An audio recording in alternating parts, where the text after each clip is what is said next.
Chapter 81. This is too easy to deceive. Sunshine Forest. It is said that this place was once a holiday resort full of sunshine. The land is fertile, and a large number of flowers and trees grow there. But these were all rumors. And it was still the case.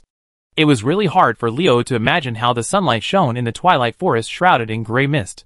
As soon as he approached the Sunshine Forest, Leo sent out crows to detect the enemy's situation. And the results he obtained made him very happy. Get rich.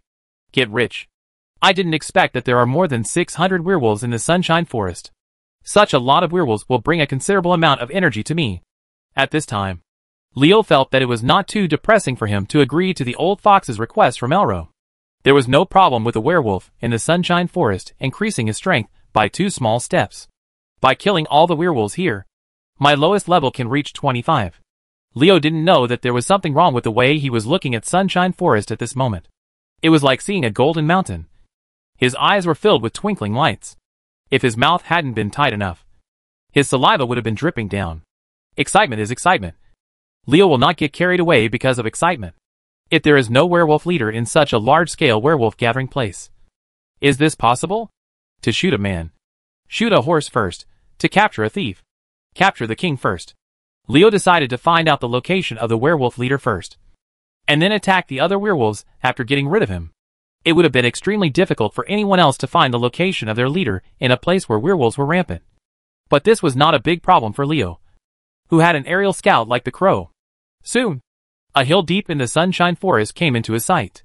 Looking at the 10 werewolves near a cave at the foot of the hill, who were obviously stronger than their kin, Leo made a judgment in his mind. The leader of the werewolves was definitely in this cave.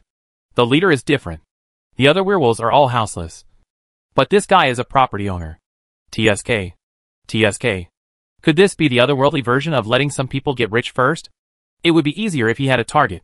Leo quietly walked towards the Sunshine Forest. The werewolf's keen sense of smell was simply a decoration for him with the deodorizing powder. And their sensitive hearing was a bit troublesome. But with crows spying on Leo in the sky, as long as he kept his distance from the werewolf, it wouldn't be a problem. The key question is how to ensure that he is not seen by werewolves after entering the Yangwon Forest. Leo is not a stalker who knows stealth. Leo already had a countermeasure for this. I saw this kid coming to the foot of a tree, using his hands and feet together, and climbed up. There are many trees in the Yangwon woods, and the distance between the trees is very close. Standing under the trees with their branches growing horizontally, it is difficult to find anyone on the top of the trees. Werewolves are not in the habit of climbing trees unless they find an enemy in the tree. In other words, Leo, who was traveling on the top of the tree, had almost no chance of being exposed as long as he didn't make any mistakes. Who said you have to be sneaky to sneak in? Looking at me like this? Isn't it fair and above board? The level of ordinary werewolves was easy. But the werewolves guarding the entrance of the cave were not so easy to deal with. Leo would definitely not be able to sneak into the cave and directly kill the werewolf leader if he did not move these werewolf guards away. The 10 werewolves guarding the entrance of the cave suddenly smelled a smell of blood. This was the smell of werewolf blood. The werewolf guards suddenly looked towards the direction where the smell of blood came from, and saw 3 white wolves with snow white fur tearing apart a werewolf crazily. The smell of the blood of their kind that the werewolf guards smelled was from the torn wolf. It comes from people. It's not right to say it's a werewolf. Judging from the motionlessness of the werewolf after being torn apart, it has turned into a wolf corpse. Compared to their beast relatives, werewolves are much smarter, and werewolves are infinitely stronger than wild wolves. This means that only werewolves bully wild wolves, and no wild wolves have ever dared to resist. The werewolf situation. When the werewolf guards saw that 3 wild wolves dared to kill a werewolf, they became furious. You little ones. You 3 wild wolves actually dare to attack the noble werewolf. How dare you? If I don't tear you 3 or more guilty wolves into pieces today, how can you satisfy the hatred in my heart? The werewolf guards rushed towards the white wolves one after another. Their murderous looks were too lethal. When the 3 white wolves saw this, they immediately turned around and ran away with a low cry of woo-woo. You dare to run away if you don't leave me obediently. Look, the werewolf uncle won't deal with you little bastards today. The white wolf ran away, and the werewolf guards chased him. In the blink of an eye, the cave entrance became an undefended area. Leo blinked when he saw this. Damn, this is too deceptive. I originally thought that there would be 1 or 2 left to watch the door, but who knew that all of these werewolf guards were impulsive. And all of them ran away at once. Impulse is the devil. By the way, is the mad wolf summoned by me so attractive that the werewolf guard chases after him with just a slight hook? Could it be that the 3 crazy wolves are all female? If you get a chance, you should check it out to see if Mad Wolf has a penis. It turned out that the 3 white wolves that diverted the werewolf guards away were Leo's mad wolves. They used their teleportation talents to kill an ordinary werewolf nearby. And then the previous scene happened. If it weren't for the mad wolf commanded by Leo, how could an ordinary wild wolf dare to attack the werewolf? And it can also kill a werewolf. Leo didn't hesitate when he saw that the werewolf guards had been mobilized. And he immediately entered the cave as quickly as possible. What surprised Leo was that the cave in this hill was actually very deep. Leo, who used his magic power to constantly sense the situation in the cave and grope forward, actually walked for almost 10 minutes before he saw the end of the cave. There is such a deep cave in a small mountain with a height of no more than 100 meters. Leo feels that this is a bit unusual. It is too incredible to say that it is naturally occurring. In particular, the dark elements in the cave were incredibly rich, which made Leo even more wary. As if he noticed something, a pair of dark red eyes at the end of the cave glanced in his direction. And a tall werewolf, who was 2 heads taller than an ordinary werewolf, roared lowly. The werewolf leader. Leo felt secretly in his heart. This guy was really alert. Now that we've been discovered, let's start fighting directly. Several bone walls rose up one after another, setting up several obstacles between the werewolf leader and Leo. Others might have been stumped by the 2-meter-high bone wall, but it was too easy for the werewolf leader to get over it. The first bone wall werewolf leader just stepped on it and passed it. However, Leo's arrangement was not that simple. Just when the body of the werewolf leader was about to fall to the ground, a wall of bones appeared with a crash, and bone teeth like knife tips rushed towards the falling body of the werewolf leader. Sample. I want to see if your flesh and blood body can withstand the bone teeth of the wall of bones that are sharper than bayonets. Chapter 82. Fighting requires the use of brains. Nothing in the world is 100% successful. Many times when you think you have one, unexpected things will happen. The werewolf leader's foot landed on the wall of bones. Its falling force was coupled with the rising force of the bone wall as it rose. The 2 forces combined failed to break through the werewolf leader's defense. In Leo's surprised eyes, the werewolf leader's feet firmly stepped on the top of the bone wall, which was covered with bayonets and sharp bones and teeth. Seeing the werewolf leader lightly kicking his whole body on the top of the bone wall and continuing to throw himself forward, Leo was shocked. The werewolf leader was not injured. I didn't expect the pads on the soles of this guy's feet to be so thick. Surprised, Leo's movements did not stop. With a whooshing sound in the air, he swung one white bone spear after another with both hands, and quickly shot towards the werewolf leader like a crossbow arrow. Facing the bone spears fired at high speed, the werewolf leader did not dare to catch them head-on. The reason why it was not injured on the bone teeth of the wall of bones is because the flesh pads on the soles of its feet are thick enough. But its body does not have such a good defense in front of the bone spears that are as lethal as siege crossbows. The werewolf leader can only dodge like this a choice. Several bone spears were shot into the air. Leo was not surprised at all when he saw this.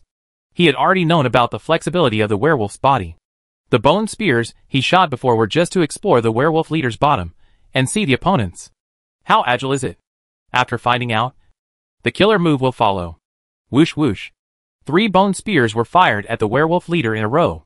The well-prepared werewolf leader was about to dodge to the side, but unexpectedly, a vine as thick as an arm suddenly appeared on the ground and wrapped tightly around its ankle. The werewolf leader was horrified. Just as it was about to struggle, a pair of strong hands strangled its waist. Humanoids have to exert force, first starting from the waist. Now that the werewolf leader's waist is strangled, his strength is hindered from the source. The poisonous flower vines and clay stone demons took action at the right time, and the werewolf leader was instantly in crisis. The speed of the bone spear shot was so fast, blocked by the clay stone demon and poisonous flower vines. The werewolf leader had no time to take any measures, and the 3 bone spears in the shape of a zigzag had already hit his chest. When danger came, the werewolf leader reacted quickly. He turned sideways forcefully and swatted the incoming bone spear with both claws. Snapped. Snapped. The werewolf leader's sharp claws slapped the 2 bone spears, and the powerful force of the slap slapped the 2 bone spears aside. The bone spear that was shot out of the direction grazed the werewolf leader's body and left 2 deep visible bone wounds on his body. Puff!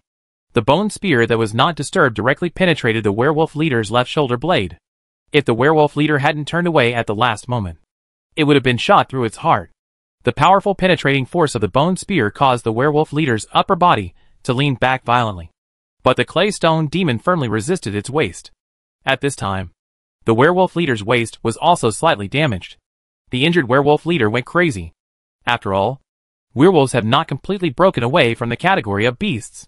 The stimulation of the smell of blood and the severe pain coming from their bodies can easily drive them crazy. However, before the werewolf leader could get angry, its body surface was suddenly enveloped in a layer of crimson fire, and the burning sacrificial fire burned the werewolf leader. At the same time, corrosive dark elements began to erode its body.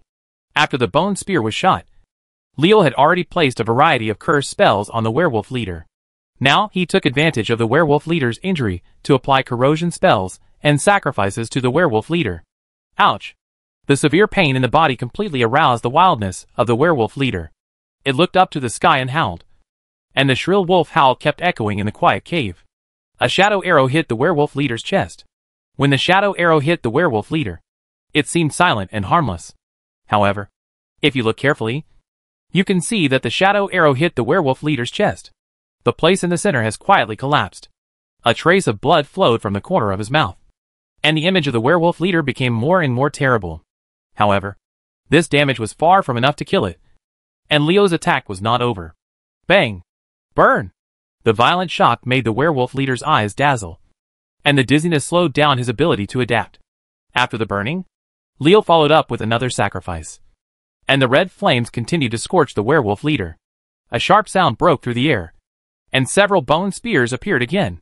Their target was the dizzy and unresponsive werewolf leader, perhaps out of the instinct of survival, or perhaps out of the beast's sense of danger. The werewolf leader suddenly struggled violently when the bone spear struck through the air. The clay stone demon and poisonous flower vine were far inferior to it in strength, and actually it broke free.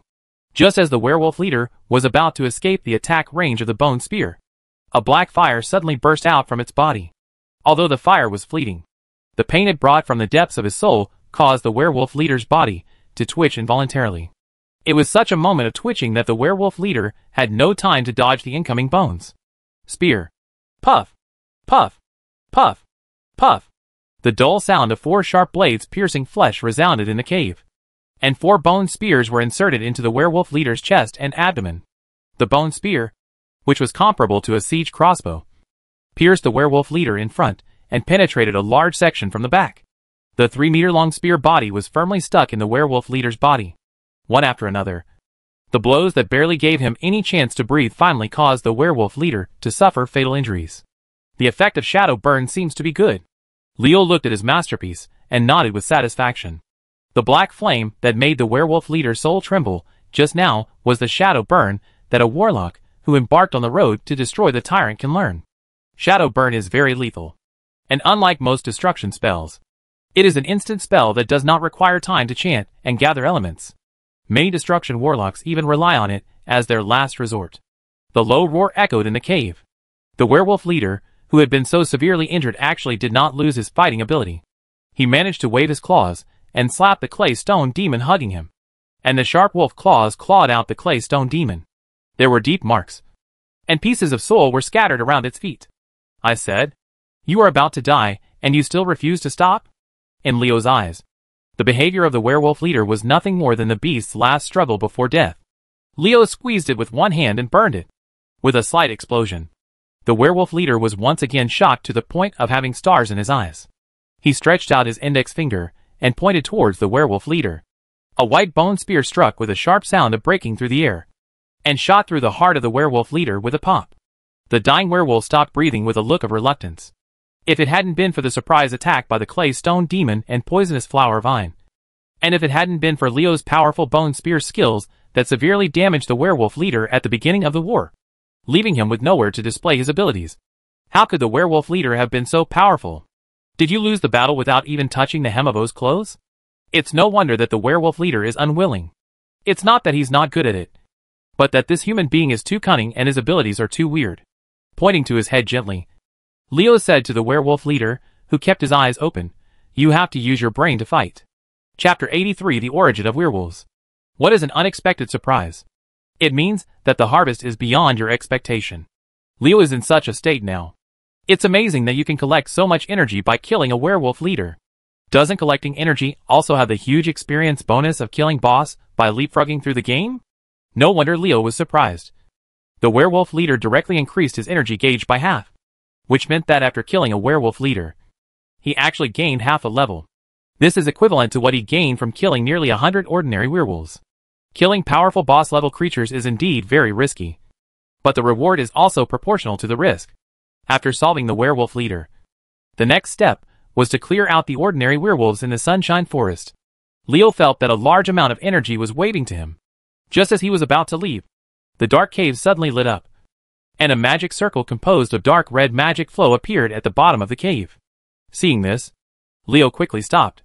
An idea suddenly appeared in his mind. Is the werewolf leader staying in this cave to protect the magic circle in the cave? What tricks are you doing? The dark red magic power flowed continuously, as if something was being generated inside. And Leo felt strange and secretly alert at the same time. There won't be any deceit like the world-destroying devil, right? Judging from my character, I shouldn't be that miserable. Just as he was thinking about it, a werewolf walked out of the magic circle in Leo's surprised eyes. The somewhat confused werewolf shook his head, looking like he didn't know where he was. What does it mean to look at big eyes and small eyes? This was the case with Leo and the werewolf who came out of the magic circle. No wonder the number of werewolves in Sunshine Forest increased so fast, far exceeding their natural reproduction rate hundreds of times. The problem lies in this. These werewolves whose origins no one knew were actually transported by a magic circle. Leo nodded with a clear face. I see. This explains why there are so many werewolves in Sunshine Forest. The overly rich dark elements in the cave are probably the result of this magic circle. As he spoke, Leo had already used a bone spear to kill the unlucky werewolf, who had just left the teleportation array and was still not clear-headed. The source of the werewolves has been found. As long as this magic circle is destroyed, the werewolves in the Twilight Forest will be cut off. Is this just cost-effective? This is a fixed spot for me to spawn monsters. As long as I have patience and stay here to kill the werewolves teleported one by one, I don't have to worry about upgrading my energy. If it were Leo in the past, he would definitely choose to stay here, waiting to easily clear monsters and slowly improve his strength. However, Leo's mentality has changed after the battle with Scarlet, and his choice will naturally be different. There are two types of strong people. One is the real strong person, and the other is the pseudo-strong person. The truly strong people not only have great strength, but also have a strong heart, while the pseudo-strong people only have empty strength. A pseudo-strong person who looks powerful is actually just a paper tiger. Without a strong heart, he cannot display his true strength. If Leo really chose to stay in the cave and use magic circles to spawn monsters at fixed points to accumulate energy, he would be nothing more than a pseudo-strong person. It's better to destroy this thing. I have super talents that others can't even imagine, and multiple professions that others can't envy. Are you afraid that you won't be able to get enough energy to increase your strength? After speaking, Leo mobilized all the magic power in his body and began to attack the magic flow that formed the magic circle. There are two ways to destroy the magic circle. One is to understand the principle of the magic circle. Find out its magic circuit and cut it off, so that the magic circle will naturally fail. This is a technical job. The other is Leo's current. The method is to destroy violently, which is physical work. Although Leo is only at level 23, he is a mid-level warrior. But as a time traveler, he is a naturally awakened person with outstanding talents in this world. Each level he increases is equivalent to 2 to 3 levels for an ordinary warrior. Level. That is to say, Leo's current strength is actually stronger than many high-level warriors. Would he still be unsuccessful if he summoned all his magic power to destroy a magic circle that no one was in charge of? This magic circle is not a super magic circle. It is just a summoning magic circle that gathers dark elements. The magic flow that made up the magic circle broke under Leoga's full horsepower collision, and the dark red light in the hole gradually disappeared. Seeing that the magic circle had been destroyed, Leo slowly withdrew his magic power. At this time, the surprise came. I found that energy can be absorbed. Do you want to absorb it to strengthen yourself? The voice calling him, the host, sounded in his head, and Leo suddenly grinned with joy. Every time this sound appears, it is a good thing for Leo. I remember that the last time he was in Stone Tablet Lake, it absorbed energy and upgraded himself to 5 levels in a row. If it appeared again this time and upgraded to 5 levels in a row, Thinking of this, someone saliva DC. Fortunately, no one saw it. Otherwise, it would have left an indelible shadow in the hearts of many little lowlies. It turns out that the legendary monster is so scary. Suck. How can you not suck? As a warlock, I must carry forward the suction flow. It seems that the suction flow is the strong point of the Curse Master. You are so arrogant about how to destroy. While absorbing energy, the host's level is improved. What made Leo a little depressed was that the magic circle could absorb significantly less energy for him. After absorbing the energy, he only advanced 2 small steps, reaching level 25, and failed to rise continuously when the stone tablet lake appeared. The situation at level 5 is when Leo himself is not far from reaching level 24. Forget it. This is an unexpected surprise. If you are happy if you have more, you will not worry if you have less. In short, it's fine as long as I take advantage. Someone thought so openly that he felt better after feeling a little depressed. Why do you think this is happening? Don't forget, you can activate a new level of Necromancer skills at level 24. Curse of Aging, Bone Prison, TSK, and the Steel Stone Demon that is the favorite of the rich Necromancer.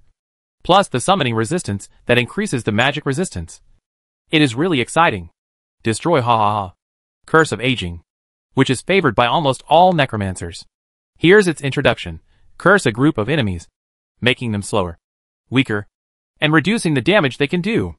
Slowing down is equivalent to decelerating. Becoming weaker is equivalent to lowering defense. And finally, reducing the damage they cause is naturally reducing attack power. An aging curse is equal to a collection of 3 curses. After learning it, Leo's efficiency in weakening the enemy's combat effectiveness during battle has definitely improved to a new level. In particular, the deceleration of aging can be superimposed with the slowness of the clay stone demon, which is a great weapon for torturing people. It is difficult to die of depression without double deceleration. When a new skill appears, you have to find someone to test it out. Right? Someone shouted, "Cute little werewolves." Guigua is here. Chapter 84 Qianlu was wiped out in ashes. On a hill in the Sunshine Forest, 10 strong werewolves were walking around a cave with angry expressions. These were the 10 werewolf guards, who were lured away by the mad wolf. The werewolf guards looked very depressed. Indeed, as they were stronger than ordinary werewolves, they actually missed. They chased the 3 white wolves for a long time, but did not even touch a single wolf hair. They kept following the white wolves. Why did you make the werewolf guards feel so embarrassed when you got lost in the end? Shouldn't it be possible to capture the wild wolf with just the skills of our brothers? It's really strange. The werewolf guards, who lost their target and returned to their posts angrily, did not know that it was because of their unauthorized absence from their posts that someone slipped into the cave without anyone noticing. And their leader had been killed by someone. In the dark cave, Leo hid in the darkness and quietly watched the werewolf guard at the entrance of the cave. Soon, the guy smiled sinisterly, and a faint wave of magic power rippled. The werewolf guards who were walking around irritably at the entrance of the cave suddenly stopped. And 9 of them looked at the other werewolf guard. The werewolf guard, who was snoring and panting, was very surprised that his companions looked at him with eyes full of hostility. Just because he felt strange, the werewolf guard breathed out hard and snored louder. "Lolyalu, what are you talking about? Although Xiao Lu is happy, but Big Lu is hurting your body. And you are so angry that you still do it. Isn't this rape? Aren't you afraid of being wiped out?" The more the 9 werewolf guards looked at their companion, the more displeased they became, and the more they heard his rough grunting, the angrier they became. Finally, anger broke out. The werewolf guards felt that they couldn't bear the companion. After letting out an angry howl, they all rushed forward, and their sharp claws and teeth hit the unlucky guy who didn't know what happened. Hey! A fight started. Leo, who was hiding in the dark, smiled so proudly that a flower almost bloomed on his face. The attraction curse of the Necromancer is really a must-have to cause internal strife. It is more insidious than confusion. The werewolf guards outside the cave fought fiercely, and Leo smiled brightly inside the cave. Attraction curse. This is one of the Necromancer's curse skills. It is neither offensive nor has any effect on weakening the opponent. As one of the rare single-target curses of the Necromancer, the function of the attraction curse is only to make the subject of the spell the object becomes a target. A target that makes the creatures near it dislike it and want to kill it. To use Leo's words to describe the attraction curse, this thing is to give the victim a plastic surgery, giving the victim a face that deserves a beating. The legendary mockery of looks seems to be just that. 9 against 1 naturally had the advantage. And the unlucky guy who had been cursed by Leo was beaten half to death before he could react. Even if his companion wanted to kill him for no reason. The werewolf guard would not agree. The defeated werewolf guard began to fight back desperately. In its counterattack, the 2 werewolves who surrounded it were injured. Werewolves are bloodthirsty creatures. And if they see each other's blood, it will be a big deal. As a result, the internal strife at the entrance of the cave became more intense. Brother will come again to add fuel to your fire, Leo chuckled. And the confusion curse that caused the subject to attack indiscriminately like a mad dog biting anyone on sight was applied to the head of another werewolf guard. The werewolf guard's attack target changed, and he turned to attack other werewolves on the same front as him. When someone hits someone, they will naturally fight back, which adds to the already intense internal strife. Fight. Fight. Kill one, and you will lose one. Anyway, my energy will not be reduced. On the one hand, Leo was secretly proud of his masterpiece. But on the other hand, he still felt regretful in his heart. Special curses such as confusion and attraction not only consume magic power, but also require mental power to maintain. With Leo's current mental power, he can maintain up to 2 charms at most. A random curse and an attraction curse would reach his limit.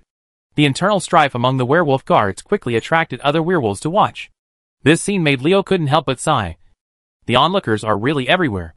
After the internal strife, 5 of the 10 werewolf guards lay down, and the remaining 5 were also covered in wounds.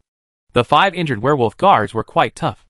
They dragged their wounds and roared lowly at the onlookers, as if to say, there's no chance. Why are we still watching? Go ahead and do what you have to do. Just when the surrounding werewolves were about to disperse, 5 bone spears suddenly shot out from the cave. The bone spears shot at high speed did not allow the werewolf guards time to react. They penetrated their hearts at once and nailed all the werewolf guards to death. In the shocked eyes of the werewolves, Leo laughed and walked out. Humanity. Without any provocation. All the werewolves rushed towards Leo's direction with murderous intent, as if they had seen their sworn enemies. If other mid-level warriors saw so many werewolves killing them, they would definitely turn around and run away even if they were not frightened to a loss. However, Leo laughed wildly with eyes bright. Come on. Come on. Let the energy come harder. Emotions. In Leo's eyes, werewolves are just mobile energy that allows him to increase his strength. Swishing sounds were heard one after another, and bone spears were shot at the rushing werewolves with a sharp sound of breaking through the air. At the same time, a flash of red suddenly appeared in the originally gray sky, and fist-sized fireballs were like a rainstorm. Pour down. Warlock's area attack spell. Rain of fire. The werewolves that were rushing towards Leo were hit by the dense rain of fire. At this time, the talent of the Destruction Tyrant showed its strong side. The enhanced talent of Destruction and Reckoning caused all the werewolves who were hit to fall into a coma. The bonus of Destroying Reckoning that added a stun effect to the rain of fire made all the werewolves become street fighters. Although the werewolves rushing forward fell into a coma due to inertia, their forward momentum could not stop immediately. After falling into a coma, their bodies rushed forward again, and the werewolves suddenly fell around like gourds rolling on the ground. Just as the werewolves fell down one after another, walls of bone suddenly rose from the ground. The unconscious werewolves immediately bumped into them, and the sharp bone spurs easily pierced the werewolf's body. One by one the werewolves were instantly killed on the spot. Drops of blood dripped from the werewolf's pierced body, and the rich smell of blood attracted werewolves from further away. If anyone looked down at the sky in the Sunshine Forest at this time, they would find that the werewolves in the Sunshine Forest were like moths attracted by the light of fire in the dark, swooping towards the cave where Leo was. Although there are many moths, they cannot extinguish the fire. Werewolves fell one after another 70 steps away from Leo, and no werewolf could get within 30 meters of Leo. The Warlock's rain of fire combined with the Necromancer's bone skills revealed the bloodthirsty fangs to the werewolf. Chapter 85 Corpse Vine and Oak Wise Man. 1-5. 10. 15. 20. 2-5. 10. Well, it's chaos. It's chaos. How many werewolves have I killed? Leo looked like he had a headache, and the werewolves seemed to be really bluffing with their menace. Bluffing? Indeed. The strong smell of blood has alarmed all the werewolves in the Sunshine Forest, and the smell of the same kind of blood has driven all the werewolves crazy. The crazy werewolf made Leo's fear spell useless. He could only rely on constantly casting lethal spells to stop the werewolf's onslaught. However, A person's magic power is limited after all. Faced with the impact of hundreds of werewolves, Leo's magic quickly ran out. The mana has bottomed out. A wave of discomfort came over him. And Leo, who was in the middle of a killing spree, woke up. This was the first time that he felt that his mana was lacking. As a warlock, as long as I still have physical strength, will I lack magic power? Leo did not dare to neglect the warlock's skill life diversion, which exchanged physical strength for magic power. Quickly replenished Leo's magic power while consuming his physical strength. In just a few breaths, the depleted magic power was replenished. The price of being filled with magic power is a large consumption of physical strength, and the fatigue makes Leo's spell casting speed slowed down a lot. Leo knew what the slower spell casting speed meant at this time. It meant that the werewolves could rush farther, which meant that they could get closer to him, which meant that he was more dangerous. Looks like I'll have to use it. Leo reluctantly took the poisonous flower vine back. A vine that was exactly the same as the poisonous flower vine, except for its color quietly appeared at Leo's feet. The poisonous flower vine was green, but this vine was dark red. Then it quickly penetrated into the ground like a poisonous flower vine. This is the equipment skill that Leo has activated, Summon Corpse Vine. Corpse-eating vine. Just by the name you know what this thing is used for. Being able to devour corpses. Its only function is to obtain energy through eating corpses, and then feed it back to its owner to restore its physical strength. Eating corpses to restore physical strength is exactly the same as the corpse-eating talent of the undead. It stands to reason that the effect of this corpse-eating vine is very good. Leo should not have kept it hidden for so long. But the problem is that when the corpse-eating vine eats a corpse, a very disgusting feeling will be transmitted to Leo's heart, giving him a disgusting feeling as if he had eaten carrion. This feeling of nausea could not be alleviated no matter how much Leo's physique was strengthened. In addition, Leo never ran out of mana. Therefore, after he learned it, he only used the corpse-eating vine once and then shelved it. That time Leo used the corpse of a rabbit as the experimental subject, and he secretly completed it while Fucusel went to the Holy Light Cathedral to worship. It's better to feel sick than to lose your life under the werewolf's human wave tactics. Suppressing the discomfort in his heart, Leo ordered the corpse-eating vine to quietly devour the werewolf's corpse. The feeling of nausea when the corpse-eating vine devoured a corpse was disgusting, but its efficiency was really extraordinary. However, it took only 4 or 5 breaths for a werewolf corpse to be completely digested by it. Leo felt refreshed. The fatigue suddenly eased a lot. If there was no nausea when devouring corpses, this corpse-eating vine would really be perfect. Someone seemed not to know how to write the word contentment. The other corpse-eating vines that can help the owner recover his physical strength are Chioya. You can't ask for it. As soon as Leo's physical strength recovered, his spell casting speed increased. In the intensive spell attack, the werewolf that had finally rushed within 20 meters of him was beaten back. After knocking back the werewolf's wave of impact, Leo took a break and summoned a creature, the Oak Wise Man, who could apply physical blessings in a range. Speaking of which, Leo didn't have much love for the Oak Wise Man who had no attack power. He had never experienced lack of physical strength, and was not very interested in this light red psychic creature that could only strengthen his physical strength. However, some things may seem inconspicuous at ordinary times, but when you really need them, you will find that they are actually quite useful. Facing the werewolf's human sea tactics. With the rapid consumption of magic power, Leo was in urgent need of physical strength to convert magic power. Leo, who was able to maintain the spell attack, deeply realized the role of physical fitness at this time. Physique is not just about being more resistant to blows and running faster, but more importantly, the better the physique, the faster you can cast spells. Although this effect is not too obvious, in many cases, a small difference can determine the outcome of a battle, win or lose. It seems that my golden finger has not been fully utilized. There is still a lot of potential to be tapped. Leo was troubled by his previous omissions, but it was not too late for him to wake up now. The physical blessing provided by the Oak Sage has accelerated my hand speed. I can now cast 21 spells in the time it took me to cast 20 spells. In the same time, I can cast 20 more bone teeth and 1 bone spear. The casting speed of Shadow Arrow and Sacrificial Fire has also been reduced by 1/10 of a second. Unfortunately, the demon blood pact between the Oak Sage and the demon imp conflicts. Otherwise my casting speed would be faster under the effect of the dual physique blessing. That's good. Brother's wolf-filled heart can at least be put to use. Right? The heart of Wolf's grain can increase damage in a range. Unfortunately, it seems to be restricted by some rules, or because different worlds are not acclimated to it. The blessing effect of Heart of Wolf's grain is only effective for physical attacks, which makes it difficult to deal with it originally. Leo, who was looking forward to it, felt disappointed, which was why Leo didn't use it much. With the corpse-eating vine constantly devouring corpses and feeding energy back to Leo to restore his physical strength, Leo naturally does not need to worry about the lack of mana. Bone Teeth, Bone Spears, Rain of Fire, Bone Wall, Poison Explosion. These spells were sprinkled out like rain, killing a large number of already crazy werewolves. Being distanced by a spellcaster is a terrifying thing for melee fighters, and being distanced by a spellcaster with sufficient mana is a sad thing for melee fighters. Although the crazy werewolves were not afraid of death, their attack on Leo did not stop for a moment. However, until the last werewolf fell, they could not get close to Leo, and they did not even approach within 10 meters of him. Arrive. After killing the last werewolf that could breathe, Leo, whose nerves became numb after a large number of killings, looked at the corpse-eating vines that returned to him and no longer felt the same disgust as before. If it weren't for the corpse-eating vines, he definitely wouldn't be able to kill all the werewolves at once, and would have to spend a lot of time playing guerrilla warfare with the werewolves. There is a famous movie line that says, "If you vomit, you will get used to vomiting."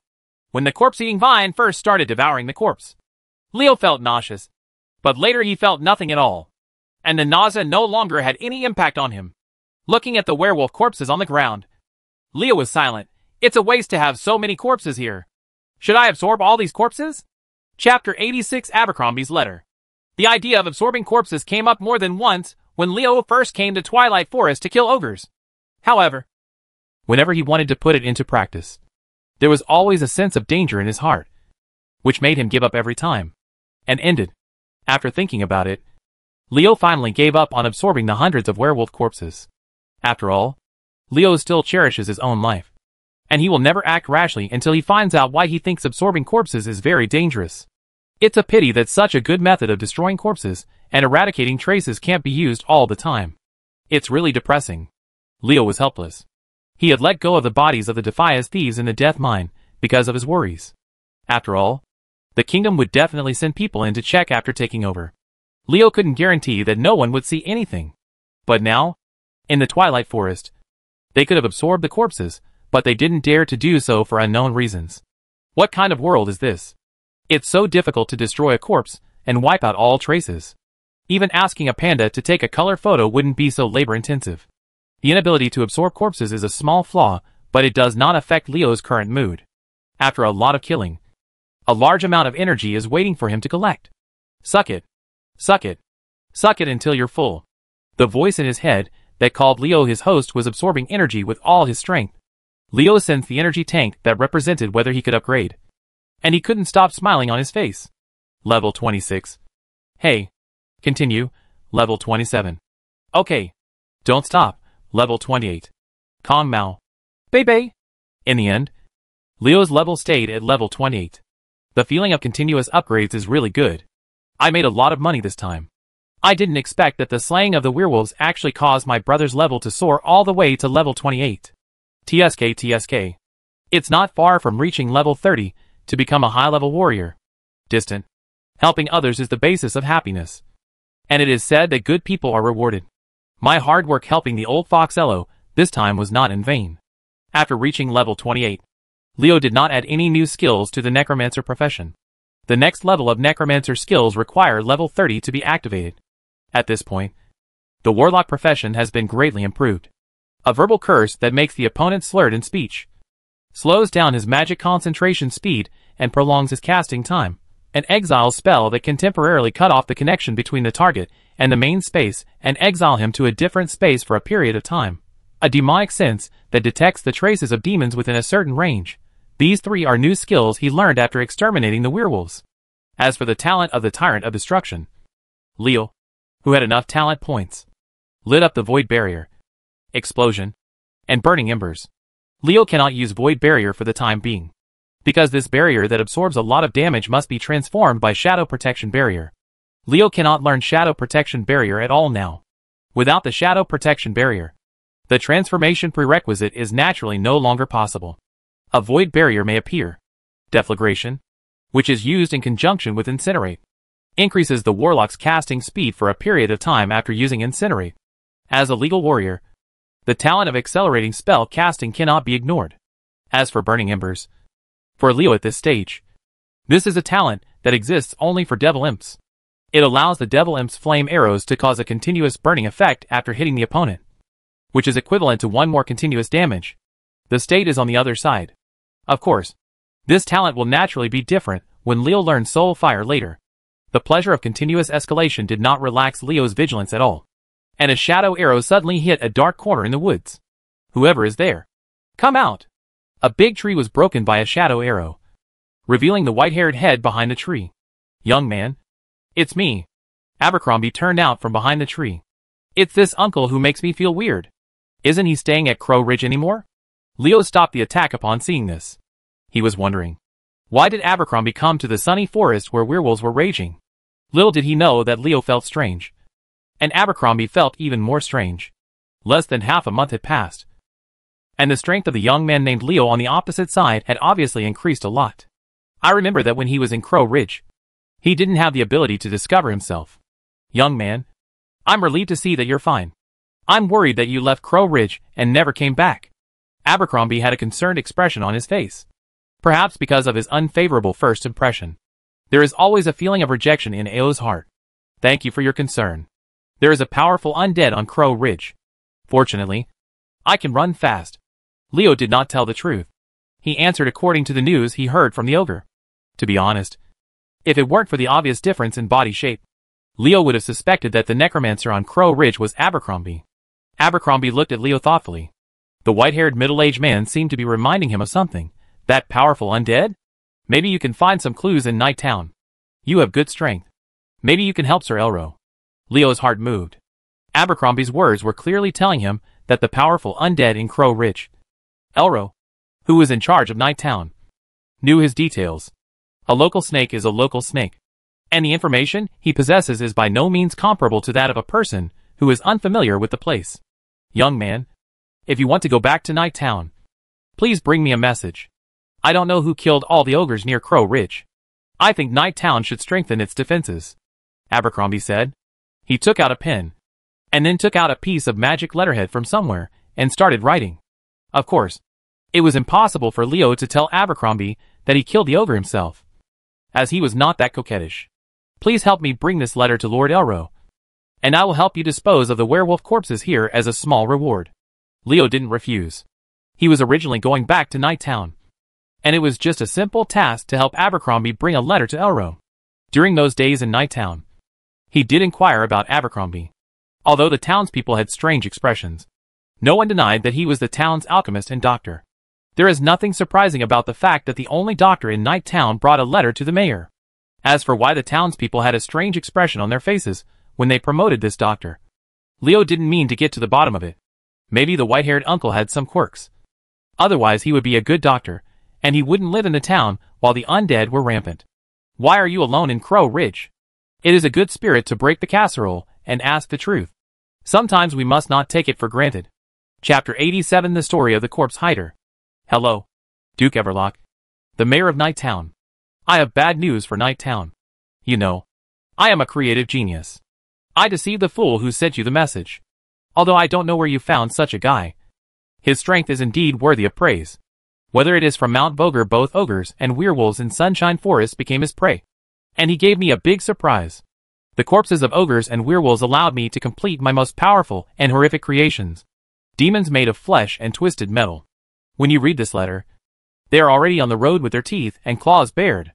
These demons are happy to wash out the blood of Night Town. I believe you will be able to see them soon. The hidden body. Abercrombie. When Elro, whose expression changed greatly, handed the letter to Leo, he saw the above content. After being convinced that this was not a prank, Leo became angry, which meant that he had been tricked by the white-haired Uncle Abercrombie. No wonder I felt dangerous when we were in Ogre Mountain and Sunshine Forest. It turns out that he had been targeting me for a long time. Leo thought it was dangerous. If he insisted on absorbing the corpses of ogres and werewolves at that time, he would definitely be seen by Abercrombie. If that really happened, he didn't know how many twists and turns it would cause. Your Excellency, don't you have anything to say to me? As far as I know, This self-proclaimed corpse hider, Abercrombie, should be a doctor in Night Town. Leo looked at Elro. All he wanted to know now was the whole story. What does it mean to be tricked by a white-haired uncle, but you can't even figure out what's going on? Let Wells tell you about this. He knows much better than Althea and I. Elro turned his eyes to the man and woman behind him. They were his two most powerful people in Night Town. Assistants, Earl of Wales and Althea. Earl of Wales is a middle-aged man with a shrewd and capable look. After hearing Elro's words, he did not refuse. The Earl made a slight gesture to Leo and then spoke. Abercrombie turned out to be a kind-hearted alchemist. He was kind and sincere to others, and he was proficient in medical skills. Anyone with any disease could just drink a dose of the potion he prepared, and the disease would be cured within a day. Abel was obsessed with his alchemy, and had no interest in romance until he was 42 years old, when a woman named Alyssa appeared in his life. Alyssa and Abel, who were only 20 years old, got married. They were a sweet newlywed couple. When everyone was blessing them, Alyssa contracted a strange disease. Abel tried his best, and failed to save his wife. One night after suffering for a week, Alyssa died in his arms. The neighbors who came to visit Alyssa the next day only saw her cold body and white-haired Abel. Leo nodded and said nothing. A middle-aged uncle, who was obsessed with alchemy for the first half of his life, finally found his love. Just when happiness was coming, something like this happened. This is really a tragedy. Abercrombie could easily cure other people's diseases, but could not save his beloved wife. How did he feel when he watched his wife die of illness in his arms? It turns out that this is how the middle-aged uncle's white hair came to be. Leo sighed silently. His hair turned gray overnight. Alyssa's relatives, friends and neighbors held a grand funeral for her. But Abel snatched away Alyssa's body at the last moment and locked himself and Alyssa in the room. No one was seen. 2 days later, Abel's door opened, and everyone was surprised to see Alyssa slowly walking out with Abel's support. Earl of Wells continued to talk, and Leo's eyes widened when he heard this. Resurrecting the dead is absolutely impossible. As a necromancer who can control the power of death, no one knows the horror of the power of death better than Leo. To make the dead truly reborn, perhaps the legendary god can do it. Abercrombie is not as good as a mortal. No matter how sophisticated his alchemy is, Abercrombie resurrected his wife Alyssa, which may be the turning point of the entire incident. Alyssa, who was resurrected from the dead, could not see the sun or the wind. She often stayed in the house to recuperate, and she had always had a loss of appetite. Abel prescribed a lot of appetite-stimulating medicine for her, but none of them had any effect. Soon after, someone discovered that bodies were missing one after another in the cemetery in the south, and the whole Night Town became panicked. Hearing this, Leo's expression changed, and a vague idea appeared in his mind. Until one day, people found Alyssa in the cemetery. At that time, she was chewing on a corpse with relish. Ghoul. The suspicion was confirmed, and Leo's face darkened. No matter whether it is medicine or alchemy, it is impossible to truly resurrect the dead. Although Leo didn't know what method Abercrombie used, there was no doubt that the so-called resurrection just turned Alyssa into a corpse that could move and have consciousness. Perhaps in the eyes of the white-haired uncle, it doesn't matter what his wife has become, but in the eyes of others, ghouls that feed on human flesh are absolutely not allowed to exist. Leo waved his hand to Earl of Wells, indicating that he understood. It is not difficult to imagine what happened next. The townspeople who discovered the ghoul would definitely not allow this alien to exist, and Alyssa died in their hands. The seeds of hatred were buried in Abercrombie's heart at that time. Love is something that makes people crazy. It can turn prodigal sons back and turn good people into demons. Clearly, Abercrombie's case falls into the latter category. What a miserable story. I thought sweet love would fall on me, but in the end it ended like this. The god of fate played a cruel trick on Abercrombie. If Abercrombie hadn't carried out the so-called resurrection of Alyssa, the middle-aged uncle might have been sad, but he would never have been hurt so badly. I really don't know how Abercrombie felt when facing Alyssa, who had become a ghoul. It is better to lose something again than to lose it in the first place. At least that way people will not be hurt more deeply. Sighing silently for what happened to the white-haired uncle, Leo turned his gaze to Elro. Duke Aberlock, what are you going to do now? Elro's expression was solemn, and the old duke's face was full of worry. Abel knows the defensive strength of Night Town. Since he dares to say that he will bloodbath Night Town, he must be sure to do it. After listening to Elro's words, everyone present knew that the formality was serious. As the former doctor of Night Town, Abercrombie was very aware of the town's defensive strength. He had always been patient and unsure that he would never make such a blatant threat. Revenge. Chapter 88 The Prototype of the Arms Maniac. Althea, you go gather the Night Watch troops and defend Night Town with all your strength. Wells, I leave the job of appeasing the townspeople to you. As for Leo. Before Elro could finish speaking, Leo interrupted him. As for me, let me first find out what the devil Abercrombie is talking about. As the saying goes, if you know yourself and your enemy, you will never slack off in 100 battles. Leo believes that with his own strength, he can escape even if he cannot defeat him. After knowing the details of his opponent and letting the Night Watch troops of Night Town carry out targeted defense, the effect will definitely be twice as good as now. A black eye is much better. Leo was willing to help, and Elro was naturally unlikely to object. Ah, by the way, Your Majesty Duke, there should be a store opened by goblins in Night Town. Leo suddenly made an expression, as if he had remembered something. Elro's eyes flickered, while Leo had a smile on his face. You're an old fox, and you want me to work for you for free. No way. If I don't let you bleed this time, you really think I'm fooling you? There was silence for 2 seconds. Althea suddenly stepped forward and said to Leo, Mr. Leo, I want to go out and issue an order for the Night Watch troops to gather quickly, just in time to lead the way for you. Hearing Althea's words, the old duke had a look of pain on his face. He opened his mouth slightly and looked at the two people's leaving figures, but did not speak after all. Earl of Wells looked at the old duke and then at Althea's back, then bowed to Elro and quietly left. Althea can see clearly that if the Everlock family loses Night Town, there will be nothing. What does a little money mean in the face of the important matter of preserving the family foundation? The old duke is really too stingy sometimes. But this guy named Leo is not a fuel-efficient guy. I hope everything goes well in Night Town this time. As the daughter of the old duke and the only heir of the Everlock family, Althea could naturally understand the meaning of Leo's words. Questions like whether there are shops opened by goblins in Night Town are all nonsense. With the goblin's character of wherever there is money to be made, there are goblins. Which town would not have their store? Leo just asked like that because he wanted to find someone to help him pay the bill. The father is a miser, but the daughter is quite generous.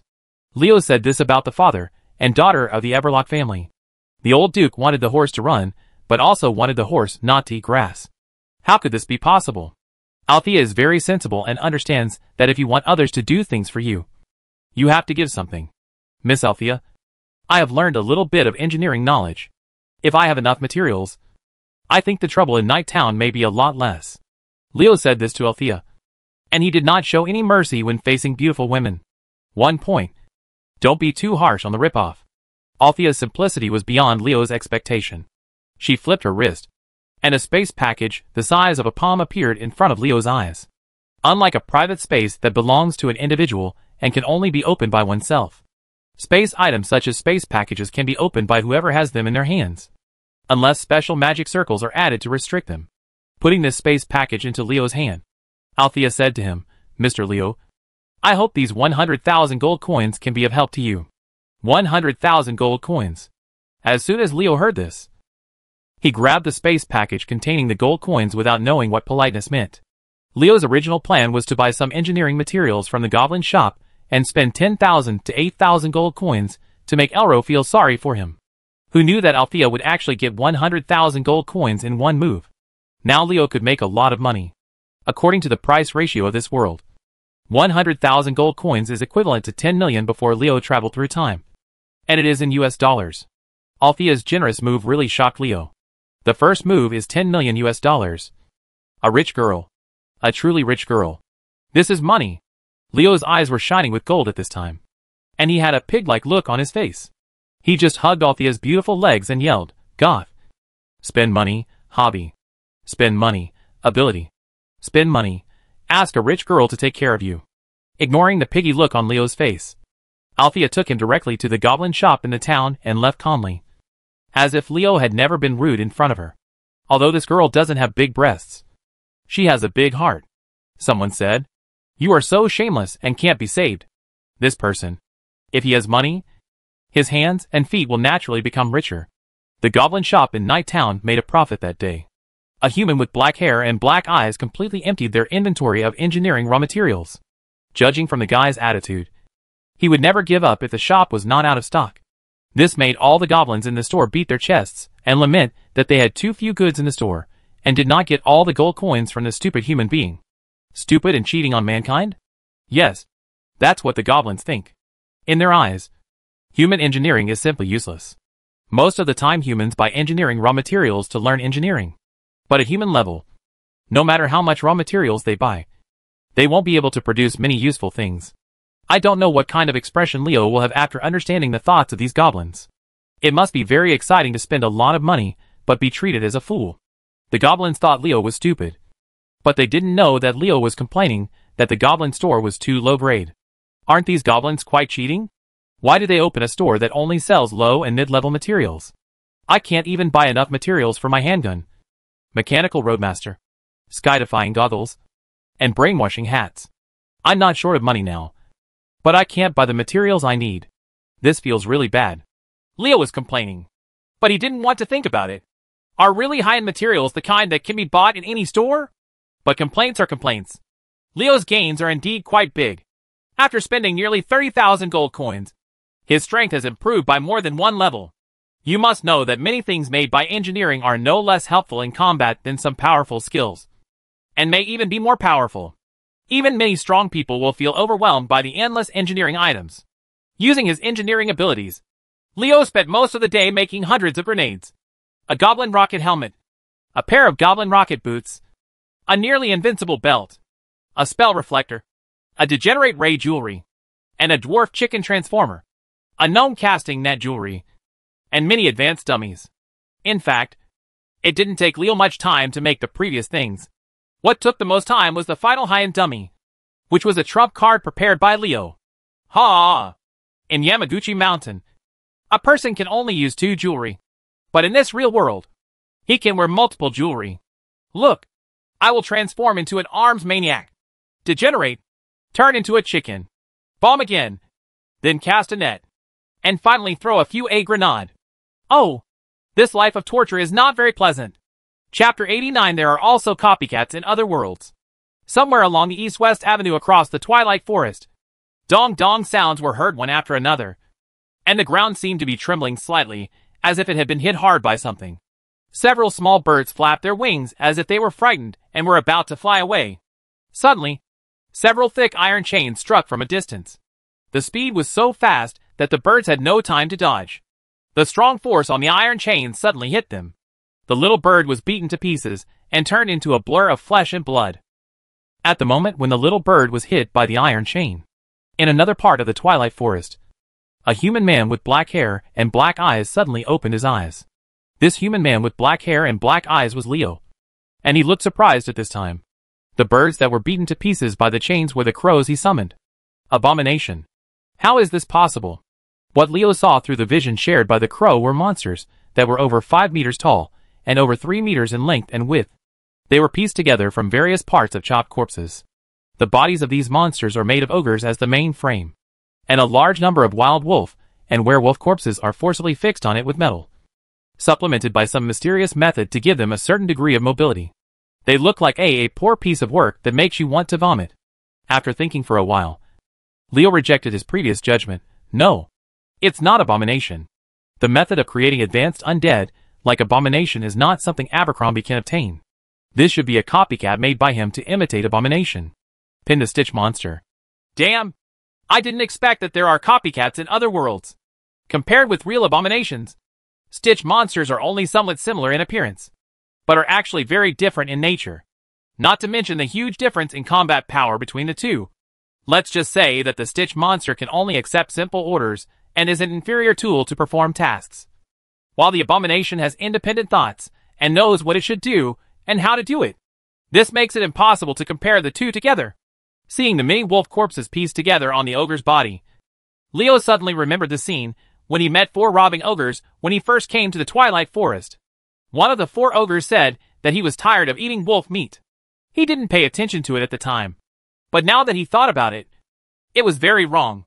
Wild wolves are wild beasts, and ogres are simply not something they can compete with the instinct of wild beasts to seek advantages and avoid disadvantages. They should have migrated out of the ogre's area of activity long ago, and there is no way they are still wandering around the ogre's territory. Could it be that Abercrombie deliberately killed and injured some wild wolves, and then placed them on the territory where the ogres were active? This makes sense why he stayed in Crow Ridge, not far from Ogre Mountain. Don't think that Abercrombie was well-intentioned. In fact, he only needed to use his alchemy to place certain medicines in the wild wolves that were used as food. Then the cannibals who ate the wild wolves with the devil will get his way unknowingly. And with the ogre's simple mind, it is impossible to think of any problem here. How can these foodies not eat the food they see? I understand. No wonder Abercrombie was able to create so many Stitch monsters so quickly. It turned out that he had already planned it. The wild wolf fed to the ogre must have had tricks inside it. These tricks can make the ogre an after death. He immediately used it and became the main body of the Stitch monster. Leo suddenly realized.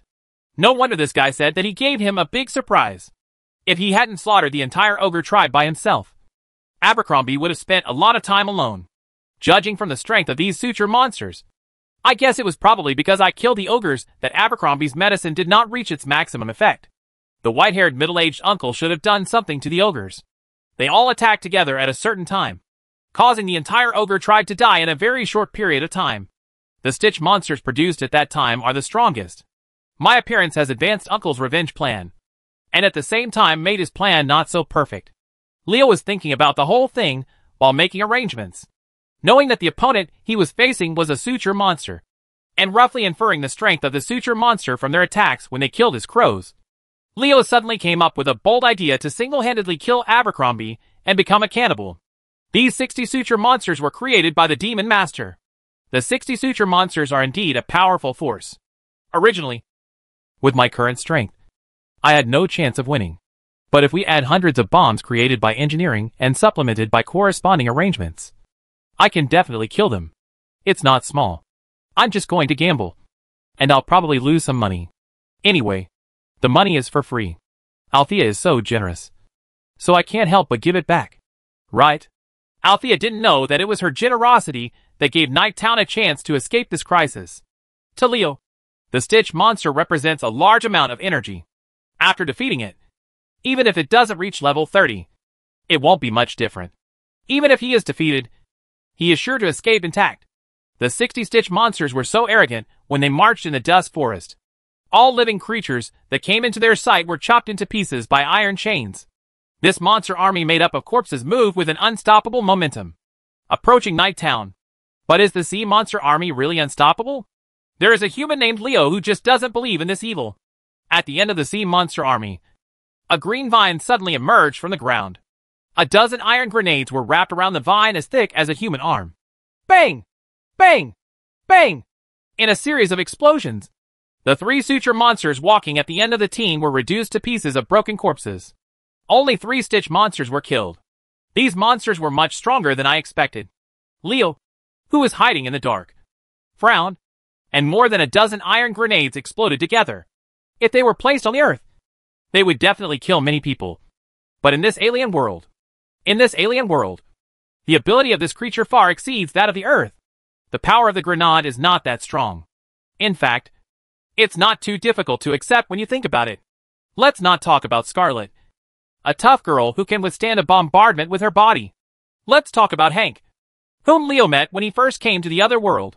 A low-level warrior wearing hundreds of the fact that even with a pound of armor can run at a speed far exceeding that of Usain Bolt on Earth. It speaks volumes. This other world is not the Earth. This is a world where tigers, lions, and other ferocious beasts are also at the bottom of the food chain. If goblin grenades and other weapons could still cause as powerful a killing effect as the Earth, wouldn't the goblins rule the world long ago? Chapter 90. Fight against the Stitch monster. The 3 companions at the rear were suddenly attacked, and the entire Stitch monster team was attracted by the changes at the rear. In fact, it was useless not to be attracted. Although the sound caused by the explosion of a dozen iron grenades could not be said to be earth-shattering, it was definitely not much smaller. Just when the Stitch monster still couldn't figure out what was going on, 3 white wolves with fist-sized black spheres hanging on their bodies suddenly appeared in the Stitch monster team. Before the Stitch monsters could react, another violent explosion occurred. Bang-bang explosions sounded like lit firecrackers one after another. 10 suture monsters were completely destroyed by the huge explosion, and 5 more lost their combat effectiveness. Nearly a third of the army of suture monsters that Abercrombie had put in a lot of effort to create had been damaged before even seeing the shadow of Nighttown. At this point, the suture monster's intelligence which is very close to 0, finally gained something. And they came to a conclusion. Someone attacked them. The Stitch monsters were angry, waving their chains wildly and beating them randomly. These brainless idiots started causing chaos on their own without Goto intervening. The effect of the first round of attacks was beyond Leo's expectation. He really didn't expect the suture monsters to be so violent. Their random chains often hit his own people. Those 5 suture monsters that had lost their combat effectiveness were not caught in the explosion of iron grenades, but died in the hands of their companions. It was really bad. Leo cast an attraction curse on one of the suture monsters. But to his surprise, the attraction curse actually failed. How can it be? Are Stitches immune to the curse? Leo was unwilling to give in. If the suture monster was not affected by the curse, it would be much harder for him to deal with the suture monster. The curse of confusion has failed. The curse failed again. And Leo had a headache. He knew that his plan to make the Stitches fight among themselves would not work. Unexpectedly, these simple-minded guys are not affected by the confusion and attraction curse. It seems that no spell is omnipotent. In the future, I will have to prepare more plans when dealing with enemies. Otherwise, what happens if something happens? It's too late to regret. Leo cast curses twice to make the Stitch monsters aware of something. And the chains of several of the Stitch monsters were yanked toward where he was hiding. Seeing that the Stitch monster was paying attention to him, Leo knew that he couldn't hide it. Kong Mao. Baby! Leo showed his whereabouts. The boy aimed a goblin mortar at one of the suture monsters and blasted it. Boom! The destructive power of the goblin mortar was indeed extraordinary. Most of the attacked Stitch monster's body was turned into mincemeat, and the remaining half of its body fell to the ground with a crisp plop. Another Stitch is destroyed. It's a pity that the goblin mortar bombardment has a long waiting time for the barrel to cool down. Wouldn't it be a matter of minutes if we could destroy these suture monsters with continuous fire? Leo collected the goblin mortar and ran back. It wasn't that he didn't want to fire a few more shots, but the forced bombardment would cause the goblin mortar to explode, which would not hurt the enemy at all, and would only hurt himself. No one would do such a loss-making transaction unless their brains were caught in the door. Leo ran, and the Stitch monster naturally moved his legs and chased after him. As soon as the few Stitch monsters running at the front approached the woods, the clay stone monsters with 20 iron grenades on their bodies rushed out from the side. There was another series of bang-bang explosions, and the 4 suture monsters chasing Leo most urgently became history. In addition to the suture monster that Leo blasted with a goblin mortar, more than 20 suture monsters were destroyed by the suicidal attacks of poisonous flower vines and other summoned creatures. While Leo was delighted with the results achieved by the iron grenade, he couldn't help but secretly marvel. No wonder there were so many human bombs before time travel. In addition to being hard to guard against, the lethality of this thing was also an important reason. But that's where the suicide attack ends. It's not difficult for Leo to summon the mad wolves and clay demons, but it's time-consuming to hang enough iron grenades on them and arrange the chain cables to ensure that all these grenades explode. Meticulous work. Seeing that the claystone demon had completed its mission, Leo stopped. Some small arrangements had already played their role. Next, it was time to face the Stitch monster head-on. The successive deaths of their companions did not make the Stitches hesitate or flinch at all. These monsters composed of corpses and twisted metal rushed towards Leo with a more ferocious attitude. In their eyes, killing Leo, a living being, is the top priority. Leo stretched out his hand towards a broken corpse of a Stitch monster, and an iron man about 3 meters tall suddenly appeared. The Necromancer can summon another type of stone demon, the Iron Golem. Summoning the Iron Stone Demon requires a certain metal medium, and it cannot be achieved by just consuming magic power like summoning the Stone Demon. It happened that Abercrombie added a lot of metal to it when he created the Stitch monster, which gave Leo enough materials to summon the Iron Golem.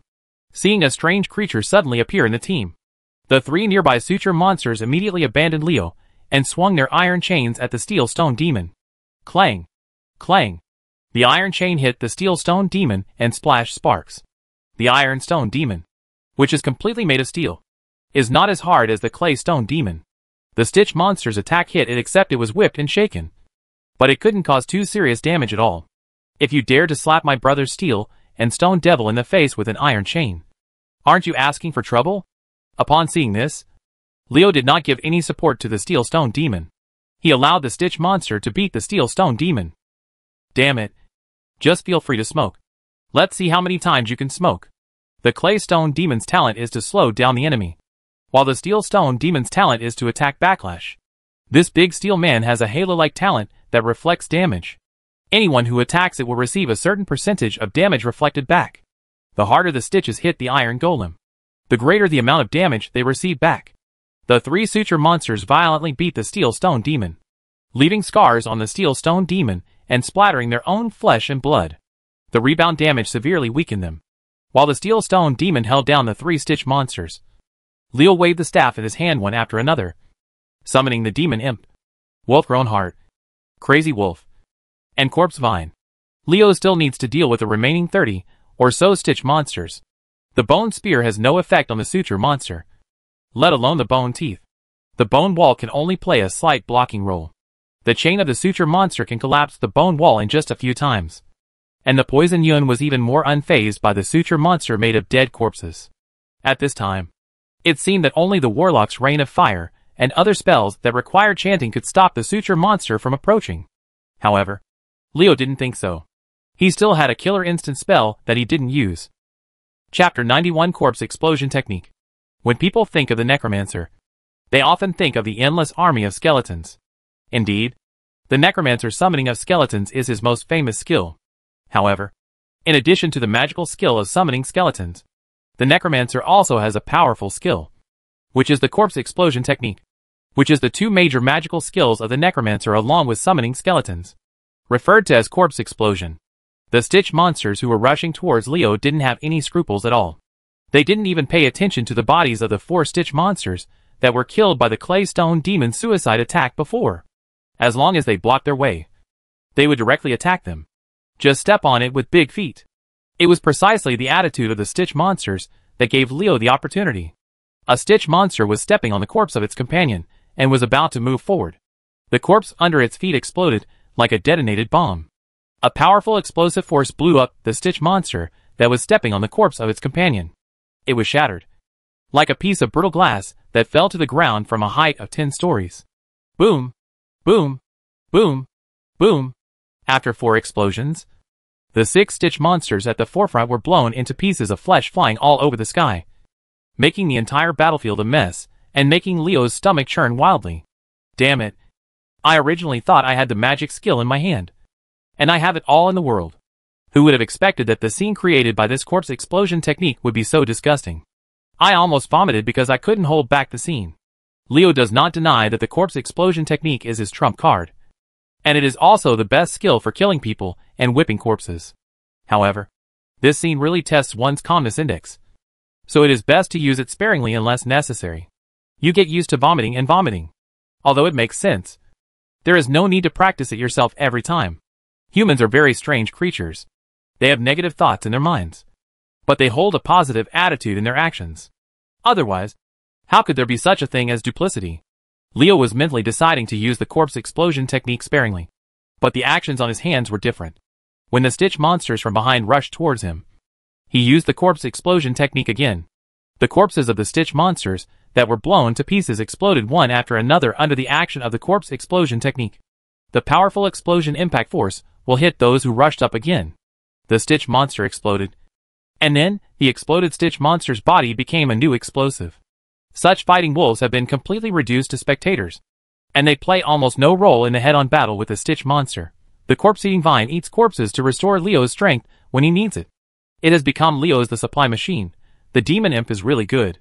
Not only does it give Leo a demon blood contract that enhances his physique, but it also uses its own fireballs to constantly attack the Stitch monster. Although this does not have much effect, the Steel Stone Demon he used his talent to bounce damage back to life and bounce 3 suture monsters that attacked him to death. Even though it itself was close to falling apart, the suture monsters fell down one after another. It can only be said that it was their misfortune to encounter Leo. The Necromancer profession is really advantageous in dealing with monsters, like them, that are made of corpses.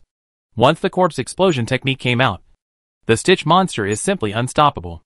After Leo replenished his physical strength through the corpse-eating vine, all these monsters were knocked to the ground. Abercrombie never thought that the army of Stitch monsters he had worked so hard to create would be wiped out on the road before they saw the shadow of Night Town. The man who destroyed his masterpiece was Leo, whom Elro had scorned as a fool in his letter. You actually dare to play with corpse weapons in front of me. A necromancer. Doesn't this make me go crazy? Shinma asked Lu Ban to wield a big axe in front of Guangong. And he used a big sword in front of Guangong. Is it possible to bring humiliation to oneself? Is it possible? Liu suppressed the discomfort of seeing the messy scene caused by the corpse explosion technique, and let the voice in his head that called himself the host absorb the energy. After killing 60 Stitch monsters, it should be no problem for me to reach level 30. Facts have proved that Liu's idea is completely wrong. The energy given to him by 60 suture monsters was pitiful. Not as much as what he gained from killing 60 werewolves. Are you kidding? How come the energy collected is so little? If I don't give you a reasonable explanation, I will. Liu stopped before he could finish his words. It seemed that even without a reasonable explanation, he could only admit, maybe absorbing energy to upgrade is not as simple as you think. There should be some tricks that you don't know about. Liu was very depressed. He originally thought that after solving these suture monsters, he would be able to reach level 30 and become a high-level warrior. But he didn't know that he didn't even reach level 29. This was really cheating. You're cheating on your father. You're really cheating on your bloody dad. This is even more cheating than finding a woman to celebrate Singles Day on November 11th. And then having this woman let you celebrate Father's Day the next year. This is such an era of cheating. After yelling to vent his frustration, Liu could only gather his mood and make plans for his next move. Life is like this. You have to learn to accept when you don't have the ability to change. Back to Night Town? Liu didn't have that idea. Abercrombie, who claims to be a corpse hider, would never have thought that the powerful army of Stitch monsters in his heart would be destroyed in his hands so quickly. If he seizes the time and goes to Crow Ridge at this time, he will definitely be caught off guard. Liu rubbed his chin, feeling the friction between the green stubble and the skin, thinking that Abercron's expression would be wonderful when he learned that the army of Stitch monsters was destroyed in his own hands. Uncle, white-haired man, I will let you understand one thing. Don't cheat on others casually. Do you regard me as an insignificant passerby? Brother will make you cry rhythmically. Liu took out the precious magic communication stone and conveyed the message to Night Town that the incoming enemies had been completely annihilated. Then he got on the Mad Wolf and headed straight towards Crow Ridge. Father, Mr. Liu has sent news that the monster sent by Abercrombie to invade Night Town has been destroyed by him. After learning the news, Althea told the worried Elro as soon as possible. The old Duke looked at Althea with a strange expression and wondered if there was an error in delivering the message. Since Abercrombie was confident that he would swamp Night Town with blood, the force he prepared would not be small. Could it be that a young man like Liu could match the entire defense force of Night Town? The old Duke was very suspicious. Seeing that her father did not believe it, Althea did not explain. So she gave the magic stone to receive magic messages to Elro. Facts speak louder than words. What Liu said was not only a verbal message, but also the end of the battle. An image after. Elro's expression changed. The sight of broken flesh and blood everywhere made the old Duke's stomach churn. He finally understood why Althea had such a strange look on her face. The impact of this image on people is so strong that few people are immune to its influence. It seems that I still underestimated this young man. My daughter, you have done a good job. That gold coin is nothing to the Everlock family. Being able to make friends with such a young man will be very helpful to the future of the family. After speaking, the old Duke sighed with emotion. Now the world is dominated by young people. Chapter 92, the ending of Abercrombie. In the gray twilight forest, a white wolf with snow-white fur was running quickly. This was the Mad Wolf that Liu was riding. As Liu's chosen means of transportation, the speed of the Mad Wolf is absolutely unparalleled. A journey that would take 4 or 5 days for ordinary people can be completed by the Mad Wolf in just half a day. With it, Liu's time spent on the road has been shortened. Quite a few. As he gradually approached Crow Ridge, Liu, who had been sitting on the back of the Mad Wolf with his eyes closed to rest, suddenly opened his eyes. It turned out that Liu had discovered Abercrombie's whereabouts through the vision shared by the crow. Abercrombie, the former doctor of Night Town and now the self-proclaimed corpse hider, was not staying in his cabin. The white-haired middle-aged man was standing in front of a tomb, mumbling something excitedly. Something weird. This was Liu's first thought when he saw the scene. Keep staring at me.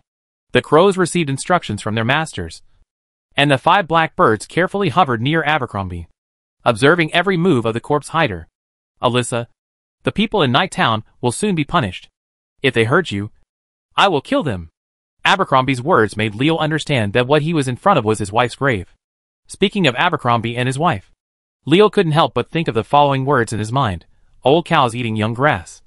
Old husbands and young wives. Well, in fact, Leo was envious and jealous. When a 42-year-old man marries a 20-year-old beautiful girl, someone feels very dark and unbalanced. You are too obedient. Are you really responding to a certain impotence call to marry a 40-year-old man to a 20-year-old woman? After determining Abercrombie's position, Leo began to formulate a battle plan. He was not going to say anything more to the white-haired uncle. His saliva was used to count money, not to reason. No matter what Abercrombie had experienced, he had no reason to do so. He created the Stitch Monster and wanted to bloodbath Night Town. This act had already sentenced him to death. There is a saying that plans cannot keep up with changes. Before Leo could decide how to fight Abercrombie, the white-haired uncle suddenly made a surprising move. He actually started digging his wife's grave. Leo was shocked by Abercrombie's actions. He really couldn't understand why the corpse hider had gone crazy. What happened next was beyond Leo's expectation. As Abercrombie dug, a coffin was unearthed. Opening the lid, there lay a female corpse covered in body spots, and with a big hole in her heart lying in the coffin. It seems that the female corpse has been embalmed and has not decayed. Alyssa. Alyssa. The corpse hider called affectionately. What on earth is this guy going to do? Leo didn't believe that Abercrombie was simply crazy. Maybe the corpse hider, who could create the Stitch Monster, also wanted to transform his wife. Leo does not deny that Abercrombie is a genius. The suture monsters he created using some worthless twisted metal and various corpses are far more powerful than ordinary high-level warriors. This alone makes him a genius. There is no doubt about it. You must know that high-level warriors are not just cabbages on the roadside. They are still captain-level figures in the regular army of the kingdom. Abercrombie did not modify his wife's body. The corpse hider took out a knife and cut it on his chest with Leo's shocked eyes. Could it be that the white-haired uncle just couldn't figure out how to commit suicide for love? Although the knife was small, the wound it made was deep. Abercrombie's next move really shocked Leo. The corpse hider endured the pain and actually stretched his hand to his chest, and then took out a bloody heart, which was his own heart. Are you hallucinating? Leo pinched himself hard and ripped out his heart all by himself. This scene would be difficult for anyone to accept. What on earth is Abercrombie doing? Could it be that he has read The Romance of the Gods, a novel that promotes feudal superstition and the idea of gods and ghosts? Why don't you just learn it? It's more fun than doing it. Alyssa, you will be alive soon, Abercrombie said, putting his heart filled with blood into the big hole in Alyssa's chest. I don't know how he did it. Lisa's body, which had been buried for who knows how long, actually opened her eyes. Seeing this scene, Leo wanted to shout, Wokeo! It's a scam! Abel, is that you? Abel! Alyssa and Abercrombie opened their eyes and looked at each other. They were such a loving couple. If nothing happened next, this would undoubtedly be a classic couple reunion scene. When Abercrombie saw Alyssa really wake up, he was ecstatic, and the corpse hider opened his arms to embrace his wife. At this time, tragedy happened. Abercrombie was so excited that a stream of blood spurted out from the wound on his chest that had not been treated at all, splashing Alyssa's face. Seeing that Alyssa noticed the wound on her chest, Abercrombie endured the pain and smiled and said, Alyssa, don't be afraid. I have taken the suspended animation potion, and everything will be fine. Potion to fake death? This unfamiliar name aroused great interest in Leo, who was peeping and eavesdropping. This potion could make Abercrombie survive without a heart. It was incredible. If only I could get the formula for this thing. Someone had a bad idea. Alyssa didn't listen to Abercrombie's explanation at all. She stared at Abercrombie's bleeding chest, with a light called hunger shining in her eyes. Upon seeing this, Leo suddenly had a bad premonition in his heart. Abel, I'm so hungry. I'm really hungry. Did you bring anything to eat? Abercrombie was stunned. He was so focused on resurrecting his beloved wife Alyssa that he didn't bring anything to eat at all. Oh, Abel, you look delicious. You really look delicious. Can I take a bite of you? Oh, Abel, please. I'm so hungry. Hearing Alyssa's words, Leo's heart tightened suddenly. What is Alyssa now? Ghouls? Ghouls who feed on human flesh. Could it be that she meant to eat Abel when she said this? Leo's premonition was correct. In the eyes of Abercrombie and his horrified eyes, Alyssa suddenly opened her mouth wide and tore off a piece of meat from Abercrombie's chest and ate it deliciously. Abercrombie looked at Alyssa, who was biting him crazily with an expression of disbelief on his face. The corpse hider's mind went blank. The last thing he saw was Alyssa eating his own meat with a satisfied expression on her face. Leo closed his eyes silently. He couldn't bear to watch the scene that happened to Abercrombie. The corpse man who loved his wife deeply and wanted to resurrect her ended up like this. There is no one more miserable than being cloned by Abel. What is this? Is it the god of death's punishment for Abercrombie who tried to fight against him? Or is it the god of destiny's warning to all those who try to change their destiny against heaven? Chapter 93. Another visit to Crow Ridge. After enjoying the delicious meal, Alyssa lay in the coffin and stroked her swollen belly with satisfaction. She picked up Abercrombie's head, which was specially left in memory of him, and kissed him hard on the mouth. He said happily, "Abel, you are so kind to me. I love you." But before long, the hungry Alyssa even ate the head as a souvenir. Alyssa, who became a ghoul, and she who was a human were completely two different creatures. What Abercrombie resurrected was only the body of her wife. After eating Abercrombie's head, Alyssa stood up from the coffin. Crow Ridge didn't have the food she needed. Although there were corpses everywhere, the carrion from decades ago gave her no appetite at all. At this time, she thought of the small cemetery south of Night Town, where there was a lot of delicious food. Moreover, there are still humans living in Night Town, and those are really fresh meat. Just when Alyssa stepped out of the coffin, the knife that Abercrombie used to cut open the chest and take out the heart, which Alyssa had been ignoring, suddenly turned into a steel man, and was stuck in Alyssa's surprised eyes. He grabbed her waist and dragged the ghoul in place. Alyssa was about to struggle, but unexpectedly, a bone spear struck through the air with a whoosh, and the powerful piercing force penetrated the ghoul's body at once. The bone spear pierced right into Alyssa's heart, and the heart that Abercrombie had inserted in order to resurrect Alyssa was destroyed. The heart, which was the source of rebirth energy, was destroyed. Alyssa struggled twice, and her whole body returned to silence. A human man with black hair and black eyes walked out of the woods in the distance. He looked at Alyssa, who was nailed to death with a bone spear inside. Ashes will return to dust. Dust will return to dust. Things like you should not exist. It's better to die. Who else is this human man besides Leo? Commanding the steel stone demon to put Alyssa back into the coffin. Leo's hand flashed with fire, and a sacrificial fire lit the coffin. Burn it! You two, husband and wife, were born in the same quilt and died in the same hole. The warlock's sacrificial fire was used to cremate people.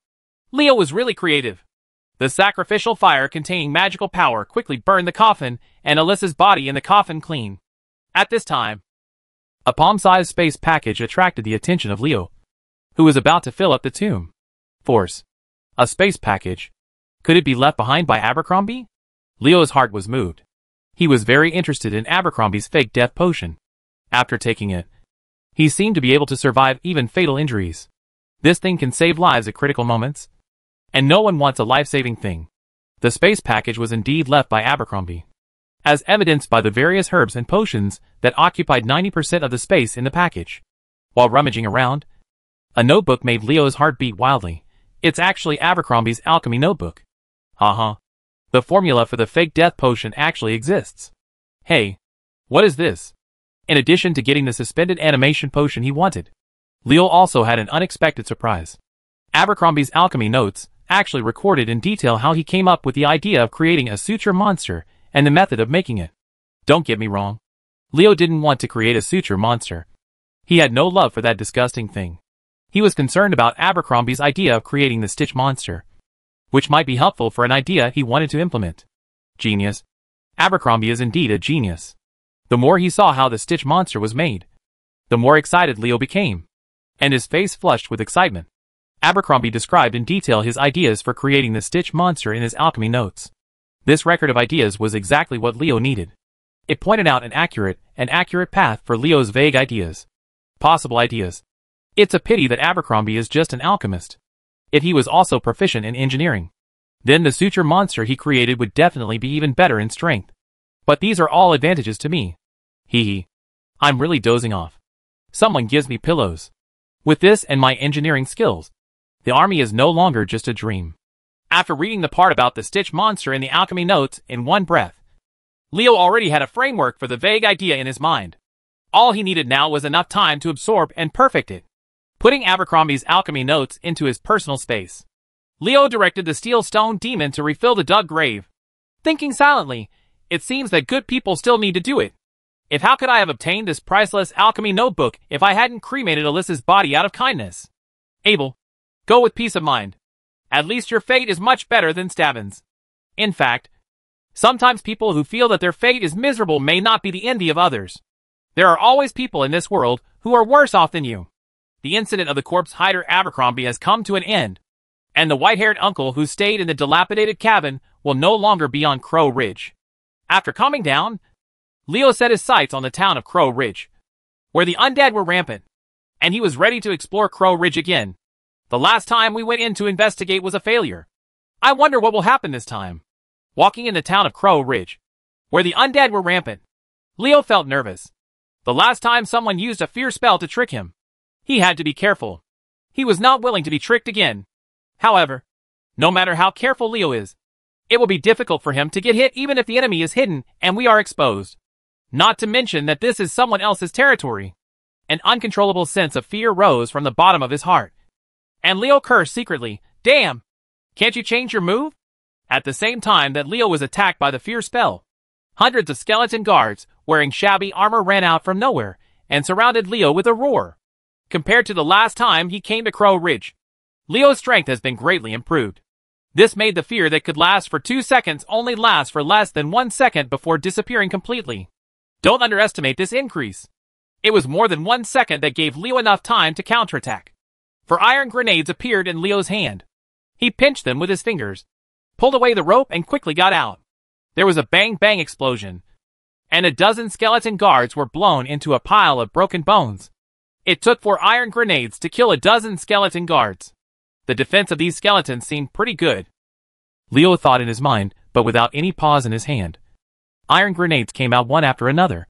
Bang-bang explosions sounded one after another, and the skeleton guards were blown away in the sky full of bone fragments. It took only about 20 breaths for hundreds of skeleton guards to become history. Such a big movement naturally alarmed the entire Crow Ridge, and the undead all over the mountains and plains rushed towards Leo's direction. Chapter 94: The Battle on Crow Ridge. This formation is really big. The undead all over the mountains and plains would have made other people wet their pants. But Leo was not under any pressure, since 50 or 60 iron grenades had been deployed to deal with the skeleton guards. The area within 50 meters with Leo as the center was completely empty, which just gave him enough space. Walls of bones rose out of thin air amidst the roaring sound. The appearance of these roadblocks caused a lot of trouble for the incoming undead, and the undead had to slow down to demolish them one by one. Leo smiled when he saw this. He was extremely grateful for Althea's generosity at this time. If this rich girl hadn't spent 100,000 gold, he would never have the luxury of firepower and hundreds of iron grenades. These are all energy. Leo looked at the incoming undead with gleaming eyes. In his eyes, these undead were not the kings of H.L. seeking life, but lovely energy sources for activities that could enhance his strength. Energy source. The nearly 100 skeleton guards before had given him a lot of energy, and the value in the upgraded energy tank had increased a lot. Leo had no doubt, after killing these undead in front of him, even if he failed to reach level 30, he would be able to reach the top. It's not much different from the rank of warriors, if you can successfully be promoted to a high-level combatant in this battle. So what if you use up all the iron grenades? Although these grenades are of high value, they are still foreign objects. How can they be compared to the improvement of one's own strength? With this thought in mind, Leo began his crazy bombing of the undead. He fired the iron grenades one after another, and the bang-bang-bang explosion sounded one after another, never stopping for a moment. Pieces of skeletons were blown into pieces by the impact of the iron grenade explosion. Broken bones and fragments of bone became the main color of Crow Ridge at this time. Die. Die. Die! You undead. Turn them all into upgrade energy for me. Leo was still addicted to grenades at this time. Inversely proportional to the dwindling stock of iron grenades, AO gained more and more energy. When the stock of iron grenades was reduced to 200, Leo suddenly laughed wildly. Ha ha ha. I've upgraded. I'm only one level away from becoming a high-level warrior. Becoming a high-level warrior. This is a level that many people cannot reach in their lifetime. And Leo has already touched the threshold of a high-level warrior in just 2 years. How can you not make him happy? In addition, all the skills of the Necromancer can be activated after reaching level 30. Leo's strength will immediately take a huge leap, which makes him even more excited. A group of undead rushed over, and were turned into debris in the sky by the explosion of iron grenades. Another group of undead rushed over, and then turned into bone fragments in the explosion. The grenades were flying, and the bombing continued, when there were only 3 iron grenades left. The army of undead that filled Leo's entire field of vision was finally gone. The unknown number of undead on Crow Ridge were completely turned into dust. Leo, who had been busy firing grenades for most of the hour, not only didn't feel tired at all, but was also very energetic. The energy tank, that was only half the distance from reaching level 30, made him wish there were more undead on Crow Ridge. This kid completely forgot that his iron grenades were no longer enough. Is there no more? Come on. Undead. Come quickly. Bring me a group of undead. Leo has no choice but to bring in more undead so that he can comfortably reach level 30. Will you die? Now the value in the energy tank is neither going up nor down. Is it exciting or something? Crunch. Crunch. Just when Leo shouted, there was a sound of bones rubbing together. Sure enough, there are still fish that have slipped through the net. Leo's eyes lit up. The presence of undead meant that there was still energy. This was good news for him, who was eager to reach level 30 and become a high-level warrior. Hey, come out and die. Little undead, ugh. Before Leo could finish speaking, the owner of the crunching sound appeared in his field of vision. The joy on Leo's face disappeared when he saw the other party appearing, and was replaced by a look of depression. A tall skeleton carrying a sword glowing with magic was slowly walking towards Leo. The crunching sound was caused by the friction of the bones on his body when he moved. What a strong pressure! Leo felt a strong pressure from this tall skeleton. As the skeleton approached, he was shocked to find that he had a feeling of suffocation. This is what happens when you face an opponent that is far more powerful than you. This skeleton feels to me several times more terrifying than Scarlet's tough girl. Through the duel with the opponent's momentum, Leo was shocked to find that this skeleton holding a magic sword was simply not what he could match now. This big guy should be the powerful undead that makes ogres with the strength of high-level warriors feel scared when they see it from a distance. Leo stared at the tall skeleton for a moment, the fighting spirit in his heart burning brightly. The thought of fighting with this skeleton made him give up the idea of turning around and running away. Bones, if I can kill you, the energy collected will definitely be enough for me to reach level 30. The opponent's momentum is too strong, and there is an indescribable murderous intent in the momentum.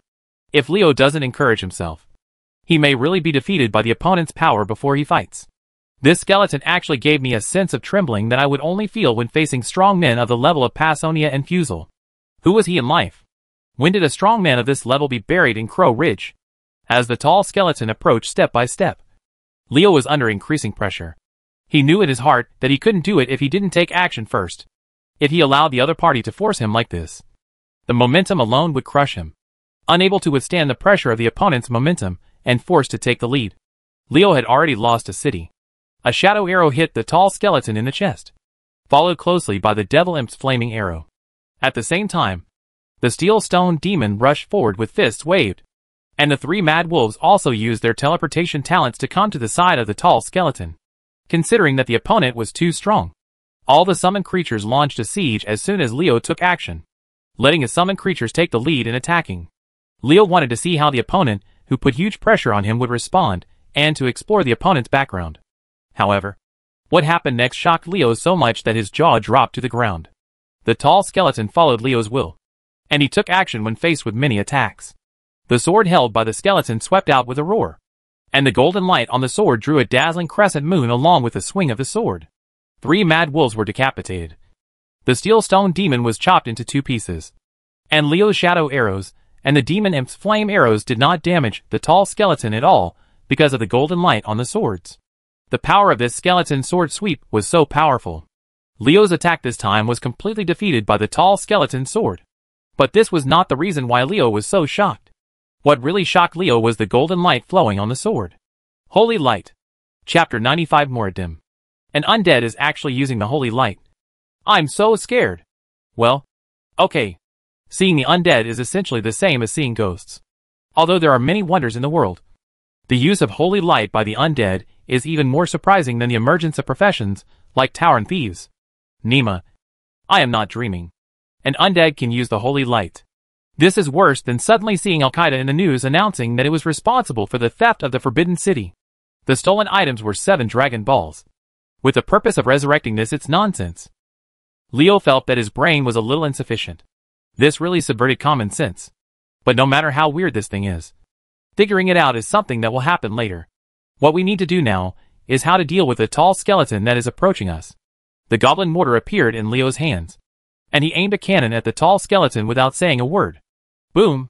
The attack power of the goblin mortar was overwhelming. The body of the tall skeleton that was knocked upright was forced to push back several meters by a huge force. The bones on the tall skeleton's body kept rubbing against each other. There was an unpleasant crunching sound, which made Leo's teeth feel sore for a while. There was a whooshing sound, and several bone spears attacked the tall skeleton with a sharp sound of breaking through the air. The undead, who could use the holy light, was not greatly affected after being bombarded, and he swung his sword. In just a few strokes, all the bone spears that were chasing him were knocked away.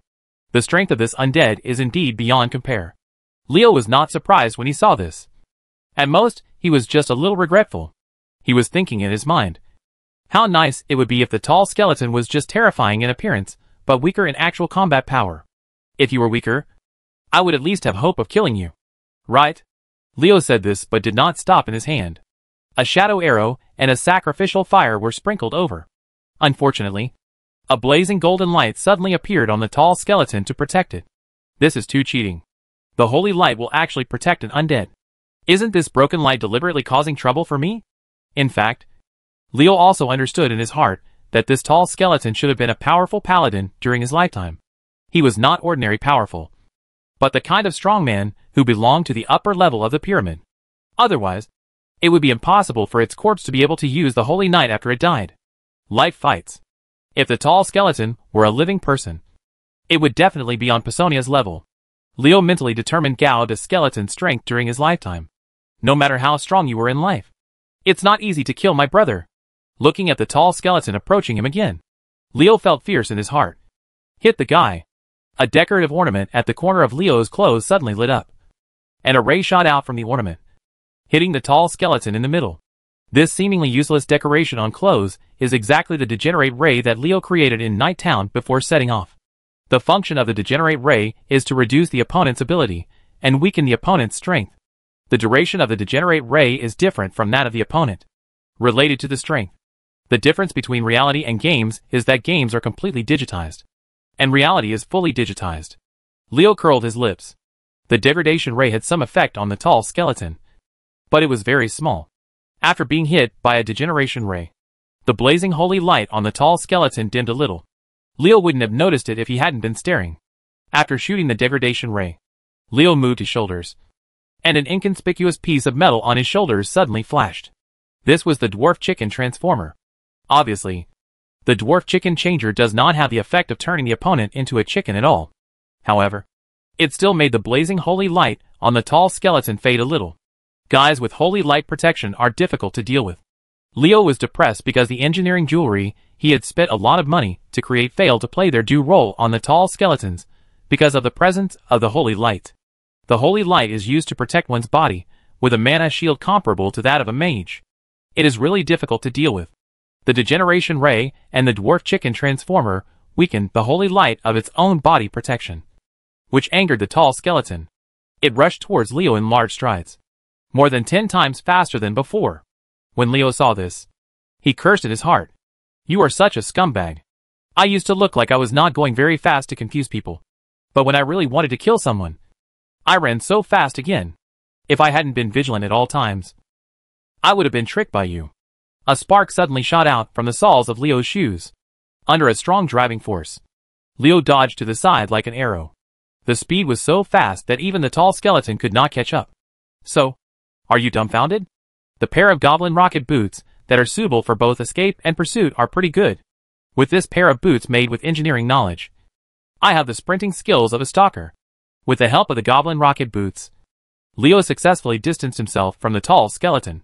In a daze, he seemed to see the name of the sword user engraved on the hilt of the great sword held by the skeleton, Moradin. It turns out that this tall skeleton is called Moradin.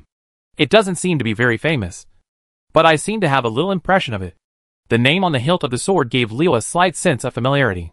He thought it was a little-known boss in Yamaguchi Mountain. Before traveling through time, he might have heard its name mentioned occasionally. A minor boss who is not famous is so strong. So what level is Alsos and Queen MM? It seems that my strength is still very weak. Taking advantage of the distance gained by the goblin rocket boots, Leo summoned the crazy wolf. Corpse Vine, Wolf-filled heart, and other thugs again. As for the Iron Stone Demon, Bones, recruit guys. Leo raised his hand, and a sledgehammer glowing with magic came out and hit Moradin. This sledgehammer is the hammer of Raxo that Leo got in the death mine. Moradin rushed towards Leo, completely ignoring the hammer of Laxer. In his opinion, this sledgehammer could not hurt him at all.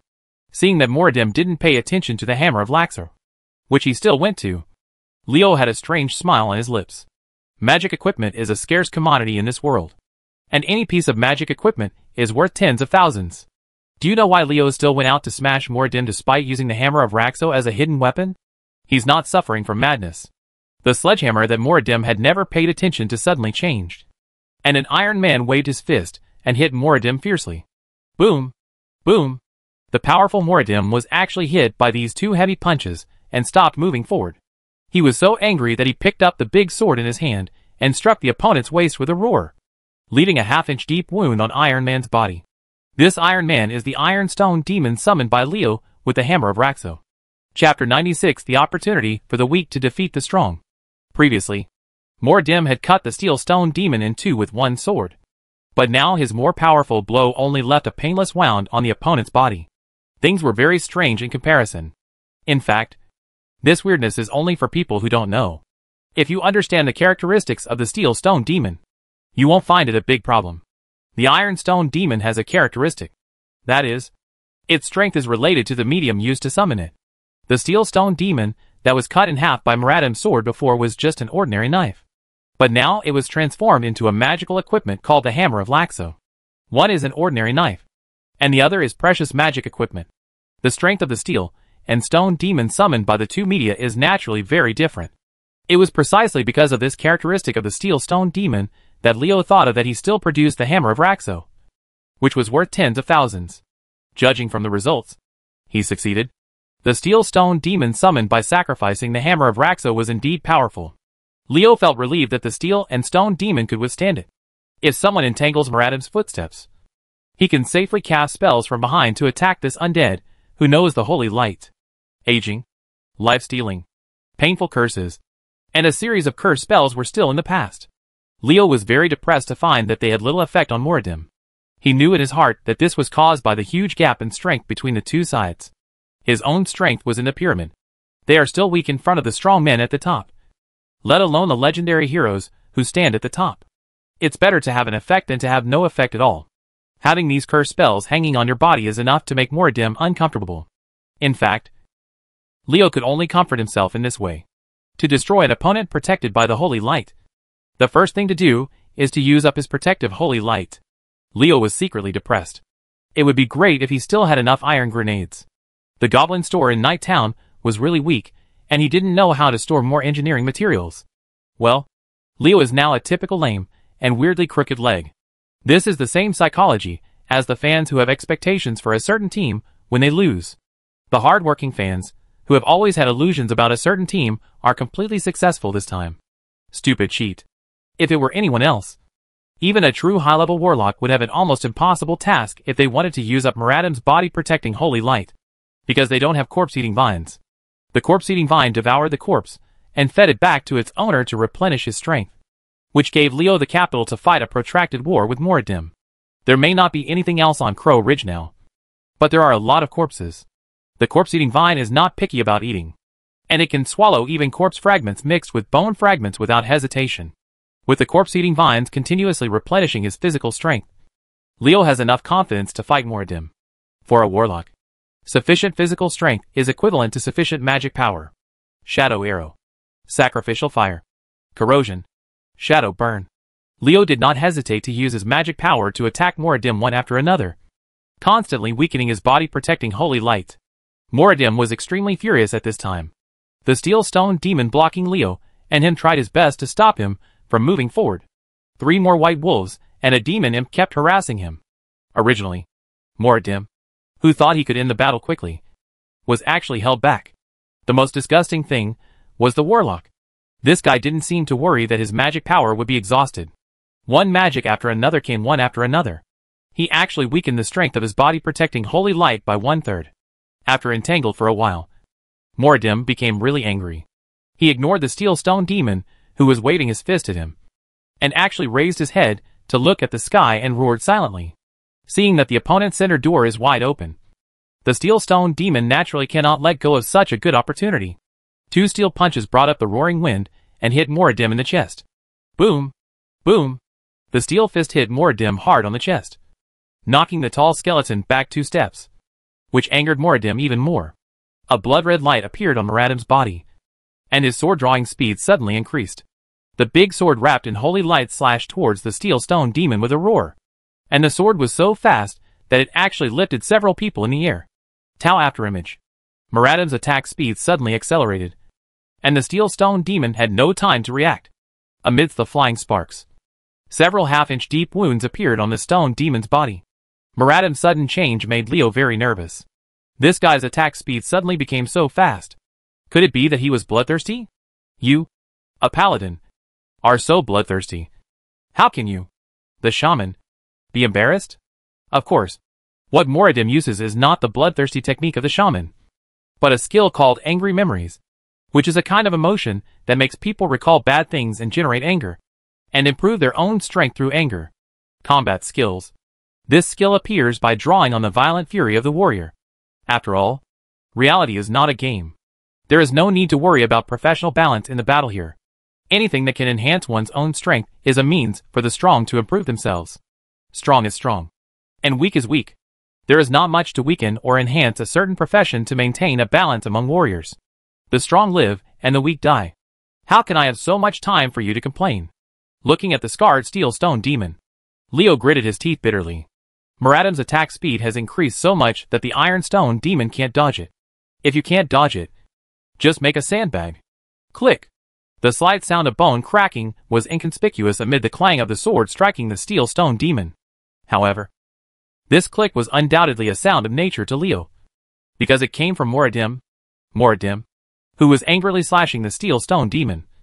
Hadn't realized yet that as he continued to slash his opponent, the protective holy light on his body was quickly fading.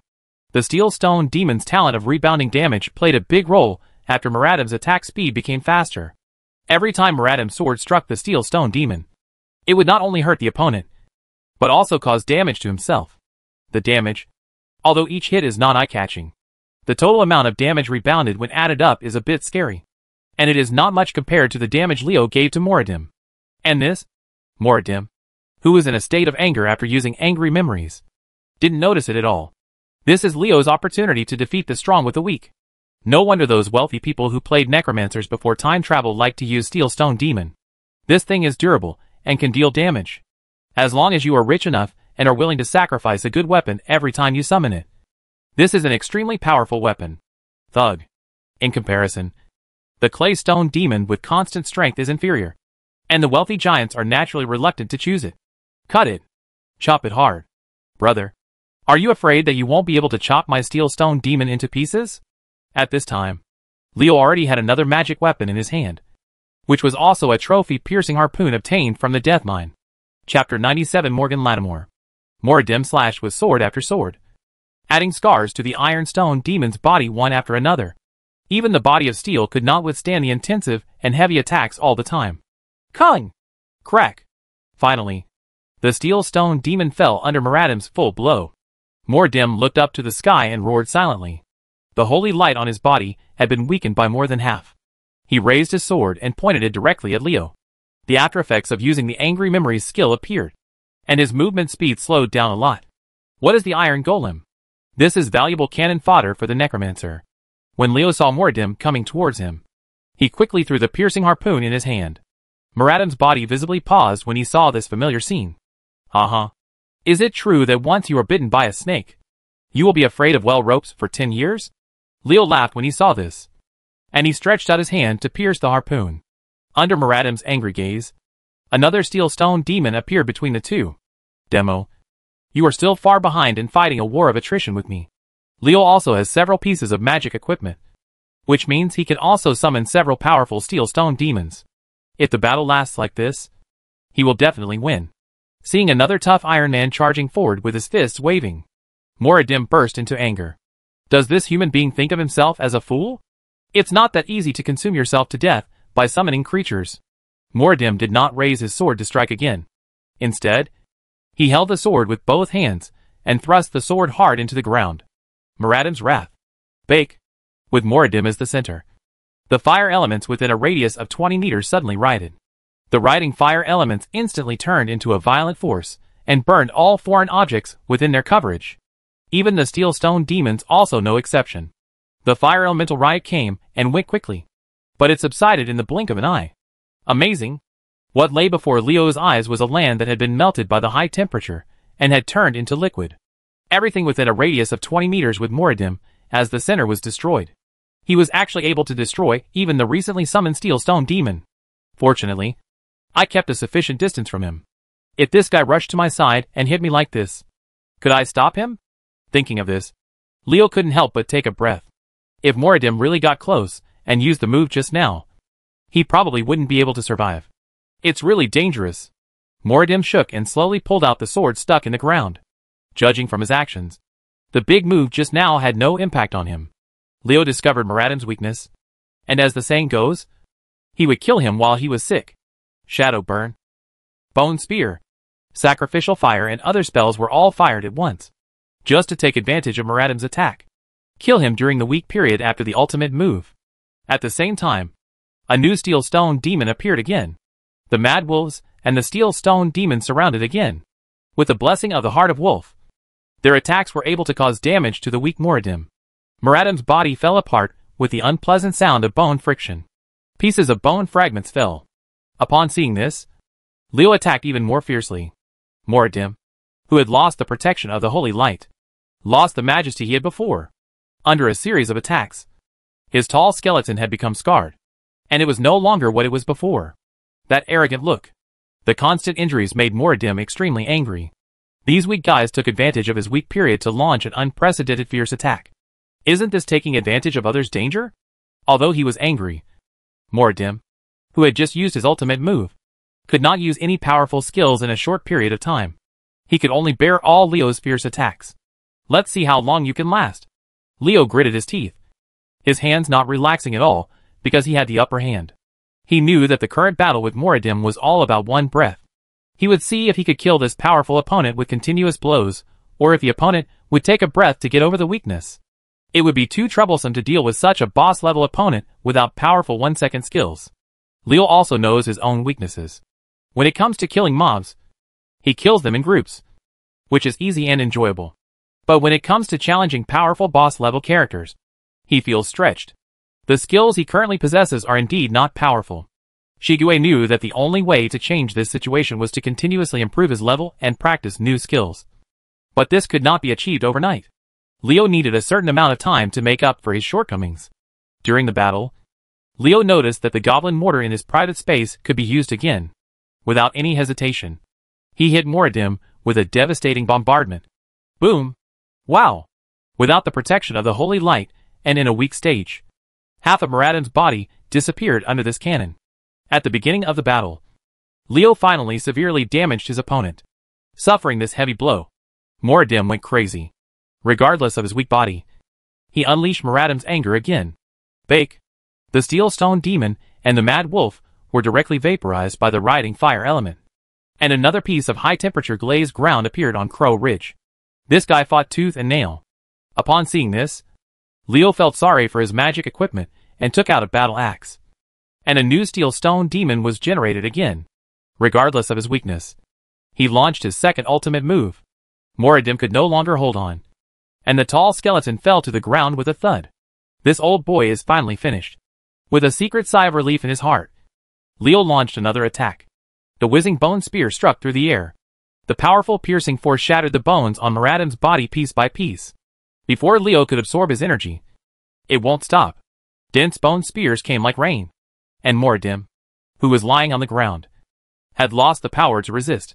He could only be beaten passively, and was reduced to a pile of bone fragments in a short while. They were all beaten to pieces. Why hasn't this old boy died yet? Leo was confused. Logically speaking, Moradin should have died. But he did not absorb any energy. Just when Leo was confused, a human shadow floated out from Moradin. The soul of a paladin. Leo could tell his identity from the soul's dress at just one glance. Thinking that this should be Moradin's soul. Young man, thank you for rescuing me from endless sins. Moradin's soul gave Leo a knight salute and said in a grateful tone. Leo's expression was serious, no matter what you have experienced. For a noble paladin, to become a member of the undead is an extremely serious blasphemy against the sacred light.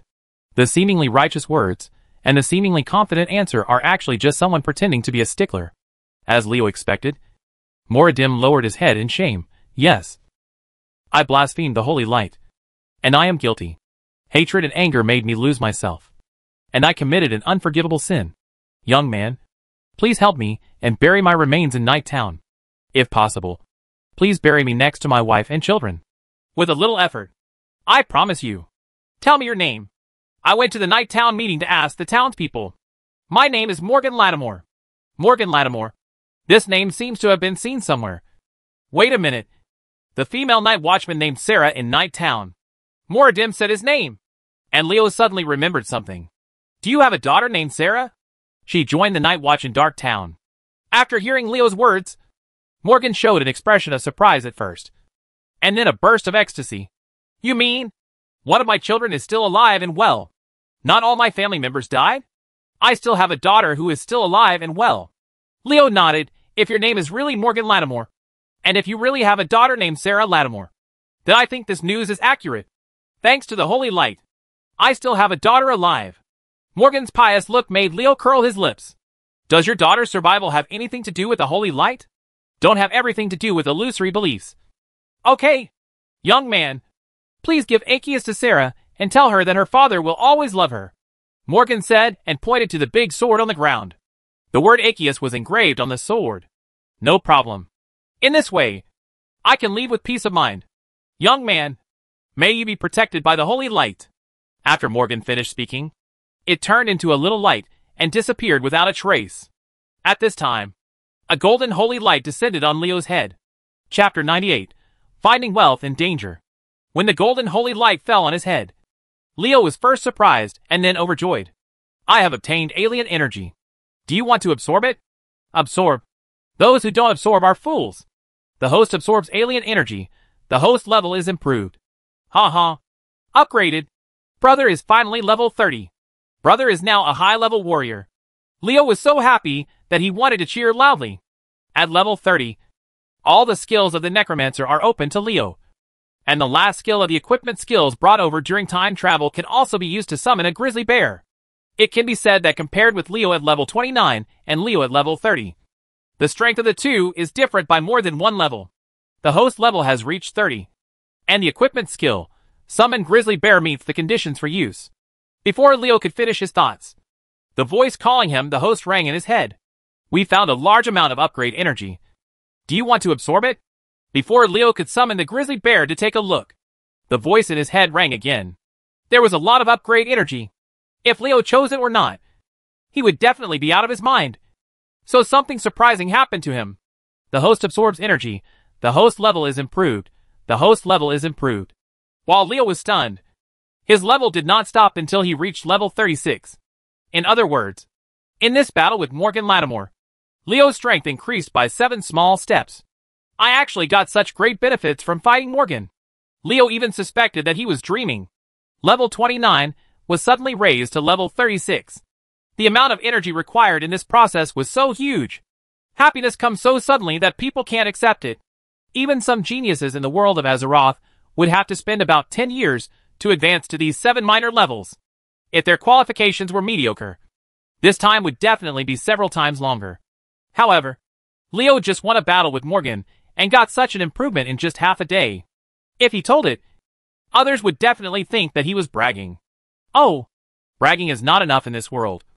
Bragging about dragons is more appropriate.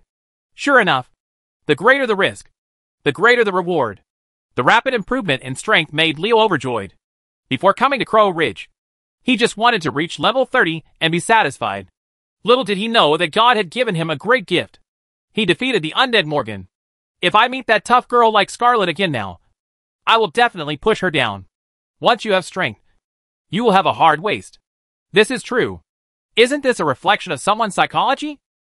After being delighted by the substantial increase in strength, Leo began to check out the newly activated Necromancer skills. The curse system has gained a skill that reduces the opponent's elemental resistance, making the opponent more seriously injured when attacked by magic. The poison system has gained a shockwave-like skill like Poison Nova with itself as the center. But this skill is not only when attacking the enemy.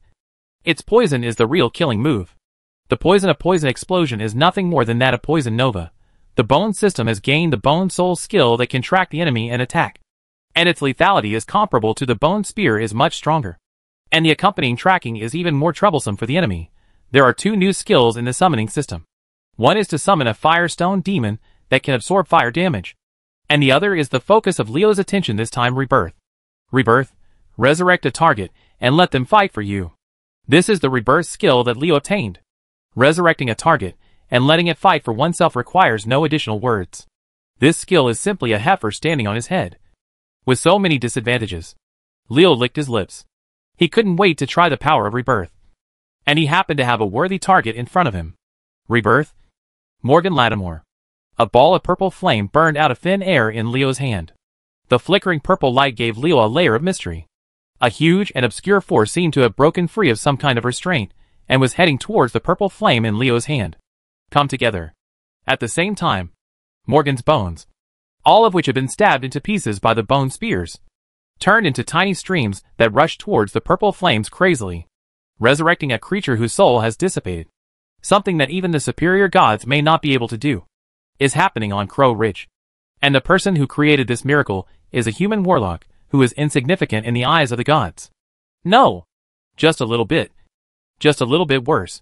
Morgan, who was reborn with the power of skills alone, was definitely not complete. He was just a dead thing that could only obey orders, and could not be considered a true rebirth. Leo, who controlled the purple flame, was sweating profusely.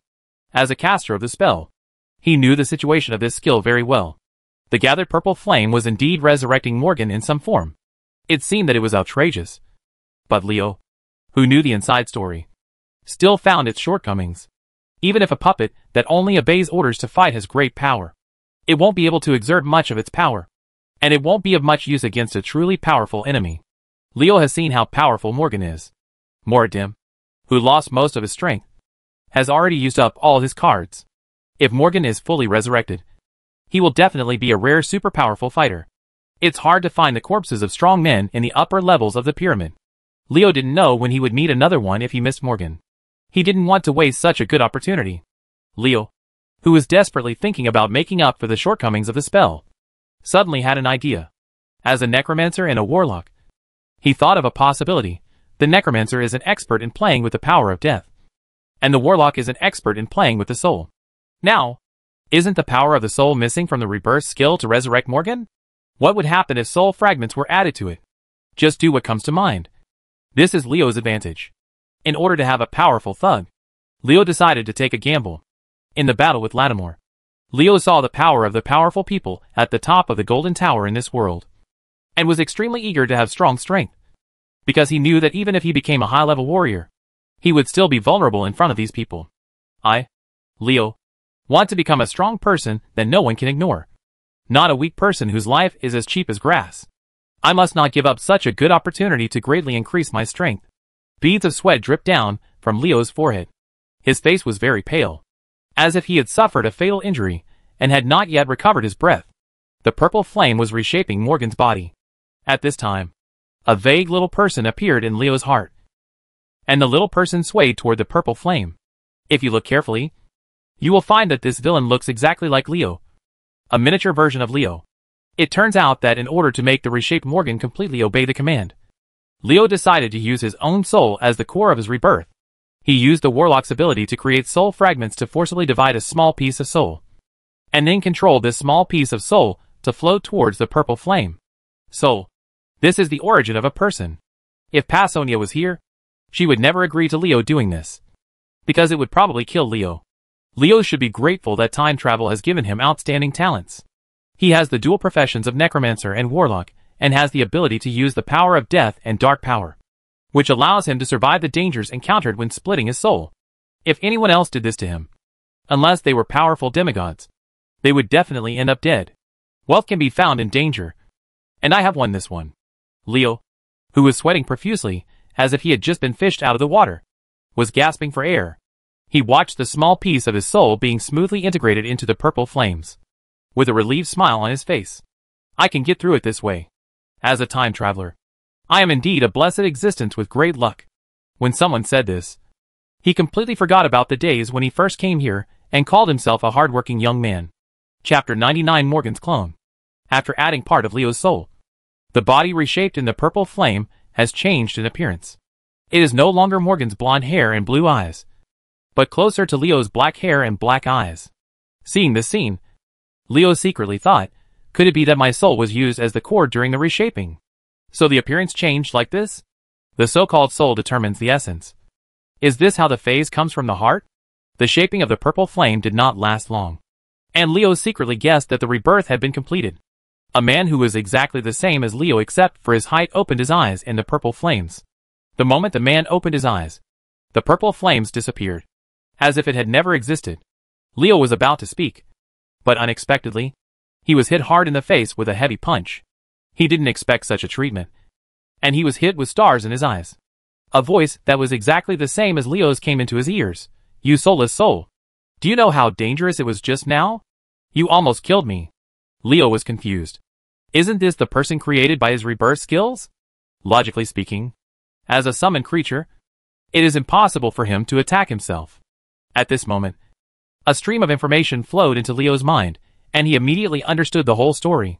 Rather than saying that Leo resurrected Morgan, it is better to say that Leo created a clone with the help of Morgan's power. The product of the combination of the Necromancer's rebirth and the Warlock's soul fragment is no longer a tool that only knows how to fight, but has the power to fight. Independent thinking individual. The soul as the core of rebirth is the main factor that determines the individual's thoughts. Of course, although these individuals have independent thoughts, they cannot really disobey Leo's orders, nor can they harm Leo.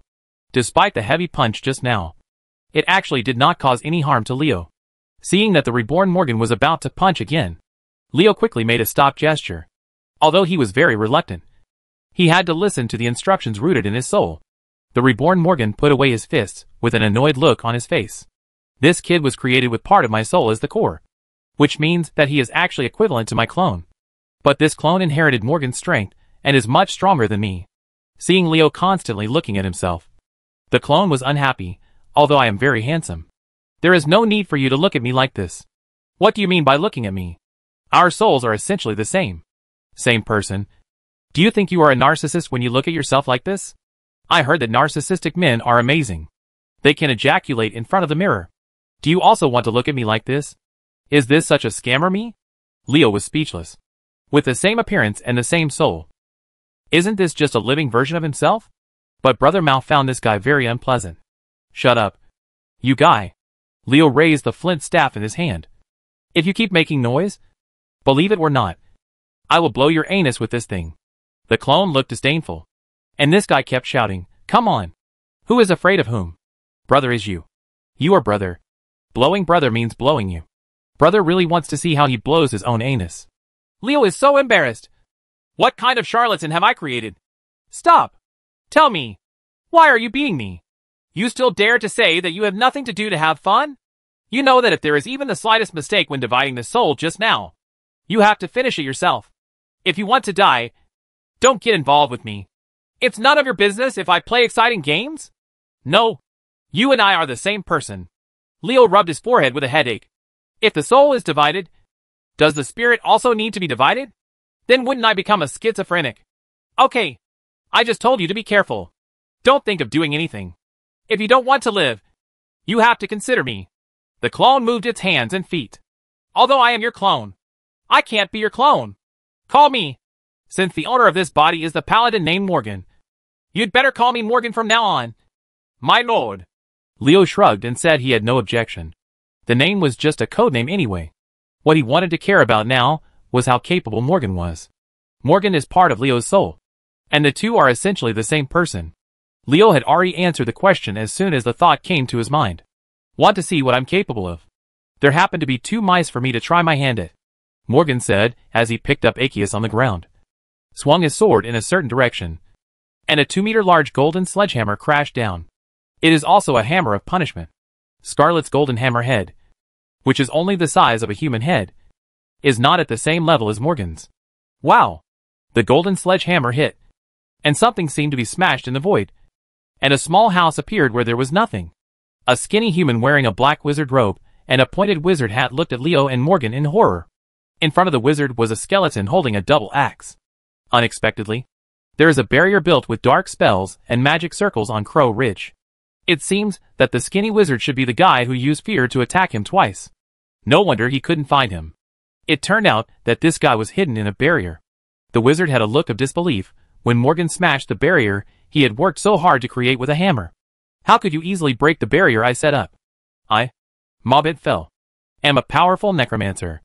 It is impossible for a little paladin like you to break my barrier. Morgan ignored Mobit's words at all. And Aegeus waved again. And a judgment came out. The skeleton standing in front of Mobbit was smashed into pieces. Leo's eyes shrank at the sight. Leo felt a strong aura from the smashed skeleton. The strength of this double-axe-wielding skeleton would never be weaker than that of the werewolf leader he killed in the Sunshine Forest. It was actually an instant kill. And it looked like Morgan was just a casual blow. How strong was the clone he created? Mobidius. Mobbit fell shouted at the moment the skeleton in front of him shattered. Mobidius seemed to be the name of the skeleton. Before the necromancer could take action, Morgan's attack came again. Still a judgment. Flash kill. See flash kill again. The miserable necromancer and the skeleton named Mobidius were killed by Morgan's trial without any chance to perform. After instantly killing the necromancer and his skeleton, Morgan just said to Leo, if calculated according to the level system, my strength is equivalent to level 60. If I are given enough good equipment, I will be even stronger. The most important point is, I can still upgrade. Leo smiled. He was a powerful fighter whose strength was equivalent to level 60. With him, even if he couldn't let himself walk sideways in this world, his safety was finally guaranteed. Chapter 100 Return to Stormwind City. In the cemetery of Night Town, Sarah placed Aegeus in front of the grave she had prepared for her father. There was a trace of sadness on the face of the female night watchman, but more of it was the relief of letting go of a heavy burden. Leo gently patted Sarah on the shoulder and said to her, my condolences. Your father is a powerful paladin. Sarah turned to thank Leo. Thank you, Mr. Leo. Leo scratched his face in embarrassment and settled the matter on Crow Ridge. He rode the crazy wolf back to Night Town and brought the good news to Duke Everlock and his daughter that the undead on Crow Ridge had been cleared away. The Aegeus that Morgan left behind was given to Sarah. In any case, Leo feels that it is better not to do things to death. He has already stolen Morgan's bones to make a powerful clone. So it is better not to be greedy for the weapons left by the paladin. This time at Crow Ridge he has already earned enough during this trip. And it is not good to be too greedy. If he embezzled all the relics left by a father to his daughter, Leo felt that he would not be able to bear it on his conscience. This man. The most difficult thing is to pass his own level. Someone sighed as he handed over a magic sword worth tens of thousands. Just as he was about to say a few polite words to Sarah, Leo found Althea waiting for him outside the cemetery. What happened? After saying sorry to Sarah, Leo walked towards Althea. Mr. Leo, I just received something that you may be interested in. Althea took out a magic letter and handed it to Leo. The magic letter is very ordinary, but the hand with a clenched fist drawn on it is very unusual.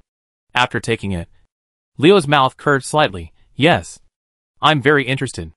Althea knew the rules and walked away after seeing Leo taking the letter.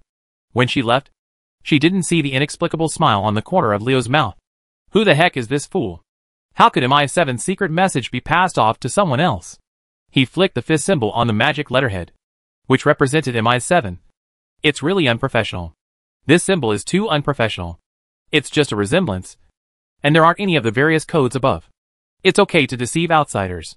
If you want to deceive an expert, just think of me as a newbie. Right? Leo looked at the letter in his hand and thought about it.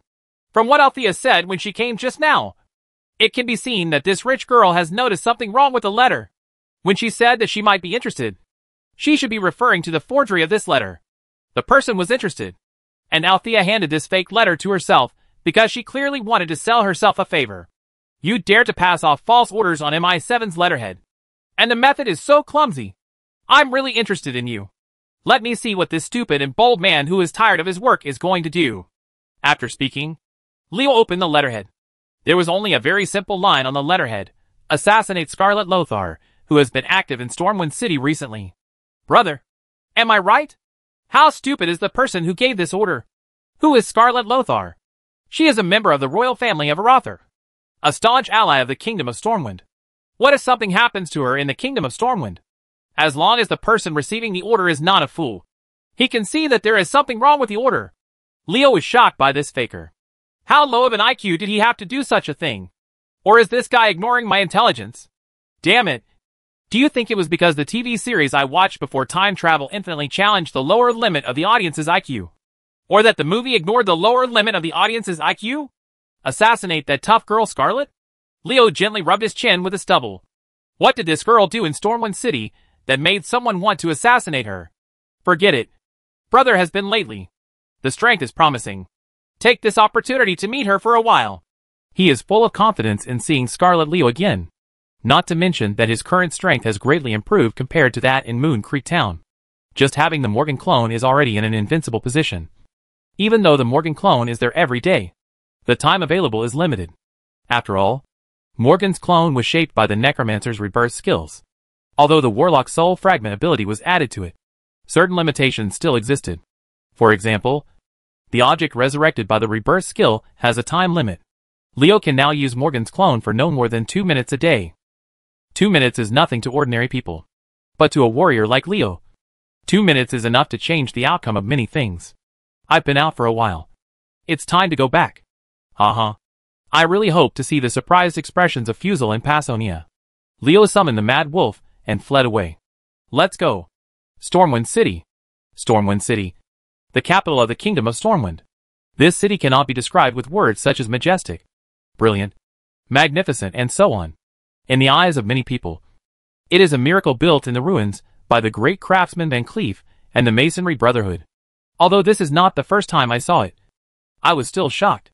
A young man with black hair and black eyes said with emotion as he passed the city gate. The guards guarding the city ignored this man. They had seen too many people like the black-haired young man who were impressed by the majesty of Stormwind City. After entering the city, Leo did not go back to Fizzle, but went straight to the Warlock Guild. His strength had been greatly improved in Crow Ridge, and he could now learn a lot more spells, some of which could be obtained through comprehension. Some can only be learned in the Warlock Guild. Don't forget that when playing Yamaguchi Mountain, you often see warlocks strutting around with a demon. In fact, in the real world, warlocks are very low-key. Although warlocks who study the power of darkness to control demons are not street rats that everyone shouts about, they are not liked by most people. This can be seen from the fact that most of the places where warlocks learn skills are in dark and remote basements. Of course, except for the necromancers in the Undercity. When passing by the golden-crested rose inn in Stormwind City, Leo suddenly saw a beauty with purple eyes. The purple-haired beauty gave him a very familiar feeling. Stretching out his index finger to scratch his face, Leo was puzzled. She had purple hair and purple eyes. And she was a beautiful woman. If I were really familiar with her, I shouldn't have known who she was. I looked at her so familiarly, but I still felt wrong in my mind. The number is really strange. As if she felt Leo's gaze, the purple-haired beauty turned her head and looked in his direction. When she realized it was Leo, her movements paused obviously. The reaction of the purple-haired beauty surprised Leo. This girl really knows me. It's weird. A beautiful woman who is a rare resource knows me. But why can't I remember who she is? Chapter 101. The little girl is too easy to fool. Seeing a purple-haired beauty, who looked familiar at the Golden Rose Hotel, was just an episode on Leo's road. He was not the type who couldn't move after seeing a beautiful woman. He would not think that the purple-haired beauty's figure looked familiar. It's not a good habit to just get up close and casually disrupt your planned itinerary. Leo only stayed at the door of the Golden Rose Hotel for a short while. And when he saw that the purple-haired beauty had no intention of coming forward to say hello to him, Leo quickly left. However, when he came out of the Warlock Guild, he unexpectedly found someone waiting for him somewhere.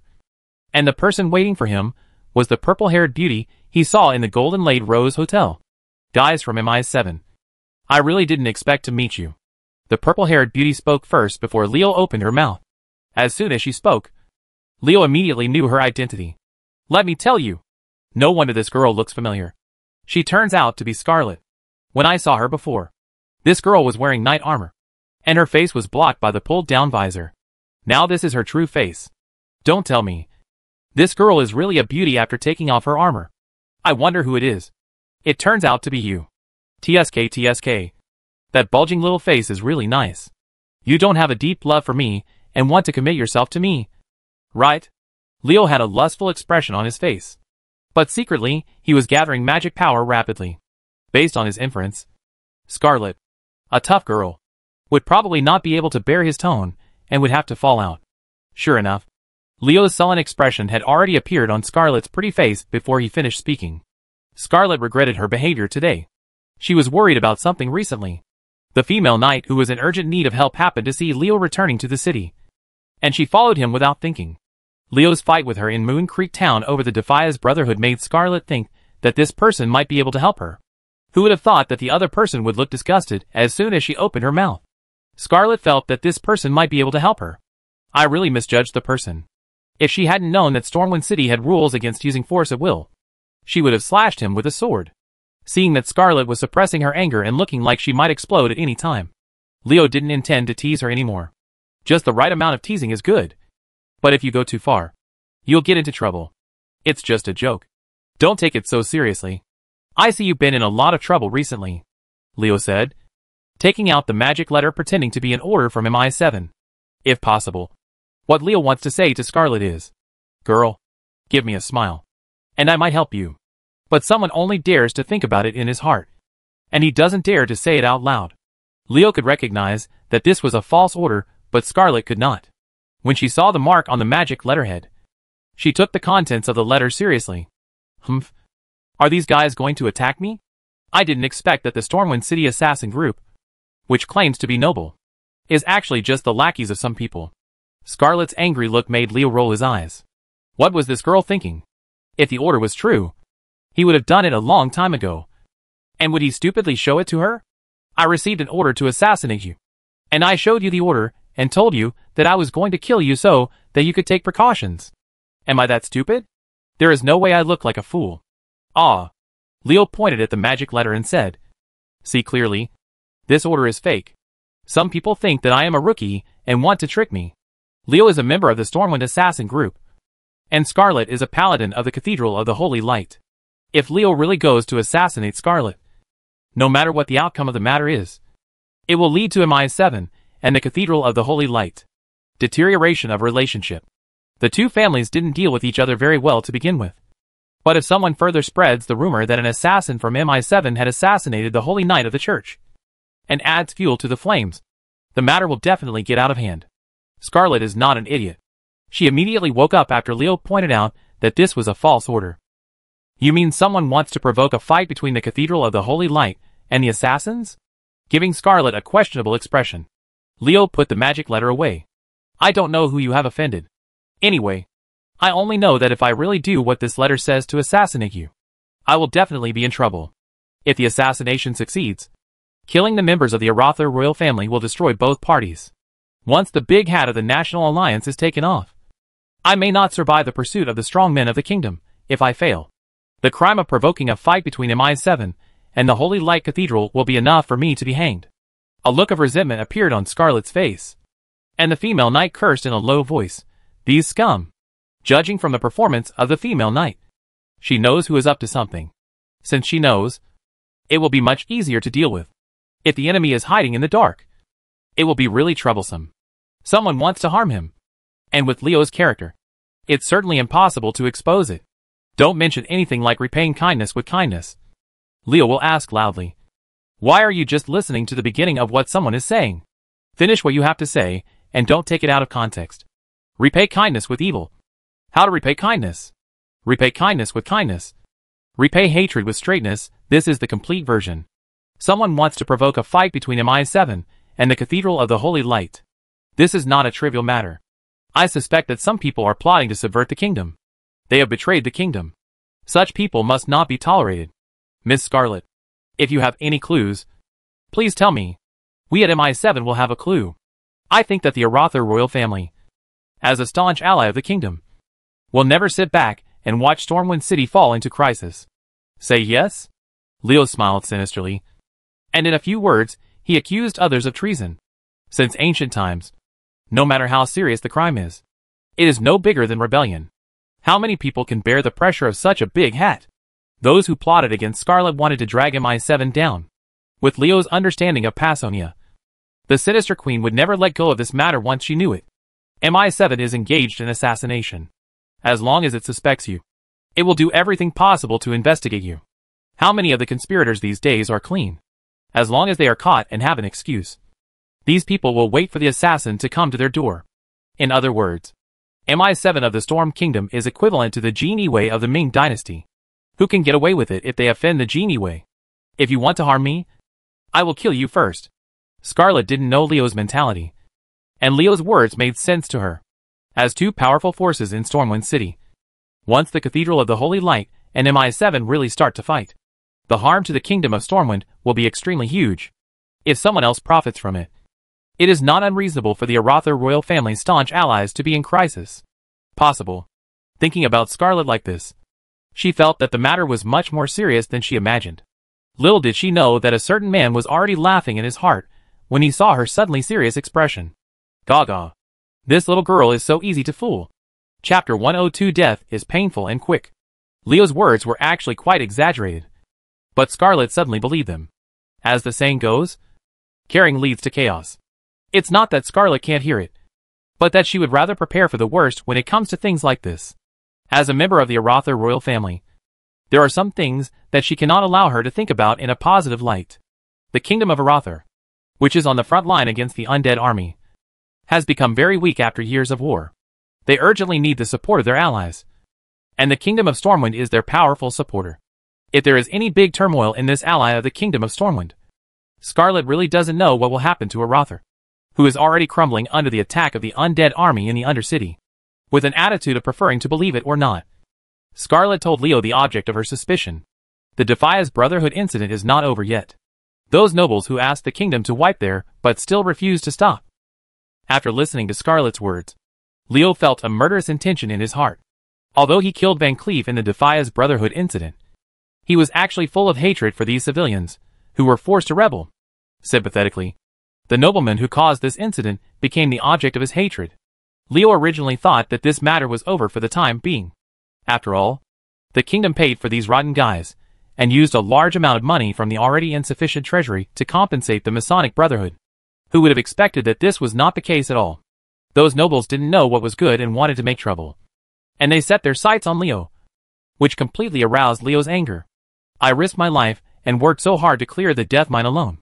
Who did this? Aren't they all these decadent nobles? Now that it's over, these guys actually want to kill me. So don't blame me for being ruthless. There's a saying that goes well. If the king wants his minister to die, the minister will kill the king first. Not to mention that the relationship between brother and the nobles is not that of king and minister. As a member of MI7, I would be embarrassed to say hello to others when I go out without killing a few nobles. Scarlet had already turned around and left when Leo was furious.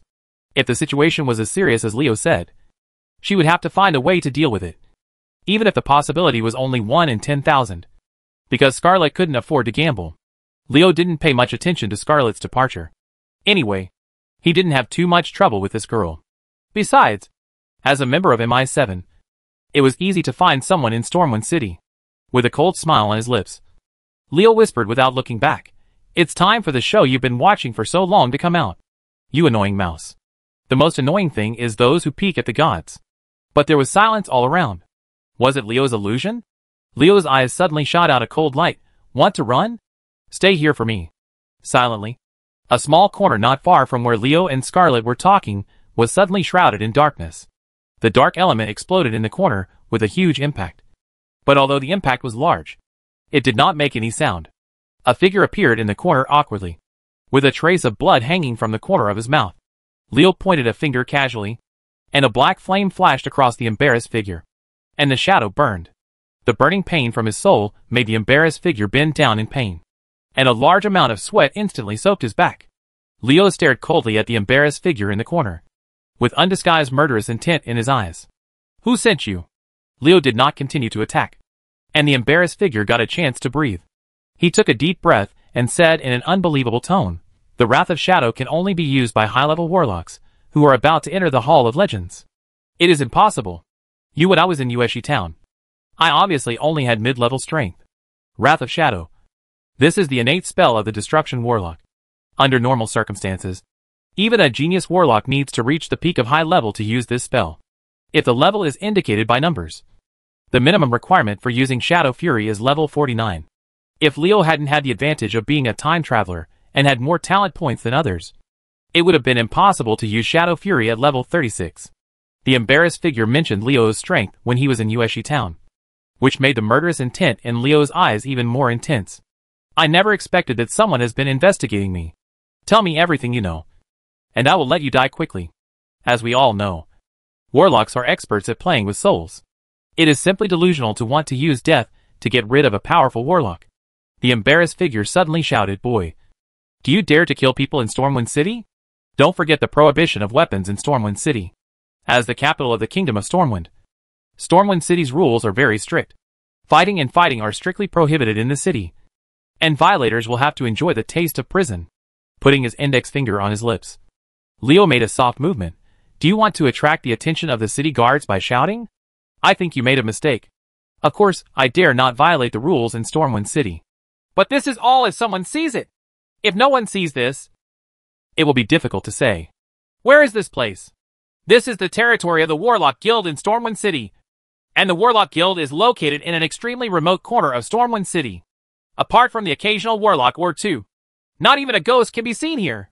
Not to mention that the city guards would come here. Warlocks study dark forces and control extremely vicious demons. What are the city guards doing here? As long as there is no trouble, the guards patrolling the city will simply ignore this place. Due to the human instinct to yearn for light and despise darkness, this corner where the Warlock Guild is located has always been a taboo place in Stormwind City. Seeing that his plan was discovered by Leo, the embarrassed figure quickly looked around. It was indeed quiet. Apart from Leo and him, not even a single insect could be seen here. The embarrassed figure regretted why he had followed him to this remote place. How could Leo dare to shout at him so openly in a crowded place? But he didn't want to think about it. He was the one who had bad intentions at the beginning. He wanted to attack Leo in this remote corner and ended up in this situation entirely because of himself. I am a thief from the Adventurers Guild. Someone is offering 5,000 gold coins for your head. The embarrassed figure had to confess honestly under Leo's gaze. You want to buy my head for 5,000 gold coins? Damn! Who is this? You're too stingy. My brother is worth at least 100,000 gold coins. Hearing this, the thief rolled his eyes. This warlock must have underestimated himself. A high-level warlock who is about to enter the Hall of Legends. His head is worth at least 500,000 gold coins. Does this guy know the market? The thief whispered, 100,000 gold coins? That's just your opinion. Before he finished speaking, a sharp pain hit the thief's body. The last words the thief from the Adventurers Guild heard was, I will make you die painfully and quickly if I do what I say. Chapter 103. Isn't it engineering? All the furnishings of Fusel's hut were the same as when Leo left. There was a simple stone bed, a tree stump style stone bench, and stone cabinets for storing sundries. There was nothing else. On the small bed in the stone house, Leo was playing with a pile of engineering materials. It seemed that he was making something. After leaving the Warlock Guild, he did not come to Fizzle immediately. Instead, he first went to the Goblin store and bought a lot of engineering materials. The Goblin shop in Stormwind City is not comparable to Night Town. The materials that can be bought here are much more in quality and quantity than Night Town. Many materials that cannot be bought in Night Town are sold here. In the past, because of the materials, certain items that were too difficult to craft are now beyond Leo's reach. A cute little sheep appeared in Leo's hands. The little thing seemed harmless, but in fact it was quite lethal. Its name was the self-exploding sheep, a small animal that specializes in suicide attacks. Don't let the harmless appearance of the explosive sheep fool you. It's more lethal than the big bomb Leo used to replace the iron grenade. After the self-exploding sheep is a pair of goggles that cannot be seen when worn. These are magic goggles that help the wearer communicate with the elements that wander between heaven and earth. The smoother the spellcaster's communication with the elements, the smoother the spell he casts, the more powerful the spell is. Finally, there is a corsage-like jewelry. This jewelry is an invisibility device that uses certain optical principles to temporarily make the user invisible. It is really a must-have for peeping, sneak attacks and escaping. After doing this for himself, Leo used the remaining materials to make 2 belts that were exactly the same as the belts he wore. 2 limited invincibility belts that could emit an energy shield to absorb damage. This was what he had prepared for Fusel and Passonia. As soon as they put away the remaining materials on the stone bed, Passonia and Fusel appeared at the door of the stone house. Seeing the current Leo, Passonia and Fizzle couldn't help showing surprise on their faces. The 2 women, who were much stronger than Leo, discovered that this boy who was just a low-level warlock a year ago he has actually become one of the high-level warriors. This speed of growth and strength is simply astonishing. Passonia and Fusel looked at each other. The talents of the natural awakeners were too incredible. If this continued, it would be a matter of time before Leo's strength surpassed theirs. Seeing the 2 women appear, Leo came up to him with a salivating look on his face. But before he could speak, Passonia spoke first. Leo, what is that in your hand? Passing the 2 belts over. Leo replied with a smile. Just a little gift for the 2 sisters. Passonia knew what it was as soon as she got it. And the look of surprise on her face was even worse. Limited invincibility belt. How did you get this thing? The limited invincibility belt emits an energy shield that even a legendary strongman may not be able to break through in one blow. To describe it as priceless is not an exaggeration. Even Passonia cannot possess such an item. But Leo actually shot 2. Which made Passonia not surprised. Leo rubbed his hands together and looked embarrassed. Sister, it's just a little gadget I made in my spare time. I hope it can catch your eye. You did it? When did you study engineering? This time even Fusel couldn't help but ask. It is impossible to make a limited invincibility belt without profound engineering knowledge. Apart from goblins, only dwarves have the ability to make it. No one from other races, such as human elves and other races, can understand those profound engineering knowledge. Besides, making items like the limited invincibility belt is very time-consuming and labor-intensive. Even a dwarf master craftsman can only make 1 item a year. And this is if he is not affected by any external factors. And the great dwarf craftsman can't find enough fingers on 1 hand in the entire world. Leo spread his hands and looked innocent. Isn't it just engineering? I think it's quite simple. If these words were heard by those who have been studying engineering knowledge all their lives, they would definitely be so angry that they would vomit blood on the spot. When did the word profound and complex engineering come next to the word simple? In fact, Leo was telling the truth. Even if others could understand the principle of making a limited invincibility belt, they might not be able to make it. Just like the great craftsmen of the dwarf clan. If they make a limited invincible belt, the most time-consuming and labor-intensive thing is not the collection of materials, but the production process. Every proportion of materials on the belt is used as a magic circle for the energy source of the belt's protective shield. There is no room for any mistakes in every magic line. However, for Leo, who has a golden finger, this most troublesome process does not pose a problem at all. Just like when he picked herbs, he only had to follow the inexplicable feeling in his head, without the hassle of the production process.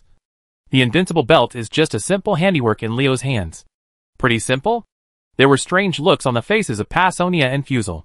Engineering knowledge that was difficult to understand in the eyes of others became simple things in Leo's eyes. It was really surprising to see him take it for granted. I have the urge to beat him up. Is the talent of a naturally awakened person really that incredible? The 2 women in shock never noticed that Leo, who looked innocent on the surface, had a glimmer of pride in his eyes. Gaga. You must be shocked by me. Don't admire me too much. Passonia wrapped the limited invincibility belt around her waist. Even if she was as powerful as her, this belt was still very useful. No one would think they had too much of something that could save their lives at critical moments. Compared to Passonia's direct approach, which did not treat Leo as an outsider, Fucasel's approach made Leo a little depressed. The female elf nodded to Leo and said thank you before putting away the limited invincibility belt. Leo scratched his face. He knew that even though he spent more time with Faisal, their relationship was never as close as that between him and Passonia, which made him a little depressed. By the way, someone is very ambitious about the tall female elf. Leo, show me that forged order. When it came to business, the expressions of the 3 people in the room became serious. Seeing the magic letter in Leo's hand, Fusel couldn't help but shook his head in amusement, while Passonia was furious. The means of forgery are so low grade.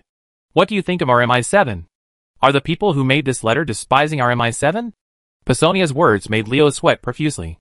This girl's mind is really strong. She would actually get angry because the counterfeiter's methods are so poor and easy to spot.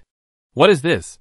Facing the angry Passonia, Leo He had a lowbrow look on his face. But what he was thinking in his heart was, the queen's thoughts are indeed beyond our ability to guess. If you want to capture a woman, you have to understand her heart. So we have a long way to go. Chapter 104. What do you think? Leo.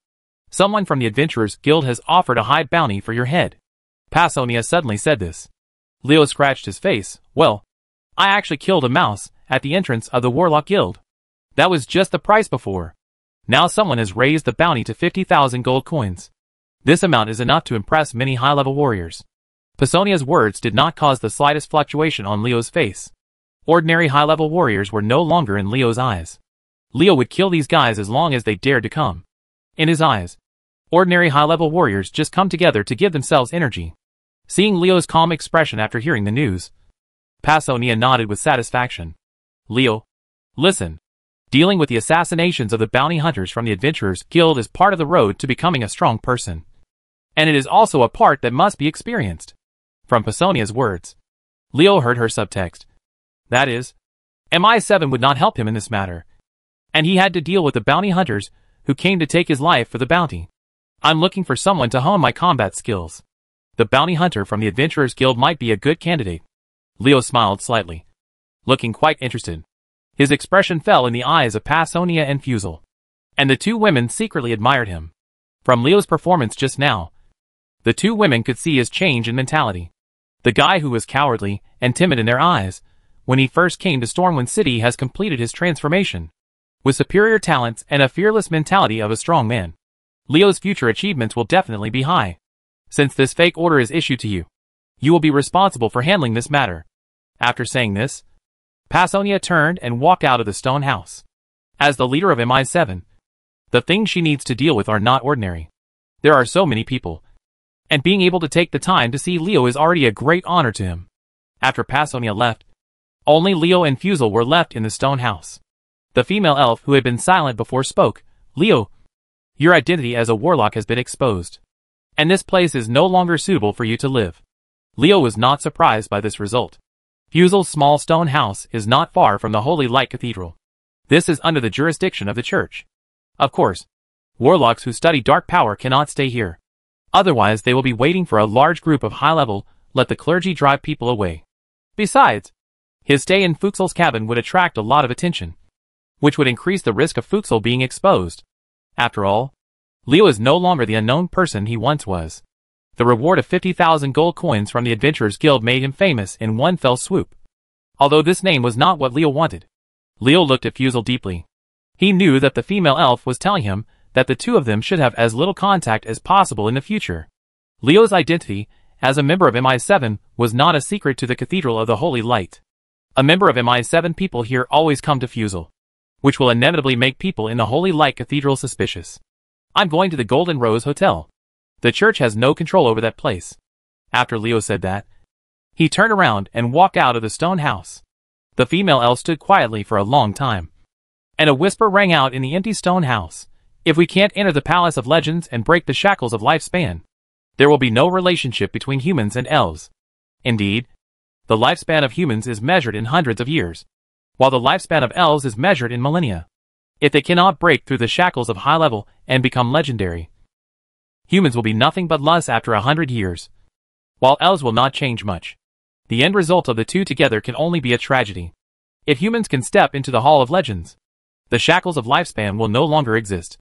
At this time, what determines the lifespan of a legendary strongman becomes his own strength. The stronger the strength, the longer he will live. At this time, the combination of the two races, elves and humans, will be not a big problem anymore. Fizzle didn't know that when she sighed and said this.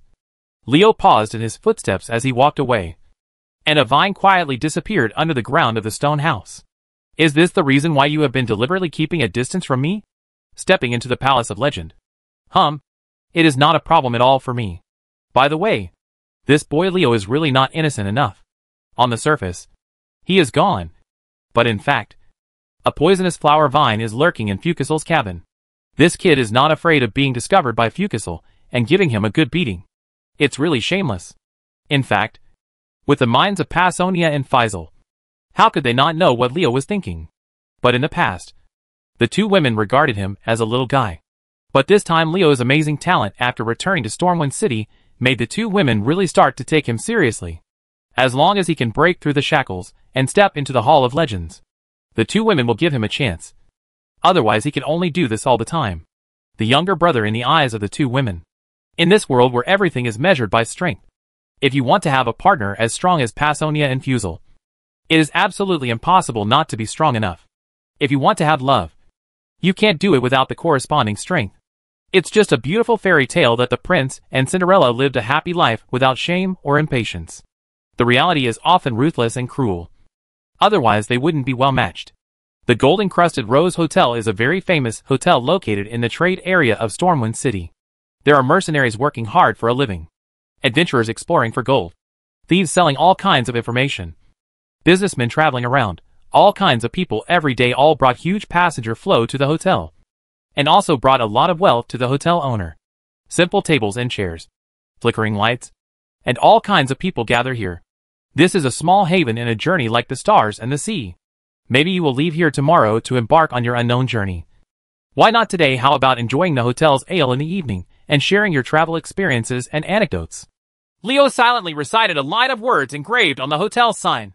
It has to be said that the owner of the hotel still has two brushes. These two lines of words alone are very attractive to people who see it for the first time.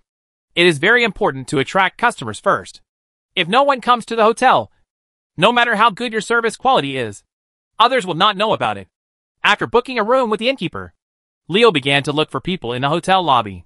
There were more than just Golden Rose hotels in Stormwind City. If it wasn't for other purposes, Leo could have gone to a hotel like the Blue Hermit Inn, a place more favored by legal warriors than this mixed bag of golden-crusted roses. The purple hair was still very conspicuous, and it didn't take long for Leo to find his target. Dama Jean Dao sat down opposite Scarlet with purple hair and purple eyes. Leo said to the female knight carelessly, "Beautiful girl, the night is long, and I think you are also unbearably lonely.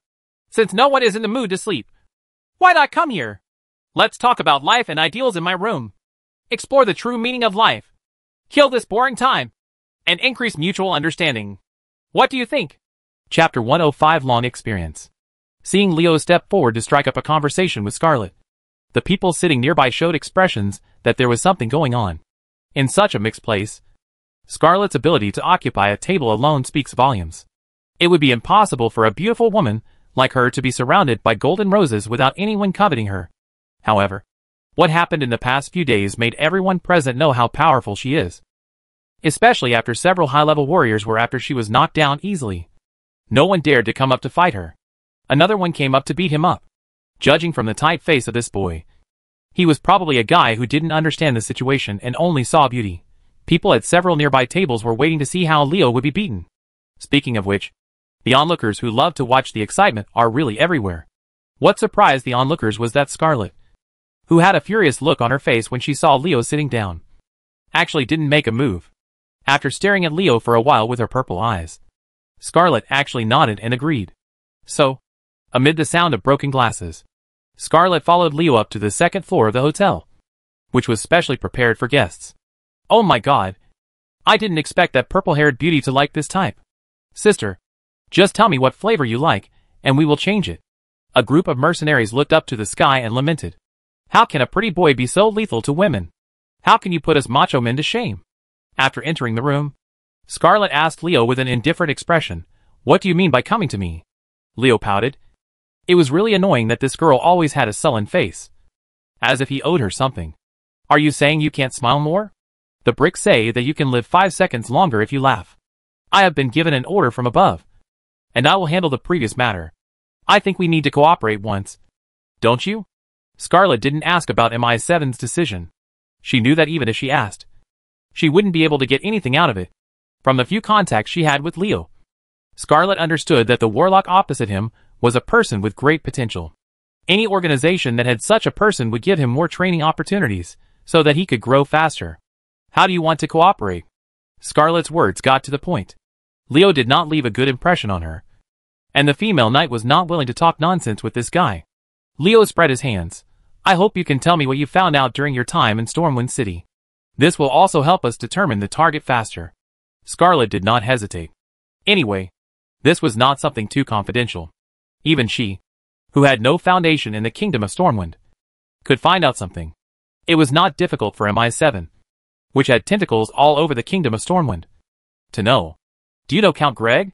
He was responsible for the funds of the Masonic Brotherhood when Stormwind City was rebuilt, and Van Cleef had many unpleasant conversations with him before he was assassinated and returned to Stormwind City.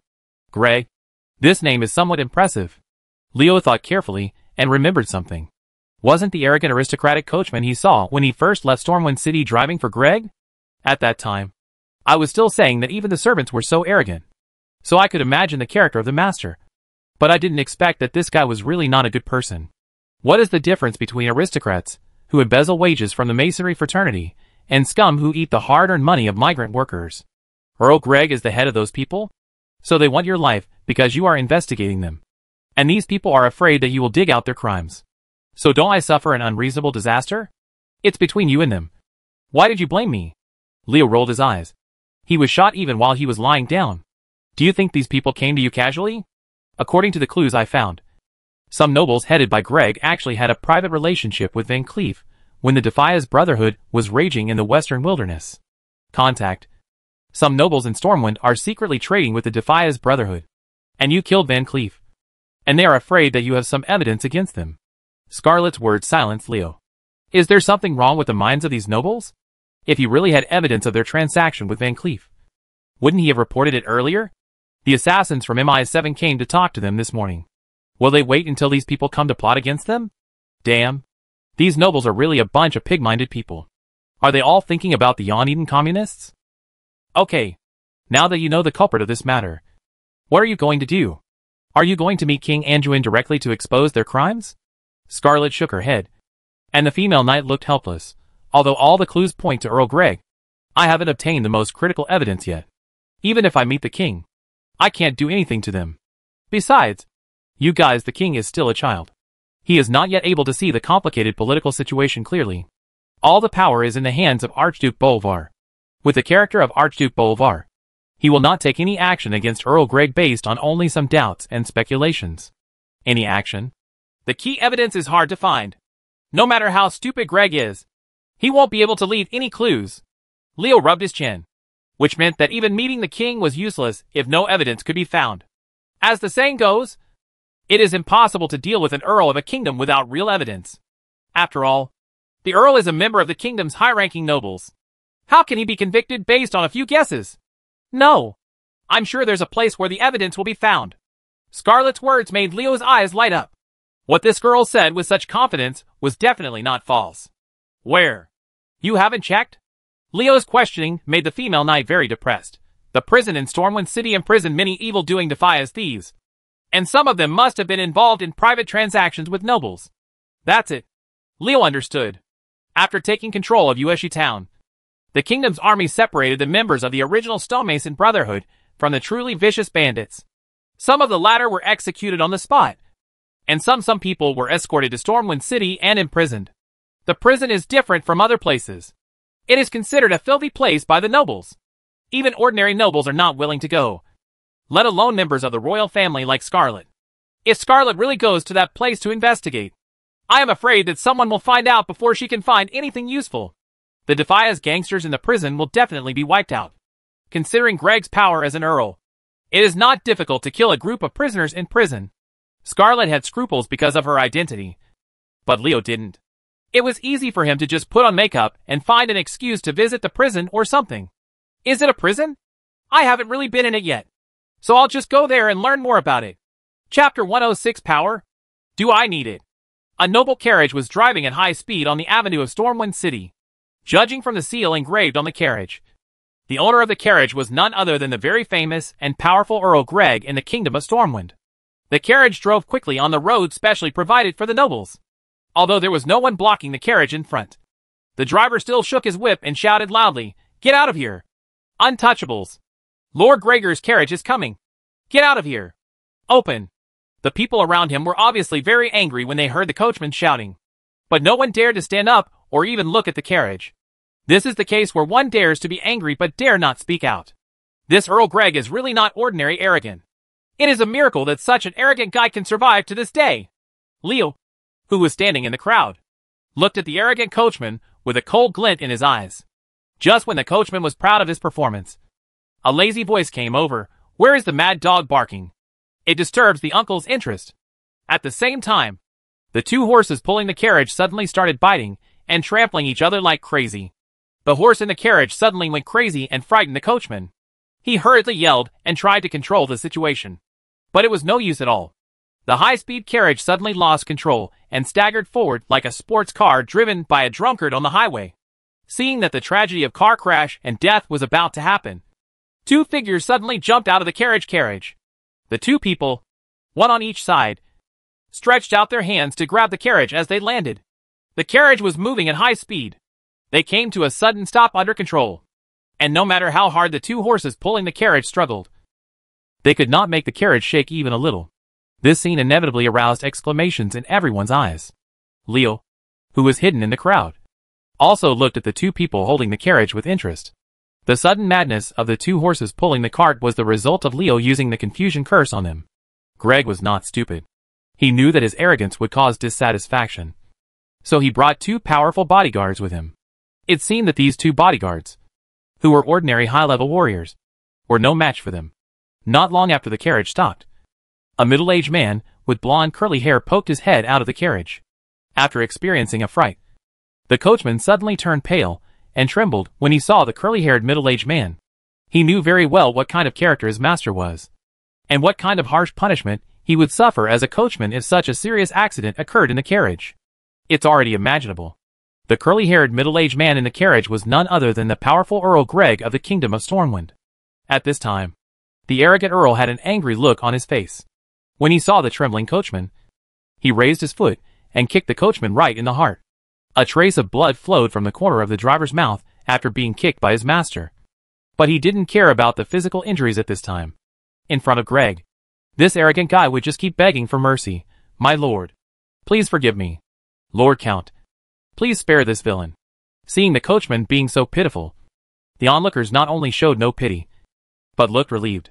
The coachman's usually arrogant appearance would have made people hate him. If it weren't for the concern that this guy was Count Greg's coachman, he would be so arrogant. Dead bodies on the streets. Useless trash. What's the use of raising you? Ignoring the coachman's plea, Greg kicked him again, hitting the coachman in the face and knocking him unconscious. This coachman acted like a pariah in front of the common people. He looked like a pariah when he opened his mouth and got out when he shut up. But in the eyes of his master, he was just a dog. Greg just kicked him to death when he felt comfortable. Ignoring the unconscious coachman, Greg looked at the two horses that were still going crazy with gloomy eyes. There was anger in the Earl's voice. "Who dares to make trouble with this Earl? You untouchables dare to offend a person. My lord, I will hang you all," I said to this so-called noble Earl. "What does it have to do with us if your carriage horse goes crazy? If you want to blame it, it's your own inability to choose people. And you actually found such a useless coachman." Contrary to the silent people, Leo didn't have the slightest fear of the nobles. He was very unhappy when this guy said he was a pariah. Besides, Leo was here to cause trouble. Staring at Leo, who was slowly walking forward, Greg looked disdainful, untouchable. "Do you know who the person in front of you is?" Leo looked at Greg's face seriously, and then looked surprised, as if he had seen something incredible. "Holy light! What do I see?" Perhaps confused by Leo's performance, Greg asked strangely, "What did you see?" Leo looked up at the sky and reminisced. "I remember I saw a strange bird when I came out of Elwyn Forest yesterday. It looked very weird. I was wondering at the time what this strange bird was. Now that I see you, I finally know." Greg didn't understand, so he asked confusedly, "What did you understand?" Leo spread his hands and curled his lips with disdain on his face. I didn't expect that he could be such a noble. Now even the slowest person knows what Leo means. Everyone onlookers burst into laughter. Although everyone tried to keep their voices down, there were quite a few of them. So everyone laughed a little, and the final volume was still very loud. "You?" Greg's face turned red. This was not a red face, but a red that made his blood surge with anger. "You rude pariah! Kill him! Kill him for me!" As soon as Greg finished speaking, the man who was closer to Leo among the two people pulling the carriage suddenly pulled away and rushed towards Leo with a murderous look on his face. "Use force?" Leo snorted coldly. "You are looking for death." A piece of dark element suddenly enveloped the head of the charging man, and the powerful dark element power exploded. And the charging figure was directly pressed to the ground. Shadow's fury. A gasp came from everyone's mouth. As the saying goes, an expert will know if something is there as soon as he makes a move. There were many knowledgeable people among the onlookers. And Leo's move immediately caused a commotion. Wrath of Shadow. This is a spell that can only be cast by high-level and peak warlocks. Such a warlock is only one step away from entering the legendary palace and becoming a strongman that countless people look up to. Such a character cannot be ignored no matter where he is placed. Greg's face was dull for a moment. The young man opposite him was a high-level peak warlock. Such a powerful person was not something his two bodyguards could handle. The Earl rolled his eyes, and then calmed down. If he were to be provoked by a high-level peak warlock elsewhere, he would still be afraid. But where is this place? This is Stormwind City. A Stormwind City with a large number of powerful people. Even the legendary powerful people must abide by the laws of the kingdom. What do I think you have to rely on? Let me tell you. Don't think that just because you are a high-level warlock, you can challenge the majesty of the nobles. Where are the guards? The guards of the royal city? Let me arrest him. If this kid resists, he will be violating the laws of the kingdom. Amid Greg's shouts, the kingdom guards arrived and surrounded Leo. Although the bystanders were angry in their hearts, they could only watch helplessly. This is the advantage of being a noble. As long as there is a dispute, the fault will always be the common people, and the guards of the kingdom will always obey the orders of the nobles. Surrounded by the kingdom's guards, Leo not only did not feel nervous at all, but instead looked emotional. Is this the privilege of the nobles? No matter what, the nobles are always right. Catch him and send him to prison. Let him know the consequences of offending the nobles. Faced with a high-level peak warlock Greg, he did not dare to force him too much. If he forced him too much and provoked the other party to resist at all costs, what would happen? It wouldn't be good for him if things got serious. Who knows how the Warlock Guild will react? Leo didn't resist and followed a group of guards towards the prison. After learning that this was a high-level and peak warlock, the guards of Stormwind City did not give him the treatment of being shackled. After all, respecting the strong is an iron rule in this world. As Leo was escorted away by the guards, the crowd gradually dispersed, leaving only Greg shouting, "Boy, don't think that you can meddle in other people's business just because you have some strength. Even civilians without power dare to be like an earl." "I fight? Power?" Leo sneered. "Do I need to pursue the path of being strong?" Chapter 107 Just a prison robbery. The Stormwind City prison, dug under the canal of Stormwind City, houses various thugs, rebels, murderers and many dangerous prisoners.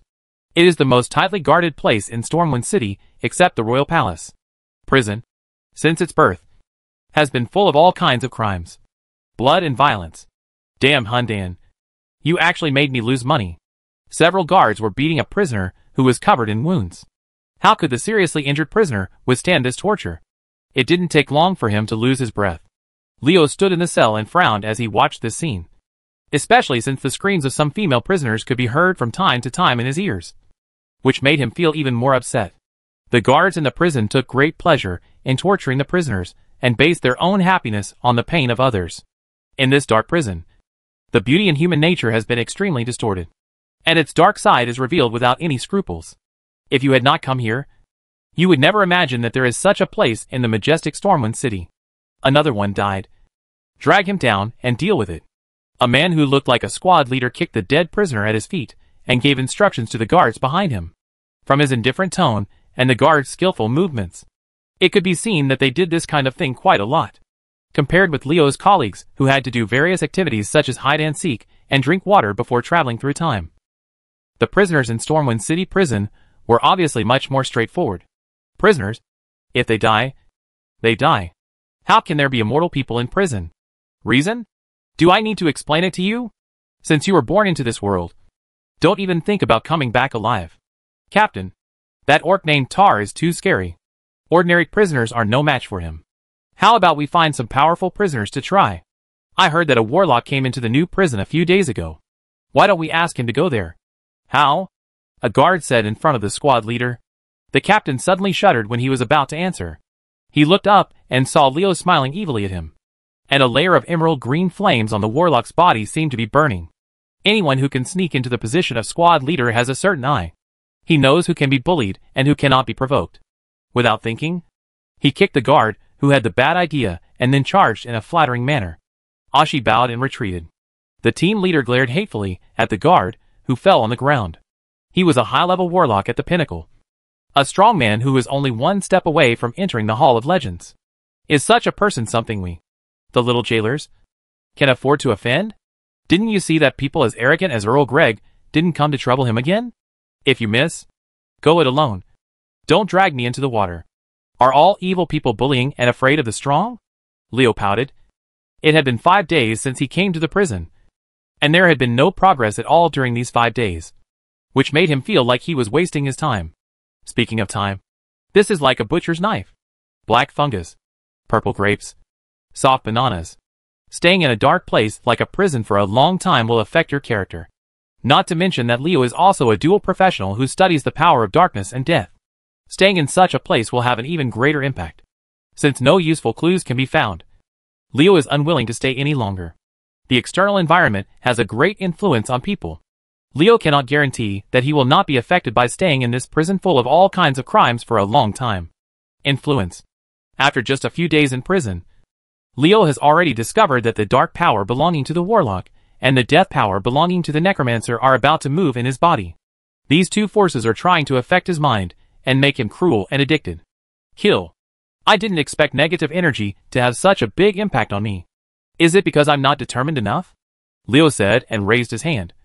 And a circular shock wave of green flame spread quickly around him, with him as the center. The door of the cell shattered directly under the impact of the green flames. The sizzling sound of strong acid corroding objects quickly spread, and a disgusting smell spread in the prison. Seeing his masterpiece, Leo nodded with satisfaction. Many dangerous prisoners were imprisoned in Stormwind City Prison. Since they are dangerous prisoners, it is impossible to use ordinary materials to make cells. Let's use the cell door that Leo destroyed. For example, the attacks of ordinary high-level warriors could not cause any harm to them. And how could he be dissatisfied when Leo broke such a door easily? The attack power of the Poisonous Flame Nova created by combining the two spells of the Necromancer's Poisonous Nova and the Warlock's H. Fire is not as simple as 1 + 1 = 2. Judging from this effect, it is clear that 1 + 1 is greater than 2. Leo broke out of the prison, and there was a moment of silence in the prison. And then the alarm sounded loudly. You, what do you want to do? The guard who was kicked down before stood up and faced Leo, who was walking out of the cell. The guard, who was no stronger than a mid-level warrior, held up his sword tremblingly, as if he was facing the pressure of 7 or 8 strong men. The helpless little girl's appearance showed no sign of the ferocity with which she had previously beaten a prisoner to death. Goods have an expiration date, and when someone is in trouble, how long can you stay in this prison? A cluster of emerald green flames burned happily in Leo's hand. What he had seen these days made him have no sympathy for the guards in the prison. These jailers are 100 times more brutal than wild beasts when they treat their own kind. Keeping them in this world is a disaster. It is better to let them make their last contribution and add some upgrade energy to themselves. Don't be so nervous. I just want to rob a prison.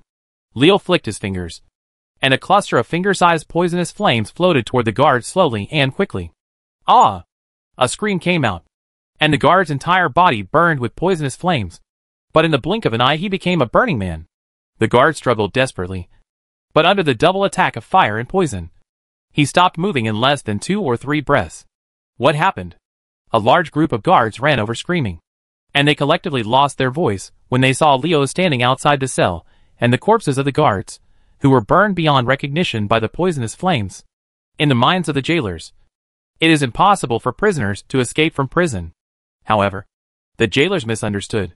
Leo's goal was not just to escape from prison. He wanted to rob the prison. He wants to turn Stormwind City upside down. If Stormwind City is not in chaos, how can he profit from the chaos? After staying for 2 seconds, several captain-looking men were the first to react. They drew their weapons at Leo, shouted "Kill him," and led the jailers to rush forward. Except for a few captains who are high-level warriors, the rest of the jailers are only mid-level in strength. At this time, the team of dozens of jailers is not at all in Leo's eyes. A shock wave of emerald green flame spread rapidly. A mixed spell of fire and poison, Poison Flame Nova. The Health Flame, which is one of the 2 group attack spells of the Necromancer's poison system. The strongest killing skill of the poison system, Poison Nova, and the Warlock's fire system, are fused with each other. After taking 4 or 5 steps, they all fell to the ground, and the emerald green flames quickly burned them into a pile of ashes. The strongest captains were like this, let alone the ordinary jailers. Jailers with the strength of mid-level warriors fell directly under the attack of the poisonous flame nova. The first batch of jailers, who rushed over, took less than 10 breaths. Time turned into a pile of black ash on the ground. The new spell developed by Leo by combining the skills of the Necromancer and the Warlock. Its powerful lethality can already rival the legendary powerhouse. Chapter 108: The Prison Coffee Table. The sound of objects being rapidly corroded echoed in the prison. Leo's poisonous flame nova burned the incoming jailers to ashes, and also burned the doors of several nearby cells into craters. The green poisonous flames are rapidly spreading to the surroundings along with the prison walls, and the doors of many cells are turning into scrap metal due to their burning erosion. How can you create chaos on your own? Naturally, Leo would not let go of so many prisoners in the prison. How could he be worthy of himself if he did not make use of the resources he had? Under the corrosion of the poisonous flames, the cell doors were destroyed one after another, and groups of prisoners rushed out. The prisons in Stormwind City are all dangerous people, and none of these prisoners is a warrior. The only difference between them is their strength. What happens when thousands of prisoners break out of their cells? The first thing these people had to deal with was naturally the jailers, who subjected them to such torture. After Warden Serwalt received the news, riots spread throughout the prison. Originally, Servant wanted to mobilize his guards to suppress the prisoners and prevent the situation from getting bigger. However, when he saw that several prison bullies in the prison all appeared in the rioting team, the warden became quite self-aware. Your Excellency immediately gave up his previous plan and led his jailers out of the prison without hesitation. He concentrated all the power he could mobilize at the entrance of the prison, preparing to defend the last line of defense and sending someone to report to the city defense station. Got the letter. Hey kid. Good job. Leo, who was following the rioting prisoners, felt his waist being tapped lightly, and a dwarf ran to him at some point. Leo recognized this dwarf. He was one of the prison bullies, Ruger Allen Locke. He really didn't notice this guy among the rioting prisoners. There is another dwarf prison bully, Cam Deep Fury, beside Brug. Unlike Brug, Cam, who was dressed in pitch black, was a member of the Black Iron tribe. The Dark Iron Dwarf, who had been captured for some reason, smiled kindly at Leo. Humans, we are enemies after leaving this prison, but at this moment, Tager will treat you as a comrade fighting side by side. A muscular orc also ran out to join in the fun. He held 2 long swords in his hands, and he didn't know which 2 unlucky jailers he took them from. The relationship between orcs and humans is hostile. This is the general trend and cannot be changed. But since everyone is a prisoner, they will naturally work together if they have a common goal. The prison in Stormwind City was dug under the canal, and its exit is right next to the canal. As long as you can fight your way out, you will have a chance to escape the pursuit of the Kingdom Guards by jumping into the canal or diving into the city and blending into the crowd. Of course, this is just a chance, not absolute. After all, the guards in Stormwind City are not vegetarians. It seems that everyone is eager to get out of prison, so we have to hurry up. If we can't rush out before the guards of the city defense station arrive, what awaits us will be ruthless suppression and killing, Leo said, and quickened his pace. His idea was to let these prisoners break out of the prison and cause chaos in Stormwind City. By then, the guards at the city defense station would focus on catching the escaped prisoners, so that he could implement his plan. As for the comrade-in-arms that the dwarves and orcs called Shinma, Leo didn't take it seriously at all. We are not familiar with each other, so who knows what your intentions are? As the saying goes, you know people but don't know their hearts. These guys who are prison bullies in Stormwind City Prison are not fuel-efficient lamps. If you really believe that they are your comrades, then you will be sold out sadly.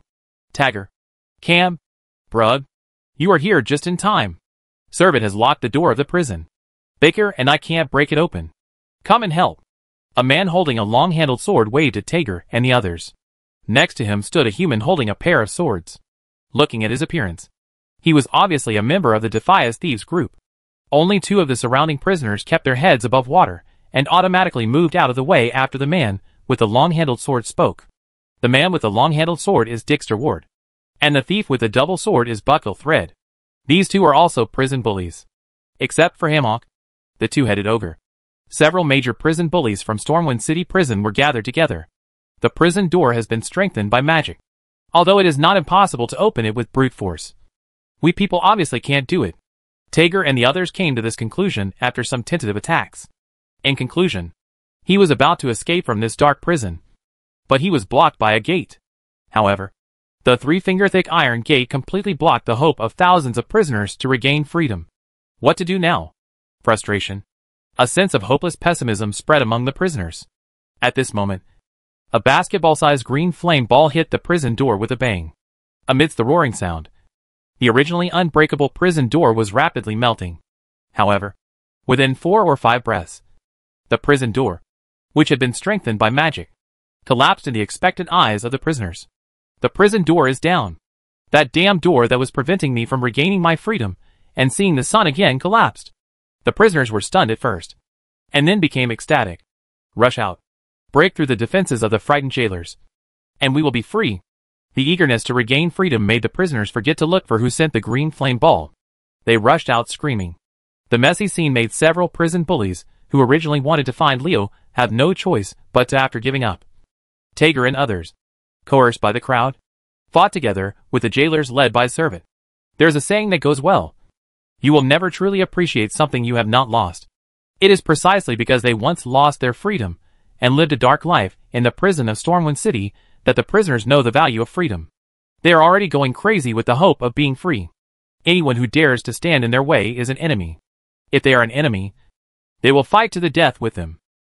In front of thousands of crazy prisoners, the 100 or so jailers under Servant could not suppress the scene at all, especially after powerful prison bullies such as Tager joined the guards' defense line. Being rushed to pieces, a large group of prisoners rushed out of the prison crazily.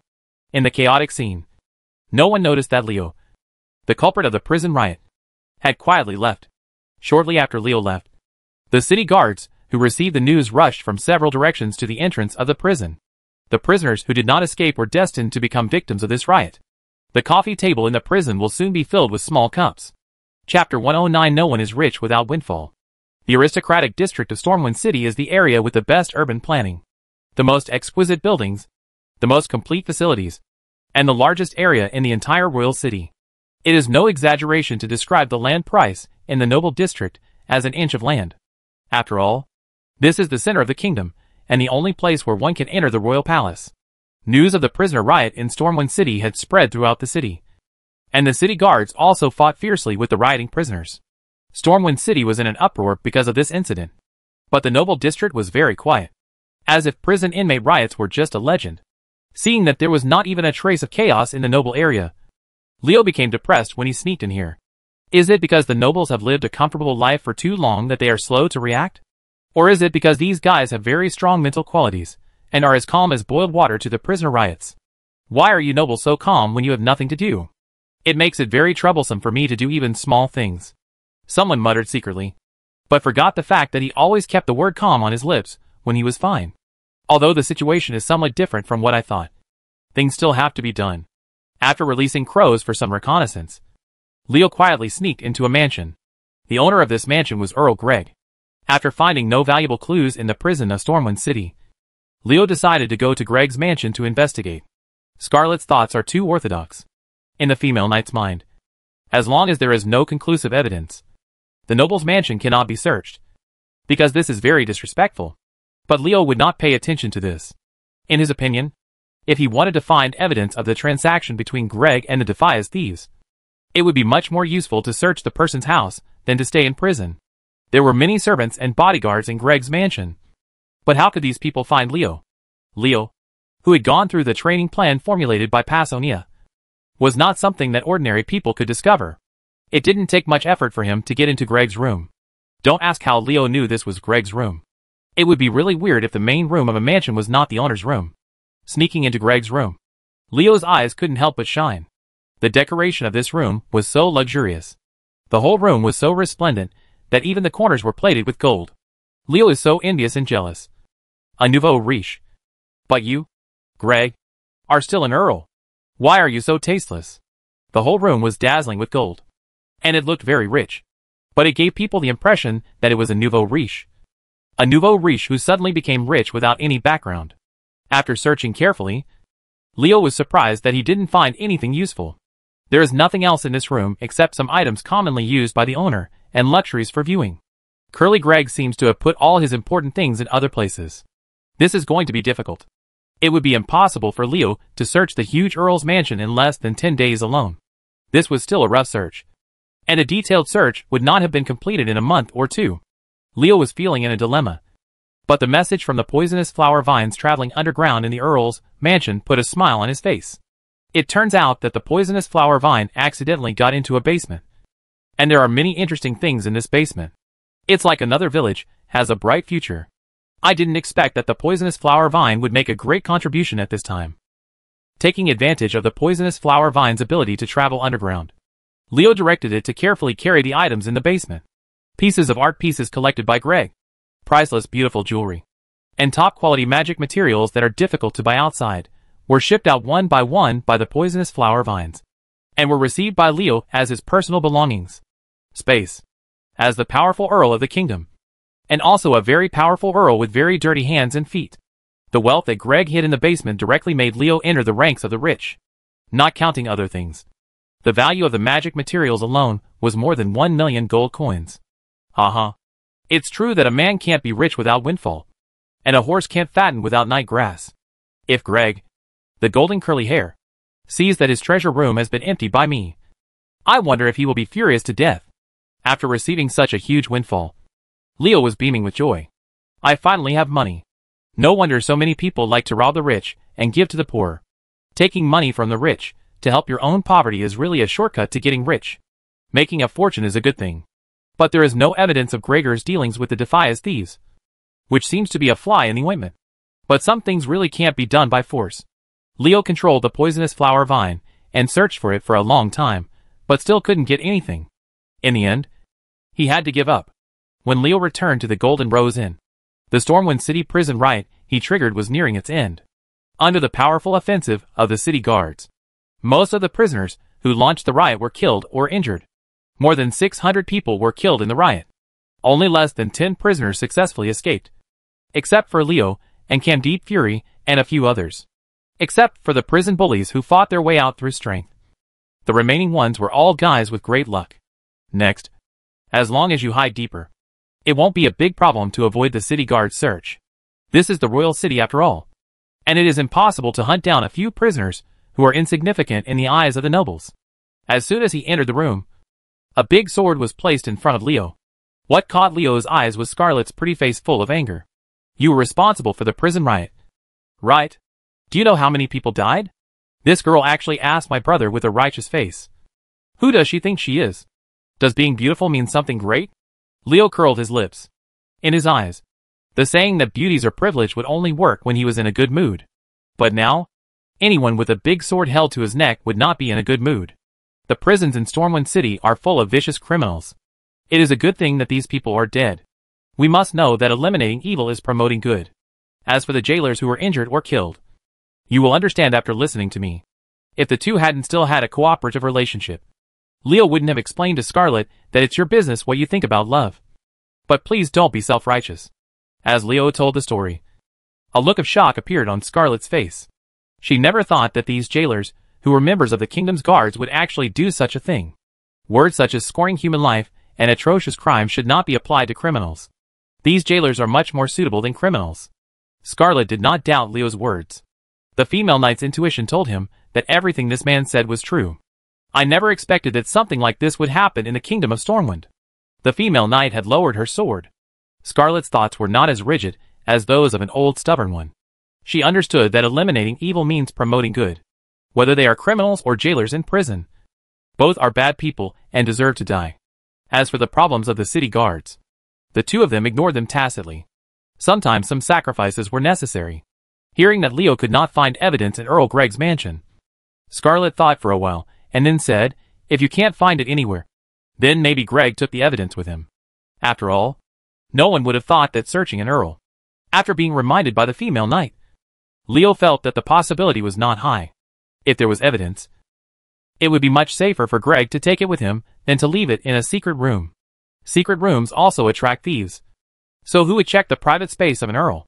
Scarlet obviously thought of this. And the female knight made a decision. Go to the palace. I want to meet your king. Anduin Wren. Chapter 110. Aren't you too stupid? What Leo and Scarlet didn't know was that there was an undercurrent surging in Stormwind City on their way to the palace, inciting the prisoners in the prison to riot. Leo thought it would take some time for others to investigate, but he underestimated the various forces in Stormwind City. The prisoners in the prison were fighting against the city guards, who arrived at the same time. A detailed situation report was already placed in front of Pasonia. MI7 has power throughout the Kingdom of Stormwind, and the power of its intelligence network is beyond Leo's imagination. Although other forces are not as good as MI7 in terms of intelligence capabilities, they are not bad either. Before Leo returned to the Golden Rose Hotel to meet Scarlet, important figures in the kingdom already knew the whole story. This bastard. He actually dares to go to the palace now. Pasonia was angry. Leo didn't even know how deep the water in the kingdom was. He didn't want to live by stirring up trouble in Stormwind City? Even I don't have the ability to protect him. Although MI7 has great power, it is not omnipotent. A middle-aged man with a mustache sitting next to Pasonia turned over the information on the table and said to Pasonia, "Come with me to the palace. If his reasons are good, I should be able to get him. Save it." The middle-aged man with a mustache is none other than the man who founded MI7. Pasonia's direct boss, Evil Young Gin, is also the only person in MI7 with higher power than Pasonia. After hearing Awire's words, Pasonia's eyes flashed vaguely. When Iwa went to the palace, he also called her. On the surface, it did allow her to protect Leo at critical moments. But privately, it restricted Pasonia's actions so that she could not do anything secretly. Certain arrangements. Although she guessed Evil's intention, Pasonia did not raise any objection. She followed Evil towards the palace. At this time, a farce was going on in the palace. In front of the young King Anduin Rin, Greg, the Earl of the Kingdom, was making nonsense remarks, criticizing Leo for being useless. In his words, Leo has simply become a thug who even snatches lollipops from children on the street. Not killing him is not enough to make the people angry. When he learned that the prison riot was being provoked by a warlock with black hair and black eyes, Greg immediately thought of the guy who provoked him. How could the narrow-minded Earl not seize the opportunity to slander him and vow to punish him if he offended him? Leo was put to death. The young king looked at Greg with a confused look on his face as he was foaming at the mouth. However, if you observe carefully enough, you will find a glimmer of intelligence flashing in the king's eyes from time to time. Under the careful instruction of the kingdom's Grand Duke Bolvar for Dragon, Anduin's wisdom was obviously much beyond his years. Anyone who treated him like a child would definitely be the one who would be unlucky in the end. There was a man and a woman standing next to Anduin who was sitting on the throne. The man was a paladin who was not angry and proud. When facing him, there was an invisible pressure on his face. People who were not firm enough would be involuntarily create a fearful mentality. This man is Grand Duke Bolvar for Dragon, who holds great power in the Kingdom of Stormwind and has single-handedly supported the entire Kingdom of Stormwind after the disappearance of its previous king, Varian. It is precisely because of his existence that many ambitious people in the kingdom do not dare to covet Anduin's throne. At this time, the Grand Duke of the kingdom was standing next to Anduin with a calm face. Greg, who was sputtering at the mouth, was like air in his eyes. The Count's words could not attract his attention at all. The woman standing on the other side of Anduin asked Greg with a funny face, "Since Count Greg knows that this warlock named Leo is a very evil person, why do you still give him a chance? I remember that he must have offended you a few days ago, and you should have taken this person down at that time." Greg, who was speaking loudly, was choked by these words, and his face turned red. Isn't this a slap in the face from Hongwugwa? With Greg's character, if he could capture Leo at that time, why would he call the guards? How could he not find trouble with Leo after he was imprisoned? Greg was secretly angry. What did this woman Presto mean? Does she want to go against me and see me make a fool of myself? Presto? That's right. This woman is the Countess Presto, who has the same black hair and black eyes as Leo. She has a mysterious origin. Leo thinks that there is a high chance that she is his fellow countryman. With her skillful communication skills, many years of connections, and extraordinary political abilities, this woman has entered the core of the kingdom's power. Even the Grand Duke Bolvar has a good impression of her. The good impression between human beings of the opposite sex can often give birth to a wonderful thing, which is called love. Anduin saw Greg choked by Prester's words, and his face turned red, with a funny expression on his face. Although he is young, he is a precocious child in the royal family, but he understands many things. Greg sputtered in front of him and made nonsense. He clearly did not take himself as the king seriously. How could such a person do that? Like recruiting Anduin? Now seeing that he was defeated, Anduin was very happy even though he didn't say it on the surface. As if being amused by Greg's expression, Presto covered her mouth and chuckled. No one knew the pride in her heart. No matter how smart Anduin is, he is only a child after all. And the Countess, who knows people's hearts well, can easily gain his favor. While Greg was angry, Evil and Passonia walked in under the leadership of the palace guard chief. The two heads of MI7 stood aside after saying hello to Anduin and Duke Bolivar. Presto and Greg were directly regarded as transparent people. Their attitude made Greg angry for a while. The arrival of Awire and Passonia made the atmosphere in the scene become more subtle. And the scene fell into a temporary silence. The people in MI7 always go to the Three Treasures Palace for everything. Awire and Passonia came to the palace at the same time, which shows that they attach great importance to something. Just today, a major event happened in the kingdom, a prison riot. The purpose of the two heads of MI7 coming to the palace is self-evident. Bolar was the first to break the silence. The Grand Duke of the kingdom asked Yule, "That young man named Leo is a member of your MI7. Yule, what do you have to say about this matter?" Yule bowed and saluted the Grand Duke before replying, "Leo is a nice young man. Why don't the Grand Duke and His Majesty the King wait until he arrives to ask about the situation in person?" Upon hearing Elwell's words, Greg snorted disdainfully, with a look of contempt on his face. What qualifications does a pariah have to enter the palace? Before he finished speaking, a voice came from outside. Who are the untouchables talking about? As soon as Greg heard this voice, he knew that it was Leo, who had had a conflict with him. As a count, how could he tolerate a powerless civilian speaking to him in such a tone? The pariah said.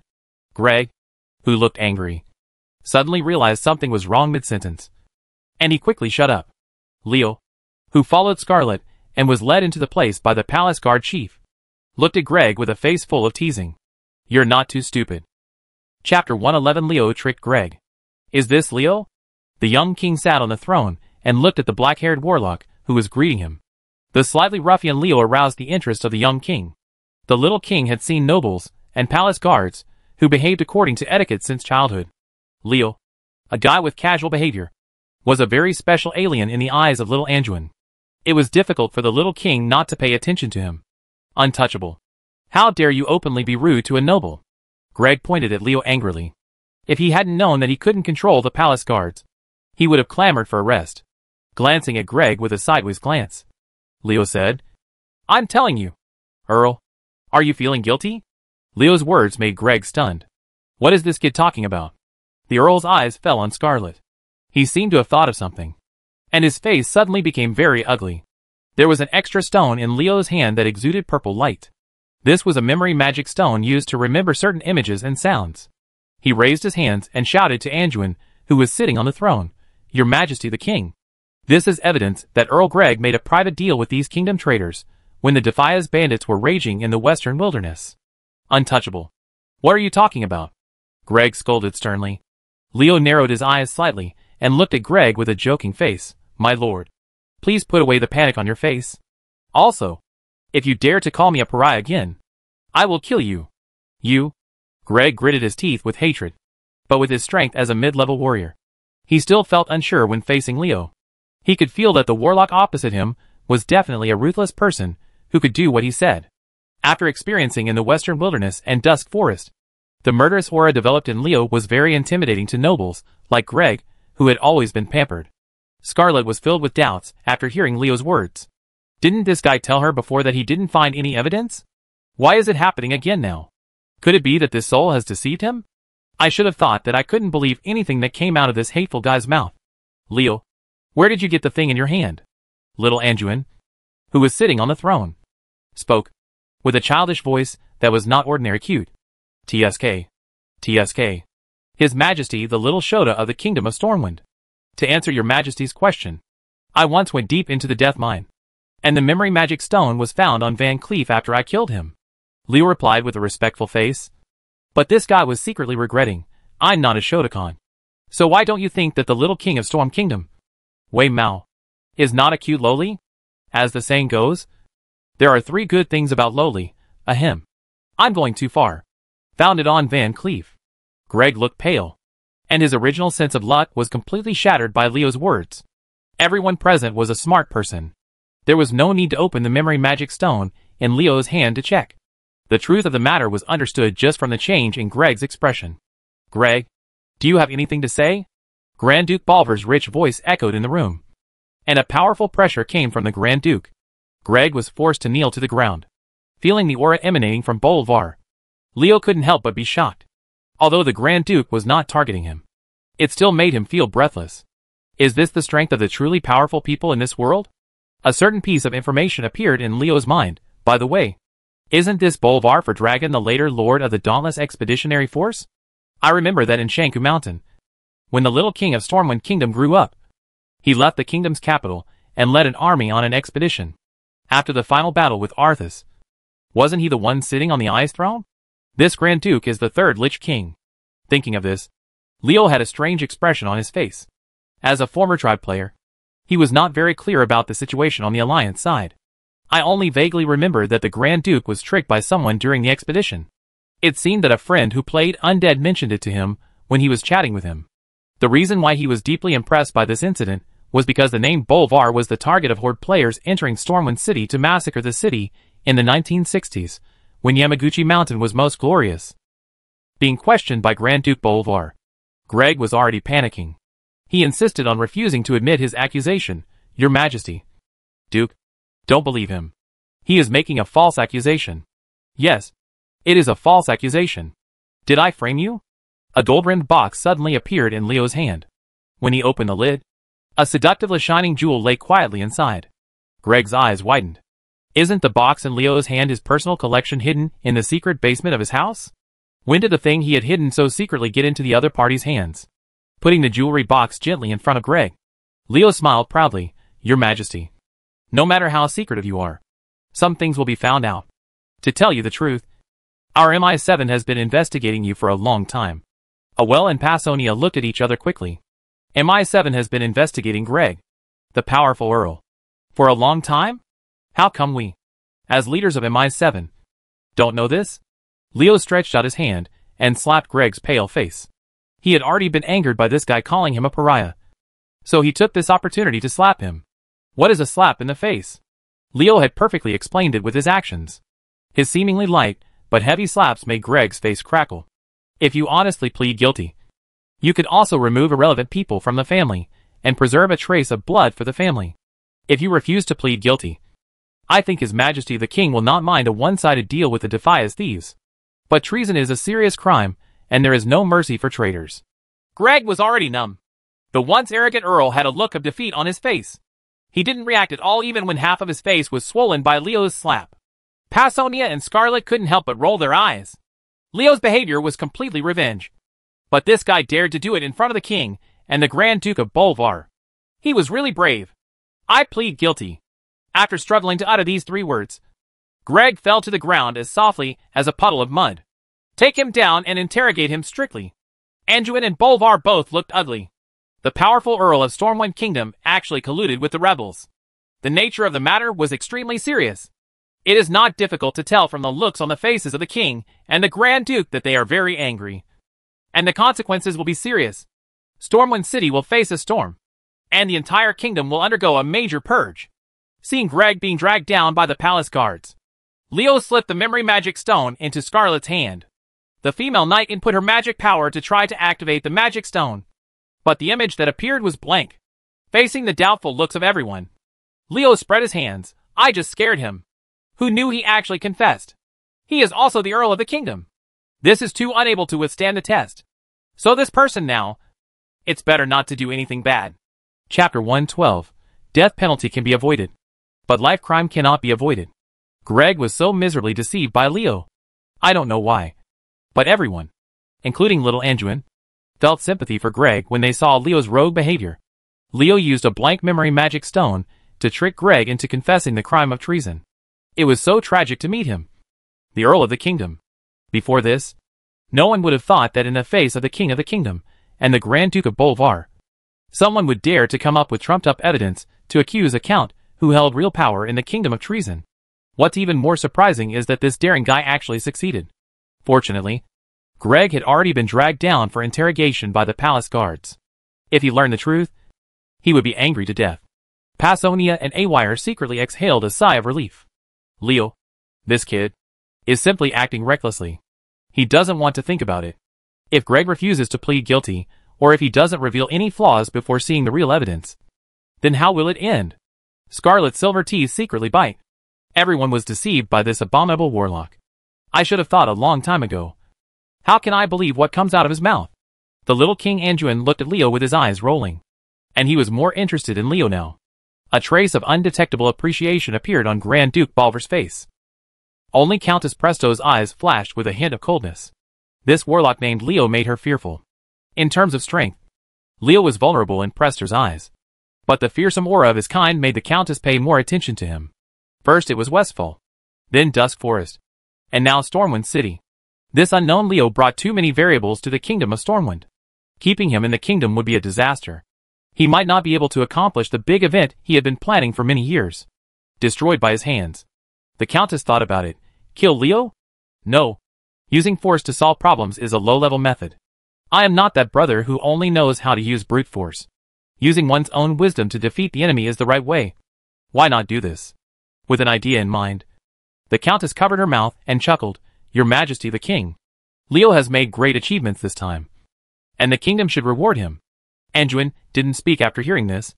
And the little king fell into deep thought. Passonia and Awire frowned slightly. They knew in their hearts that Countess Presto's words seemed to be to reward Leo and ask for a reward for Leo. But in fact they didn't mean that at all. Leo deceived Greg and uncovered a moth inside the kingdom. Which indeed deserved a reward. But what did he do before that? He was responsible for the prison riot that caused an uproar in Stormwind City. And Leo must be punished for this matter. Distinguishing rewards and punishments is what a qualified leader must do. Those who have merit will be rewarded. And those who have made mistakes must be punished. The intensity of rewards and punishments is determined under existing rules. If Leo is not punished this time, because he caught Greg as a worm, someone will definitely follow his example in the future. Is it true that everyone can mess up in any situation? As long as he proves that he is right afterwards? As a result, the rules and order that people follow will inevitably be destroyed, which will have a huge impact on the future of the kingdom. Inciting a riot is a serious crime, and exposing Greg's treason cannot be ignored. The voice of Grand Duke Bolvar echoed in the room. In this case, the death penalty can be avoided, but the living crime cannot be escaped. The Grand Duke's words set the tone for how to deal with Leo. While Passonia and others were secretly relieved, they did not notice the expression on Countess Presto's face that she knew would be like this. Bolvar did not say how to deal with Leo. Little Anduin knew that the Grand Duke wanted him to decide the outcome. He had already made up his mind and spoke under the gaze of everyone. Inciting riots in the royal city is tantamount to for the crime of treason. Leo, you deserve to die in Arthi. Is this going to send Leo to the expeditionary force to support the kingdom of Arather? Passonia and Awire didn't speak. They agreed with little Anduin's actions. Leo committed a major crime and made great achievements. Especially catching Greg. As the saying goes, pulling out the carrot and bringing out the mud. Greg's fall will inevitably affect the interests of many people. And those who benefit may not be grateful to Ley. Austrian must resent him for being damaged. At this time, letting Leo leave the vortex of the kingdom of Stormwind is undoubtedly a kind of protection for him. The so-called death in Arthi. Everyone here is not a fool. They know that this is just a show of words. Didn't they listen to what the king said is a should rather than a must? As long as the limelight of this matter is over, you can find any reason to recall Leo going to the battlefield, especially the frontline battlefield against the undead army, is a chore that many people avoid. But for Leo, it can only be described in 4 words, a dream come true. With the guy in his mind who calls himself the host. Leo's way of improving his strength is completely different from others. He only needs a few games to achieve what others require years of hard work to achieve. In other words, the more battles there are, and the more intense the battle scenes are, the faster Leo will improve. If Leo were really allowed to practice slowly and meditate every day, his strength would increase many times slower. I obey your orders, Your Majesty. When it comes to the number of battles and the excitement of battle scenes, what place can compare to the battlefield? Therefore, after hearing what little Anduin said, Leo quickly accepted the order without any hesitation. Besides, this was a punishment from the king, and it was not about buying vegetables at a low price in the market. There was no room for bargaining.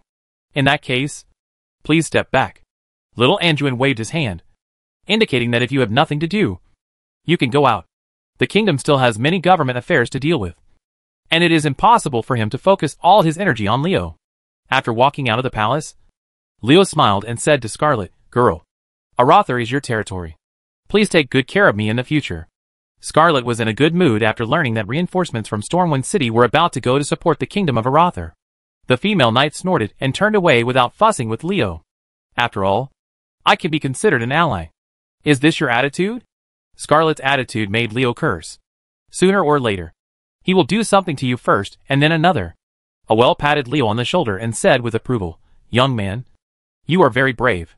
Facing the uncle with a one-word beard, Leo looked respectful. "Thank you, Mr. Awire. I still have things to deal with. You guys can talk." Lord Awel, walk slowly. Why do you think Leo is so polite to Yule? In fact, if you think about it, you will understand that evil young Din, who can stabilize Passonia in MI7, is not easy to deal with. Even the scheming queen is working under him. An uncle who will definitely be more attractive. Black. Faced with such a black-hearted and black-blooded uncle, does Leo dare to act recklessly?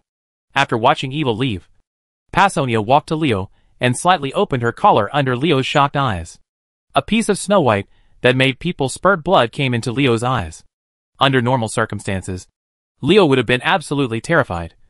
But when his eyes fell on a cross-shaped scar, Leo's passion turned into confusion. The location of the cross-shaped scar happened to be on Passonia's heart. The scar was used to estimate the extent of the injury. The person who made this scar almost killed Passonia. "Leo, Elder, and I have already settled the matter on Crow Ridge for you." Passonia left quickly, leaving only one sentence. "Be careful on the battlefield.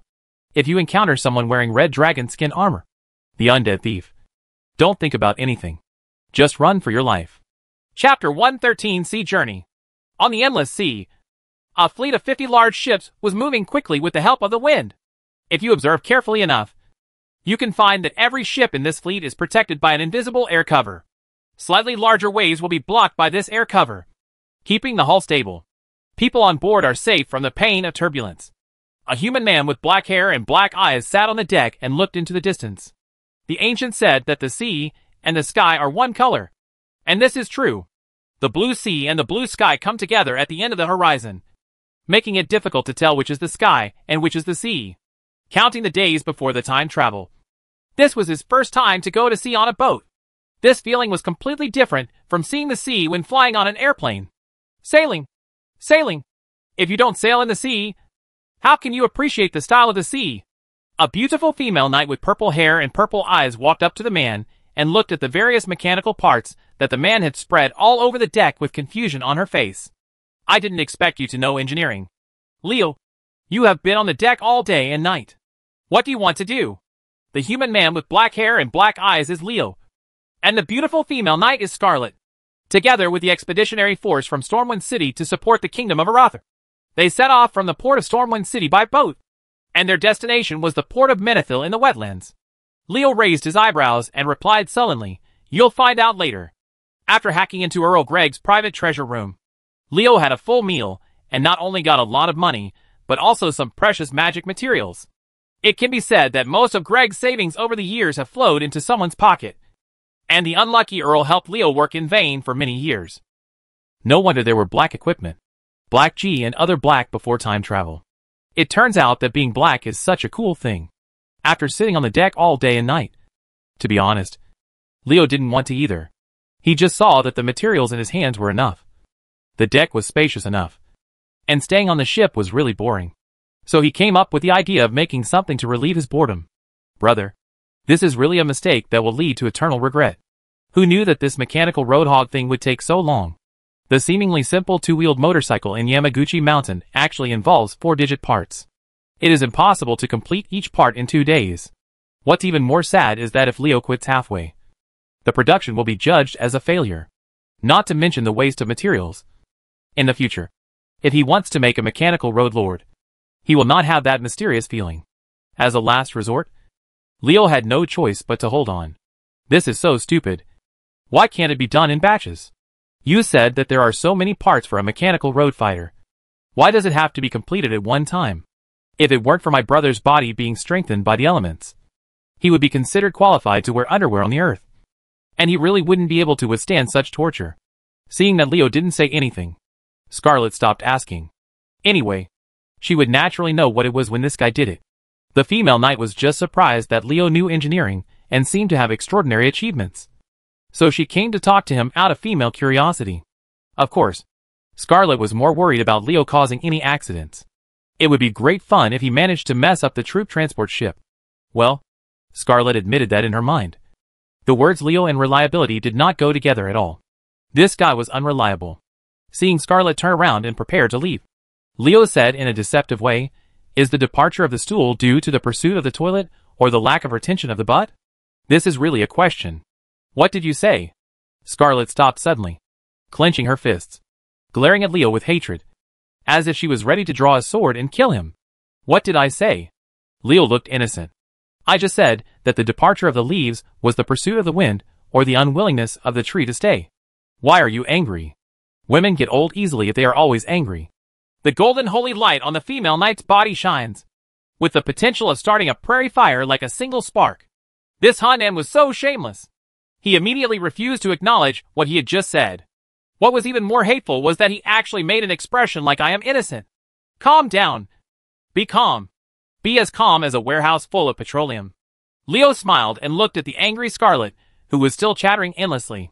"The journey at sea is too boring. Why don't you have a pretty girl you can flirt with to relax your mood? You are now a leader after all. Don't you know that as a general? You should Taishan collapses in front, but your appearance remains unchanged. And Elk thrives on the left, but your eyes don't blink. Taishan collapses in front, but remains unchanged. The Elk rises to the left, but does not blink." Scarlet recited Leo's words silently. Although the female knight did not know which mountain Taishan was, she understood the meaning of the words. "I can still figure it out. I didn't expect this guy to say such reasonable words." After this interruption, Scarlet's anger dissipated a lot. She glared at Leo fiercely and turned around and walked into the cabin. Seeing Scarlet leave, a group of idle guards on the deck gathered around. "Leitu, how awesome! You even dare to mess with her. Leech's ability is really quite big." The guards on the ship all acted like passers-by when Scarlet was talking to Leo. But when the female knight left, they all returned to their playful and smiling faces. ***TS. Leo laughed and cursed. If it weren't for the presence of the more than 30 seriously injured people in the cabin, would these veterans not come up to talk to Scarlet when they saw her? Their companions told them a painful lesson that Scarlet, the beautiful female knight, was a rouge tiger who would be hurt by whoever touched her. As for why the soldiers on the same ship recognized him as their leader, it was because Leo was strong enough. A warlock who can emit the fury of shadow is definitely a being that these soldiers look up to. What the army admires is the strong.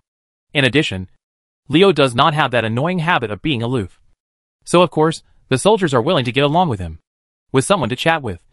Time is no longer so difficult. When night began to fall, Leo had completed the production of all parts, leaving only the final assembly process to complete a mechanical roadhog. Seeing Leo put down what he was doing and stood up, the soldiers surrounding him quickly moved aside, leaving enough space for him. The parts were quickly assembled one by one under Leo's hands. Seeing the strange-shaped parts that they didn't recognize being perfectly spliced together by Leo's hands, the soldiers watching couldn't help but let out bursts of exclamation. The movement on the deck spread to the cabin, attracting more onlookers. When he saw a complete mechanical roadhog being borne in Leo's hands, a huge exclamation came from the ship, causing soldiers on several nearby ships to look here to see what was going on. Finally finished, Leo caressed the shape of the mechanical roadhog that resembled a Harley-Davidson motorcycle, feeling so beautiful that his heart was bubbling. It has been more than 2 years since I traveled to this world, and I finally saw something familiar. Leo, who was so proud, didn't realize that in an unnoticed corner, there was a hint of wonder in Scarlet's purple eyes. The female knight's vision was much higher than that of the soldiers on the ship. She could tell at a glance that the mechanical roadhog was extraordinary. It was also a manned machine. The mechanical roadhog made by Leo was more technologically advanced than the advanced mechanical chocobos used by the dwarfs. The content is much higher. I didn't expect this guy to be so accomplished in engineering. It seems he is not useless. Chapter 114 Duel is such a sentimental thing. The storm is turbulent, and the war breaks out. What follows will be a bloody storm. Standing on the side of the ship, Leo suddenly said this. Lay 2. What are you talking about? A group of soldiers had doubts on their faces. They couldn't figure out what was wrong with Leo. Fish. Looking at the blue sea, Leo waved the flint staff in his hand, and a large dark element added a small black mole to the blue of the sea. The power of the dark element explosion set off waves in the sea, and as the waves rolled, several embarrassed figures surfaced. Fishermen. There are fishermen peeping under the sea. Sound the alarm. A man who looked like a captain hurriedly shouted.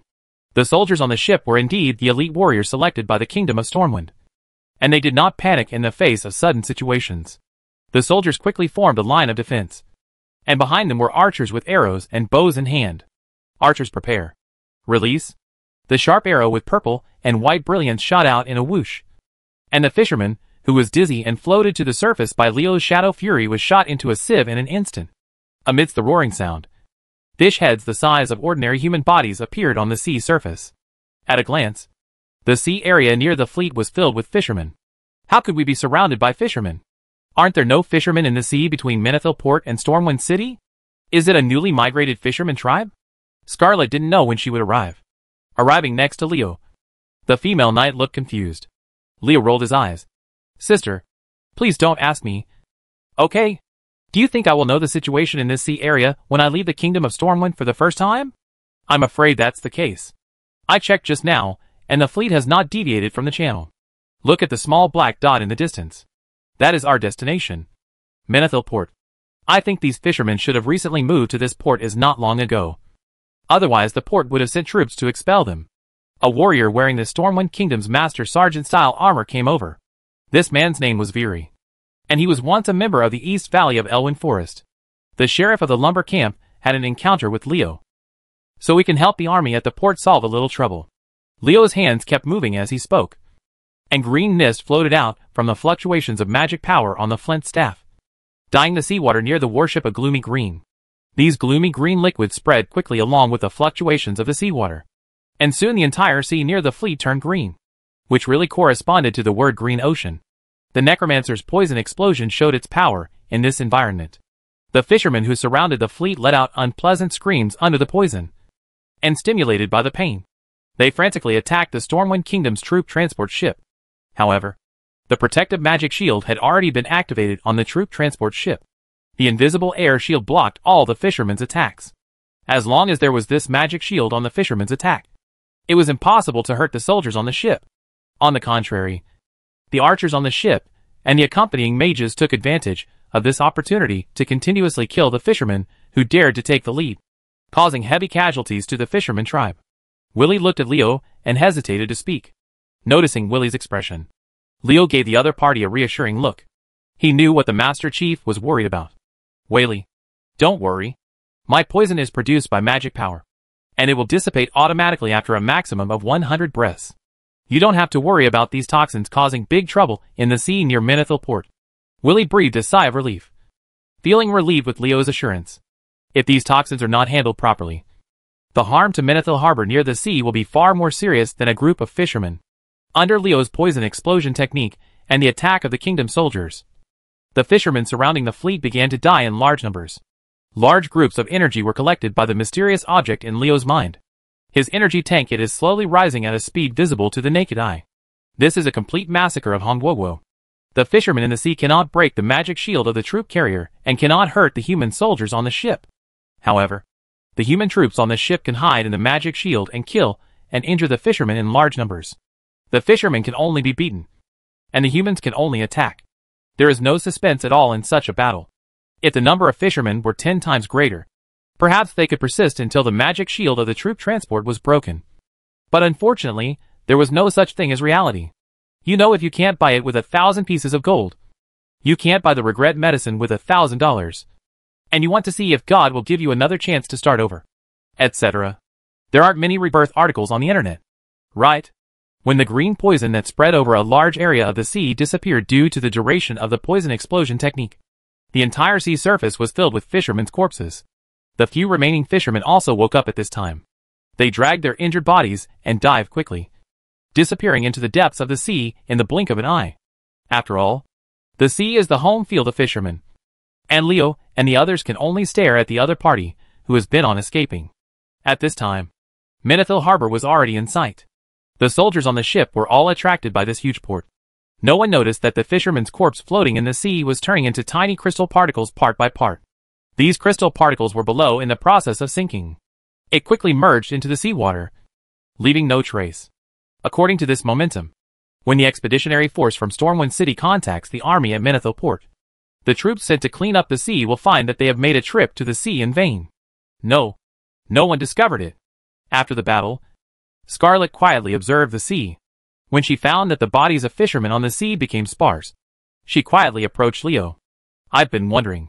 The report submitted by Duke Everlock of Dusk Forest to the king said that after you helped them deal with the undead on the mountain, there was nothing but some strange crystal particles, and not even a single bone fragment in the huge Crow Ridge. Now it seems that it was your fault. Leo's body shook slightly, then returned to normal. "Girl, what do you mean by that? You have to rely on evidence in everything. If you make nonsense without real evidence, be careful, I will sue you for slander. Don't think that with MI7 covering up for you, you can hide it from everyone. If you dare to use taboo means to obtain some dirty power, I will never let you go." The murderous look in Scarlet's eyes proved that she was not joking. Leo snorted and said to Scarlet like a scoundrel, "Does that mean you have no evidence and only rely on your own guesses?" I said, "You can eat randomly, but you can't talk nonsense." The kid then laughed again. "Tell me honestly, are you having a crush on me when you pay so much attention to me? A crush on a god is hurtful both physically and mentally. If you really fall in love with me, just say it directly. If you don't tell me, how do I know that you have a crush on me? Although you have a bad temper, because you have such a good figure, I don't mind accepting it at a small loss. How about you feel me now? A warm embrace? Leo, I want to duel with you." "Duel? You and me?" Leo curled his lips and walked away, ignoring Scarlet's murderous gaze. Good men don't fight evil women. Dueling is such a hurtful thing. It's better to skip it. Ha ha ha. Scarlet, a tough girl, is really in love with her brother. It seems that she will have to take her time in absorbing bones to create skeletons in the future. Alas, when will brothers see if skeletons take shape? Chapter 115, Being a Scout. The port of Menethil, located in the westernmost part of the wetland, can be said to be an important hub for humans in the entire world. Through it, you can reach Stormwind City by waterway. You can also sail to the strategic island of Theramore, and you can even interact with the elves in the Dark World. The coast is connected to the important port of Oberdeen. Humanity spreads its influence to the huge wetland through this port. Groups of armies set out from here to continuously clean up the indigenous people in the wetland, trying to turn the entire wetland into human territory, and connected with the Arthi controlled by the Arather Kingdom into one piece. By conquering the wetland and connecting it with Arthi, humans will have another country as huge as the Kingdom of Stormwind on this continent, which will add another important weight to the entire human race in this world where multiple races are vying to shine. Code. The ideal is very full, but the reality is very skinny. Without the existence of the Undercity, mankind's plan would be extremely beautiful. The Forsaken army led by the Banshee King Sylvanas broke the wonderful calculation of mankind. Their war with the Kingdom of Arather forced mankind to stop the implementation of this plan, and instead focus on how to fight against the undead army. Superior. The army originally used to conquer the wetlands also filled the bottomless pit of war, and the plan to conquer the wetlands was shelved indefinitely. Perhaps other people would hate the undead in the Undercity to the core, but in Leo's view, whether it is Arather's Stromgarde or the Forsaken's Undercity, the war between the two cannot be said to be right or wrong. It is just a conflict. It is a struggle between the living and the dead, both sides fighting to continue their existence. The war between two races cannot be judged simply on the basis of justice and evil. The port of Menethil is very large, and even with 50 soldiers stationed there, it is still not crowded at all. Leo was lying on the cool-looking mechanical roadhog, holding a magic notebook in his hand and looking at it carefully. He saw that the elements in the air fluctuated when he moved his fingers twice at a sharp point. Magic notes are the realizations recorded by some strong people. They are their insights and summaries in the process of cultivation. Learning and drawing on the experience of predecessors is what a person must do if he wants to become stronger. Just like internet writers want to be successful, they need to learn from and analyze why popular books are so popular. At this time, the benefits of being organized were revealed. If Leo had not joined MI7, no matter how talented he was, he would not be able to obtain rare items like magic notes. If he were to fight alone, it would be very simple for Leo to improve his strength, All he had to do was enter a chaotic place, like Stranglethorn Valley, and kill like crazy. However, the height he can reach is very limited. Even if Leo's level is all the way through the crazy killing, the skills he can learn are only those he brings with him. It is almost impossible to create new spells. Just like the poisonous flame Nova. If Pasonia hadn't provided him with the magic notes of his predecessors for him to learn from, he could have successfully fused the Warlock's Hellfire and the Necromancer's poisonous Nova into a more powerful poison. Flame Nova? It should be noted that Leo had not been exposed to the real magic system before time travel. However, the knowledge of magic is as vast as the sea, and the control is extremely strict. If you want to learn by yourself, you may not be able to do it until your beard is dragged to the ground. What a gain! After all, there are only a very small number of those cheating pig's feet who are born with knowledge after time travel and are able to master a completely new knowledge system without systematic study. Brother, there is no cheating in pig's feet. Think of those pig's feet in YY literature. People can travel to a new world at will. They only need to be a personal skill casting machine to prosper and have beautiful women at their fingertips. It's awesome. It's incredible. Look at me. I have to study a lot of magic principles day and night, and study other people's spellcasting skills for my own use. How miserable it is to be a member of the army of time travelers. Encountering a magical problem. Leo, who had been thinking about it for a long time, but couldn't figure it out, couldn't help but look up to the sky and sigh. How unfair fate was to him. After sighing, Leo suddenly found a large group of people staring at him. He took a closer look and saw that these people were the sergeants of the expeditionary force. Is there any flowers on my face? If you look at me like this, people will be shy. Seeing Leo discovering their group of onlookers, Willie, who was familiar with him, stepped forward and explained, Mr. Leo, I have some unfortunate news for you. Our trip to Arthi may be delayed. Putting away the magic notes in his hand, Leo made a gesture to signal Willie to continue speaking. The current situation in Menethil Port is very bad. The bluegill fishermen living near the wetland coastline have recently been migrating towards the port in large numbers for unknown reasons. Their presence seriously threatens the safety of the port. This is not the worst. What is even more worrying is that a group of orcs from the Dragonmaw clan, led by an orc chief named Nekromancer, blocked the road from the wetlands to Arthi. We want to complete the mission entrusted by His Majesty is to wipe out these orcs blocking the road. Leo spread his hands. Why don't the troops in Menethil Port go and destroy these orcs? Because they can't figure out the opponent's strength. The garrison at the port has been afraid to take action. Leo was confused. If you can't figure out the opponent's situation, then send scouts. What do the scouts in the army do? Seemingly seeing Leo's doubts, Willie quickly explained, all the scouts in the garrison have been lost to the orcs. Isn't it right? The scouts garrisoned in Yingdong were killed by the orcs? Is today April Fool's Day? This thing is very abnormal. And anything out of the ordinary is a monster. The Dragonmaw orcs must have some unknown means to detect the scouts. Leo pondered. Could it be that among the Dragonmaw orcs there are hunters with eagle eyes? The profession of hunter is not uncommon among orcs. Seeing that Leo didn't speak, Willie was a little anxious. He asked Leo carefully, Mr. Leo, I heard that you are a member of the Stormwind City Assassin group, and you have gone deep into the lair of the Defias Thieves group. Can you go check out the situation of the Dragonmaw orcs this time? Want me to be a scout? Leo rubbed his chin and thought about it. Even if the orcs really had hunters with eagle eyes, he wouldn't be afraid. With 5 crows as scouts and eyes, even if the orcs of the Dragonmaw clan discovered him, he would still be confident of escaping unscathed. Okay, no problem. It's not a dangerous job. And it's so generous for someone to agree. Willie breathed a sigh of relief. Thank you very much, Mr. Leo. As soon as he finished speaking, Leo drove the mechanical roadmaster toward the exit of Menethil Port amid a roar. The reason why this guy agreed so happily was because he was addicted to riding on the newly made mechanical road rage. And the idea of going for a ride also played a very important role.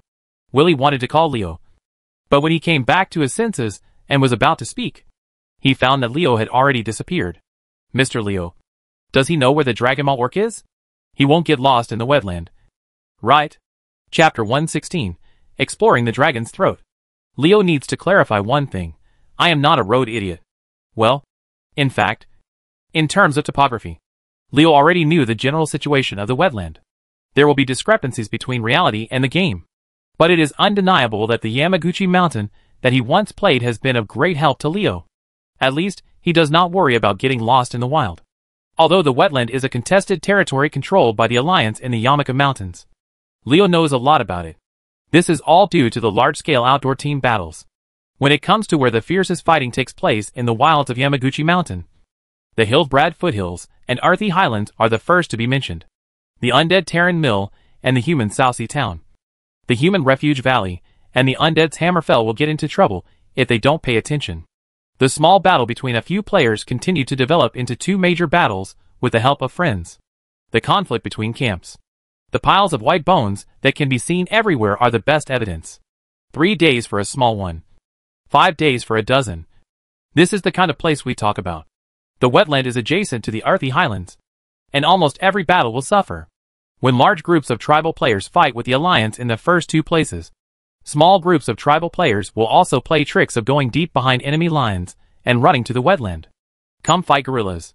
Leo has joined the tribal guerrillas more than once, practicing the tactic of shooting and changing places in the wetland. Will he still get lost here after traveling all over the wetland?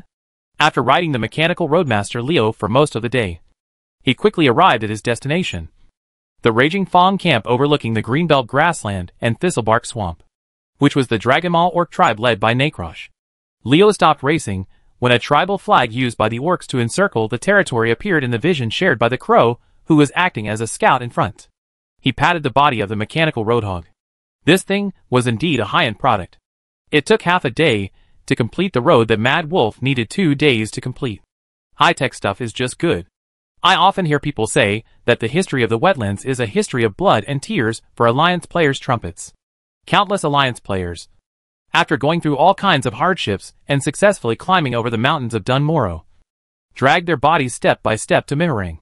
Presumably, the Dragonmaw orcs waiting beside the avenue must have contributed a lot, quietly sending crows for aerial reconnaissance. Leo discovered that the Dragonmaw orcs under Necrosh were really arrogant. They almost built the entrance of the camp on the main road. If they want to travel on the only road in the wetland without worrying about road conditions, they will inevitably deal with these road bullies. Leo, who was heading towards the Wrathfawn camp, suddenly felt a warning sign in his heart. Without even thinking about it, he rolled down on the ground and quickly left his original position. Just as Leo left his position, a large stone hammer hit the place where he was standing, and a half-meter-sized hole was made in the already soft ground. If Leo hadn't been able to dodge quickly, the sneak attack would have injured him. Leo stood up and saw a naked orc showing off his 2 long fangs towards him. Orcs are a race of born warriors. They are bloodthirsty, warlike, and fearless. They may be slightly inferior to their allies, the Tauren, in terms of physical talent, but their firm will to fight and crazy fighting methods are enough to make up for the gap between the two sides. Any race facing orcs will find it extremely difficult. Needless to say, the orcs who attack Leo must be the Dragonmaw orcs under Necrosh. Dragonmaw attackers, who are ambushing somewhere and specializing in sneak attacks. Go to HL. Human. The orc roared and rushed towards Leo quickly. No slower than a war horse. Leo snorted coldly, and a wall of white bones appeared in front of the orc. The staggered sharp bone teeth on the bone wall showed a ferocious smile to the orc, who could not stop him. Puff! Puff! Because he rushed forward too fast, and the wall of bones appeared too suddenly. The Dragonmaw attacker unfortunately crashed into it. The impact severely injured the orc, and the bones and teeth pierced his body. The bright red blood flowed along the bulging muscles, forming a miniature stream at his feet amidst the painful roar of the Dragonmaw attacker. Although the Dragonmaw attacker was very unwilling, his luck was not very good. A bone spur just pierced his heart, so the angry orc had to die with hatred. Unexpectedly, there are also orcs ambushing here, which is 20 or 30 miles away from the Wrathfawn camp. It seems that the Dragonmaw orcs have spread their net widely, and their vigilance is very high. Leo had a hunch that this trip to Angry Fawn camp would not go well. Although he had a premonition of trouble, Leo would never retreat. He summoned poisonous flower vines and mad wolves, and asked Voidwalker to hide in the dark to protect him, and cautiously sneaked towards the Wrathfawn camp. After traveling less than 2 miles, the mad wolves suddenly sounded the alarm. They smelled the scent of orcs nearby. There's another ambush. Leo continued to move forward calmly, secretly directing the 2 crows hovering in the air to search for traces of the orcs. And at the same time, he was prepared to deal with the attack. With aerial reconnaissance like Crow, the orc ambushed was quickly found. The orc was hidden in a waist-deep grassland. His green skin became a protective color. If you don't look carefully, You can't tell anything at all. Breakthrough comes. Dragon Maw attackers are really good at choosing places. But when you meet me, you are destined to be a loser. The Dragon Roar attacker, who was fully focused on Leo, did not notice the poisonous flower vines appearing under his feet and the clay stone demon appearing behind him. After Leo entered his attack range, the orcs who were about to launch a surprise attack were attacked. The clay stone demon's passionate embrace. The clay stone demon's powerful hands tightly hugged the orc's hands and waist, making him unable to move. At the same time, the orc's legs were also tightly entangled in the poisonous flower vines.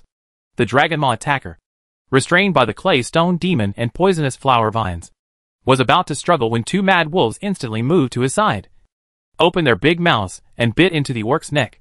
Although the muscles on the orc's neck were very hard, they were made of meat after all. The sharp teeth of the mad wolf easily tore through its protection and shattered the orc's throat bone. Another Dragon Roar attacker is killed. No matter how tenacious the orc's will to fight is, if his heart is pierced or his throat is bitten, he will still die immediately. The second, Leo counted silently in his mind, and when he was about to move on, he suddenly looked up at the empty sky, and a feeling of being spied on rose up in his heart. Found. It seems that there are indeed hunters who have mastered the eagle eye technique in the angry fawn camp. Leo rode on the mad wolf and ran quickly towards the direction of Menethil Port. Since he was discovered by others, of course he would not go any further and single-handedly challenge thousands of Dragon Maw orcs. Leo asked himself, I don't have this ability yet. The organized orc warriors are no better than the Vogel ogres, night werewolves, and the like that they have encountered before. Humph. You can run fast. In Fury Fawn Camp, an orc holding a hunting bow next to Necrosh roared angrily, and at his feet a mighty black lion was taking a nap on the ground. If Leo saw this black lion, he would definitely recognize its identity as the Lion King of the Barrens. Huma. Chapter 117 Angry Fawn Camp. Night falls and darkness covers the world. In the wilderness without lights, the entire land was dark, except for creatures with night vision. Other creatures consciously returned to their lairs. Now it's the world of nocturnal creatures. When it comes to creatures of the night, orcs are not one of them. On the outskirts of the raging fawn camp occupied by the Dragon Maw orcs, a black shadow was quietly walking towards the camp. This was Leo, who had leapt on a mad wolf during the day. You are right. Leo killed the Dragon Maw orc with a single shot. Leading decisively during the day was just a matter of spreading fog over the actions at night, confusing the Dragon Maw orcs. The dark night was a big obstacle to other humans, but it didn't pose any problem to Leo, who had a mad wolf and could share his vision with it. Crazy wolves are also wolves, and creatures like wolves are born with excellent night vision. At night, the orcs would retreat from the Dragon Maw raiders walking outside the camp, and they would return to the camp to rest so that they would have enough energy for the next day. Leo kept recording every bit of information about this orc tribe, collecting intelligence for the human army that was heading towards the Wrath Fawn camp. Even though he was a scout who made a temporary cameo, he still had to have some professional ethics. It would be too unprofessional. Leo, who sneaked into the raging fawn camp from a place where the fire could not reach, found that the orcs in the camp did not have the atmosphere of an imminent war. Seeing this situation in the camp, Leo smiled proudly. It's not that the orcs are careless, but no one would have thought that a human scout would actually carry a precious communication stone. Leo was wearing the soldier uniform of the Storm Expeditionary Force during the day. In appearance, he was no different from an ordinary human soldier. Coupled with Leo's intentional guidance, it is not surprising that the Dragon Maw orcs made wrong judgments. Why did Leo not take out the mechanical roadhog when he left during the day and chose to ride the wild wolf? This guy just wanted to fight the Yinlan Maw orcs. Now that the hunter with eagle eye skills in the Wrath Fawn camp has discovered Leo, he will definitely see the scene of Leo riding away on the mad wolf. As long as the orc hunter is not a novice, he will be able to make a judgment at the speed of the mad wolf. It is impossible to return to Menethil Port in less than 2 days. And even if the human army wants to send troops, it will be 2 days later. The march of an army is no better than that of a single person. It is impossible for a human army to march for 4 or 5 days from Menethil Port to reach the Wrath Fawn camp. In other words, even if there is a war, it will only happen in 6 days. And the Dragon Maw orcs still have plenty of time. In fact, a hunter who can understand the eagle eye technique is definitely not a novice. How can a novice understand such a wretched ability as the eagle eye technique? If Leo had a trace of worry before, now that he saw the situation at Fury Fawn camp, his single-mindedness had completely disappeared. Crunch! Crunch! An unpleasant sound of bones rubbing together caught Leo's attention. He followed the sound, and was surprised to find several skeletons doing various funny actions next to a campfire. The orcs who looked clumsy and happy to control them laughed. Seeing this scene, Leo was filled with envy and hatred. The tribes allied with the Undercity were so happy. They could bring the skeletons with them openly. How could you, as a necromancer, feel sorry for me? Leo suffers from pink eye. And people with this disease tend to get into trouble. Have fun. I'll give you some ingredients. Chaos suddenly broke out among the group of cheerful orcs. Two of the Dragon Maw attackers among them didn't know why they were crazy. But they actually waved their weapons at their companions. The orcs beside these two people were not prepared at all. They had no idea that their companions who were chatting and laughing with them a moment ago would be cruel to them. When the orcs reacted, 3 Dragon Maw orcs had already died under the boulder hammers of their companions. As members of the same clan, these two souls actually killed their companions. The orcs were angry. There was no reason for the orcs in anger. A group of orcs drew their weapons and instantly drowned the 2 Dragon Maw attackers. Angry roars resounded throughout the Fury Fawn camp. The chaos here even alarmed Necrosh. But Leo, the culprit, hid far away. The curse of confusion is really a good thing. Unfortunately, it is a single curse spell, which puts a heavy burden on the spirit. With my current strength, I can cast it at most twice in an hour. Otherwise, I would have to destroy the angry fawn camp today. It's going to turn upside down. Leo felt a pity secretly in his heart. If the confusion curse and the attraction curse could be cast continuously, he was confident that he could torture the Dragon Maw orc to death by himself. When the chaos subsided, Leo sneaked back to the scene of the incident and saw 2 wounded orcs being carried to a tall orc. These 2 guys were still alive after being hit with stone hammers and axes. It must be said that the vitality of the orcs was strong enough. As a member of my Dragon Maw clan, you actually waved weapons at your companions. I, Necrosh, will not let you stay. After saying that, the tall orc raised the long-handled sword in his hand and struck at the 2 who were stunned by Leo. Curse the hapless ghost and chop it off. It turned out that this guy was Necrosh. And Leo couldn't help but look at the tall orc carefully. Puff! Puff! 2 big heads fell to the ground. And the blood spurted from the neck cavity turned Necrosh into a bloody man. The tall and strong orc chief looked even more ferocious under the blood. Leo roughly inferred the strength of this orc from the knife swung by Necrosh. Necrosh was very strong. When measured by the human army, he was definitely at the level of a master chief. If you don't know what the status of a sergeant is. For example, the Storm Expeditionary Force that came to the Kingdom of Arather to support this time only has 50 sergeants in total. One sergeant can command a troop transport ship, which is 10 soldiers. There are nearly 1,000 people in this brigade. These nearly 1,000 people are not ordinary soldiers. They are regular troops with extremely strong combat effectiveness.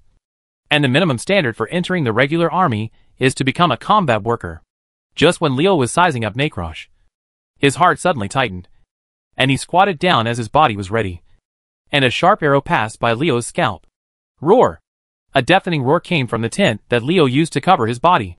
A majestic black lion as tall as a person rushed towards Leo with a fierce momentum. The tough animal's skins used to build the tent were as easy as paper, as the lion's claws waved, torn to pieces. After dodging the sharp arrows and seeing the majestic black lion charging at him, Leo immediately understood what had happened. Careless. He actually forgot that hunters have detection skills. The hunter in the angry fawn camp must have been suspicious of the 2 orcs going crazy. So he activated the detection skill at the expense of his own mana. He didn't realize before that he was definitely switching between multiple skills such as detecting invisibility, detecting beasts, detecting humanoids, etc. An orc stood in the distance and looked at Leo coldly. That's true. How could I, a warrior of the orc clan, swing a weapon at my companions for no reason? Human beings, you have to pay the price for this.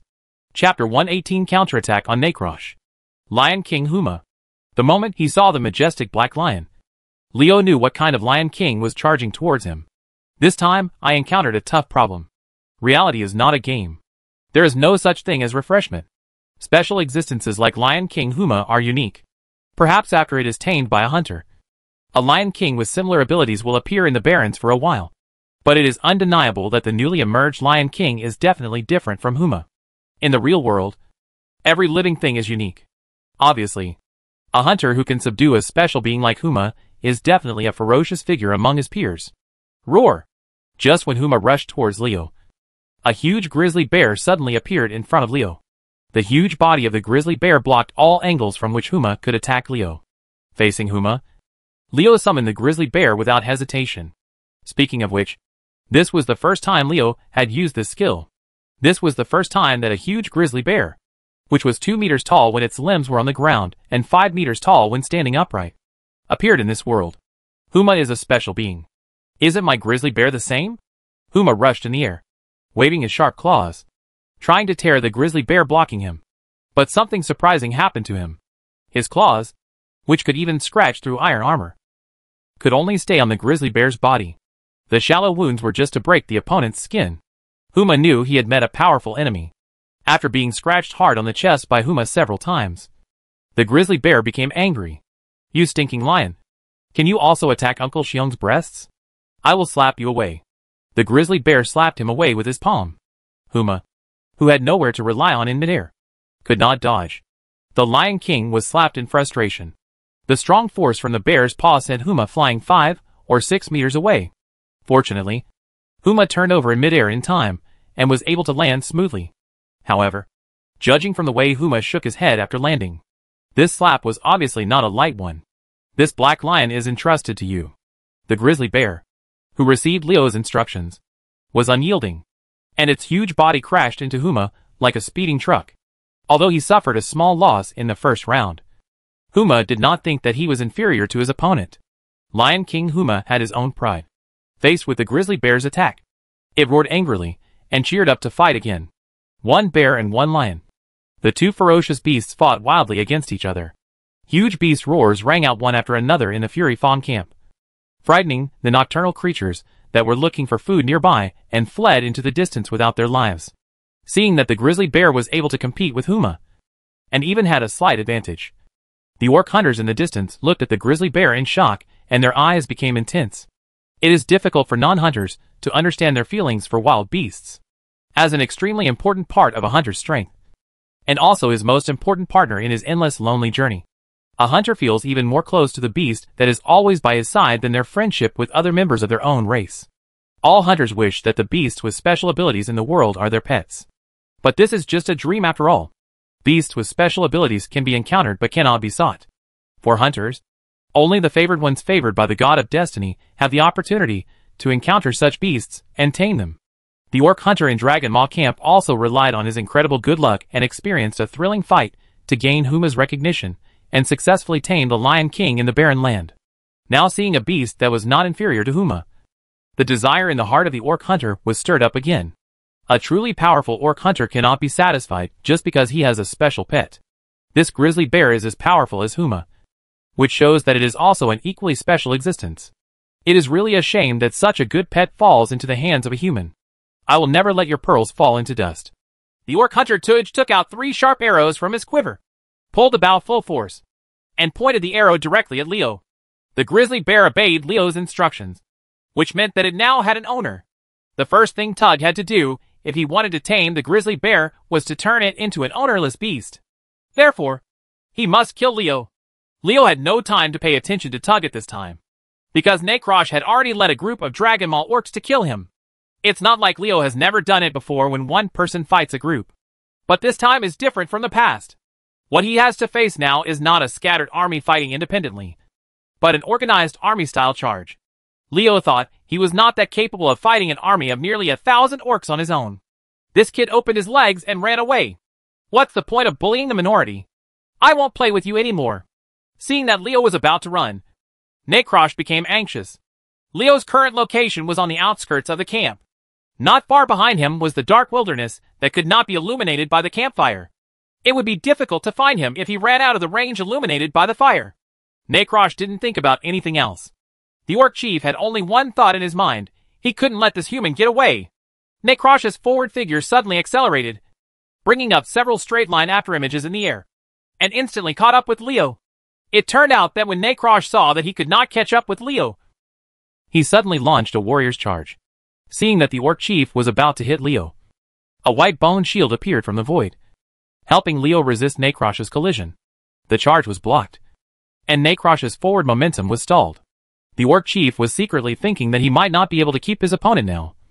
But unexpectedly, Leo suddenly turned around, and a ball of green flames hit Necrosh head-on. This human being is so brave. He actually launched a counterattack against him at this time. Necrosh was overjoyed. He was extremely confident in his own strength. But he didn't think that the opponent had the ability to kill him. There's a saying that nothing is absolute. Even the way of heaven that controls all things is escaped. It can be seen that nothing in the world is 100% possible. Although accidents are rare, they still exist. When the green flame came, Necrosh knew that he had underestimated the opponent. Leo's poisonous flame, which combined fire spells and poison skills, was not easy to deal with. The orc chief clearly felt a sharp pain in his body. The life-destroying toxins are rapidly spreading in his body. The poison that wreaked havoc in the body made Necrosh unable to make effective dodges when faced with the 2 bone spears shot by Leo. The Dragon Maul orcs who were chasing behind them only saw 2 bone spears suddenly growing out of their chief's left abdomen and left shoulder. They were struck by 2 of Leo's bone spear techniques less than 1 meter away from both sides. Even Necrosh would be seriously injured if the orc chief hadn't twisted his body hard at the last moment. His heart would have been pierced by the bone spear. The seriously injured Necrosh had little strength to resist. Leo only needed to add a bone spear to kill the orc chief. The Dragon Maul orcs in the distance were so anxious when they saw the scene. Killing Necrosh, the Dragon Maul orcs in Chief Rathfang's camp, will cause chaos. How can they resist the conquest of the Storm Expedition without a leader? Thinking of this, Leo's eyebrows rose with joy. And he was about to release the bone spear as soon as he fired it. Chapter 119, Being Shot in the Dark. About to successfully kill Necrosh, Leo felt slightly relaxed at this moment. It's now. Seizing this fleeting opportunity, Tuj, who had been gathering momentum in the distance, took action. The 3 sharp arrows were so fast that almost as soon as Tuj's fingers left the bowstring, they shot across a distance of nearly 100 meters and hit Leo with a sharp sound of tearing the air. A big blue-black hand stretched out in the void, and the Void Walker hiding in the darkness tried to block the attack for his master. However, Tuj's long-awaited attack was too powerful. The 3 sharp arrows only paused for a moment before tearing apart the Void Walker's protection. The sharp arrows that passed through him restored the Void Walker to the most original darkness in the world. Elemental particles. 2 bone shields appeared in the void, and the bone armor became Leo's second layer of protection. This time the obstruction worked. After shattering the 2 bone shields, one of the 3 sharp arrows fell to the ground feebly. But there were still 2 sharp arrows shooting towards Leo. As the sharp arrow approached, a black armor-like shield flashed away, and the warlock's magic armor shattered after intercepting another arrow for Leo. Puff! The last sharp arrow hit Leo's heart, and most of the arrow went into his chest. Only then did Leo react. He felt a cold, and then a pain in his chest. Only when he looked down did he realize that he had been hit by an arrow. Damn it. Even if you have so many layers of protection, you will get caught. With an arrow in his heart, Leo fell backwards. Success? Tuj was overjoyed when he saw this. As long as Leo died, the grizzly bear that was having a fierce fight with the Lion King Huma would be his. 2 wild wolves suddenly appeared behind Leo, carried Leo with their bodies, and galloped away. I won't be attacked if I lie down. Leo held back the severe pain in his heart and cast a fierce spell in the direction where the Dragon Maul orcs were chasing him. The first few Dragon Maul orcs rushing towards the front were yelling and running around like headless flies under the influence of the fierce spell. Their confusion caused a great obstacle to the orcs who were chasing after them. The orcs who were blocked by their companions could only watch with resentful eyes as Leo disappeared into the vast night with the mad wolf on his back. Tuj was depressed. He didn't expect that Leo actually had 3 white wolves with special abilities in addition to the grizzly bears. It turned out that at the same time that Leo fell backward, a white wolf suddenly appeared next to him and attacked him crazily. Being harassed by the white wolf, Tuj naturally had no time to attack Leo again. Leo had already disappeared before he could get rid of the white wolf's entanglement.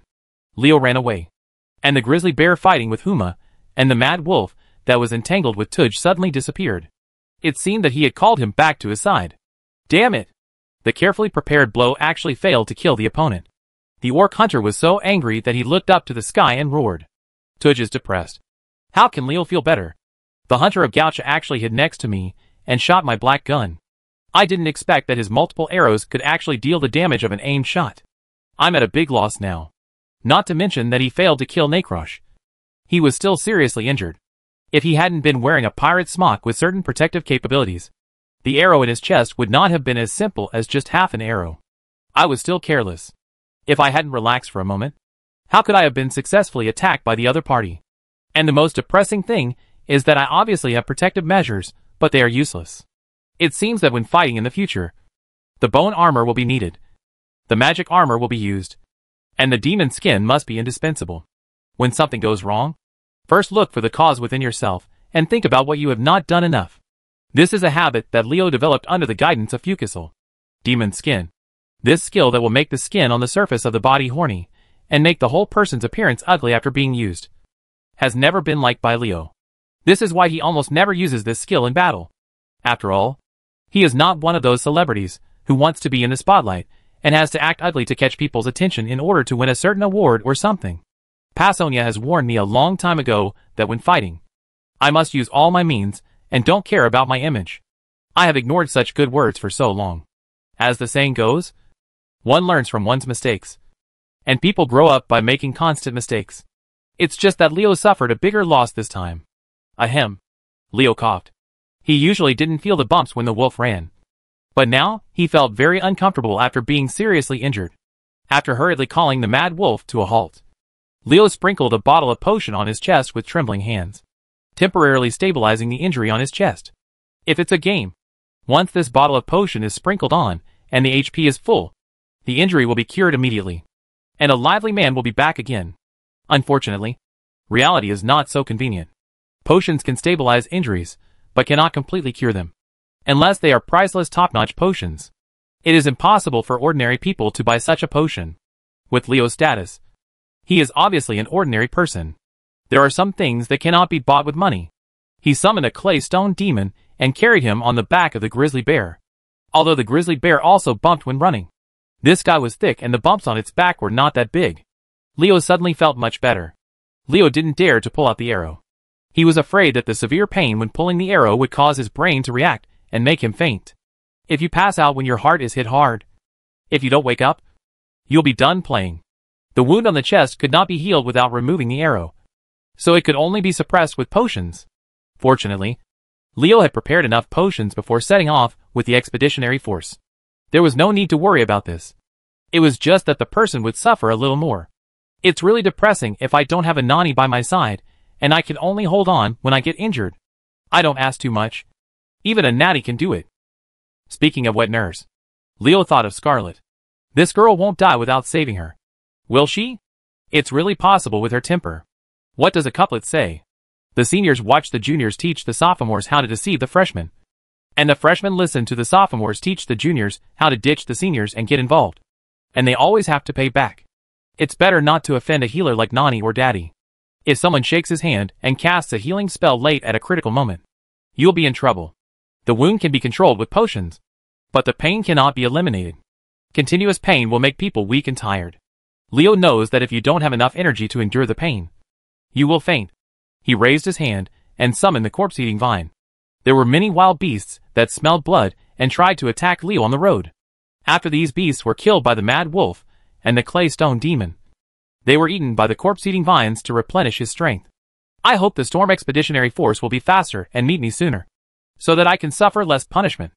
At this point, Leo could only pray like this.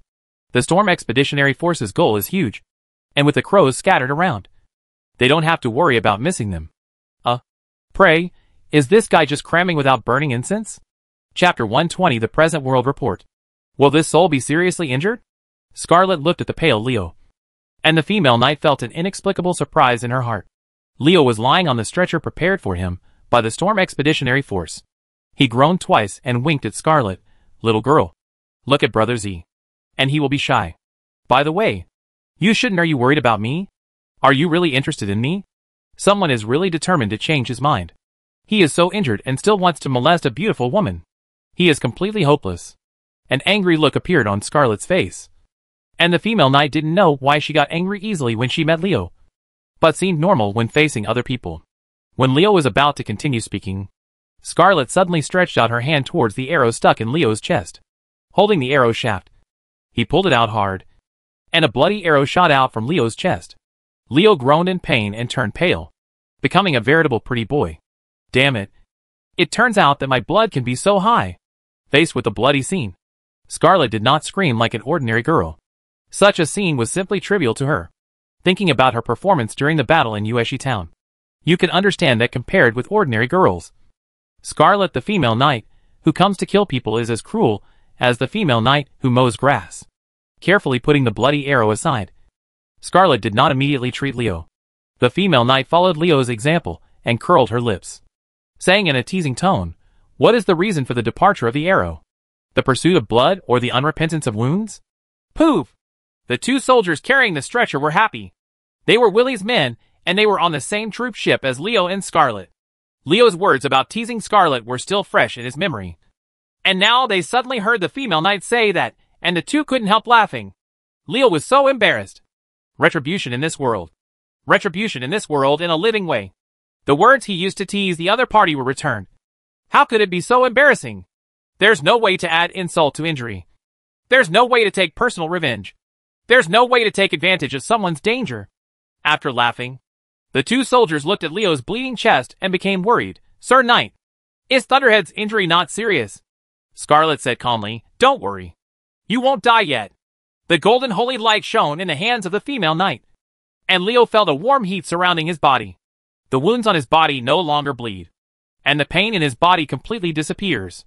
When the holy light dissipates, the wounds have completely healed, and there is no other discomfort except for feeling slightly weak due to blood loss. Injuries that took many days to recover on Earth only took a few breaths in this world. Leo was amazed by the magic of magic. After his injuries healed, Leo got off the stretcher, said thank you to Scarlet, summoned the grizzly bear, climbed on the bear's back and left. Scarlet was stunned on the spot. The female knight couldn't believe her ears. This Hunden will also thank me. Leo didn't know that the habit he had developed before traveling through time to thank those who helped him made Scarlet stunned for a long time. He was riding on the back of a grizzly bear and following the army slowly towards the angry Fawn camp. Recuperating. At the current marching speed of the expeditionary force, it would take 2 days to reach the Fury Fawn camp. During these 2 days, Leo was only prepared to do one thing, and that was to recuperate. A whole day passed between escaping from Wrath Fawn camp and meeting the Storm expeditionary force. During this day, Leo was enduring the pain caused by the arrow wound in his chest. He has matured a lot, and he would have collapsed if he encountered something like this before traveling through time. This injury could be said to be the first time he suffered such a big loss since his debut, and he was very angry at the orc hunter Leo who had plotted against him. Don't think that bringing a Lion King Huma is a big deal. If you dare to use my black gun, I will still cost you. I just lost some blood and my body is a little weak. 2 days are enough for my body to recover 7 or 8 points. Leo is not the impulsive type who just ignores things when his brain gets hot. He deeply understands that if he wants to take revenge, he must heal his injuries.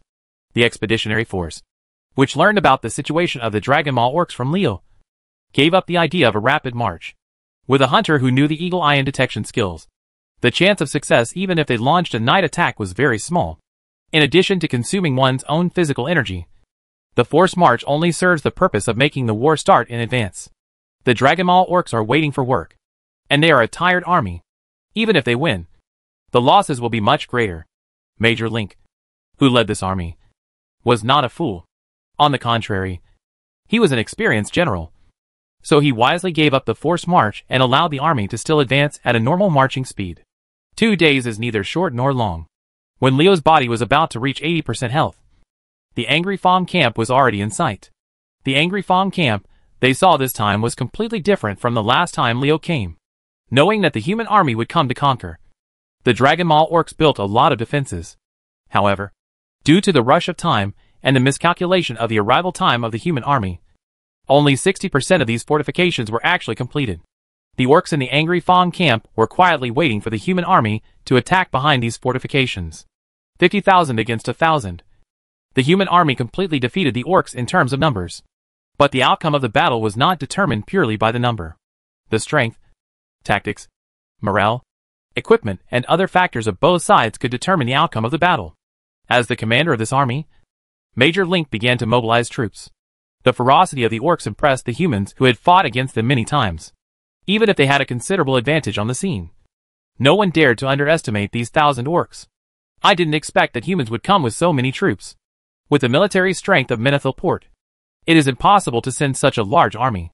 Tuj, who used eagle eye skills to observe the situation of the human army, knew that this time was not good. Seeing the 50,000-man phalanx, he secretly screamed, "Oh no!" Necrosh, who had yet to recover from his serious injury, was livid at the moment. If he hadn't been afraid of affecting the morale of the army, the orc chief would have cursed him. Maruk, this idiot, got wrong information. Maluk Dragon Scale, the warlord of the Dragon Maul orc tribe. It was at his instigation that Necrosh decided to lead 1,000 orc troops to the Raging Fawn camp. Tuj snorted and said nothing. Whether the intelligence obtained by Warlord Maluk was really wrong, or whether he deliberately provided false information to Chief Necrosh, only he knew this in his heart. There is a saying that goes well, where there are people, there are rivers and lakes. Even the orcs, who are straightforward and forthright, still have various conspiracies and intrigues, competing for power and gain. In this world, there are as many birds as there are in the woods. Ahem. There are all kinds of birds in any forest as big as possible. The human army formed an array outside the camp. In the camp, the Dragon Maul orcs were waiting, and the battle was about to break out. Chapter 121 Attack on Angry Fawn Camp. Single fights between individuals and large-scale battles between armies are completely different concepts. Neither Leo nor Scarlet acted without authorization. At this time, they followed their own team and entered the position assigned by the commander. The right thing to do. As a newbie on the battlefield, Leo felt no tension in his heart, only the excitement of his upcoming revenge. By the way, this kid really doesn't have the consciousness of Brother Chu at all. Some people say that it is never too late for a gentleman to take revenge. If revenge has to wait 10 years, then Leo would rather not be a gentleman, but be a villain who takes revenge from morning to night. He drags his body, that has not fully recovered, to the battlefield just to find revenge. The orcs avenged that arrow. The number of Dragon Maul orcs is far less than that of humans. They chose to rely on the fortifications of the camp for defense. Although Necrosh and Tug also thought about seizing the opportunity, when the opponent's foothold was unstable to launch an attack.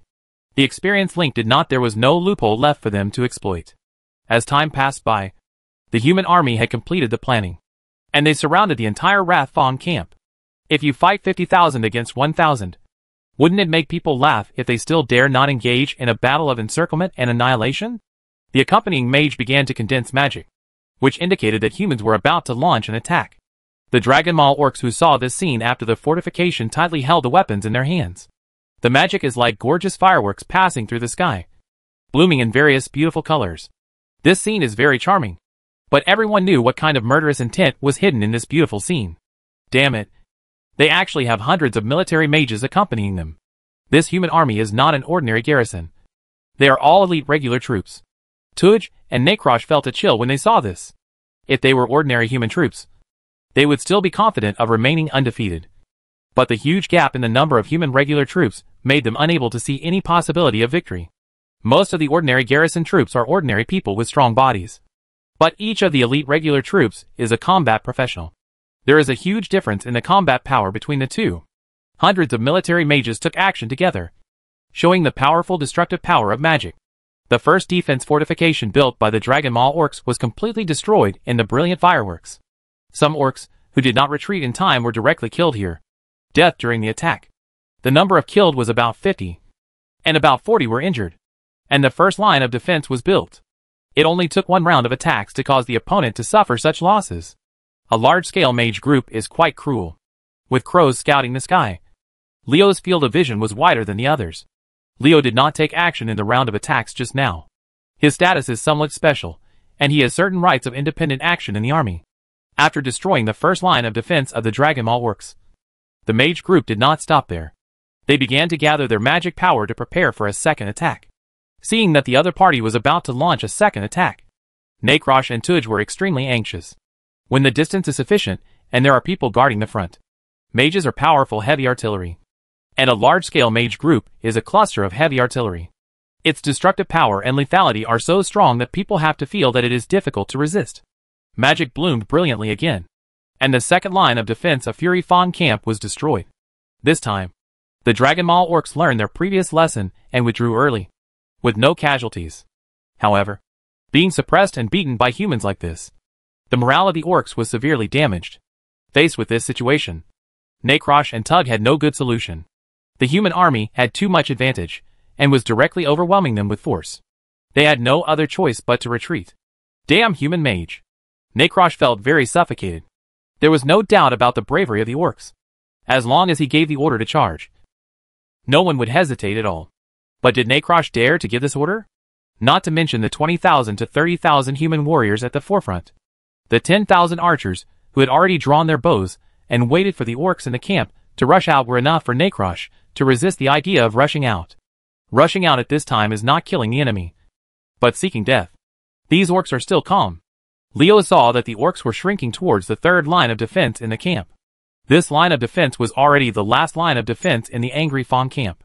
Mage group. Continue the attack. Obviously, Major Link was not prepared to give the Dragon Maul orcs any time to breathe. He did not let the mages rest but urged them to attack again. At this time, the discipline of the army became apparent. Originally, after 2 rounds of attacks, more than 60% of the magic power of the magicians in the accompanying mage group was close to depletion, and it was time for meditation to recover. However, in the face of Link's order, they forced themselves to launch a 3rd round of attacks. After all, mage is a rare profession in the real world. The extensive and strict requirements for various knowledge make it difficult to advance in this profession. 80% of the nearly 100 mages accompanying the military mage group are mid-level mages, and the remaining 2 levels are high-level mages. After 2 consecutive rounds of attacks, the magic of a low-strength mid-level mage is simply not enough. After all, 2 rounds of attacks are not 2 attacks. 1 round of attacks requires 10 consecutive spells to be completed. Due to the lack of mana of most mages, the 3rd round of attacks by the mage group was obviously much weaker than the previous 2 rounds. Seeing this scene, the Dragon Maul orcs in the camp were overjoyed. Without the mage group, they didn't think that the human army could suppress them so easily. Major Link snorted secretly. Although the mage group had ceased fire, he still had a force of 10,000 archers. The lethality of this unit was not necessarily less than that of the mage group. The archers suppressed the enemy with 3 rounds of arrow rain, covering the warrior's charge. Leo finally saw what a volley of 10,000 arrows meant. That is, 10,000 archers each shot an arrow at the same time. The dense arrows formed a dark cloud in the sky, and the sharp arrows like rain washed through the 3rd line of defense of the Dragon Maul orcs, which was barely able to stand. The Dragon Maul orcs' 3rd line of defense has not yet been completed. It has been attacked by a group of human mages before. Many fortifications can only be described as riddled with holes. How can such fortifications protect the orcs from the rain of sharp arrows? Flowers of blood bloomed when sharp arrows penetrated the flesh. Dragon Maul orcs fell into the rain of arrows with unwilling eyes. The huge advantage in military strength made the rhythm of the battle completely in the hands of the human army. The arrow rain stopped, and there were less than 500 Dragon Maul orcs left. 10,000 human archers fired thousands of arrows at once, weakening nearly 40% of the combat effectiveness of the Dragon Maul orcs. The remaining orcs were hiding behind relatively solid buildings. The archers' attacks could no longer hurt them. At this time, they had to soldiers are needed. The orcs noticed that the arrow rain had stopped and rushed out of the building where they were hiding, because at this time, the human warriors had already come to kill them. Warriors of Stormwind City, it's time to show your bravery and kill all these orcs. Willie and other leading sergeants shouted, taking the lead and rushing into the orc defense line. For Stormwind City, for the Alliance, the most passionate, and brutal close combat begins. Chapter 122. This road is blocked. A dragon-throated attacker swung a large stone hammer at the human warrior in front of him. The warrior raised his shield to meet him. With a clang, passion was struck between the stone hammer and the shield, and sparks flew everywhere. While the human warrior holding the shield blocked the Dragon Maw attacker's full blow, the other 2 warriors beside him seized the opportunity to attack the Dragon Maw attacker. At this time, the Dragon Maw attacker used up his old strength and used up his new strength. At the last moment, facing the attacks of 2 human warriors, the Dragon Maw attacker had to take 2 steps back. Just as the Dragon Maw attacker who was retreating raised his heel, a spear quickly stabbed from the ribs of the shield-wielding warrior in front of him, directly hitting the vital part of the Dragon Maw attacker's chest. Seeing this, the Dragon Maw attacker hurriedly hid sideways. But unexpectedly, the warrior holding the shield suddenly took a step forward and slashed the long sword in his hand.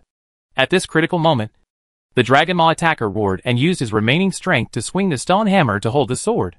Unfortunately, this sword was blocked, and the Dragon Maw attacker's life was also lost. It turned out that at the same time that the Dragon Maw attacker's attention was attracted by the chopped sword, another spear thrust out from the shield warrior's ribs, piercing the Dragon Maw attacker's heart before he noticed it. 5 human warriors joined forces and killed an orc in just 3 or 4 breaths. Then, they turned their guns and attacked another Dragon Maw orc. The human warriors gave full play to their own advantages, relying on their much larger number than the opponent, or in groups of 5 or 10, to constantly surround and kill the Dragon Maw orcs one by one. The word strength in numbers is fully explained at this time. In the angry Fawn camp, Necrosh looked pale. He could see that it was not that his warriors were not trying their best, but that the overall strength gap between the two sides was too big. Judging from the combat effectiveness of individual soldiers, the human army is not necessarily inferior to the orcs.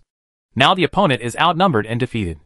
The 500 dragon-throated orcs will be wiped out in a quarter of an hour at most under the human offensive.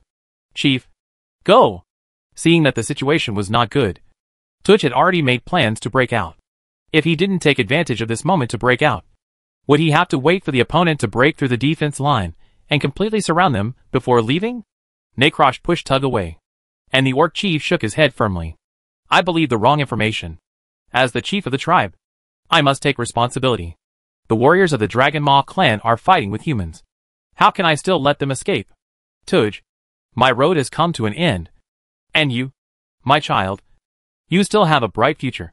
There is no need to die with this old guy like me. Just leave the boys to break out. I will protect you.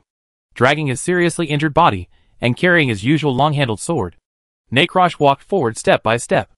The orc chief's steps were firm and powerful, but he looked tragic. Blood and glory. Necrosh's roar with fierce fighting spirit resounded throughout the camp. The fierce fighting sounds in the camp were suppressed by the roar of the orc chief at this moment. Tuj stared blankly at Necrosh, who was rushing to the front line. The orc hunter's fists clenched. But after all, he was a decisive person, and knew what the most correct course of action was at this time. Follow me. Let's fight out.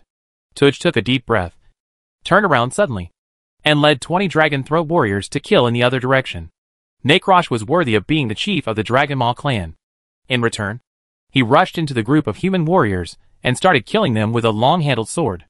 Every time the long-handled sword was swung, a human warrior would be injured or even killed. Necrosh's bravery boosted the morale of the Dragon Maw orcs. The high-morale Dragon Maw orcs exerted power beyond their normal level. They were originally attacked by the human army. After suffering consecutive defeats, they quickly stabilized their position. There's a big guy here. Necrosh's performance quickly attracted the attention of the sergeants who led the attack. Viri and others who came forward attacked him one after another.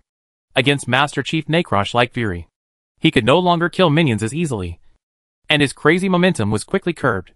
As more and more people besieged him, Necrosh gradually became unable to cope with it, and he was already seriously injured and became even more injured. The fierce battle on Necrosh's side attracted the attention of most people, so much so that everyone ignored the battle in other directions. With Necrosh drawing away the strong men in the human army, the breakout team led by Tuj encountered much less resistance. With the Lion King Huma opening the way, the group quickly reached the outskirts of the encirclement. Seeing that there was hope for a breakout, Tuj was happy when several walls of bones blocked the way of the orcs.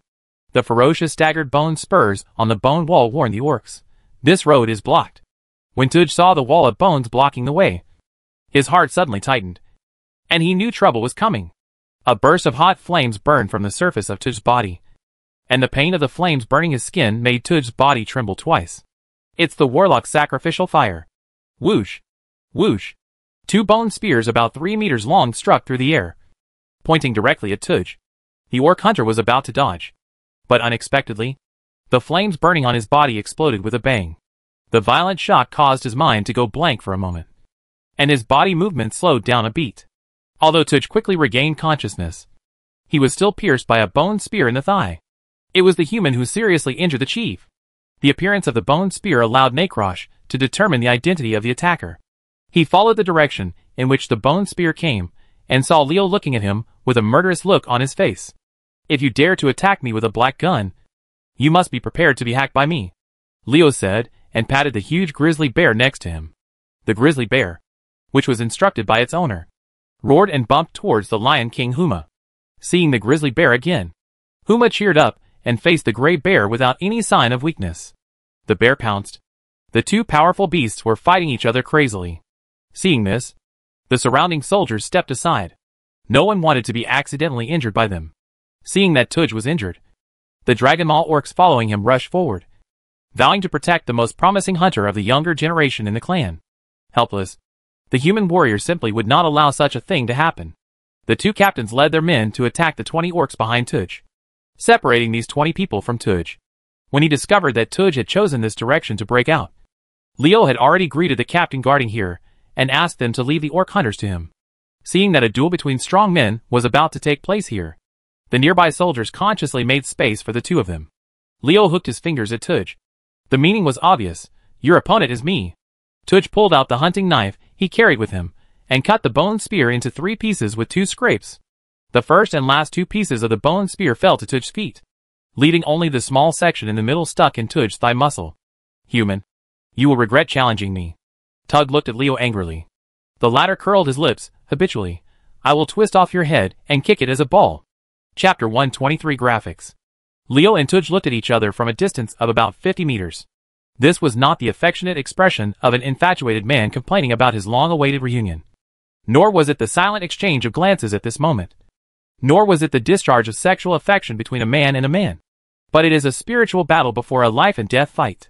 Whoever can't stand the pressure and looks away first will lose a bit in terms of momentum. Just as the two sides were looking at each other, a big casserole fist suddenly stretched out from the ground under Tuj's feet, and the fist hit Tuj's injured leg with a strong wind. The bone-cutting spear stuck in Tuj's muscle was knocked out with this punch, and a wound the size of a table tennis ball caused Tuj's blood to drain rapidly. The orc hunter groaned in pain and managed to escape. He kicked off one leg and jumped 4 to 5 meters in the air. Tuj did not expect that Leo could still make small moves when competing with him in terms of momentum. One of his legs was injured and lost most of it, and he could only barely support his body. Despicable humans. Looking at the angry orc, Leo had a look of disdain on his face. What age are you in? There is no sense of gangsterism at all. When fighting, you must use all means to achieve victory as your first goal. To put it more implicitly, it means to put down your posture and not to worry about your own image in order to defeat your opponent. To put it more bluntly, it means to use any means necessary to defeat your opponent. To put it plainly, it means to have a thick face and a dark heart, with the guiding ideology of not being able to catch gangsters without leaving their wives. We hold high the great banner that as long as we can win, everything is easy. Adhere to the basic policy of making the best use of people's talents and materials, and achieve the grand goal of defeating all opponents in the shortest possible time. Wah wah wah. Several walls of bones rose up, compressing the activity space of the tiles to a very small area. The 2-meter-high bone wall could be jumped over with a little effort when Tuj's legs were not injured. But now it has become a huge trouble. When Leo set up the bone wall, Tuj didn't think about rushing out as soon as possible. But when he was about to take action, he found that his body was a lot heavier. Coupled with the drag of his injured leg, Tuj was unable to break through. Interception by Mad Wolf and Clay Stone Demon. You only have one good leg, and you have the slowness of a Clay Stone Demon. If you can still jump out of my hand, I will use a bone wall to place the word submit on the ground. Leo looked at Tuj with stern eyes, who was trying his best to cope with the pressure of the Mad Wolf and Clay Stone Demon. The melee combat ability of hunters has always been their biggest weakness, and Tuj was no exception. You still have some abilities. So what if you had these? Leo waved the flint staff, and curses such as Aging Curse, Weakness Curse, and Attack Backlash were imposed on Tugger. With a lot of curses hanging on his body, the situation of the orc hunter is even more dangerous. Tuj, who could still fight back while dodging, now has no choice but to dodge as much as possible, let alone counterattack. It is difficult to guarantee even one's own safety. To hunt a hunter, first lure his pet away, and then destroy his legs. This hunter will be nothing but a tragedy. Without the protection of Huma, losing the speed that he was proud of, and being trapped by the bone wall, Tuj's failure was doomed. Judging from the battle situation, the orc hunters could not escape the fate of defeat without Leo taking action. Is Tug, the orc hunter who was favored by Necrosh and able to conquer the Lion King Huma, really defeated so easily? Tuj gave the answer with his actions no. Forced into a desperate situation, Tuj exploded. Horror! The orc hunter looked up to the sky with red eyes and roared. In Leo's surprised eyes, a thick layer of scales appeared on the surface of Tuj's body, and his body also expanded rapidly. I wiped it. And the concave and convex man transformed? Leo was greatly surprised, seeing Tuj's body swelling again and again. His height suddenly increased from less than 2 meters to 5 or 6 meters. Leo really didn't know what to say. Damn it. Even bulking agents are not that effective. Leo's movement here alarmed many people. And Major Link, who was commanding the troops, also discovered Tuj after his transformation. Half-dragon. Link didn't expect such a change to occur on the battlefield. But the Major had experienced a lot of storms after all. After the initial surprise, he immediately mobilized more troops to surround Tuj. And even the reserve team prepared for contingency was also mobilized. Lay 2. Be careful. This is a concern for soldiers. Mr. Leo. We can't let him run away. If an orc who can transform into a half-dragon grows up, it will be a disaster to the entire alliance.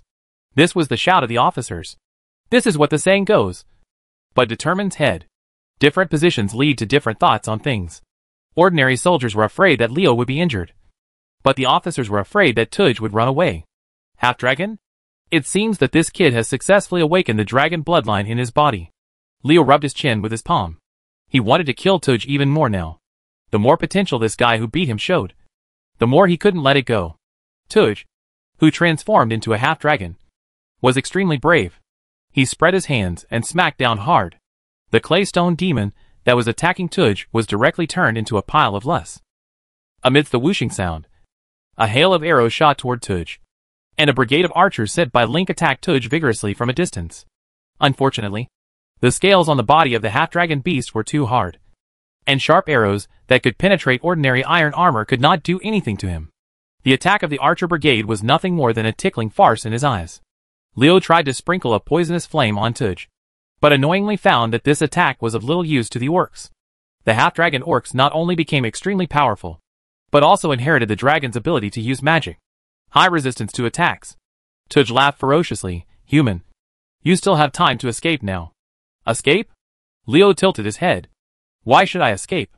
Your transformation time is very limited. Otherwise you wouldn't be forced to use it in a desperate situation. As long as I keep you company during this period, victory will still belong to me. Tuj snorted. And the half-dragon orc said nothing, relying on the high enough defense to break out. As Leo said, the time he has to transform is indeed limited. And this is his last trump card. If he didn't take advantage of the surge in strength after his transformation to escape, the only thing waiting for him would be death. Oh my god. You are really cheating. You can even run away so easily. Leo was unhappy. This kid obviously wanted to escape, but he scared him before. Didn't he clearly want to make himself look bad? If brother really escapes, how will he behave in the future? Seeing that Tuj was about to run away, the officers became anxious. Stop him. Don't let him escape. The soldiers swarmed forward and tried to stop Tuj.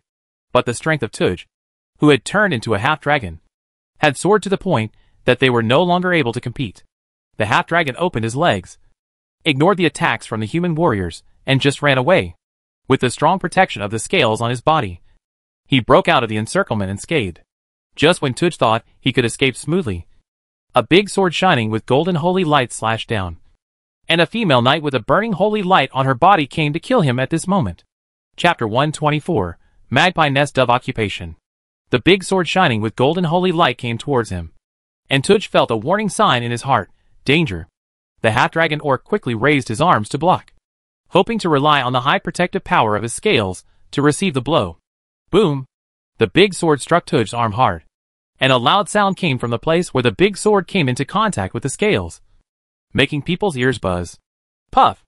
A stream of blood arrows spurted out from Tuj's hand, and the sword shining with golden holy light broke through his horizontal scales, injuring him in the eyes of the half-dragon turned orc man in disbelief.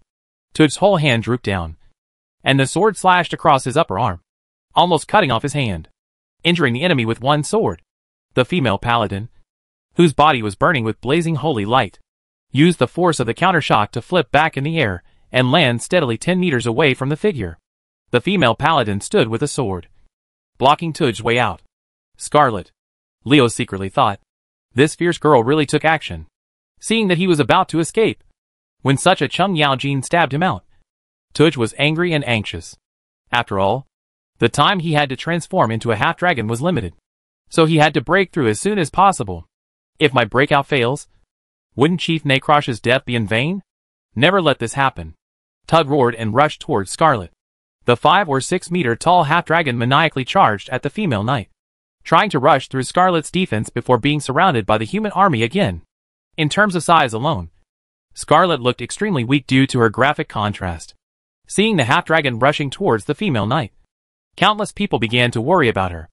Except of course Leo, because he knows that true strength is not judged by body size.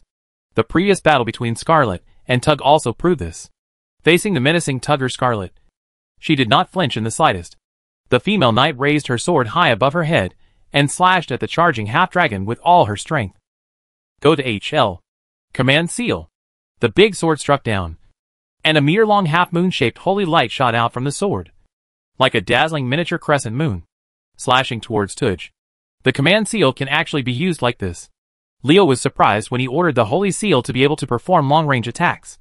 At the same time, he discovered through the holy light burning on Scarlet's body that this fierce girl was much stronger than when she was in Ueshi Town. When he is improving, others are also improving. If he wants to surpass Scarlet in terms of strength, Leo understands that he has to work harder. The half-moon command seal was very fast and hit Tudge before he could react. The half-dragon's scales did not block the blow, and a huge wound about 1 meter long appeared in his abdomen. Blood gushes out of this wound like a fountain. TSK. It's great that it's so big. It even spurts blood so spectacularly. Leo stood not far away and watched the performance of the otherworldly version of Beauty and the Beast. The boy looked at the picture with a sly look, and then at the Lion King Huma, who was covered in wounds from fighting with the grizzly bear. Flickering. I don't know if he is planning some bad idea.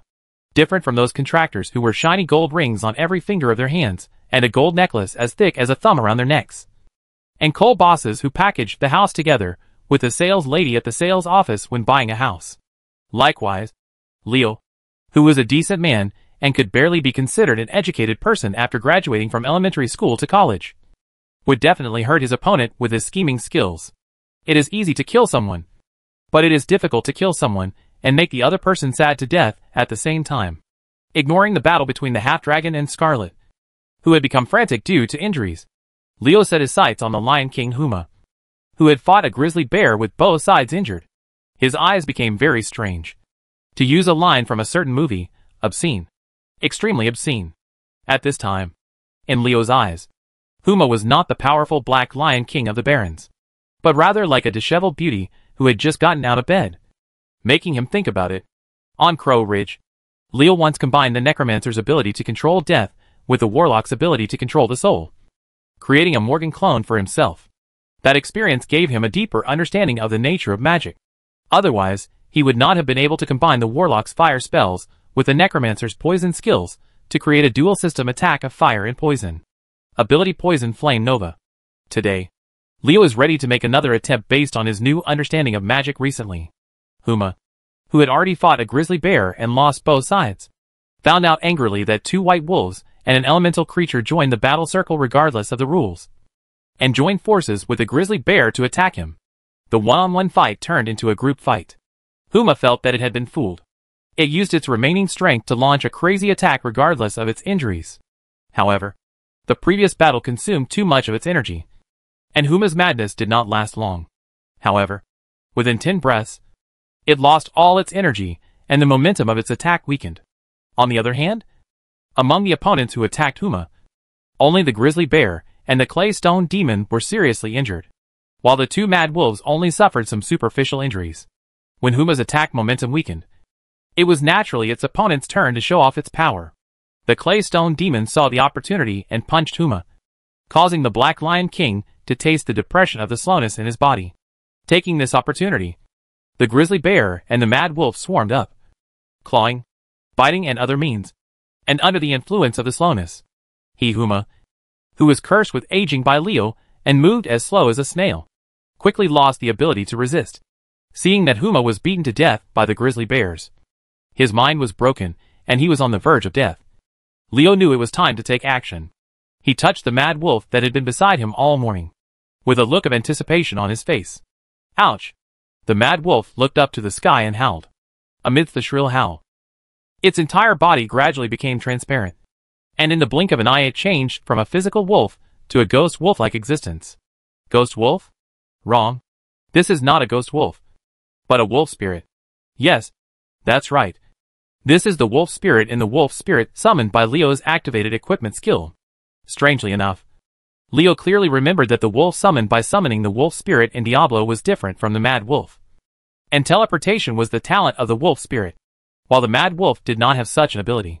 But in this world, when he first summoned the wolf spirit, what he summoned was a mad wolf with the talent of teleportation. At that time, his knowledge of magic was not deep and his understanding was very shallow. He was just a skill-casting machine and had no ability to study it in depth. But as his attainments in magic deepened and his knowledge gradually accumulated, some things that were unclear before were no longer a problem. Perhaps because of certain laws that exist in this world. The wolf spirit summoned by Leo must have a carrier and cannot exist alone in the form of a spirit body. After all, the wolf spirit formed from the wolf souls of ordinary wild wolves is not like spiritual creatures such as the Void Walker, and the heart of the wolf are better able to integrate into the laws of the world.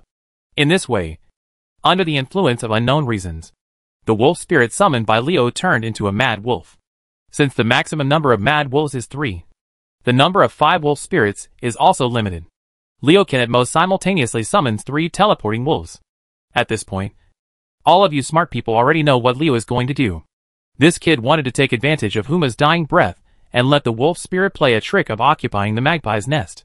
I'm really looking forward to your reaction when you see your pet taken away. Orc. Chapter 125. Things are getting serious. The wolf spirit turned into a wisp of mist and dissolved into Huma's body. The body of the Black Lion King, who was dying and could not move, began to tremble violently. Leo was secretly happy when he saw this. Huma's performance proved that his idea was feasible. Now he only just wait and see the outcome of the soul battle between the wolf spirit and Huma. Wolf spirit. Wolf spirit. Don't let me down. It was impossible for Leo not to be nervous. Special beasts like Huma were hard to find. No one wanted to miss such an opportunity. Horror. Feeling that Huma was facing a huge crisis, Tuj tried to bring Huma into the battle pet space, but was shocked to find that the collection failed. Tuj roared in grief and anger. The half-dragon put aside Scarlet, who was fighting with him, and turned towards where Huma was. The location is coming. Although Tuj didn't know what happened to Huma, the recall skill designed to instantly recover pets in critical moments failed. Tuj understood that this time Huma encountered a huge crisis. With a close relationship between hunters and pets, how could Tuj leave Huma and escape alone? Despicable human being. What did you do to Huma? I'm going to kill you! Tuj roared angrily. And the half-dragon ignored the injuries on his body, and went straight towards Leo despite the attacks of the human soldiers. Tug, who was eager to rescue Huma, even ignored Scarlet's big sword that could severely damage him, and only thought about his pet. Stop him. Don't let him come to kill you. Leo could feel that the battle between the wolf spirit and Huma on the soul level had reached a fever pitch at this time.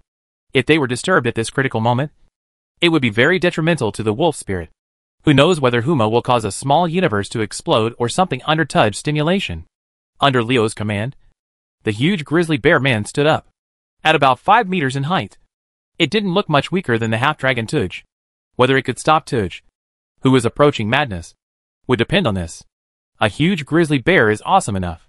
But it was impossible for Leo to do nothing before that. While giving instructions to his pet, a thick barrel appeared in Leo's hand, which was a goblin mortar. Boom! The goblin mortar roared at Tuj. And at the same time, the degradation ray inspired by Leo also shot at Tuj. The degradation ray weakened a small part of Tug's strength. And the cannonballs that followed were hitting the huge wound on the half-dragon's abdomen that Scarlet had cut with the seal of command. Flesh and blood flying.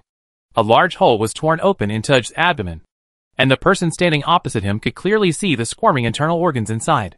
The protective capabilities of the scales on the surface of the half-dragon's body are very poor, but they are still fragile on the inside. This is the same as the turtle SHL. The only difference is that the scales are much harder than the turtle SHL. The huge oncoming impact and the severe pain in the abdomen made the half-dragon, who was charging forward, soften his feet and kneel on the ground. Are you kneeling down to beg for mercy? While Leo stimulated Tuj with words, his hands also condensed 2 groups of emerald green poisonous flames. Previously, it was because of the scales on the surface that his spells could not cause any damage. Now that the half-dragon had such a large wound on his abdomen, Leo would be really sorry for himself if he didn't take advantage of it. When Tuj was kneeling on the ground, the grizzly bear pounced on him, and the bear's paw slapped the half-dragon man in the face with great force. Even with the strong body of the half-dragon man, the slap made stars pop out of his eyes. The grizzly bear pounced on him, knocked Tuj down, and slapped Tuj in the face with his huge bear paw. This kind of scuffle was very disadvantageous. One of the half-dragon's arms was seriously injured by Scarlet's attack and was almost disabled. With only one hand left, he couldn't block the grizzly bear's attack. After trying hard to resist for a few times, Tuj had been whipped by the grizzly bear and couldn't tell the north, south, east, and west. At this time, the fatal thing happened. The time limit for transforming into a dragon was up. Tuj's body suddenly shrank, and he changed from a huge half-dragon back to his normal orc form. The grizzly bear couldn't hold back and slapped him. With a click, Tuj was killed immediately. The scene in the eyes of the orc hunter was fixed on the scene of his pet Huma rubbing his head affectionately on Leo's calf. After a battle, the wolf spirit finally defeated Huma, who had a mental collapse, and completed the task of occupying the magpie nest assigned to it by Leo. Leo touched Huma's head and smiled so happily. When the wolf spirit successfully invaded Huma's body, the mysterious voice in his head gave him a hint, letting Leo understand that he had made a lot of money this time. The wolf spirit that successfully replaced Huma's soul not only inherited all the abilities of the black lion Huma, but also brought the wolf spirit's own teleportation talent to Huma. In other words, what Leo got was a wolf with the ability to teleport, the Lion King. In this way, he added a powerful thug to his staff. Huma, who has the ability to teleport, is several blocks more ferocious than the mad wolf. Unfortunately, nothing is perfect in this world. After the wolf spirit dissolves into Huma's body, it has taken root there, and can no longer be used as cannon fodder. Although Huma can be summoned again after dying, there will be a certain interval in between. It is not convenient to summon the mad wolf immediately after dying. From the perspective of the profession of cannon fodder, the crazy wolf, who is always on call, is much more professional than Huma. Compared to obtaining Huma, the news that Leo's own level has been upgraded to level 37 is much inferior. She contributed the most in the battle with Tuj, but in the end it was Leo, a soulless person, who benefited, and Scarlet was very dissatisfied. The female knight felt depressed. She snorted angrily at Leo, turned and left. Scarlet is not really narrow-minded and doesn't like others. She just feels unhappy. In other words, she is arrogant. Tug's fall brought the battle to a perfect end. The Storm Crusade completed their first battle and fought a beautiful battle of annihilation. Dragonmaw Chief Necrosh had already fallen under the siege of Willy and several other sergeants when Scarlet and Tudra were fighting. Although the orcs who had lost their leader struggled to resist, they were outnumbered and soon drowned into the human sea tactics of the human army by annihilating the Dragonmaw orcs in the Rathon camp. The storm expedition got off to a good start, which was undoubtedly a good sign. However, what struck Leo as strange was that there was no smile on the faces of Link and other senior officers gathered together, and the sad look on their brows could not be concealed no matter how hard they tried. Seeing this scene, Leo felt a sudden shock in his heart, and he had a bad feeling in his heart. Willy saw Leo coming and said in his ear in a very low voice, "Strength Castle has been lost." Leo was shocked. Things were getting serious. Chapter 126 Analysis. Stromgard, located in the Arthi Highlands, was the ancient capital of the human race in history. Humanity officially stepped onto the stage of the entire world and became one of the main actors on the stage. It relied on this solid and huge fortress city. This is the place where the elves made their promises of loyalty and friendship to humans, and it is the beginning of a 10,000-year alliance between humans and elves. Here were born the first batch of human magical powers. 100 mages who could use elemental power.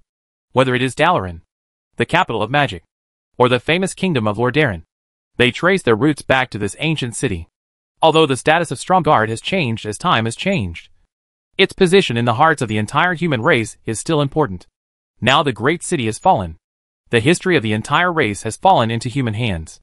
The entire human race feels as if someone has slapped them hard on the face. It hurts. The fall of Stromgard was beyond everyone's expectation. This fortress city that remained strong even when the scourge was raging. Did it just fall? The first reaction of people who got this news was hallucination. Although the situation of the Arathar coalition is indeed difficult, it is unbelievable to say that they cannot even defend Stromgard, a sergeant major said in a low voice. His words spoke to the minds of senior officers. Of course the undead in the Undercity alone cannot make Stromgarde fall in a short time. But what if the orc army is added to it? Link's tone was extremely heavy, and the orcs' participation in the battle made him feel very depressed. Everyone was silent for a while. The orcs' participation in the battle made people think of a very bad outcome. Are you worried that the Night Elves have suffered a defeat? At this time, a voice came in, and everyone followed the sound and saw that the speaker was Leo. Seeing everyone looking at him, Leo raised his eyebrows. You think so? I don't think so. To quickly capture Stromgarde, you need to have enough troops. If the number of orc reinforcements is small, it is impossible. And if you want to mobilize a large army to support the Undercity, is it possible for the orcs not to defeat the Night Elves? Let's not talk about whether the orcs can defeat the Night Elves, nor the fact that the Night Elves cannot fail to inform us as allies after the defeat. Let's just talk about the fact that Orgrimmar evaded the Alliance's eyes and mobilized an army across the continent. This is simply impossible. After hearing Leo's words, the officers couldn't help but nodded. They also recovered from the shock of the fall of Stromgarde. As Leo said, if the Night Elves really experienced a big defeat, they would know it even if they didn't tell Stormwind City. The humans who entered the Dark Coast through Oberdeen to assist the Elves' army could not hide this from Stormwind City. Big news. Since there is no news, it means that the Orc army is still confronting the Night Elves in Ashenvale and Felwood. Before the Night Elves were defeated, it was impossible for the Orc leader Thrall to ignore Ashenvale and Felwood and mobilize an army to help the Undercity, because this will directly expose the Orcs' royal city of Orgrimmar to the front of the Alliance army. If it weren't for Orgrimmar's army, where did the Orcs who helped the undead capture Stromgarde come from? Someone asked this question that all the officers present had. If this question was asked to other people, it would really be a problem. But if it was asked to Leo, it would not be a problem at all. As an orc warlock in Yamaguchi Mountain, and an orc warlock who has been playing for several years, he really knows a lot of things that are considered secrets to the Alliance. This question is very simple. Have you ever thought about the Shadow Council? When Link and others heard this, they were suddenly enlightened. Yes. Why did I forget this organization? As the saying goes, where there are people, there are rivers and lakes. And where there are people, there are fights. Even the forthright and upright orcs are no exception. The orc leader Thrall is loved by most orcs. But this does not mean that no one opposes him. The Shadow Council is such an existence. This organization is to the Orc Kingdom what the former Defias thieves were to Stormwind City. It is an underground armed force that opposes the current ruler. It's just that compared to the vulnerability of the Defias thieves, the Shadow Council is obviously many times stronger. The above is information that many upper-level people know. But few people know why the Shadow Council is so strong and why it can continue to exist and develop. Why is the Shadow Council so powerful? Leo sneered. Because the mastermind behind controlling it was Kil'jaeden the Deceiver, one of the two demon warriors who joined the Burning Legion together with Archimonde. With such a big boss secretly supporting us, it would be a miracle if the Shadow Council wasn't powerful. Although they knew the origin of the sudden increase in the orc army, it didn't seem to be of much help. Link and other officers still frowned. The people of the Shadow Council may not be weaker than Orgrimmar's army. Leo smiled slightly when he saw this, and continued, You don't know what the virtues of the Shadow Council are? It is impossible for this organization to really join forces with the Undercity. I think Stromgarde is probably the world of the Shadow Council now. After hearing this, everyone's eyes suddenly lit up. And Link quickly asked, Leo, do you mean that the Shadow Council used the undead in the Undercity? And their purpose is just to capture Stromgarde? Do you need to doubt what I say? Leo curled his lips. When I first opened Yamaguchi Mountain, there were no mission plugins. At that time, you had to carefully check the mission introduction to do missions. There were many orc missions related to the Shadow Council, a resistance organization. Through these missions, Leo had already seen its character clearly. Even if the game is a little different from reality, it is still very similar. There is a saying that a dog cannot change its habit of eating shit. And another saying is that its nature is hard to change. The nature of an organization such as the Shadow Council cannot be much different at all. It is very simple to solve this problem.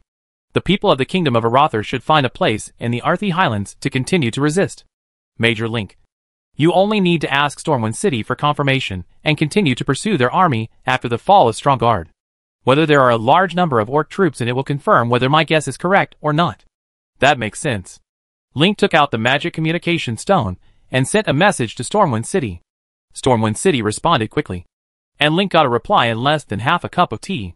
seeing Link's face blooming like a chrysanthemum. The officers present had already seen the result. Leo judged the form of his opponent in a very short period of time, and the officers looked at him with a hint of respect. Knowing the enemy's intelligence is of great significance to the Storm Crusade. Link patted Leo on the shoulder and said regretfully, "Leo, it would be a shame for you not to join the army." Leo smiled humbly at Link. But when others were not paying attention, he curled his lips at Scarlet, who was standing aside. What surprised him was that the female knight did not react as he expected this time. Scarlet looked at Leo with a complicated expression. When she heard about the fall of Stromgarde, her mind went blank after a buzzing sound. As a member of the Aratha royal family, the fall of Stromgarde had a profound impact on Scarlet. The impact was far greater than anyone present. When she regained consciousness and was about to desperately ask Major Link to speed up the march to help the Aratha royal family retake Stromgarde, she saw Leo analyzing the situation.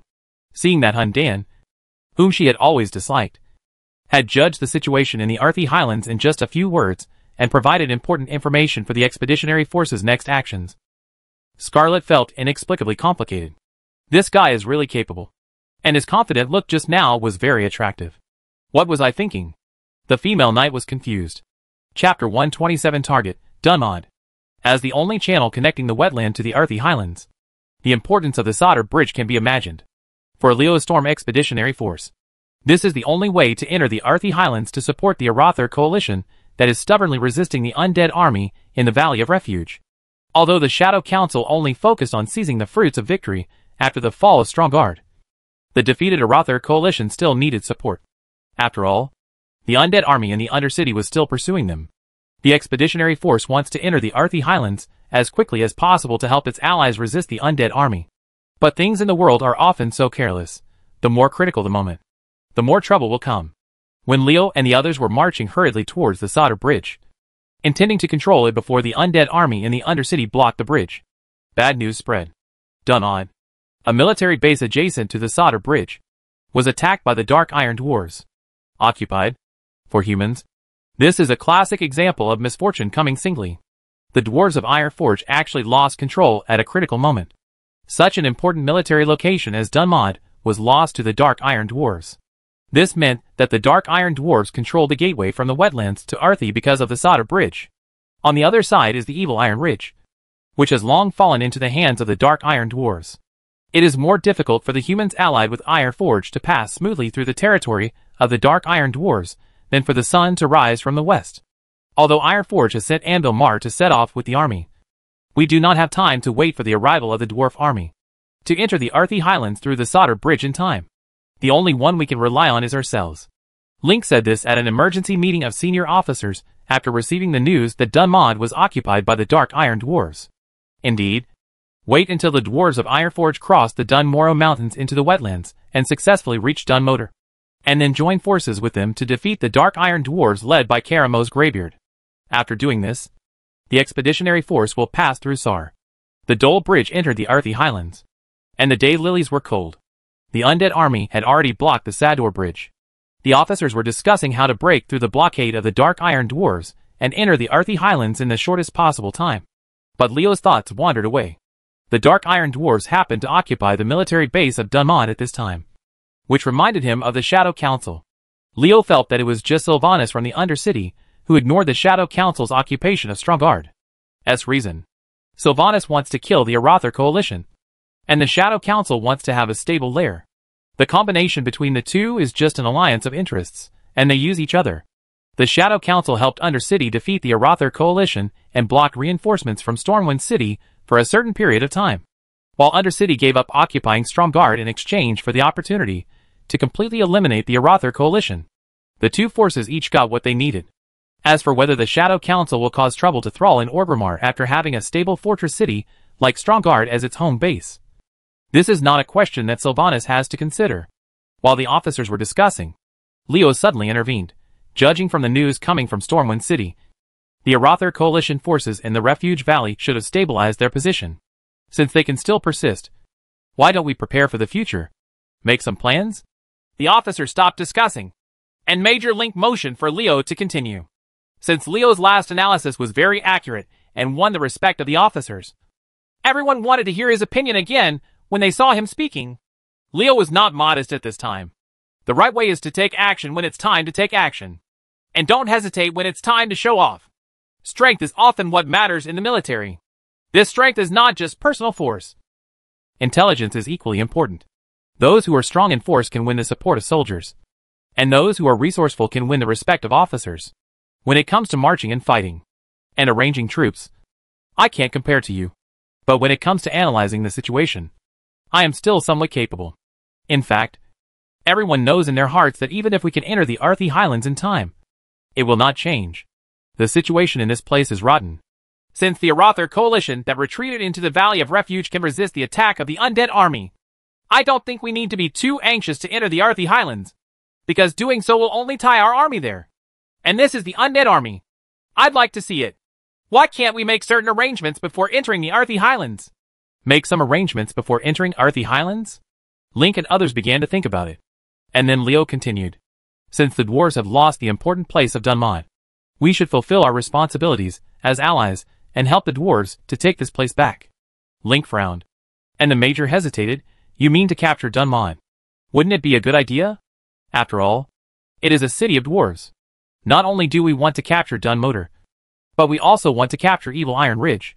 It was not Leo who said this, but Scarlet. In fact, the female knight's strategy is much better than that of Leo, who is a dabbler. After all, she has received systematic education in this area since she was a child. And the reason why Leo can say the above is just experience. Gaming experience? That's right. It's the experience gained from playing games.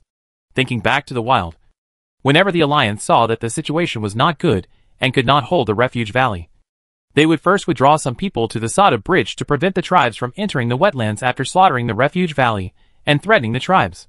Port Menethil. After thinking about it, Leo decided to learn from this tactic and said it directly using the doctrine of borrowing. First, control the side of the Sada Bridge located on the wetland, and hold the wetland in your hands.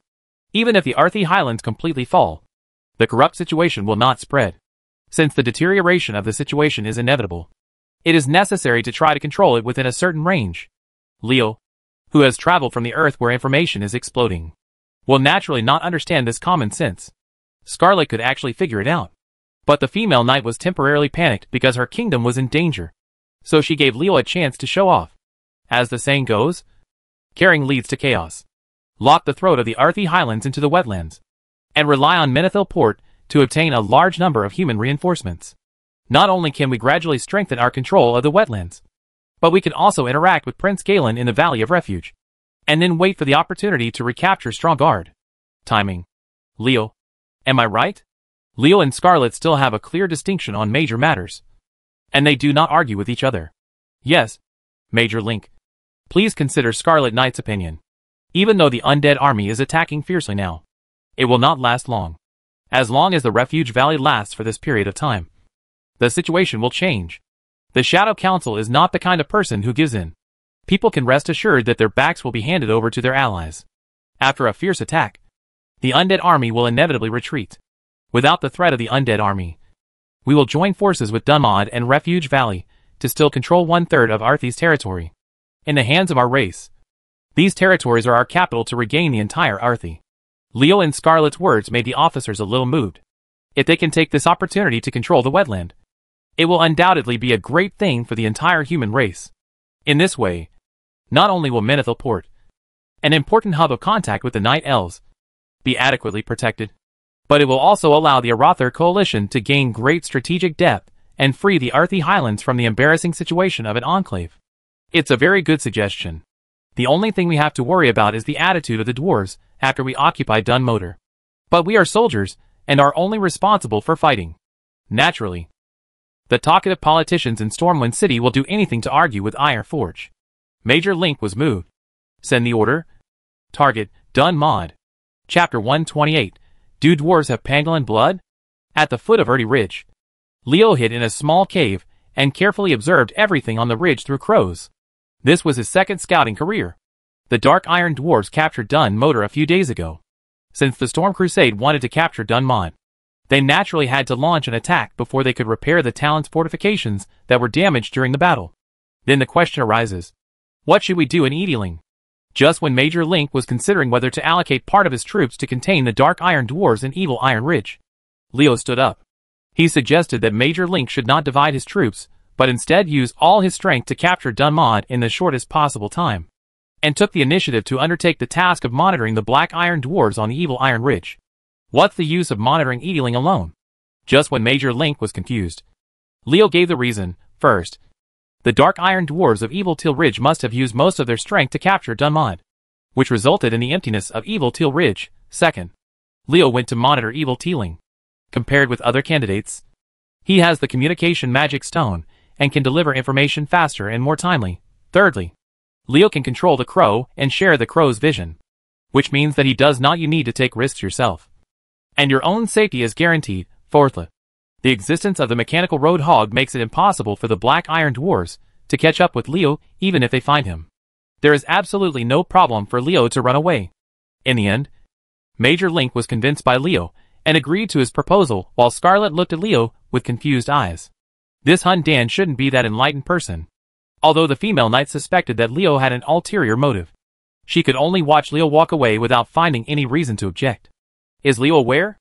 Maybe in the future, but definitely not now. How many men can the Dark Iron Dwarves, who mobilized to capture Dunmod, leave behind on the Evil Iron Ridge? Link and the others combined all the information and came to the conclusion, at most 2,000. If 2,000 Black Iron Dwarves gathered together, Leo would have no choice but to run away. But these 2,000 people had to be scattered across several passes in the Evil Teal Ridge, which gave Leo the opportunity to defeat them one by one. You are right. Leo wants to eat the 2,000 Black Iron Dwarves in Evil Tealing. Speaking of eating, don't misunderstand that Leo suddenly went crazy and wanted to live the life of an ogre, but that he was going to turn these Black Iron Dwarves into energy for his own upgrades and materials for making skeletons. 2,000 Dark Iron Dwarves would at least allow Leo to advance to the next level, and the complete absorption of 2,000 corpses would be enough to enrich his yet-to-be-formed skeleton army.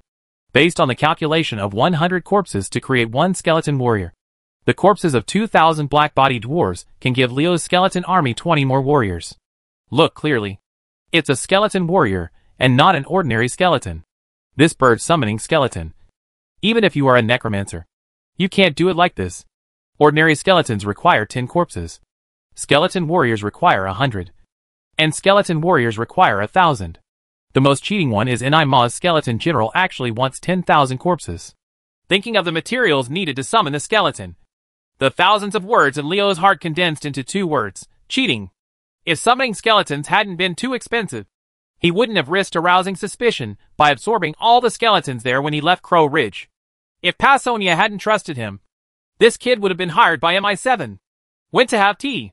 But even if absorbing corpses would arouse suspicion, Leo would still do that. Anything can happen on the battlefield. Maybe you were so high-spirited one moment and suppressed the enemy, but the next moment you will be defeated like a mountain. If it really happened, what should Leo do if he is defeated? It should be noted that personal bravery is really not good in front of tens of thousands of troops. Even if Leo can use Morgan's clone 24 hours a day, there's a saying that goes well, even if you are covered in iron. How many nails can you drive in? When the time comes when the human C tactic comes into play, no matter how arrogant you are, you will be overwhelmed by waves of attacking enemies. There are some fierce men who can resist an army by themselves. But this is definitely not the current Leo.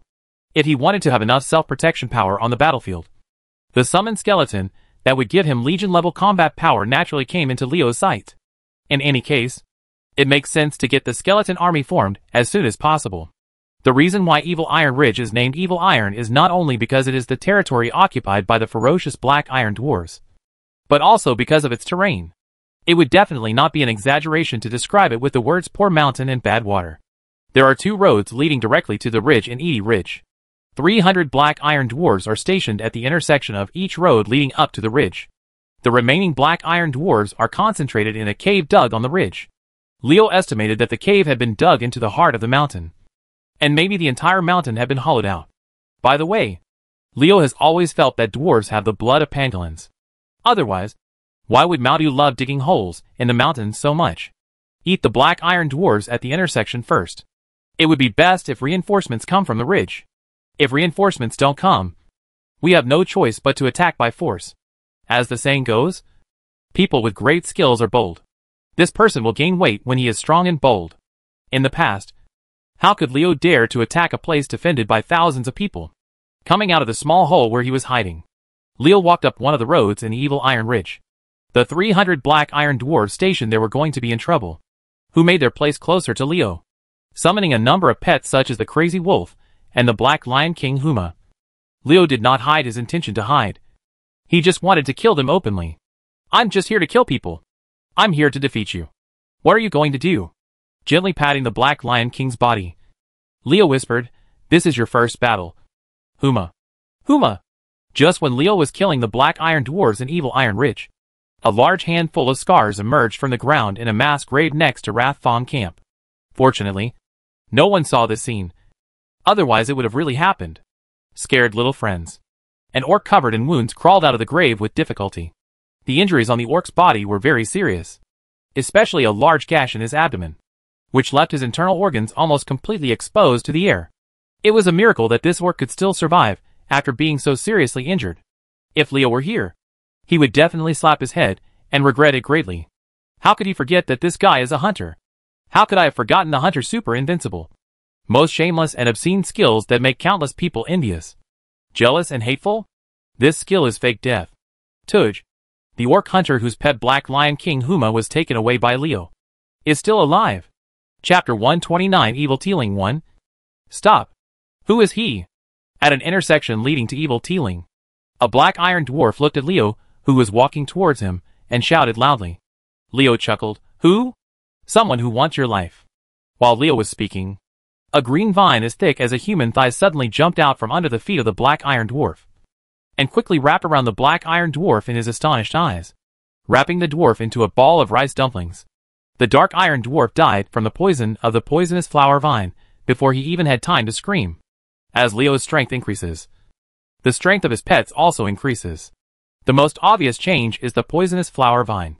It has changed from the thickness of an arm to as thick as a thigh. It is not only stronger and tougher in strangulation, and the toxins it contains are becoming more and more powerful. Enemy attack. Several black iron dwarves from behind saw this scene and immediately shouted loudly. They came to Evil Teeling to attack us dark iron dwarves. Has this human eaten the courage of a bear's heart and a leopard's guts? A large group of dark iron dwarves, who came after hearing the news, were dumbfounded when they saw Leo alone. Why is this human so crazy? The black iron dwarves looked at him like a fool, which made Leo very unhappy. How dare a group of black dwarves treat him as a fool? 32 of them have come out. Let's kill those of you who came here first. Leo waved the flint staff in his hand, and a darkness enveloped these black iron dwarves.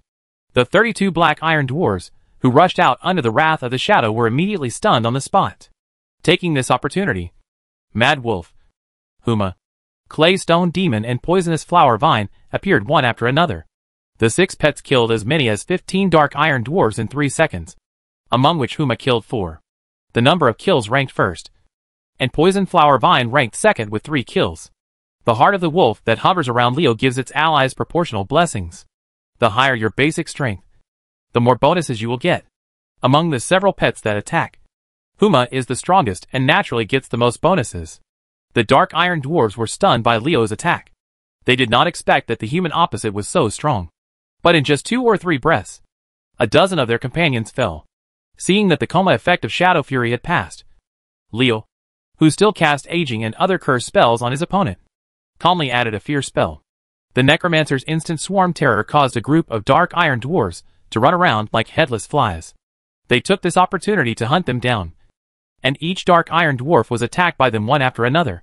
When a group of dark iron dwarves arrived after hearing too much noise at the gate of the station, the first 32 dwarves who rushed out were all corpses on the ground. Leo had already eliminated 1/10 of the station's strength before he actually attacked. No wonder he was so confident that he could destroy the entire black iron dwarfs in Evil Iron Ridge on his own. Necromancer, Warlock, and Druid who studies summons, all 3 in 1. What a gorgeous combination. Enemy attack. Kill this human. When the dark iron dwarves saw a group of companions dying in front of them, they shouted and drew out their weapons and rushed forward quickly. Hua hua hua. Walls of bones rose up, completely blocking the passage between the dark iron dwarf and Leo. The black iron dwarves couldn't even think of rushing to Leo's side without breaking through those bone walls. Green poisonous clouds floated among the crowd of black iron dwarves. This poisonous gas had a considerable impact on the black iron dwarves. Although it was not to the point of death upon contact, it was still within the category of being injured immediately upon contact. The dark iron dwarves, who were depressed about the poisonous gas and the bone wall, suddenly found that the sky above their heads turned red, and a red cloud of fire enveloped their heads. Just when the dark iron dwarves realized something was wrong and wanted to run away, large swaths of fire rained down, burning them to the point of confusion. Seizing the opportunity of the opponent's chaos, Mad Wolf and Huma used their teleportation talents to kill them. In the blink of an eye, more than 10 dwarves were killed by them in the chaos. While the pets were killing enemies, Leo was not idle either. He put a confusion curse on 2 dwarves, an attraction curse on a black iron dwarf, and even cast a fear spell on places where the dwarves were crowded. The dark iron dwarves grew increasingly confused. With enough thugs, group control skills, and group attack spells, even if the black iron dwarves are outnumbered, Leo can still fight with ease. A one-sided massacre was staged at the entrance to Edie Ridge. When the dark iron dwarf station was completely alarmed, Leo had killed nearly 100 opponents. The dark iron dwarf stationed here lost a third of his strength without even touching his sleeves. Seeing more black iron dwarves coming towards him, Leo didn't panic at all. The nearly 100 dark iron dwarves he had killed previously had used their corpses to create a large number of obstacles at the exit of the station. Combined with Leo's bone wall, this was a line of defense that was difficult to cross. The black iron dwarves were not fools either. Seeing that they could not hurt Leo, they immediately changed the target of their attack. The banging sound of muskets completely broke the silence of Evil Iron Ridge. The black iron dwarves used their own muskets to launch a counterattack against the killing wolves and Huma. These black dwarves in Leo's eyes still have their advantages. At least the muskets they make are relatively powerful. A mad wolf being shot to death by a black iron dwarf is the best example. The crazy wolf's defense is weakened. Leo saw all the battle ahead. The dark iron dwarves' musketeers fired at Huma with only a little skin, while the other 2 wolves were seriously injured except for the one that was directly killed.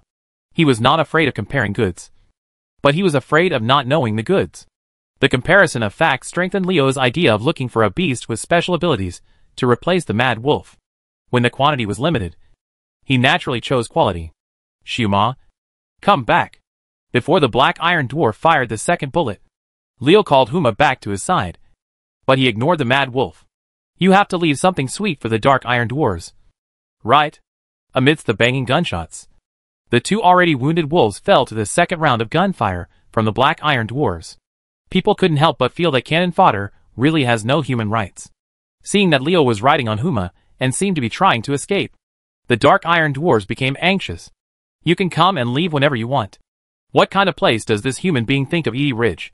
Do you think this is a public restroom, where you can come and have a good time when you want to vent? And when you are done, lift your pants and leave? Besides, even public restrooms charge a fee.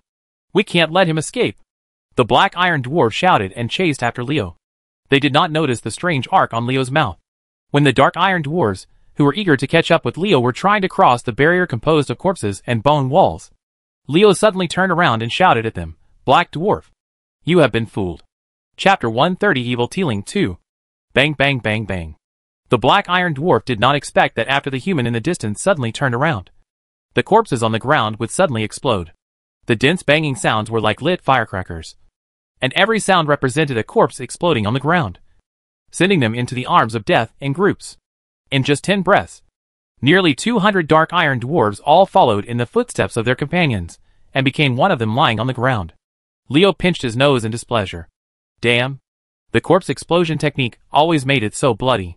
He had no desire to eat meat these days. It seems that I can't think of a way to improve this spell. I am a staunch carnivore. The energy collected from these 300 black iron dwarves was quite a lot. Leo did the math and found that he only needed to kill 500 more black iron dwarves to level up again. That is, to reach level 38. It's really strange. There is such a big commotion down there. But the dark iron dwarves on the mountain actually don't pay attention.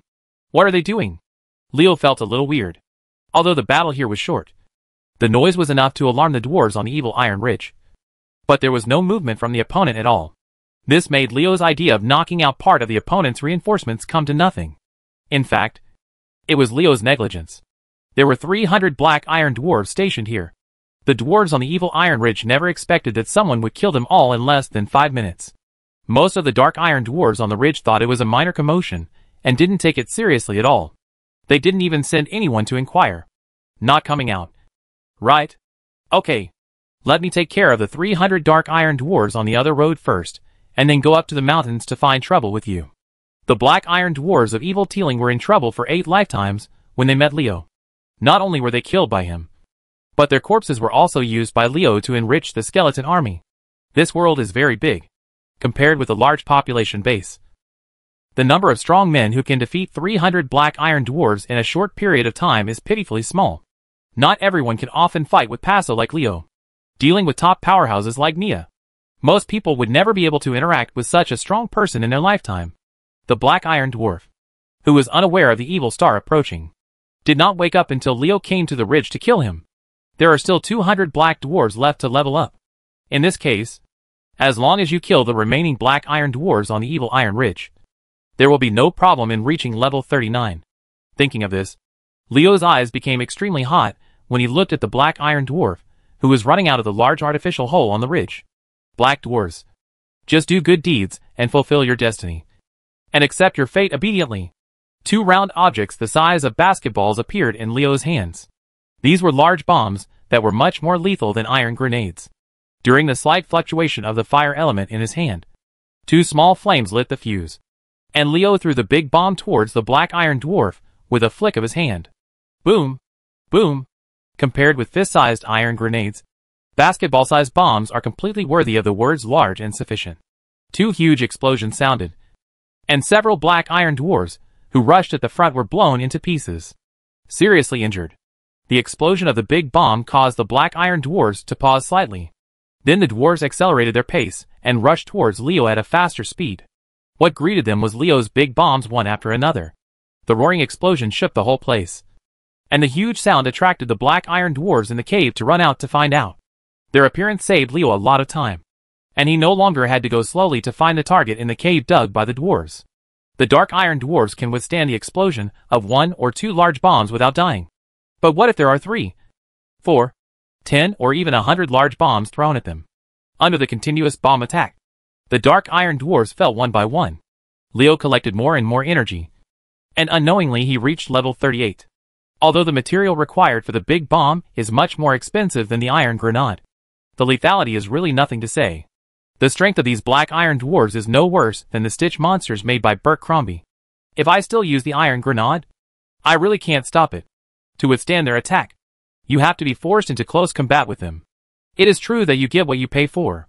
Leo, who transformed into a bomb maniac, was enjoying the pleasure of harvesting energy. He was happy. But the dark iron dwarf, who was the target of harvest, was depressed. Originally, they thought that this human being had few bombs, if any. After all, such powerful bombs could not be made with human technology. But reality slapped the dwarves hard. The human bombs on the opposite side seemed to be endless. Even after the dwarves dropped 300 to 400 corpses, the frequency of the bomb still did not weaken at all. From his unscrupulous attitude, judging from its appearance, its inventory of bombs should be quite large. Facing such bomb maniacs, the dark iron dwarves flinched. Leo was very depressed to find that after a burst of shouting, his opponent suddenly retreated into the dark cave, and Sayatsi slipped away. When did the black dwarves study the art of war, and know that the 36 strategies are the best strategy? Standing in front of the cave dug by the dark iron dwarves, Leo was confused. Although the cave dug by the dark iron dwarves is large, it is relative to them. With the stature of these black dwarfs like Wu Daolong, the so-called big cave in their eyes means that humans can walk in it with their waist straight. But Leo can go in. But that doesn't mean that Huma and Grizzly can go in. How can such a narrow passage in this cheating cave accommodate these 2 people? Just kill it like this without using Huma and Grizzly Bear? Leo shook his head and rejected it. After entering the cave, powerful weapons such as large bombs and goblin mortars must be used with caution. If someone accidentally causes a landslide and buries himself alive, wouldn't he die unjustly? Be the first-time traveler to be killed by yourself? Leo felt that it was better to be humble and give such a great opportunity to others. Brother is a kind person and wants to be famous very quickly. What should I do? Should I just give up? The thousands of black iron dwarves in the cave were enough for him to advance to another level. So he was unwilling to give up on Leo. While he was troubled, the message from the poisonous flower vine made Leo very happy. Just as Leo expected, inheriting the dwarves' bad habit of digging mountains and making holes, the black iron dwarves on the Evil Teal Ridge actually hollowed out the entire belly of the Evil Teal Ridge. What surprised Leo even more was that there were not only 1,000 black iron dwarves in the heart of the mountain as estimated, but a full 3,000. It seems that everyone underestimated the strength of these black dwarves. Judging from the number of these dwarves left behind, the dwarves of Ironforge underestimated their strength by at least half. With such a serious mistake, it is no wonder that Dunmod was lost. If you meet other people, this news may not be of much use.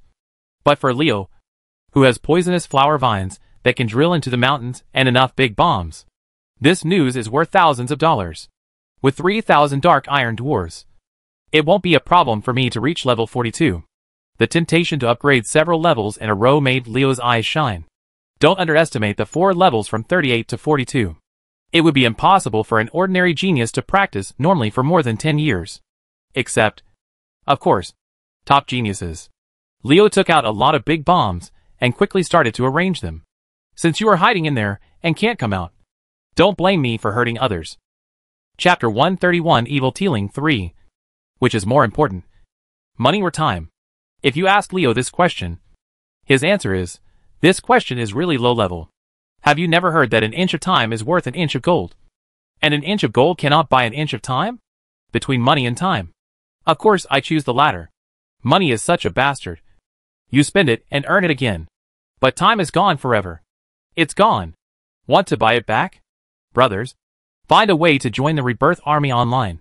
As for how to go back in time, will I tell you that I don't know?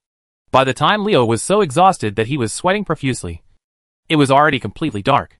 Fortunately, he had Mad Wolf and Huma to provide him with night vision, which did not affect his movements. During this period, the black iron dwarves in the cave also went to the cave entrance to check on his movements. But after more than 10 people died under the attack of the Mad Wolf and Leo, no one dared to come out again. Judging from the movements of the dark iron dwarves, they won't come back in a few days. When the moon rose and set, when the first ray of sunshine of the new day shone on the ground, Leo breathed a sigh of relief, and his arrangement was finally completed. After consuming 70% of the large bombs in my inventory and materials worth tens of thousands of gold coins, you black dwarves who are nesting in the cave are not dead unjustly. Leo smiled evilly at the dark iron dwarf's cave, mounted Huma, and quickly left the evil iron ridge. If someone had clairvoyance ability at this time and used it in Erdie Ridge, he would definitely be shocked. It turned out that the entire mountainside of Erdie Ridge had been hollowed out by the black iron dwarves at this time, and large bombs the size of basketballs had been strung together in many places on the outer walls of the mountain. The large bombs, numbering around 2,000, were connected to the fuse through a thigh-thick tunnel drilled out by something unknown. The end of the fuse was located in a hidden small cave at the foot of the mountain. There was a faint trace of light in the small cave. The light of fire and the sound of burning fuses echoed in the cave. The main fuses connecting the 2,000 large bomb fuses had been ignited.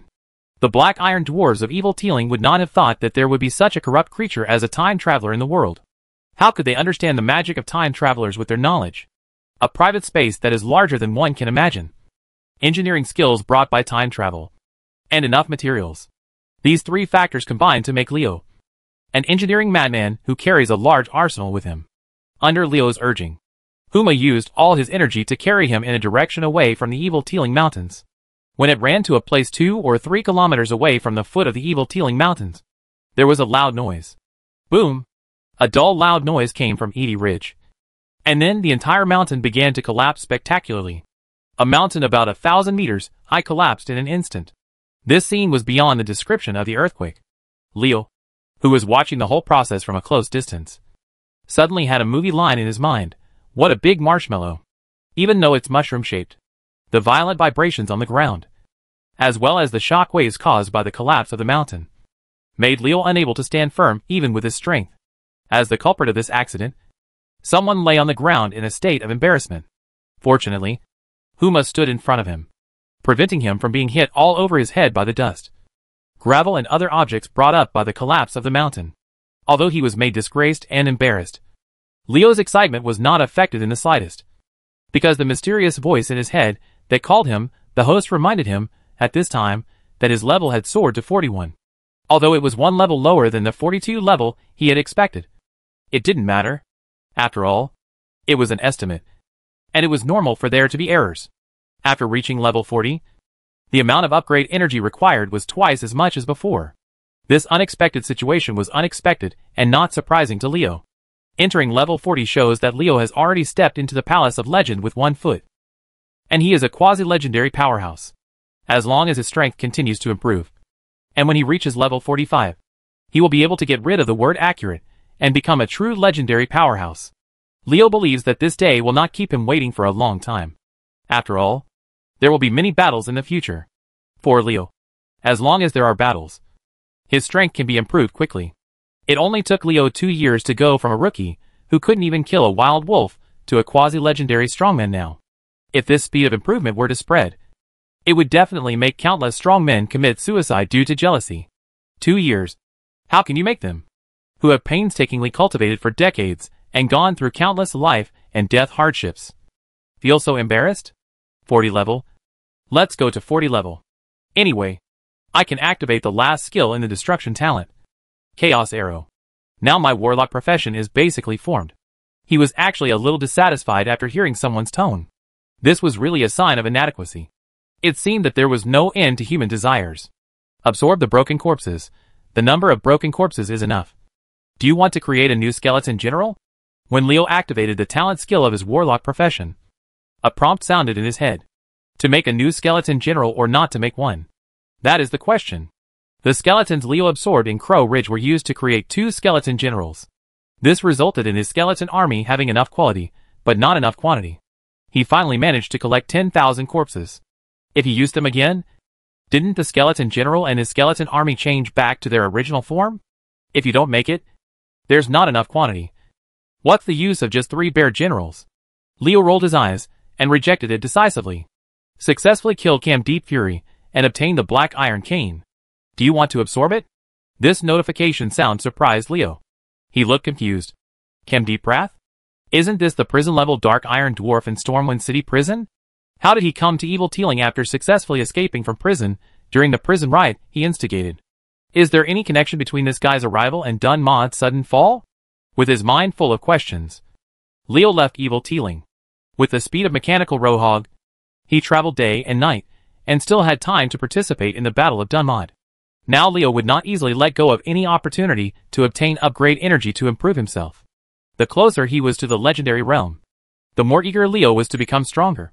Becoming a legendary strongman and gaining a longer lifespan, which is commonly known as immortality, is such a temptation that even heroes like Emperor Qin and Han Wu cannot avoid it.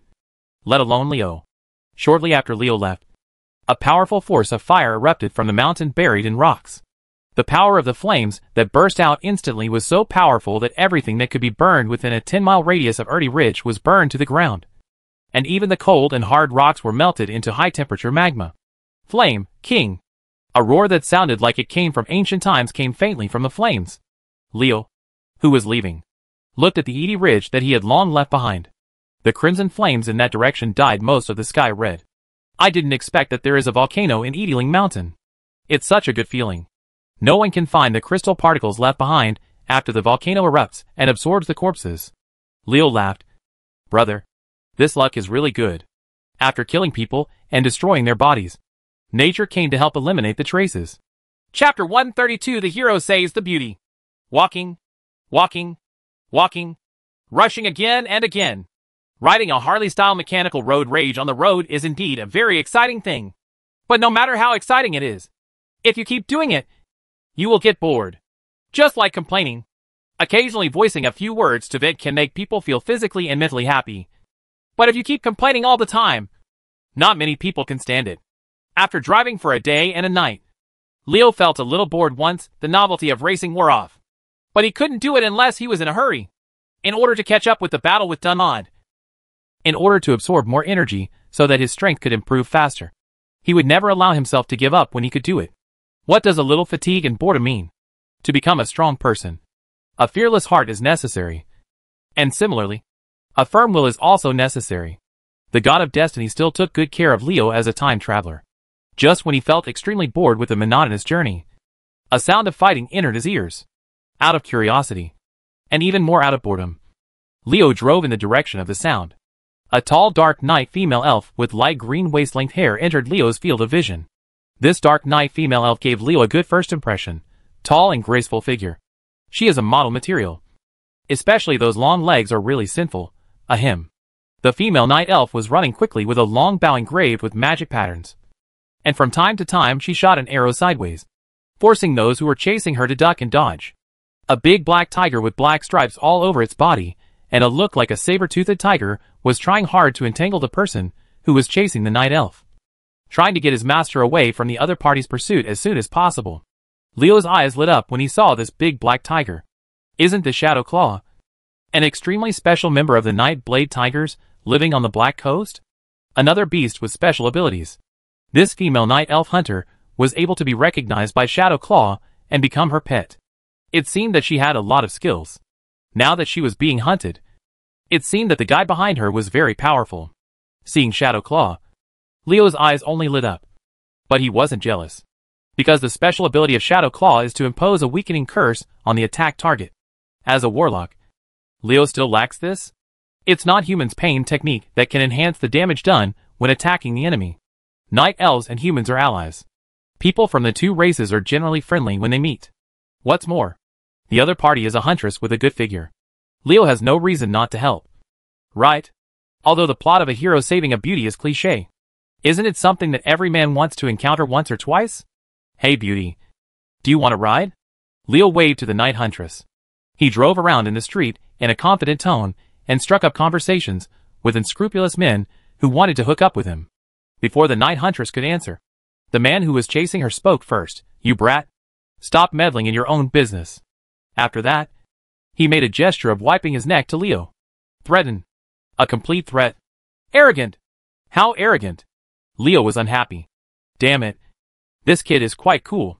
Don't think that you can scare people casually by holding two bright weapons, covering your face with a red cloth, and hunting down a night beauty in an arrogant manner. Look at this mechanical road bully. Are you the kind of person who is easily intimidated? Threatening me? I'm so scared. Leo snorted coldly, and shot out a shadow burn. The black firelight flickered on the masked man who was chasing the night huntress. The pain of his soul being burned by the dark element made the masked man scream in agony. And a person stood at his feet. He staggered and fell hard to the ground. When the night huntress saw Leo attacking the masked man who was chasing her, she did not take the opportunity to escape. Instead, she stopped, apparently wanting to defend the enemy with Leo. Seeing the performance of the night huntress, Leo nodded secretly. This woman seemed to have a conscience, and she seemed to be a girl with good character.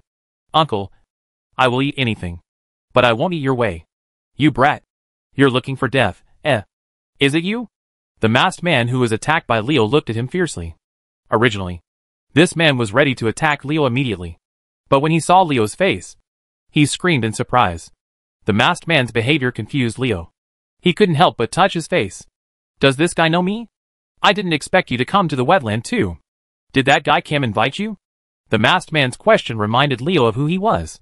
Isn't this Bakil Thread, who was the prison bully of Stormwind City together with Cam Deep Fury? This guy actually came to the wetland after successfully escaping from prison. And it sounded like he was invited here by Cam, the Dark Iron Dwarf. Since Cam invited Baker, were the other prison bullies who successfully escaped from prison also invited to the wetland? What is the purpose of the Dark Iron Dwarves in inviting these vicious prisoners? Does Den Mod's sudden fall have anything to do with these guys? Leo just looked at Baker without saying a word, which made the thief, who liked the red scarf, feel very frightened. Does this warlock have any special hobbies? Thinking of certain scenes, Bakir felt a chill. A certain thief felt that his anus was starting to get cold. You mean Cam Deep Fury? Leo smiled evilly. I have already sent him to see the god of forging. Bakil was immediately shocked. He had already seen Leo's strength in the prison of Stormwind City. Bakil had no confidence that he could defeat him in a single fight. Not to mention that there was a night huntress beside him. This guy arrived in a hurry. Seeing that Leo was an enemy rather than a friend, he immediately decided to run away. However, in front of Leo, who was well prepared, he still couldn't run away from Bakir. He was hit by the fear spell before he even took a step forward. The Necromancer's instant terror can fully deserve the title of magic skill at certain times. In order to prevent this thief from sneaking, Leo also specially used a poison explosion technique. Even if the poison thief can forcefully enter the stealth state, he will immediately show his body due to the damage. The Lion King Huma pounced forward and pushed the frightened Bakir to the ground. The sharp claws that popped out of the flesh pad were placed on Bakir's throat. As long as the thief made the slightest move, he would immediately let him try to cut his throat. Taste. The mighty Huma. Anyone with some discernment can see the extraordinary nature of this lion. Bakir's eyesight is not bad, so he is extremely honest after getting rid of the fear technique. What do you want to do? Bakir, who is controlled by others, asked tremblingly. Leo sat on the mechanical roadmaster and looked at Bakir, who was restrained by Huma. He said with a smile, I want to ask you something. Don't be so nervous. Speaking of which, one of the 4 major irons in life has been in jail together. Isn't it just us? As long as you answer honestly, I won't embarrass you. In this situation, Bakir could only choose to believe Leo, even though he felt that Leo's smile was not fake. After hearing that Leo said that he wanted to let Bakir the Night Huntress go, she said anxiously to Leo, we can't let him go. He is the leader of the Dark Iron Dwarves. And Dun Motor fell because of him. Chapter 133 Destined for Me. Is the fall of Dun Mod related to Bakir? Leo's eyes were filled with coldness. He looked closely at Bakir and asked with the latter's fearful expression, tell me what's going on. Most extremely evil people regard other human lives as insignificant, but they value their own life extremely. To put it simply, evil people are generally afraid of death. This may be because he kills many people and knows that the murderer feels a sense of pleasure when killing, so he does not want to become a victim of others to satisfy their desire to kill.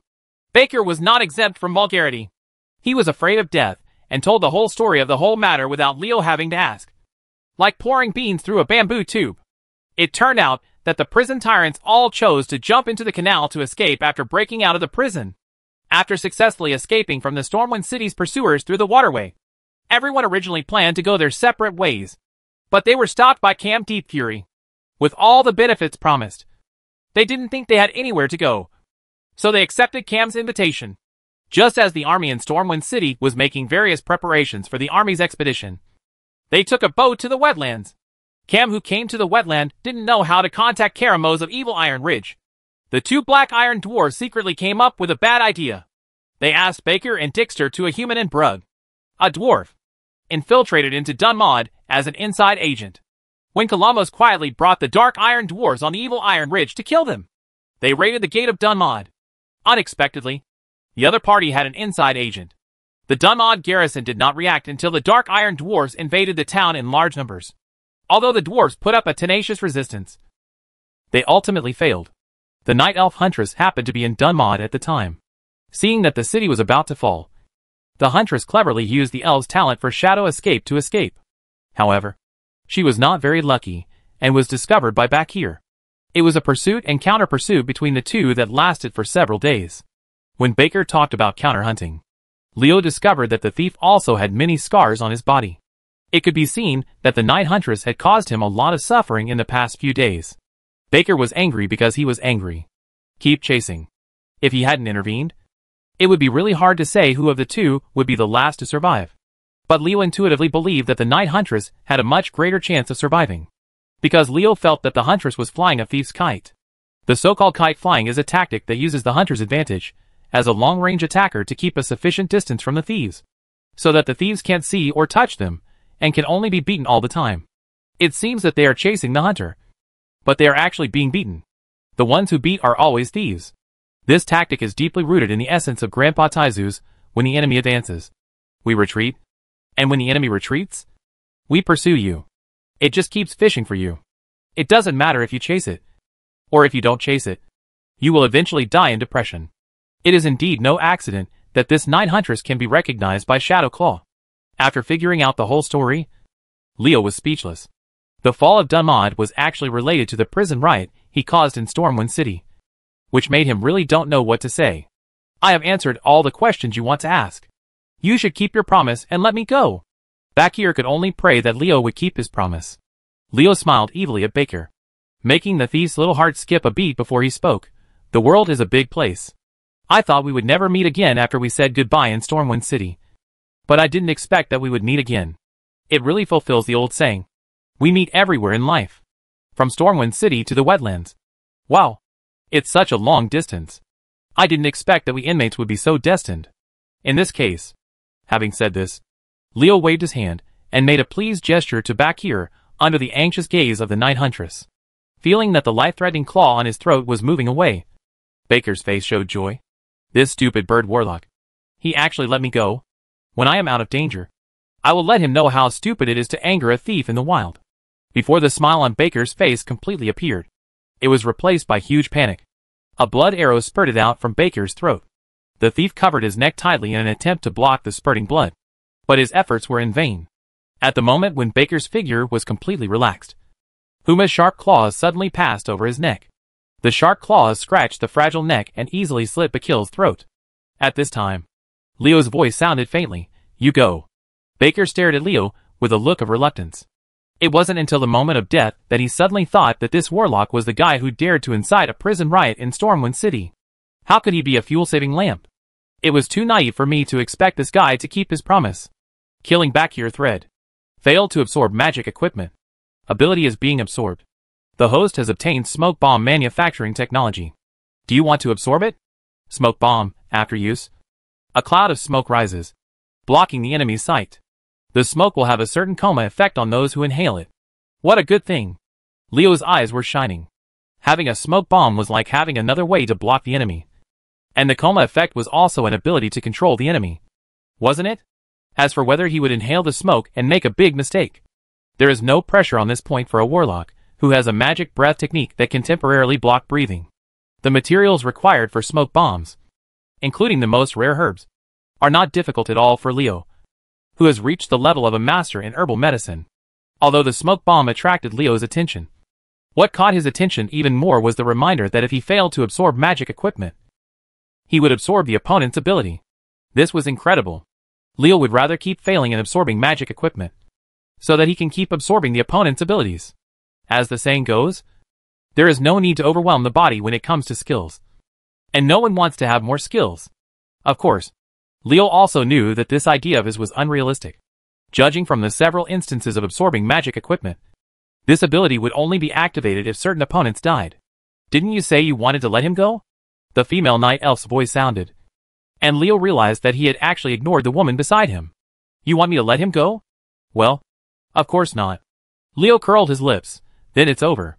But you clearly promised him. Leo was embarrassed when he saw the look on the night elf's face that said, "You're a liar. You're a bad person. This female night elf is actually a pure girl." That's not what you said. He is destined to me. I would be very sorry for this fate if I don't send him to the Western Paradise. Leo's face was full of justice. He could actually say such shameless words with confidence. He was really accurate. Dear fellow Taoist who is a bit of the saint, you have a destiny with me in the West. Take refuge. Chapter 134. The first good guy card after time travel. The car was racing loudly on the road, and there was an attractive girl in the car. The so-called beauty in the car was nothing more than that. On days like this, before time travel, Leo could only drool and have sex in his dreams. But now this scene has really happened to him. Therefore, all those who travel through time are cheating. No matter whether you follow the royal way, the domineering way, or the wretched way.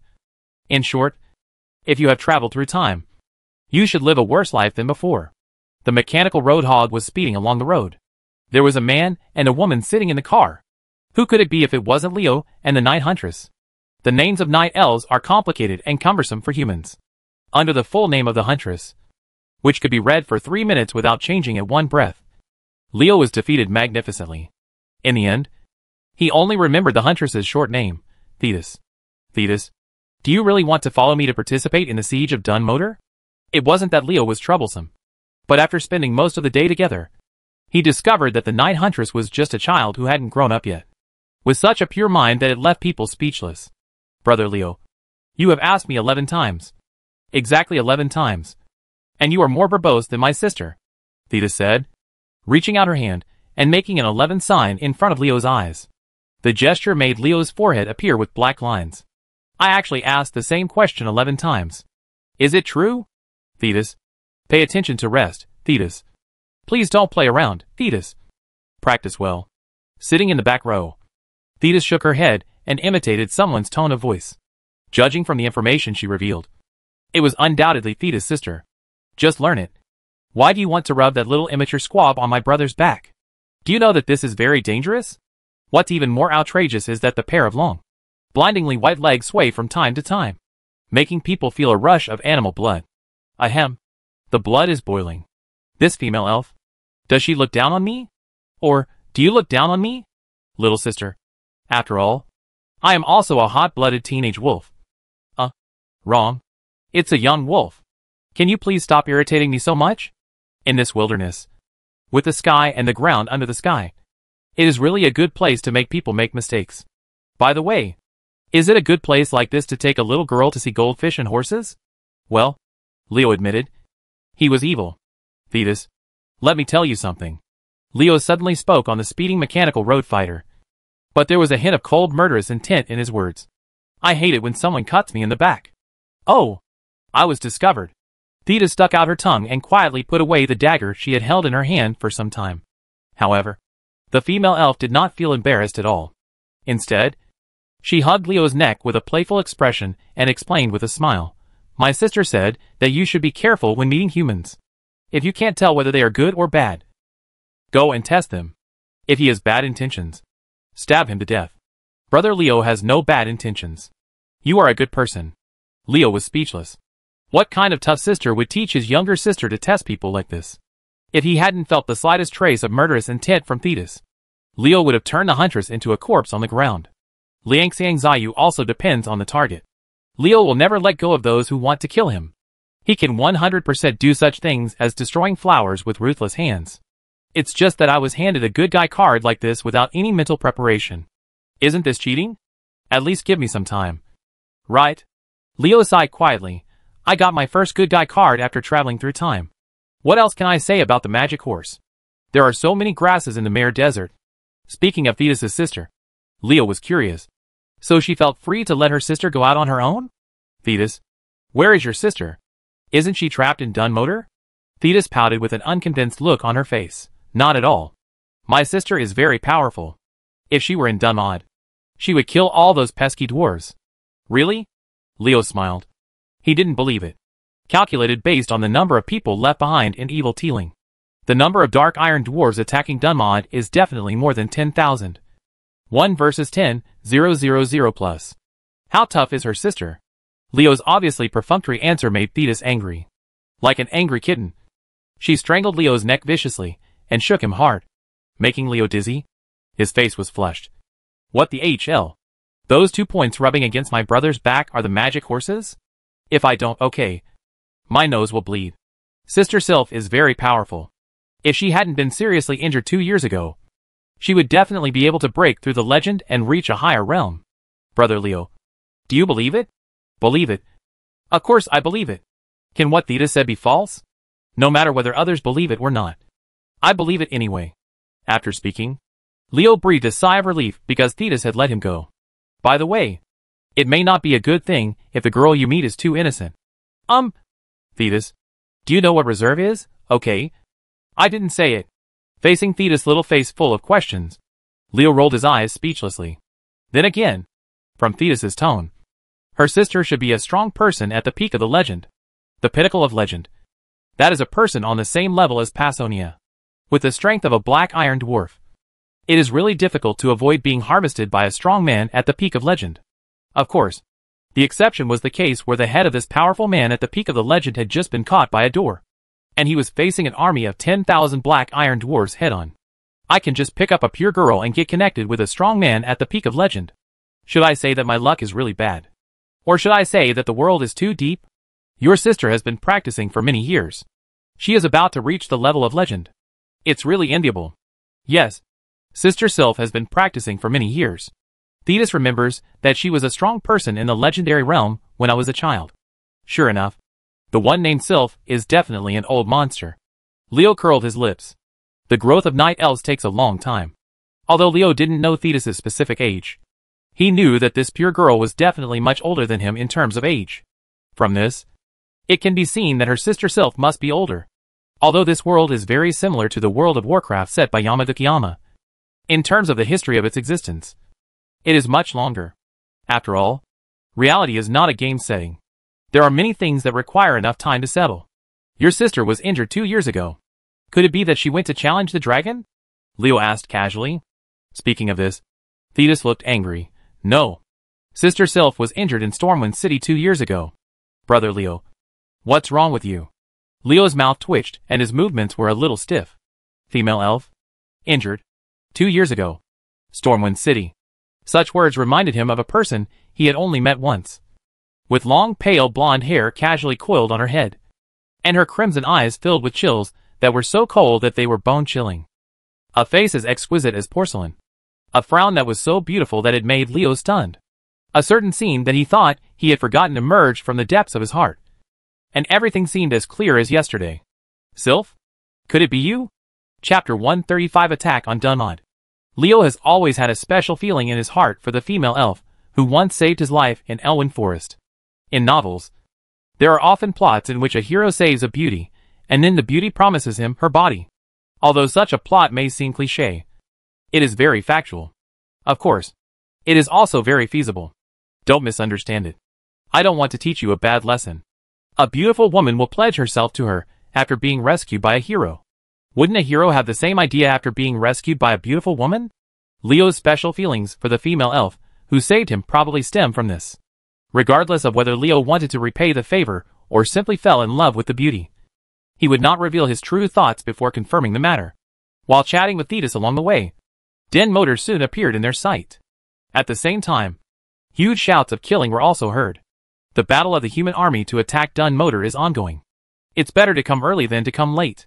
When Leo and Thetis arrived at Dunod, not long after the battle started, the human army was lining up to attack the walls of Dunmod, facing a human army several times their own. The Dark Iron Dwarves did not panic. They occupied the city and gained the advantage of the location first. When the human mage group launched the first round of attacks, the warriors in front began their charge. Groups of human warriors carrying shields quickly killed Dunmod. The army's mage group is the heavy artillery group in the army. Magics are constantly impacting Dunmod's door. The magic power like a tide explodes wave after wave, and the huge impact force destroys Dunmod's door. There was a loud crash. Judging from the sound, it seemed that Dunmod's gate wouldn't hold up for long. But in fact, when the human warriors in the front row rushed to the city gate, the gate was still roaring there. But no one fell down. Sign. Seeing this scene, the soldiers who rushed to the city gate were unambiguous. Some of them took the shields from their teammates and lifted them up, completely covering the heads of themselves and their companions, preventing the shields on the city wall from being blocked. The dwarves used a slight opening to attack, while others waved their weapons and smashed the door hard. The warriors who smashed the door were all holding heavy hammers with both hands. So amidst the roaring sound of magic attacks, there was another banging sound at the door. Magical attacks and physical attacks were combined, and fine cracks began to appear on Dunmod's door. If the humans keep attacking the gate like this, it won't last long. But will the Dark Iron Dwarves let the humans attack the gate without defense? Wow! Wow! Pots of boiling oil poured down from the city wall. The shields held by the warriors could protect against the muskets of the Dark Iron Dwarves, but they could not protect against the pervasive boiling oil. How painful does it feel to have the boiling oil pouring on your body through the gaps in your armor? Ordinary people would have been rolling on the ground in pain and wailing. Fortunately, all members of the Storm Expeditionary Force are warriors, and their physical fitness is many times stronger than that of ordinary people. Soldiers who are drenched by boiling oil can still grit their teeth with perseverance. It lasts for a while, but it doesn't last long. After all, humans are not machines, and there is always an upper limit to endurance. The banging on the door became more urgent, and the soldiers responsible for smashing the door with heavy hammers also knew that they were now competing with the city gate for endurance to see who would fall first or the door would be broken down first. This cannot continue. When Leo saw this, he didn't bother to say hello to Major Link, and drove the mechanical roadhog directly to the city gate. Since the soldiers in the expeditionary force all knew Leo, or they all knew Leo's mechanical roadhog, no one came out to stop him along the way. Rushing to the city gate, Leo didn't hesitate. He directly took out the goblin mortar and blasted the city gate with a bang. Boom! The power of the goblin mortar was incredible, and a big hole was blown out of the solid city gate. Seeing this big hole, the soldiers who were smashing the door became excited as if they were in a state of excitement, and the banging of the door became louder and louder. Kill these damn humans. Shoot! Not far behind the city gate were 10 rows of black iron dwarves holding muskets. and a commander-looking black iron dwarf was shouting loudly. The shouting of the dark iron dwarf made Leo very unhappy. This dwarf was too noisy. If you make Leo unhappy, trouble will naturally come to your door. The black iron dwarf, who was making a fuss, was first punched hard by the clay stone demon that came out of the ground. Before he could react, the poisonous flower vines killed him, wrapped into rice dumplings. Seeing that their commander was being attacked, the dark iron dwarves were in chaos. Some of them were trying to rescue the unlucky man, who was wrapped in poisonous flower vines. Some were at a loss. Only a few people pulled the trigger and were attacked by the goblins. The large hole created by the cannon launched an attack on the humans, who smashed the door. These black iron dwarves are equivalent to bandits, who dominate the mountains. When it comes to discipline and consciousness, they are simply weak. Only a little better than nothing. The single lethality of the dark iron dwarf's muskets is not that great. But if there are enough of them, even a legendary powerhouse will have a headache. In order to prevent other dark iron dwarves from joining the attackers, Leo immediately commanded Huma and Mad Wolf to teleport into the group of dwarves. The ferocious attacks of the four beasts made the dark iron dwarves team even more chaotic. In addition, Leo also fired several poisonous explosions at the dark iron dwarf team at this time. The pain of poison eroding the body caused many dark iron dwarves, who were still insisting on shooting, to fall into confusion, temporarily suppressing the musketeers on the opposite side. Leo seized the opportunity to take out several large bombs, pulled a fuse, and entered the inside of the city gate through the big hole. After several bang-bang explosions, the big bomb cooperated with the human army attacking the city wall and successfully blew down Dunman's gate. The city gate is broken. Brothers, fight in. Kill all those black dwarves.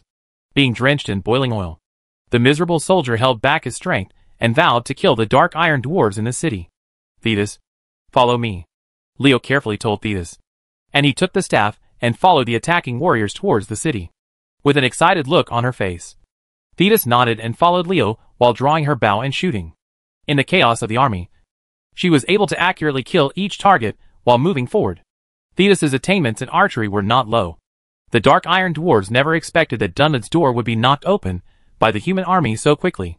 Except for a small group of fast runners. Nearly 5,000 dark iron dwarves guarding the city wall were intercepted by the human army, stayed on the way back.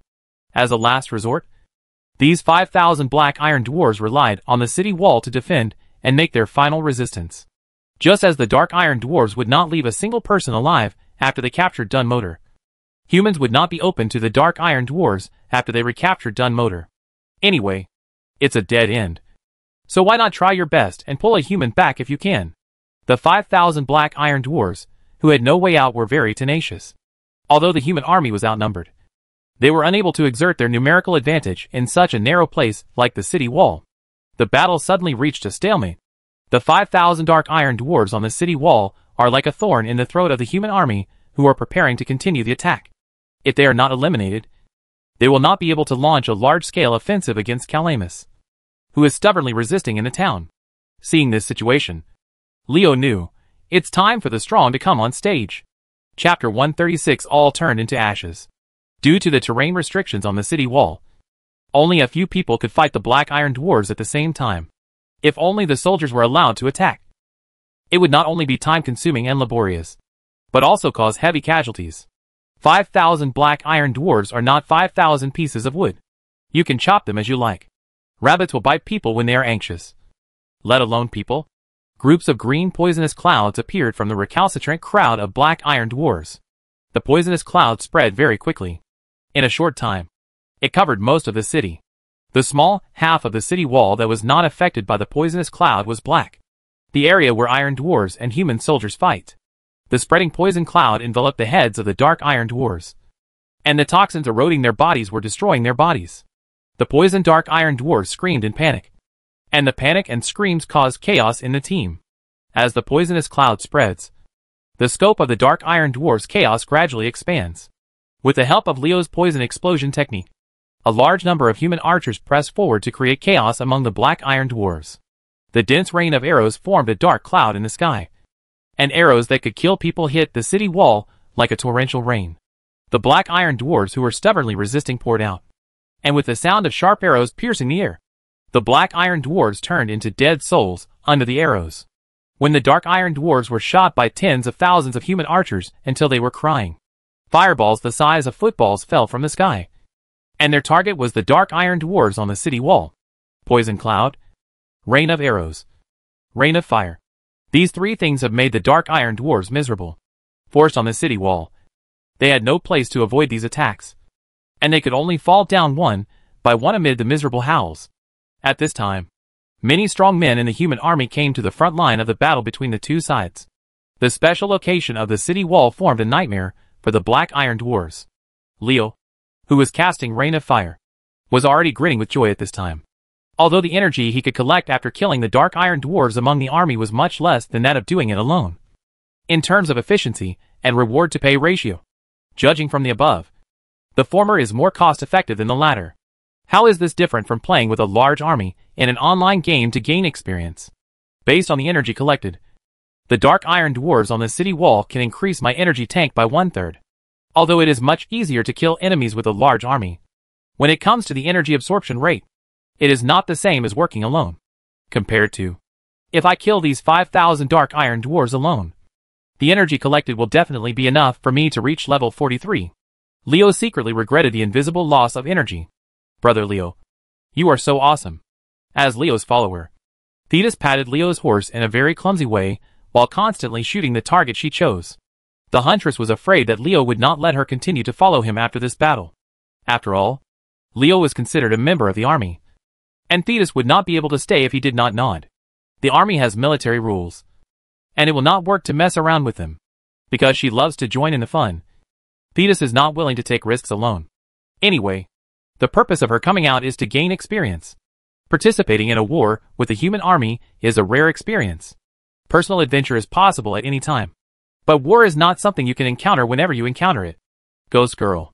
Leo smiled and cursed. He had already seen what Thetis had in mind. In terms of age, Thetis was indeed older than Leo. But according to the growth years of the Night Elves, she was still a minor girl. A fierce battle was going on. Whether it was the Dark Iron Dwarves or the human army, everyone was focused on the fighting. No one noticed that there were several corpses of Dark Iron Dwarves quietly lying around in a corner of the battlefield. It turned into a pile of fine crystal particles. It's good to be able to automatically distinguish between friend and foe. Quietly trying to use the ability to absorb corpses, Leo found that only the corpses of the Black Iron Dwarves were absorbed, and the dead human warriors did not show any abnormality. This made a big stone fall in his heart. Although Leo needs a large number of corpses to build an army of skeletons, this does not mean that he does not have restraint when absorbing corpses.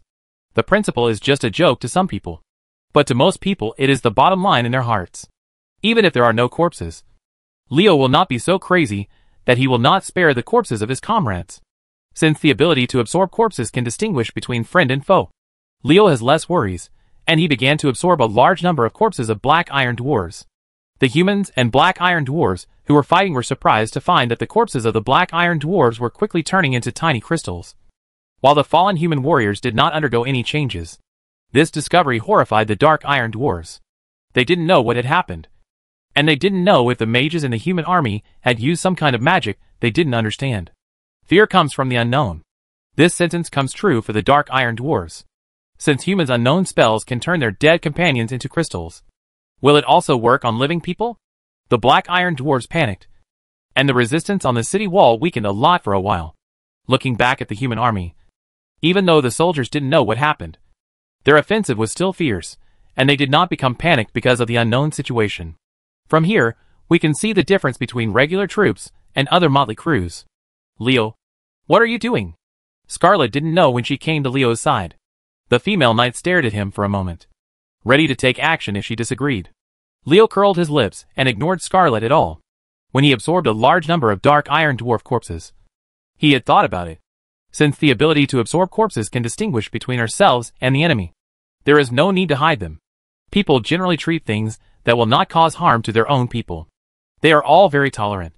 Besides, it would take a lot of effort to form an army of skeletons by secretly absorbing corpses, and there was no telling how long it would take to do so. And since Scarlet is already aware of it, Leo cannot guarantee that his actions will not be discovered. Instead of waiting until he is discovered and cannot explain clearly, and then be suspected, it is better to use this ability openly.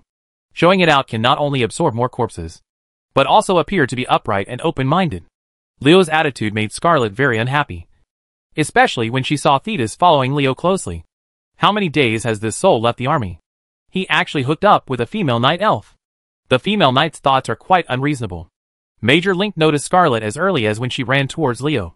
Seeing Scarlet's behavior and thinking of the strange changes in the body of the Black Iron Dwarf on the battlefield, Major Link immediately understood that this was Leo.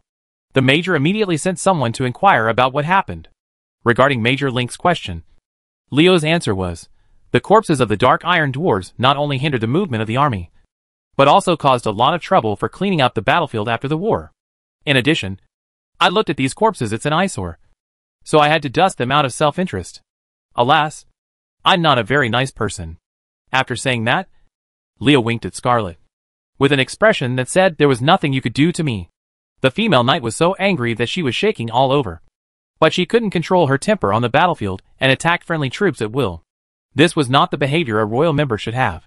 Scarlet snorted angrily, drew her sword, turned around and killed the Black Iron Dwarves on the city wall. Judging from the situation, she was preparing to vent her anger on these Black Dwarves. The Dark Iron Dwarf is really unlucky for 8 lifetimes after meeting this tough girl. Poor Black Dwarf. Let me have a moment of silence for you, just for a second. Chapter 137, Making Big Money. The tiger among the sheep is talking about the current Scarlet. In order to vent her dissatisfaction with Leo, she wields a big sword and kills the female knight who climbed up the city wall. Every time the sword is struck, 3 or 5 Black Iron Dwarves will become corpses on the ground. The 4 words "hemp" are not enough to describe her.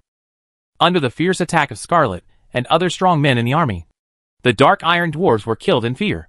They originally wanted to resist for a while and drag a few humans on their backs before dying. They lost all fighting spirit. It didn't take long for them to be killed. Kill them all. After killing all the Black Iron Dwarves on the city wall, Scarlet turned her head and looked in the direction of Leo. The female knight wanted to send a message to someone. This is what will happen if you piss me off. Please be careful. However, to her disappointment, Leo was not frightened and instead gave her a proud smile. Scarlet then thought that the more she killed, the more Dark Iron Dwarves died, and the more corpses this guy would granulate using unknown means. Scarlet felt she had been deceived, and the female knight, who had worked for Leo for free, stamped her feet angrily, with a vaguely seductive aura. Someone who took advantage was so happy that Thetis next to him secretly made a face at him. After solving the obstacles on the city wall, the human army began to fully invade Dunmod. At this time, new problems arose, because they were hindered by the 5,000 Dark Iron Dwarves on the city wall for a while. The Storm Expeditionary Army did not bite the tail of the Black Iron Dwarves' retreat in time, which gave the Dark Iron Dwarves, who retreated into the city, an opportunity to make arrangements calmly. With the help of many buildings in the town, the Dark Iron Dwarves planted nails one after another, which delayed the Expeditionary Force's progress in occupying the city to an unbearable speed. It is no exaggeration to describe it as a turtle speed. Willie frowned as he stood in front of a several-story building. This building was originally the largest tavern in Dunmod. It was located at the transportation hub of the entire Dunmod. Now this tavern is occupied by a group of Dark Iron Dwarves. Occupied and resisted tenaciously, it became a nail that hindered the dispatch of the entire expeditionary force. Why do those dwarfs in Ironforge make the building so strong when they have nothing to do? No wonder, Willie complained. The buildings they encountered along the way were all made of heavy, solid stones, compared with the wooden buildings that most humans like to use. The buildings built by the dwarves were indeed stronger. Several levels. Large buildings like the tavern are as thick as city walls. Such buildings were used by the Dark Iron Dwarves as fortifications to resist the attack of the human army, causing great trouble to the Storm Expeditionary Army. If that doesn't work, the only option is to attack by force. Although the losses from a strong attack will be huge. Willie sighed silently. If possible, who would be willing to let his soldiers fill the enemy's bullet holes with their lives? But military orders are hard to disobey, and Very cannot hold back the entire expeditionary force just because a strong attack will cause heavy losses to his troops. Willie, are you facing a problem? Why don't you leave it to me?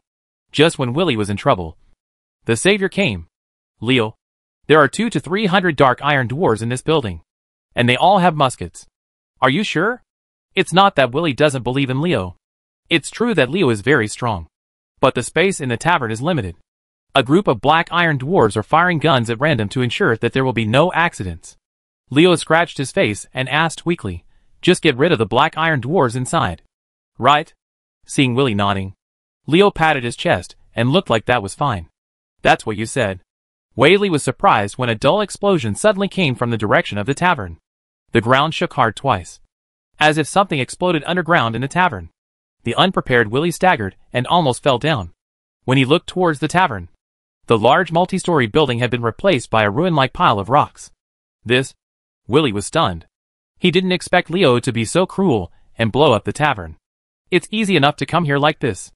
No matter how many dark iron dwarves you have in the tavern, or how many muskets you have waiting to kill humans, they will blow up the tavern and bury you alive. Someone who was very satisfied with his masterpiece patted Willie on the shoulder with a proud look on his face. Look, it's solved this way. It's safe and efficient. At the end, someone added, but you said you just need to get rid of the dark iron dwarves in the tavern. Willie is in a mess. I only said to kill the dark iron dwarves. But I didn't say that you and the tavern will be charged. Brother Leo, you are too cruel. We don't play like this. Seeing Leo teasing Willie so much that he was speechless, the nearby soldiers all winked and winked at Leo, which scared him so much that his chrysanthemums froze and he hurried away. However, although there were many soldiers present, no one noticed Leo. There was a flash of pride in his eyes.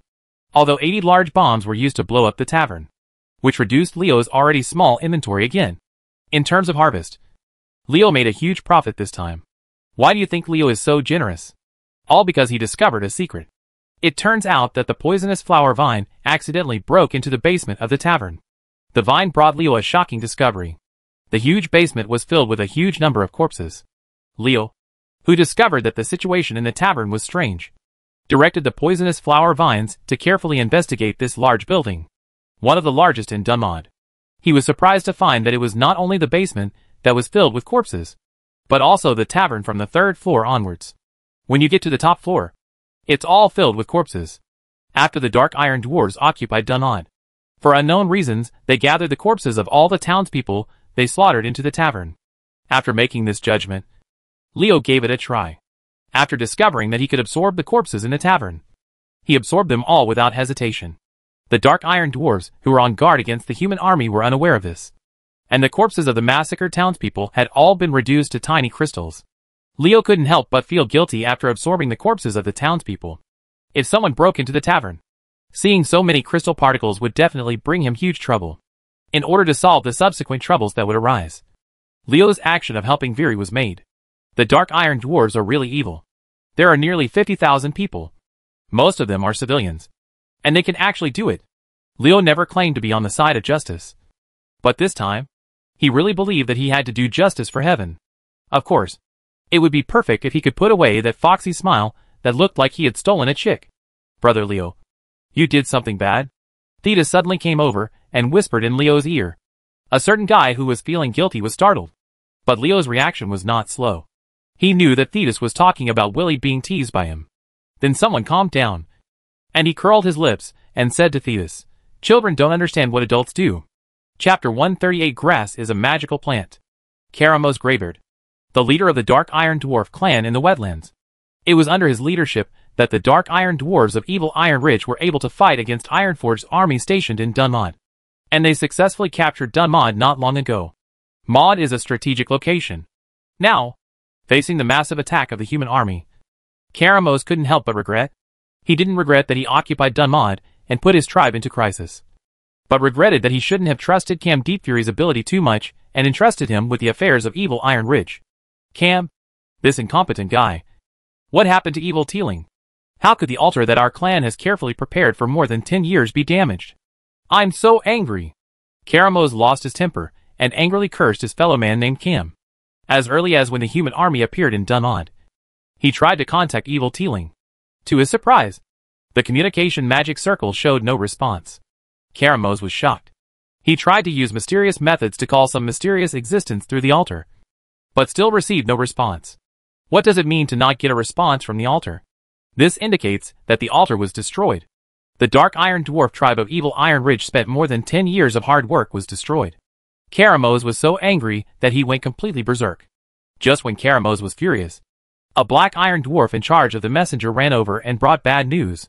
Master Patriarch, the human army is about to attack here. Karamos, who had been holding back the evil fire, was worried that he could not find anyone to vent his anger on. Hearing that the human army was about to attack, he was at the last stronghold of the Dark Iron Dwarves in Dunmod, and he immediately found a target to vent his anger on. Gather the remaining people and kill those disgusting humans. Karamos roared loudly. And under his order, nearly 1,000 Dark Iron Dwarves entrenched in this stronghold were mobilized. Ahead is the City Hall of Dunmod. That's the only part of Dunmod that hasn't been captured yet. Willie pointed to a building built against the mountain wall in front of him.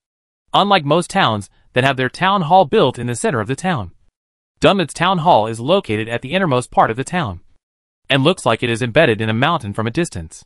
Leo looked at a large slope with a height of 200 meters, the only passage out of the city hall, and said to Willie, "This place is not easy to fight." At the end of the slope, the Dark Iron Dwarves have already prepared themselves in the built fortifications, waiting for the arrival of the human army. Under the leadership of the tribal leader Karamos, they vowed to give the invading humans a hard blow, no matter how difficult it is to defeat. We must defeat it. There are many valuable things in the city hall. Thetis suddenly burst out laughing, and Vera's solemn look was obviously to tell Leo, this city hall is very important and cannot be played with blasting like a tavern. You must know that Leo has a criminal record. So Willie can't help but be nervous. Leo rolled his eyes. Does he look like a random person? Hey, what is that? A soldier next to Willie suddenly pointed in the direction of the city hall and asked. Dozens of thigh-thick iron pipes suddenly appeared behind the city hall's defenses.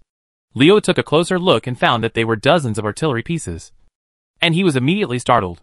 How come there are so many cannons? How can the dwarves of Ironforge leave these things to their opponents?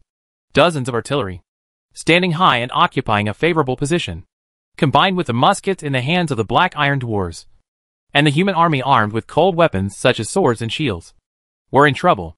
Grass. Leo couldn't help but curse. The dwarves of Dunmod are two bastards. Why didn't they destroy so many powerful weapons when they were about to fall? Isn't this capitalizing on the enemy? Thetis looked at Leo strangely, with a confused look on her face. Brother Leo, there is no grass there. Leo scratched his face. Excuse me. Grass is a magical plant. Whenever I feel unhappy, I want to shout its name loudly. Will such an explanation teach children bad habits? The person who made the foul language was sweating in his heart, and it was a rare discovery of conscience. Hearing that a certain warlock was fooling underage elves, Willie couldn't help but give him a look. If you lie to even a child, I despise you. Ahem.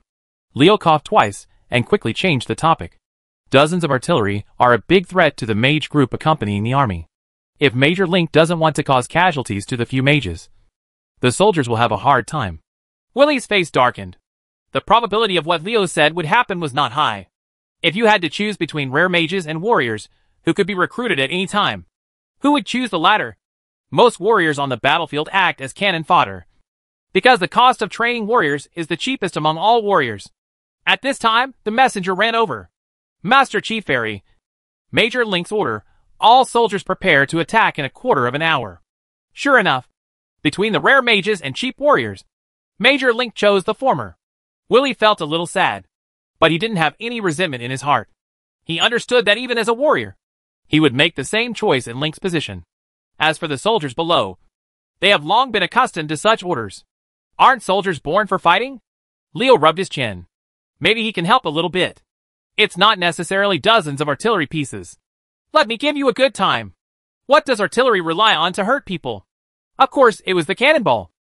Poisonous flower vines emerged from under Leo's feet, and the vines as thick as arms wrapped around the two large bombs that appeared in Leo's hands, and then burrowed into the ground with a piercing sound and disappeared without a trace. Thetis looked at Leo curiously, and Willie's eyes suddenly lit up when he saw this scene. Boom! Boom! There was a sudden explosion on the hillside, and several cannons placed together were blown up by the huge blast of air. 20 or 30 Black Iron Dwarves were killed in this explosion.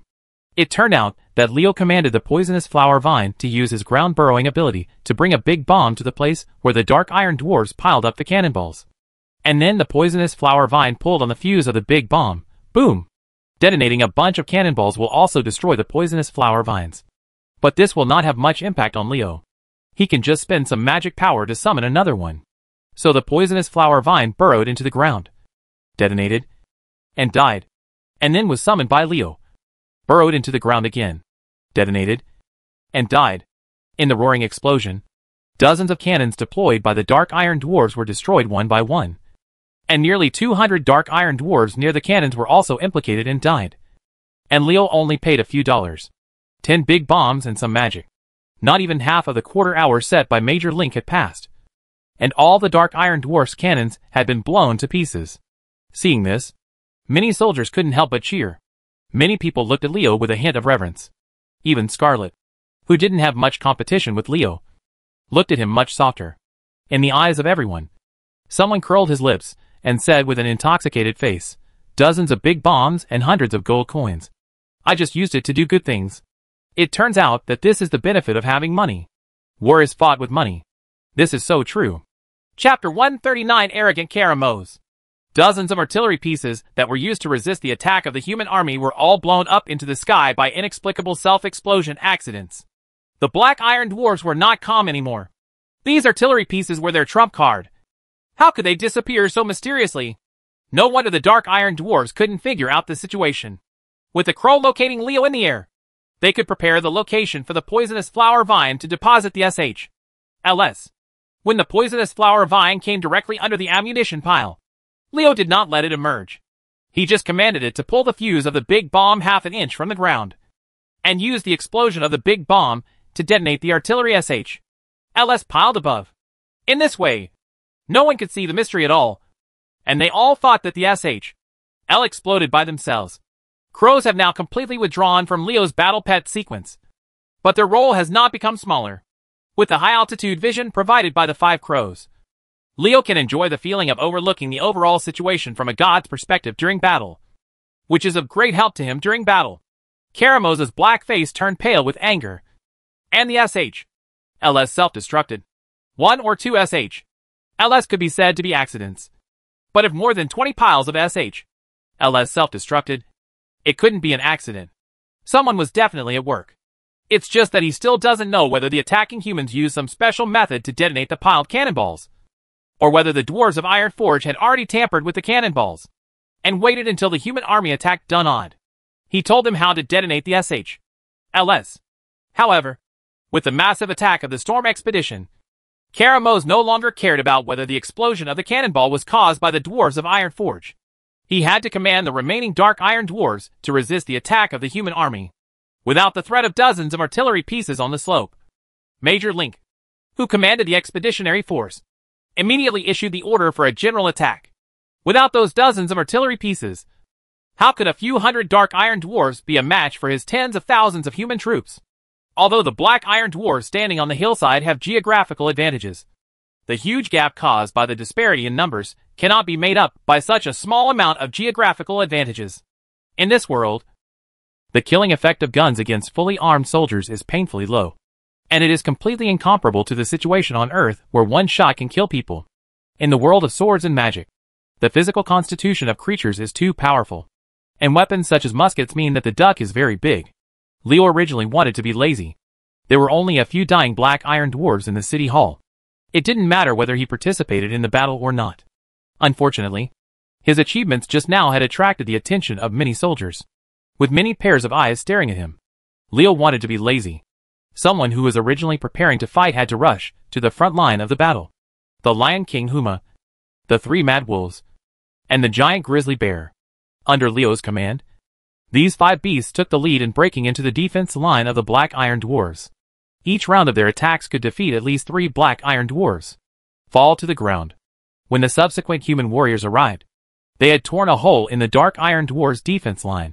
Seeing that the soldiers broke into the opponent's defense line and started a fierce close combat with the Black Iron Dwarves in front of the city hall, Leo summoned the Devil Imp.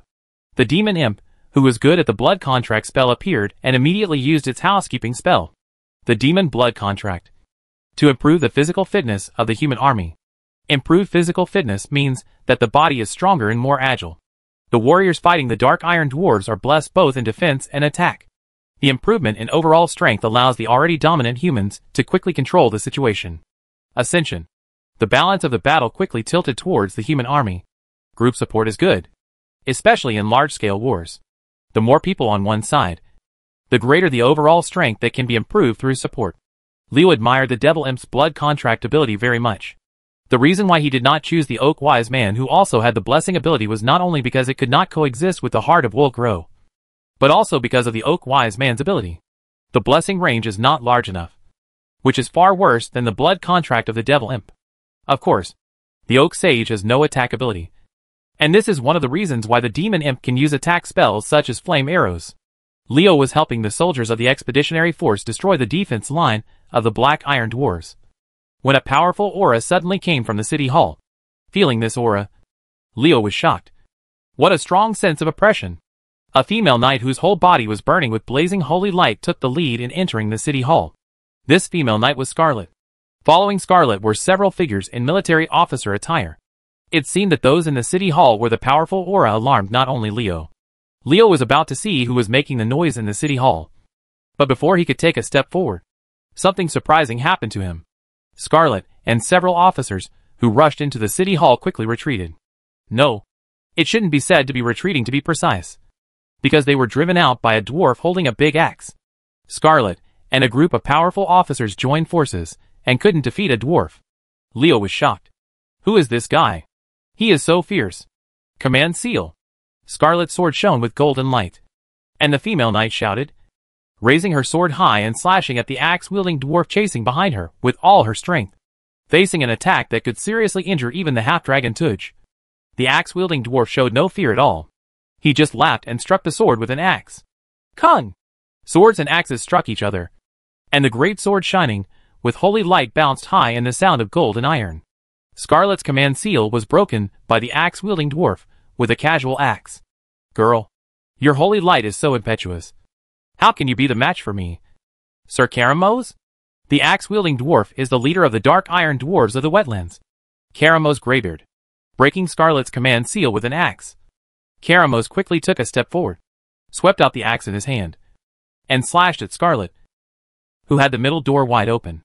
At this time, the female knight was being bounced high by the big sword, and the vital holes in her chest and abdomen were exposed. Fortunately, Scarlet was not fighting alone. Seeing her critical situation, several officers attacked Karamos's axe, trying to help Scarlet block the attack of the dark iron dwarf leader. Karamos snorted coldly, and with the magic in his hand, the power of the axe bounced away the weapons that the officers intended to block, and the axe blade struck Scarlet hard on the waist. Puff! Scarlet was knocked backwards by Karamos's axe and flew 7 or 8 meters away, with blood dripping from the visor covering her face.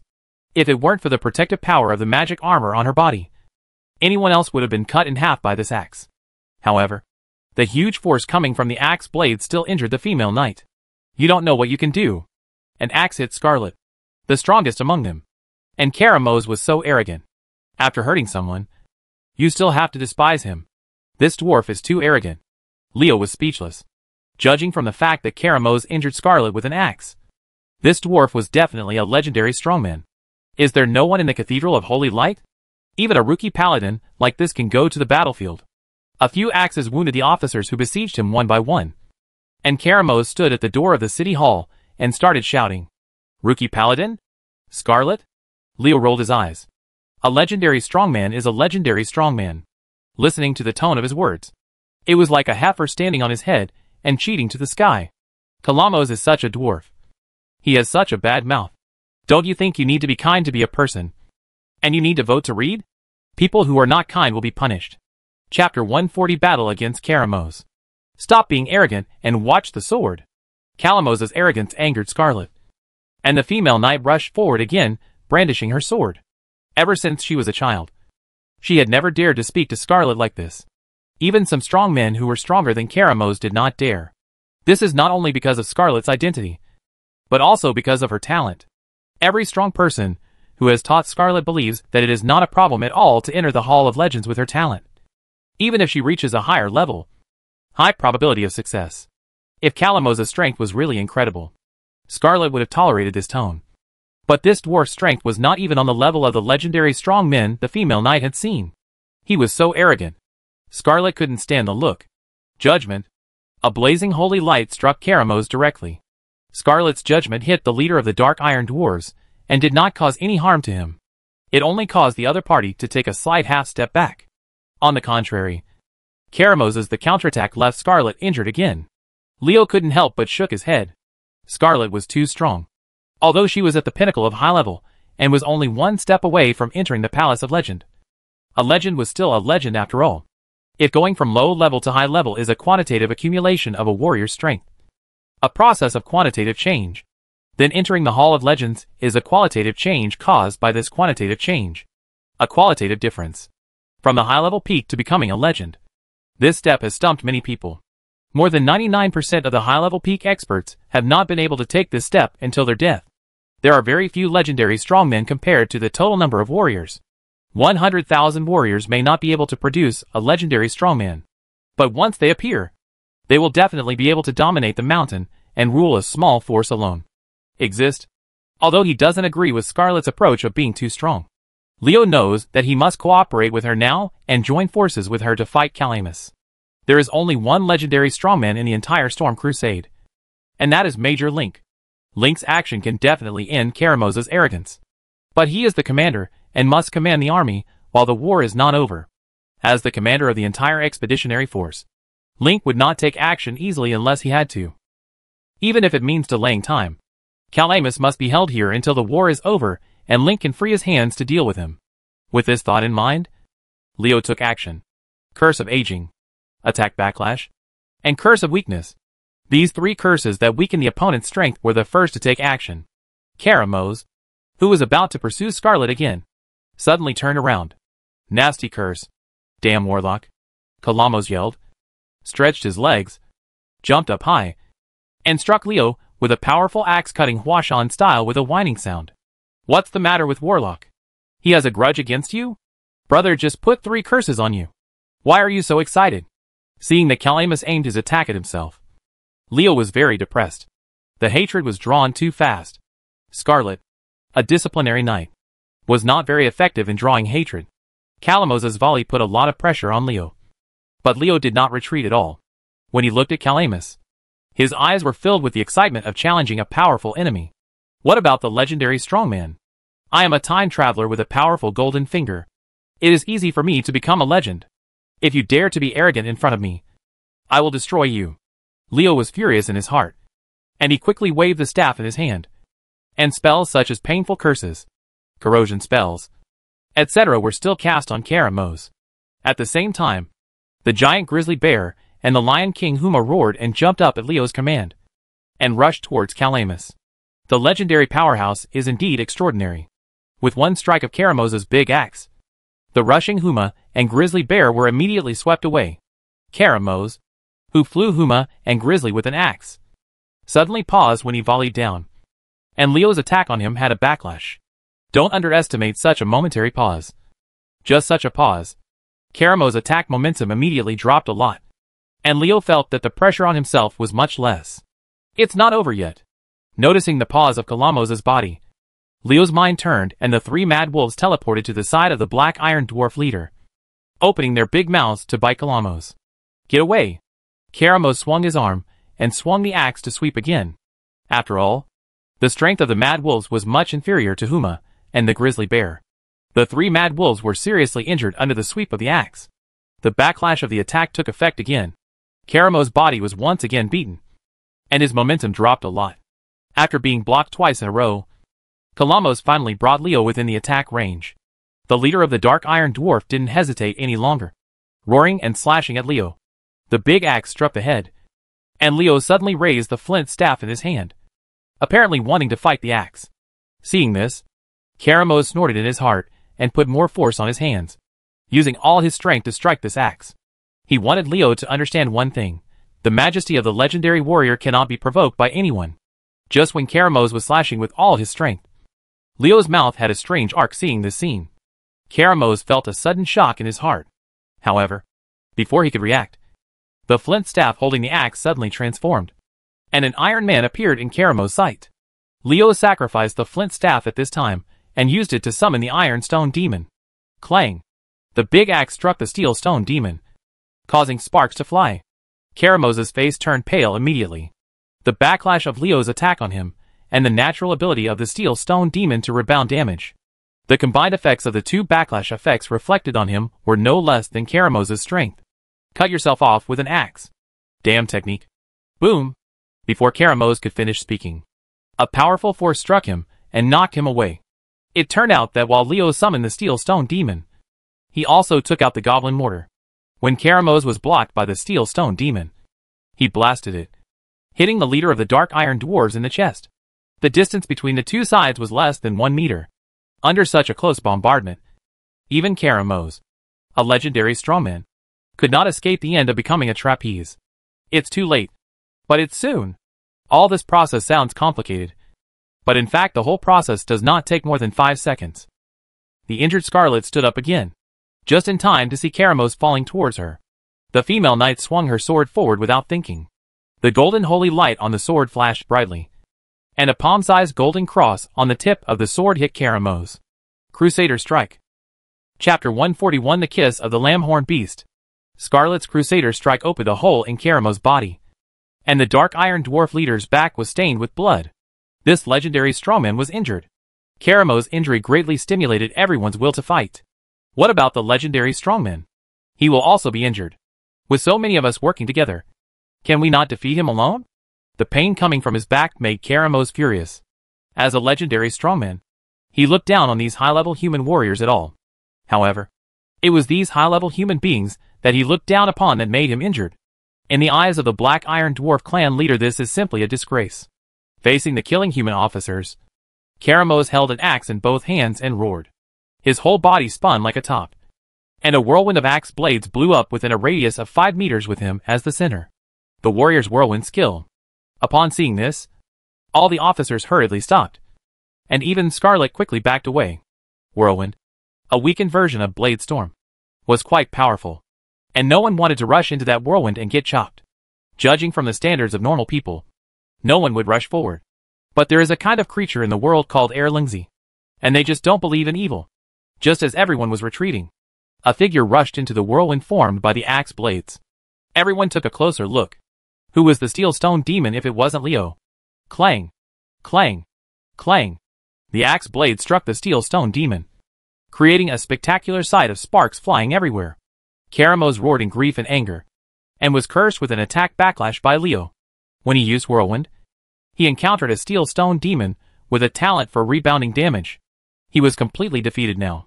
Whirlwind is not a skill that can be stopped easily.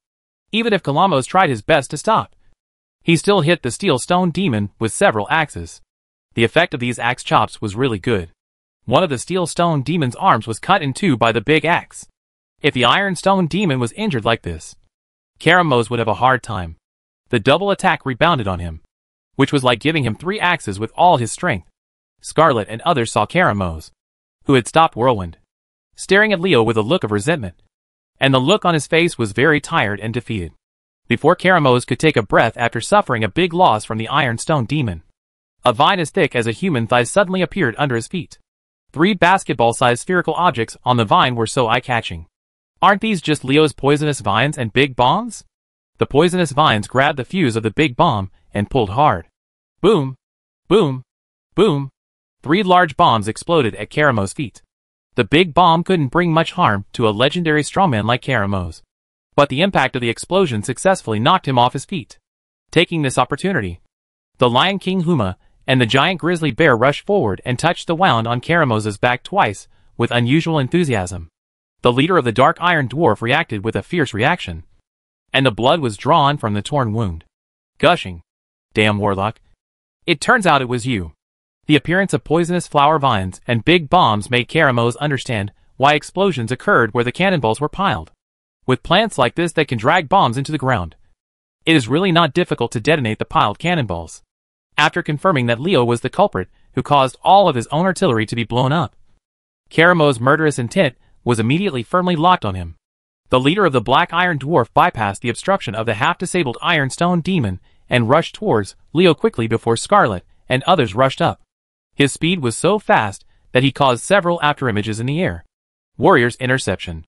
As soon as this thought appeared in Leo's mind, Calamus had already rushed in front of him, and the heavy axe struck him in the chest with the sound of whistling wind.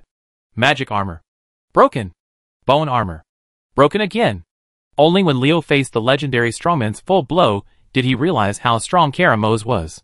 The two spells he relied on for self-defense had no effect at all under Karamo's axe. Fortunately, he didn't make another mistake this time. An energy shield emitted from the belt around his waist, instantly covering Leo inside.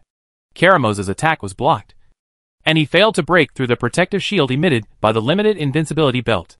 The leader of the Dark Iron Dwarf was preparing to launch a second attack on Leo.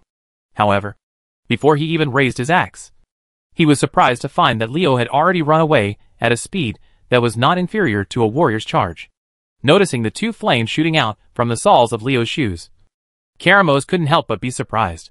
Why were there so many bits and pieces on this warlock's body? Goblin mortars that damaged the enemy, big bombs, limited invincibility belts for protection, goblin rocket boots for escaping. These are good things that even many legendary strongmen cannot get. Could this kid be some important figure in the Kingdom of Stormwind? Leo didn't know that his endless engineering items had already made Karamo's regard him as a tall, handsome and rich man. It seemed that there was also a rivalry in the other world. Knowing that Leo was of extraordinary origin, Karamo's was even less likely to let him go. In the mind of the leader of the Dark Iron Dwarf, even if he died at the hands of humans today, he would still be able to die in peace if he could kill a guy who held an important position in the human race. Besides, he might not necessarily die. Seeing Calamus chasing him again with a big axe, Leo couldn't help but feel depressed. Are you a Dark Iron Dwarf or a mad dog? Why don't you let go of the uncle once you set your sights on him? Why don't you turn around and fight Scarlet and the others who are chasing you? Haunted girl, you must be more powerful. Hurry up and stop this mad dog, Leo shouted. His words made Karamo's angry to death. The legendary strongman was called a mad dog to his face. This brat from the human race was looking for death. When it comes to speed, Karamo's is definitely faster than Leo. After the fuel in the goblin rocket boots ran out, the Dark Iron Dwarf leader quickly caught up with Leo. Seeing Calamus chasing after him again, a sheep suddenly appeared on Leo's hand. A cute sheep. Nima's mad dog. Look at my sheep-horned kiss. Leo thrust the sheep in his hand behind him, just in front of Karamo's. The leader of the Dark Iron Dwarves made instant eye contact with the cute little sheep. Not good. Karamo's suddenly thought of something when he saw the little sheep, and the leader of the Dark Iron Dwarves screamed in his heart. Oh no! Boom! The huge sound made many people dizzy, and their ears were buzzing. With Sheep and Calamus as the center, everything within a 50-meter radius was blown away by a huge shock wave, and a mushroom cloud curled up. Bah! Bah! After spitting out the sand in his mouth, Leo got up from the ground, looking quite embarrassed. The first time he used a self-exploding sheep, he didn't expect this seemingly harmless little thing to be so powerful. Since he was close to the explosion, Leo, as the user, was also blown away by the impact of the explosion, suffered a slight injury. Fortunately, there were not many people in the place where Leo still blew up the sheep. Only a few unlucky human warriors were affected, so they got up quickly. It seemed that they were not seriously injured. Instead of dealing with the dust on his body, Leo was more concerned about whether his image was in a mess or not. What happened to Calamus after the self-exploding sheep exploded next to him? Chapter 142 Promotion to Legend. The explosion of the self-destructing sheep set off smoke and dust that filled the sky. A figure rushed out from the smoke and dust, holding a big axe straight for Leo. Who was it if it wasn't Karamo's? Could it be that this dwarf is a cockroach? He won't die even if he does this. Although Leo was surprised, he was not slow to react. He shot out the degradation ray and hit Karamo's. The figure of the leader of the Black Iron Dwarf suddenly froze. Then a big net was thrown towards him, trapping Karamo's in it. A dwarf net thrower. Normally, the degradation ray and the dwarf net caster would not have much impact on Karamo's. But the situation is different now that Karamo's is seriously injured. The self-destructing sheep exploded around him. The huge impact was no less than the full blow of a legendary mage or a fire mage known for his attack power.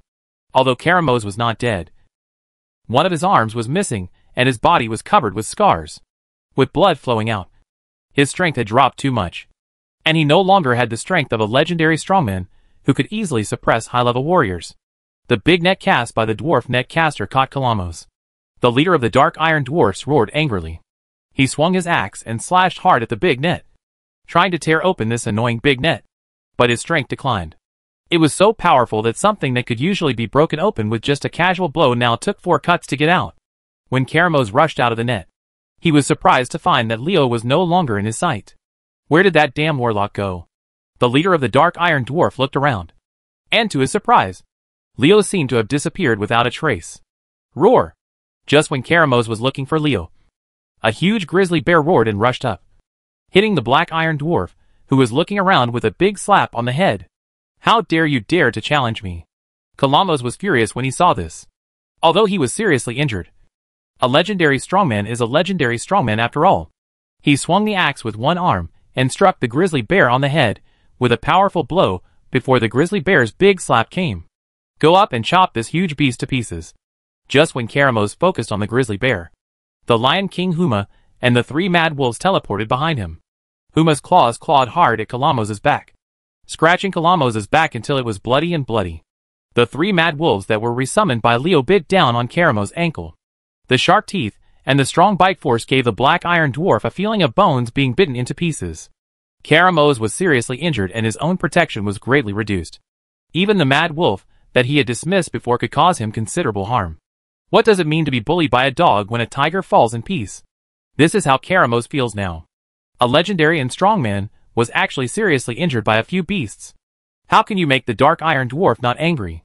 In anger, Karamose did not look for Leo anymore. Regardless of the injury on his leg, he stepped hard on the ground. The warrior's thunderous strike, commonly known as stepping on the floor, boom, centered on the point where Karamose stepped on the ground. A powerful shock force shook the mad wolf, Huma, and even the giant grizzly bear half a meter into the air. Drink! Karamose swung his arm and swept out the axe. The grizzly bear, Huma, and the mad wolf were all swept away. The grizzly bear was okay. After all, it had thick skin and thick flesh. Huma's defense was slightly worse, and he was seriously injured. The 3 mad wolves were killed directly. Karamose used this blow to declare to his enemies that as a legendary strongman, even if he is seriously injured, he cannot be underestimated. Young girl, don't be silent. Kill that dwarf quickly. Leo suddenly appeared from Scarlet's side. It turned out that he had just used the dwarf invisibility device. While Karamose was concentrating on dealing with grizzly bears and other pets, he quietly walked around Scarlet. Scarlet was a little surprised, but she was already somewhat immune to Leo's endless methods. The female knight glanced at him and raised her big sword to kill Calamus. There was a trace of Leo in his field of vision, but Calamus did not charge forward again. His forcible thunder blow was not without cost. Looking at his injured leg that was bleeding crazily, you could tell that this blow was not without cost. Faye, with one arm missing and one leg seriously injured, Karamose really couldn't do it this time. When Scarlet came up with her sword, the black iron dwarf, who could easily defeat the female knight before could only barely hold on. Hammer of punishment. A sledgehammer condensed with holy light fell, hitting Karamose with stars in his eyes. Scarlet saw the opportunity and struck the head of Karamose heavily with a sword shining with golden light. Blood immediately flowed from the head of the black iron dwarf. Seeing the embarrassed appearance of the dark iron dwarf, Scarlet felt happy in her heart. You stinky dwarf. You damn dwarf. I told you to look down on me. I told you to call me a rookie. I'll see how you die. Well, Karamose's arrogant words, when he first appeared, made the arrogant female paladin uneasy. And now Scarlet is purely seeking revenge. Go ahead and kill this dwarf. What about the legendary warriors? They will all be defeated by us. The officers who were one step behind Scarlet caught up at this time. Seeing Calamose's wretched state, everyone's fear of the legendary powerhouse disappeared. The officers shouted various attacks and struck Calamus head-on. Past, Karamose felt so aggrieved that these high-level warriors, who could usually be solved in a few casual attacks, now made it difficult for him to resist. All of this was because of that human warlock with black hair and eyes. Even if I die, Karamose will kill that warlock. The leader of the black iron dwarf was furious. He swung the axe with one arm and turned around. It seemed that he was going to use whirlwind again. Unexpectedly, a group of dark elements suddenly exploded around him, and Leo used the Fury of Shadow to abruptly interrupt the whirlwind that Karamose was about to send. Karamose, who was dazed by the impact of the dark element, felt uncomfortable. His whirlwind being interrupted was a small matter, but the fact that all the attacks of the human officers hit him was a big deal. After being seriously injured, Karamose was hit by an attack from a group of high-level warriors. This time, Karamose was injured more than ever. The leader of the Dark Iron Dwarves managed to force everyone back by swinging his axe, and his body swayed twice. He almost couldn't hold on any longer. At this moment, a green fireball the size of a castaway hit Calamus. making a boom. Wow, poof! This green fireball became the last straw that broke the camel's back. Karamose, who was struggling to hold on, vomited a mouthful of blood and fell heavily to the ground. How's the power of this soul fire that I added? Just when Karamose was secretly thinking for a few seconds, Leo's voice reached his ears. It turns out that this green fireball the size of a castellation is a new and improved spell that Leo combined with the soul fire of the warlock's fire spell and the poison skill of the necromancer.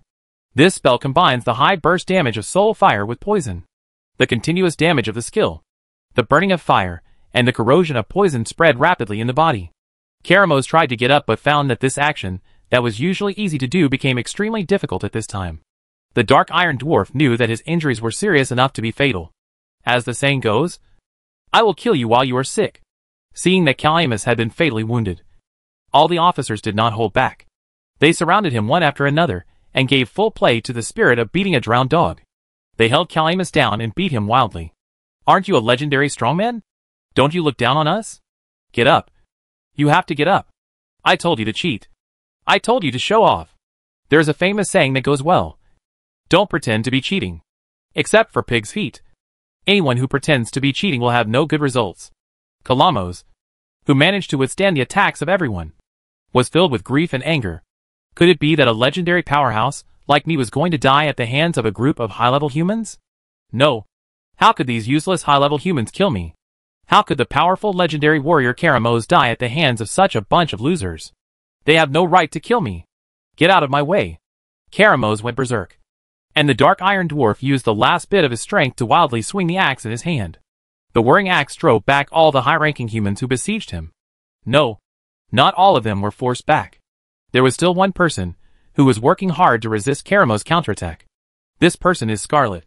The female knight gritted her teeth and held on under Karamose's attack.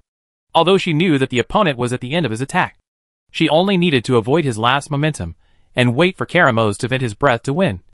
But the pride in her heart was not the same. Give yourself permission to do that. Do you have to run away when facing a strong enemy? This is not Scarlet's style. Judgment. Crusader Strike. Command Seal. Repent.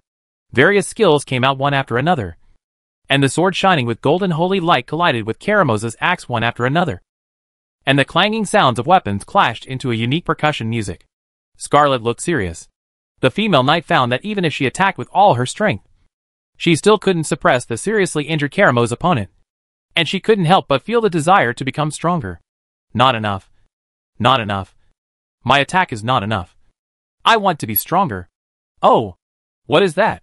Scarlet, who was gritting her teeth in Karamose's final madness, didn't know that a pair of golden wings composed of holy light were shining faintly on her back. Calamus, who was in his final madness, did not notice Scarlet's strange behavior. If he had seen it, he would definitely leave the female knight and ignore it. Because this was the paladin, who was going from the peak of high level under the pressure of some strong pressure.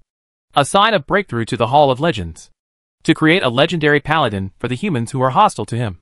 Karamose, a black iron dwarf, is not yet that great. Let me go! Isn't this rage of revenge? Which greatly increases the damage of the paladin. Scarlet, the fierce girl, is going to open her wings and play the role of Birdman? Leo, who was standing behind, blinked, although he didn't know that this was a sign that the female knight was about to break through. The sight of these wings appearing on the paladin's back was too familiar.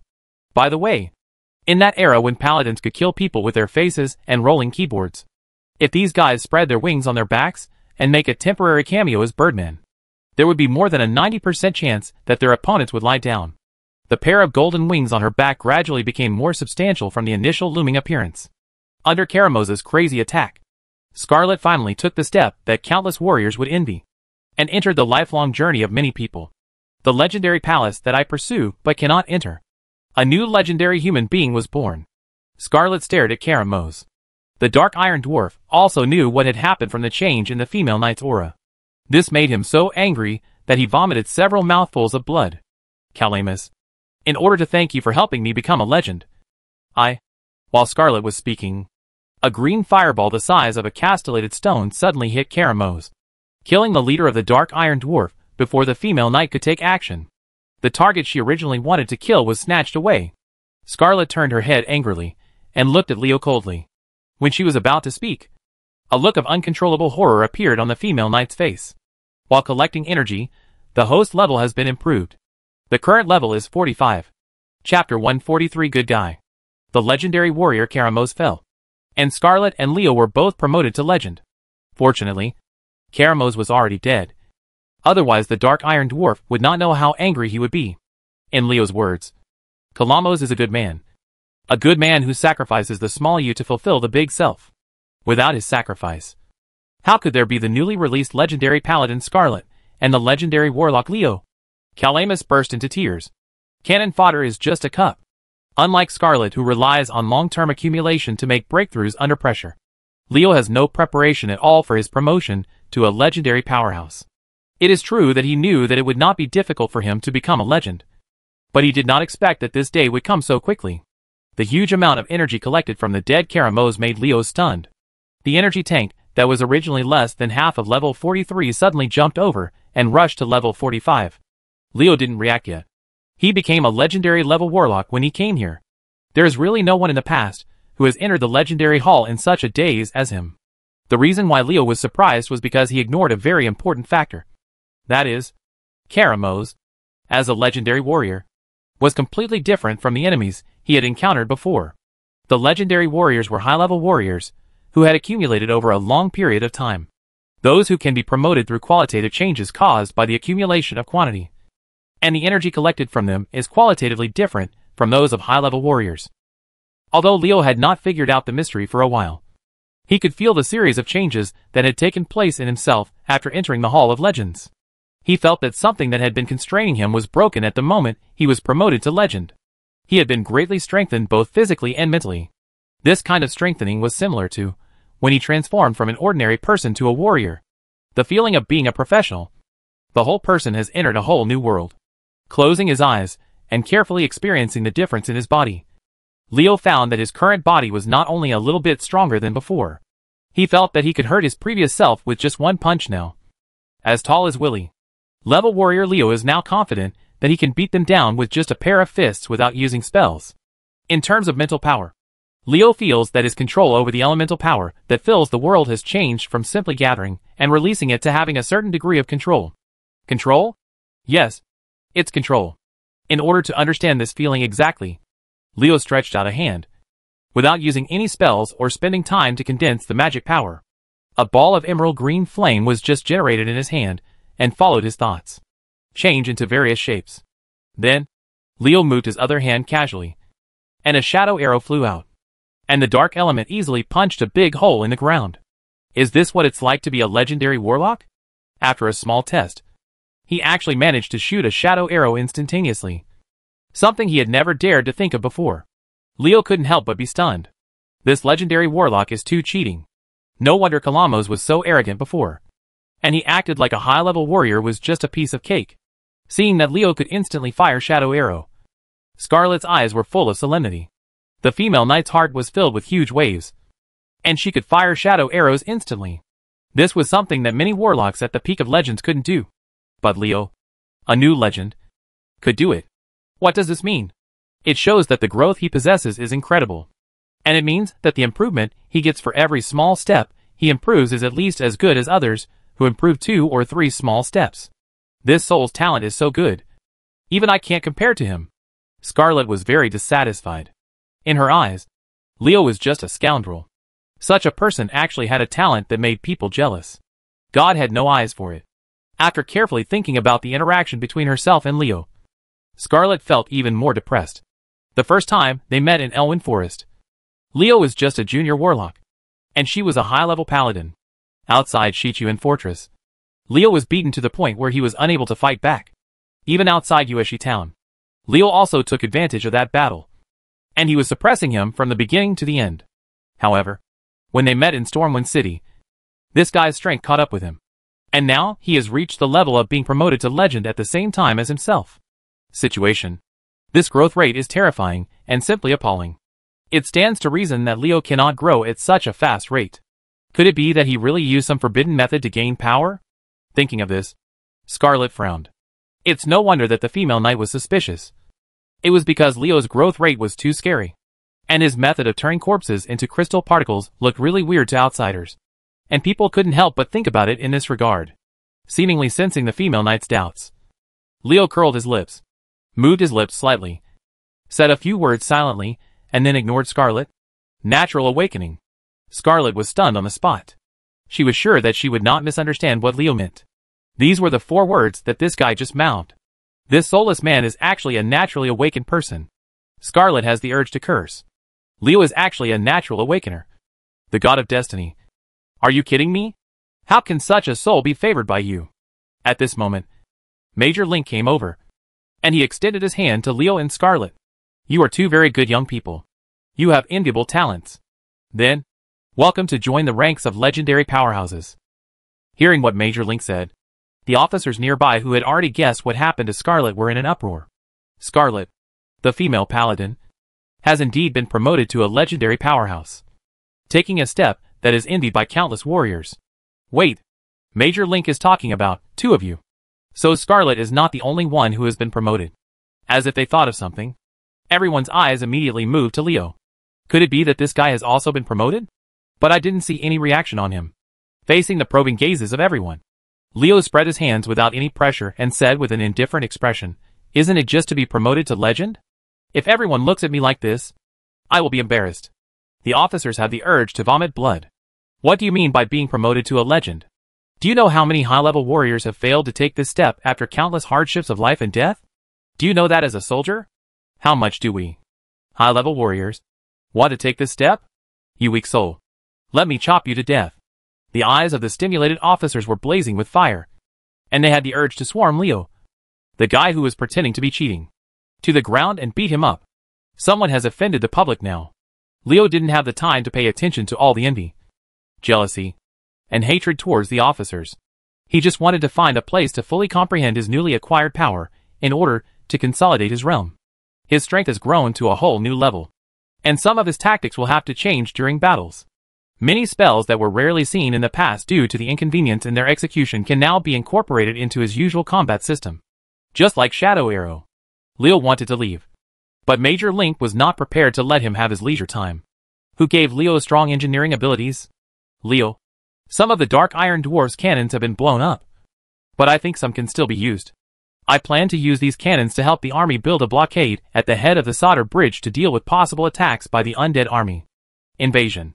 Although Link's words were not in a commanding tone, Leo knew that he could not refuse him. In any case, Leo was now considered a member of the army, and was responsible for the entire team. Blocking the Solder Bridge and preventing the undead army from taking advantage of the situation to invade the wetland is related to the future strategic trend of the human race. Can Leo not help? Wasn't it him who first proposed occupying Dunmod? Is that so? Leo was in a dilemma. If he was really a master of engineering, repairing the artillery would really not be a problem. But the fact is that his engineering abilities were given by the mysterious being in his head. He has no knowledge of engineering. Leo is completely fluent in 9 out of 10 apertures, but knows nothing at all. How do you ask him to repair the artillery? While thinking, Leo's eyes suddenly lit up. Why did he forget that he still had this thing? Wouldn't all the problems be solved by making this thing? You don't have to waste your time to repair the cannon yourself. But you can also complete Link's mission. Major Link. I hope you can help me get these materials. Leo dictated a lot of materials. If you are knowledgeable, you will find that these materials can be used to create an engineering item repair robot. After listening to the material dictated by Leo, Major Link nodded and indicated that he had taken note of it. Just when Leo thought he was going to look for materials so that he could have some free time, unexpectedly Link clapped his hands, and 2 guards came up holding 20 space packages. Link pointed at these space parcels and said to Leo, "Leo, these are the engineering materials we collected from the Dark Iron Dwarves. Now they are all handed over to you." Looking at Link Leo, he was speechless. And I said, "Uncle Major, you are so loyal. Why are you so dark-hearted? You asked the soldiers to prepare these materials. Why didn't you take them out earlier? You insisted on causing me to waste a lot of saliva. Moreover, you actually looked like you were listening and recording carefully. Isn't this the expression of a wasteful brother? Every middle-aged uncle who has climbed to a certain position has a dark heart that is completely inconsistent with their honest appearance. I am not deceiving you." Although he resented Link in his heart, Leo did not refuse. 20 space parcels. How much engineering materials must be contained in them? How much are these materials worth? And how many things can they be made from? Isn't it just repairing the robot? Even if I provide all the materials myself. Even if the 20 space parcels are filled with the most worthless iron pipes. Their total value is 10 times higher than the cost of making a repair robot. Leo didn't ask how the Dark Iron Dwarves obtained so many materials. He knew with his toes that the Dark Iron Dwarves had robbed the Goblin shop after capturing Dunmod. The Dark Iron Dwarves robbed the Goblin store and gained notoriety. But the things they grabbed were rightfully taken by humans as trophies. Thinking of this, Leo couldn't help but say to the Dark Iron Dwarves, "Good people. You are such a good group of people." Chapter 144 Practice. The sound of clanking echoed in the sky above Dunmod. 5 repair robots were helping the soldiers of the storm expedition to repair the damaged town gate. After experiencing a battle between humans and Dark Iron Dwarves, Dunmod, the city that changed hands twice, actually felt like it was in dire need after tens of thousands of human soldiers were stationed there. Leo leaned against the grizzly bear and looked up at the night sky. Tonight was a rare day in the wetland that was shrouded in fog all year round when he could clearly see the moon. Beside him, a female night elf swayed back and forth with small steps. Her long white legs looked extremely dazzling in the bright moonlight. The busy human soldiers around her couldn't help but cast their eyes here. "Thetis, please stop dangling around. I'm dizzy." Finally, Leo couldn't bear to speak anymore. "How could I look at the moon with a pair of long, white legs dangling in front of me? Damn. This moon makes me feel like having a nosebleed. Brother Leo, we are so boring. And those people won't let Thetis help." Thetis pouted with a look of reluctance. The night elf really wanted to participate in the construction of various fortifications in Dunmod. But the key is that no one uses her. You said you are letting the soldiers concentrate on their work with your long, white legs dangling. Help? I think you are just joining in the fun. Leo rolled his eyes at Thetis. Speaking of which, Thetis, you were very unloyal during the day and ran away without even saying hello. What is loyalty? Thetis asked with a confused look on her face. Her eagerness for knowledge made Leo feel helpless. Leo looked up to the sky and sighed. Has his IQ dropped? How serious is it to compete with an underage female elf? I mean, you reacted very quickly today. You ran to Major Link's side as soon as Calamus appeared. Thetis raised her head with a proud look on her face. Hee. Of course. Even my sister praised me for my keen sense of danger. Leo scratched his face. He didn't know what to say. Could it be that brother would tell you very straightforwardly, when you sense danger and want to run away, could you please let me know so that brother can run with you? While speaking, Thetis suddenly yawned, and the female elf climbed onto the grizzly bear's back neatly, hugging the soft and fluffy bear's back, and fell asleep. The whole process from yawning to falling asleep took no more than 10 seconds, and Leo was speechless for a while. Children are children. They fall asleep when they are told. But why do you want to hug the grizzly bear instead of hugging my brother? Leo patted the grizzly bear. Man, I really want to change positions with you. Without Thetis, the mischievous Leo turned his attention to the night sky again, and the bright moonlight shone on his face, reflecting a touch of nostalgia. Counting the days, it has been 2 years since Leo traveled to this world. He has experienced many things in these 2 years, and his whole person has also undergone earth-shaking changes. Before time travel, Leo was an ant compared to the entire society. He worked hard during the day, but at night, he could only face the computer screen alone, struggling in the middle of the night. Such days have passed for a long time, and I don't know when he was full of enthusiasm when he graduated, and all his previous ideals were lost. You have suffered too much neglect in love and work. How much self-esteem is left after suffering a fall? Use 3 words to summarize Leo's life before time travel. Poor, short and ugly. Even 100,000 efforts can't compare to a tall, handsome, rich person who is born into a good family. Or a poor, short, ugly person who does nothing. Now, Leo is a legendary warlock with status, worshipped by countless expeditionary force soldiers. It really complies with what I said before time travel. If you can't be tall, handsome and rich, you have to work hard to be tall, handsome and rich. Poor, short and ugly. I love the dormitory, the construction site, and even more the night stalls. Leo muttered as he read the signature he made for himself online. And unexpectedly a piece of conversation came to his ears. Run now, before anyone notices us. I didn't expect Stormwind City's army to be so powerful. Even the legendary strongman Karamos died. Hey, something happened. Leo followed the sound and saw 2 sneaky figures quietly walking toward Dunmudder under the cover of night. There are still fish that slip through the net. As the two sneaky figures were walking cautiously, someone suddenly walked out from the side. You two are so excited to hold hands and admire the moon on a day like this. The two startled people looked towards the place where the sound came from, and saw a human with black hair and black eyes walking towards them. Who is this if not Leo? It's you? Why are you here? When they saw it was Leo, the two of them exclaimed. As he got closer, Leo realized that these two people were not the former prison bullies of Stormwind City Prison, Dexter Ward and Brugger Ehrenlock. Who were they? Leo looked at the two of them with a strange smile. Why am I here? Isn't it all caused by you? I said you had nothing to do with infernal affairs, but you actually helped the Dark Iron Dwarves of Evil Teal Ridge to capture Dunmod. It's a heinous crime. And today this warlock will do justice for God. Except for you guys. Late at night, under the bright moonlight, two grown men walked furtively together, which is hard not to make people wonder. By the way, isn't there such a good song, if those two words didn't tremble? I wouldn't find that I feel uncomfortable, no matter how I say it. I am just a prison inmate. While suffering, I shed tears. The inmate finally will inevitably become chicken fat. Who is the attacker, and who is the receiver? Dexter and Brugger. Is really a question worth exploring. Well, Leo admitted. He had a bad joke. Dexter and Brugg had sarcastic looks on their faces. Who are you kidding? Stop pretending to be so righteous. Aren't you just afraid that we will expose your background and want to kill you? What do you think will happen if I shout that the culprit who caused the riot in Stormwind City Prison is here? Looking at the two people's expressions of I've seen through your trick a long time ago, Leo couldn't help but feel amused. These two guys really don't understand the situation at all. If they are really what they think, wouldn't it be better to quietly attack them after they leave Dunmod? Is that so? Leo scratched his face and made a casual gesture towards Dexter and Brugger. I'm really curious about what will happen after you yell. Leo's confident appearance made Dexter and Brugg hesitate. Isn't this guy trying to deceive us? She couldn't be fooled by his appearance. Dexter and Brugg looked at each other quietly, then suddenly burst into flames and rushed towards Leo quickly. Oh, you want to do something? You two are totally incompetent. I have just been promoted to a legendary warlock, so I am going to practice with you two today. After snapping his fingers at the two people who were rushing towards them, Dexter and Brugg suddenly started to burn. Before they could react, Leo squeezed them. Bang! Burn!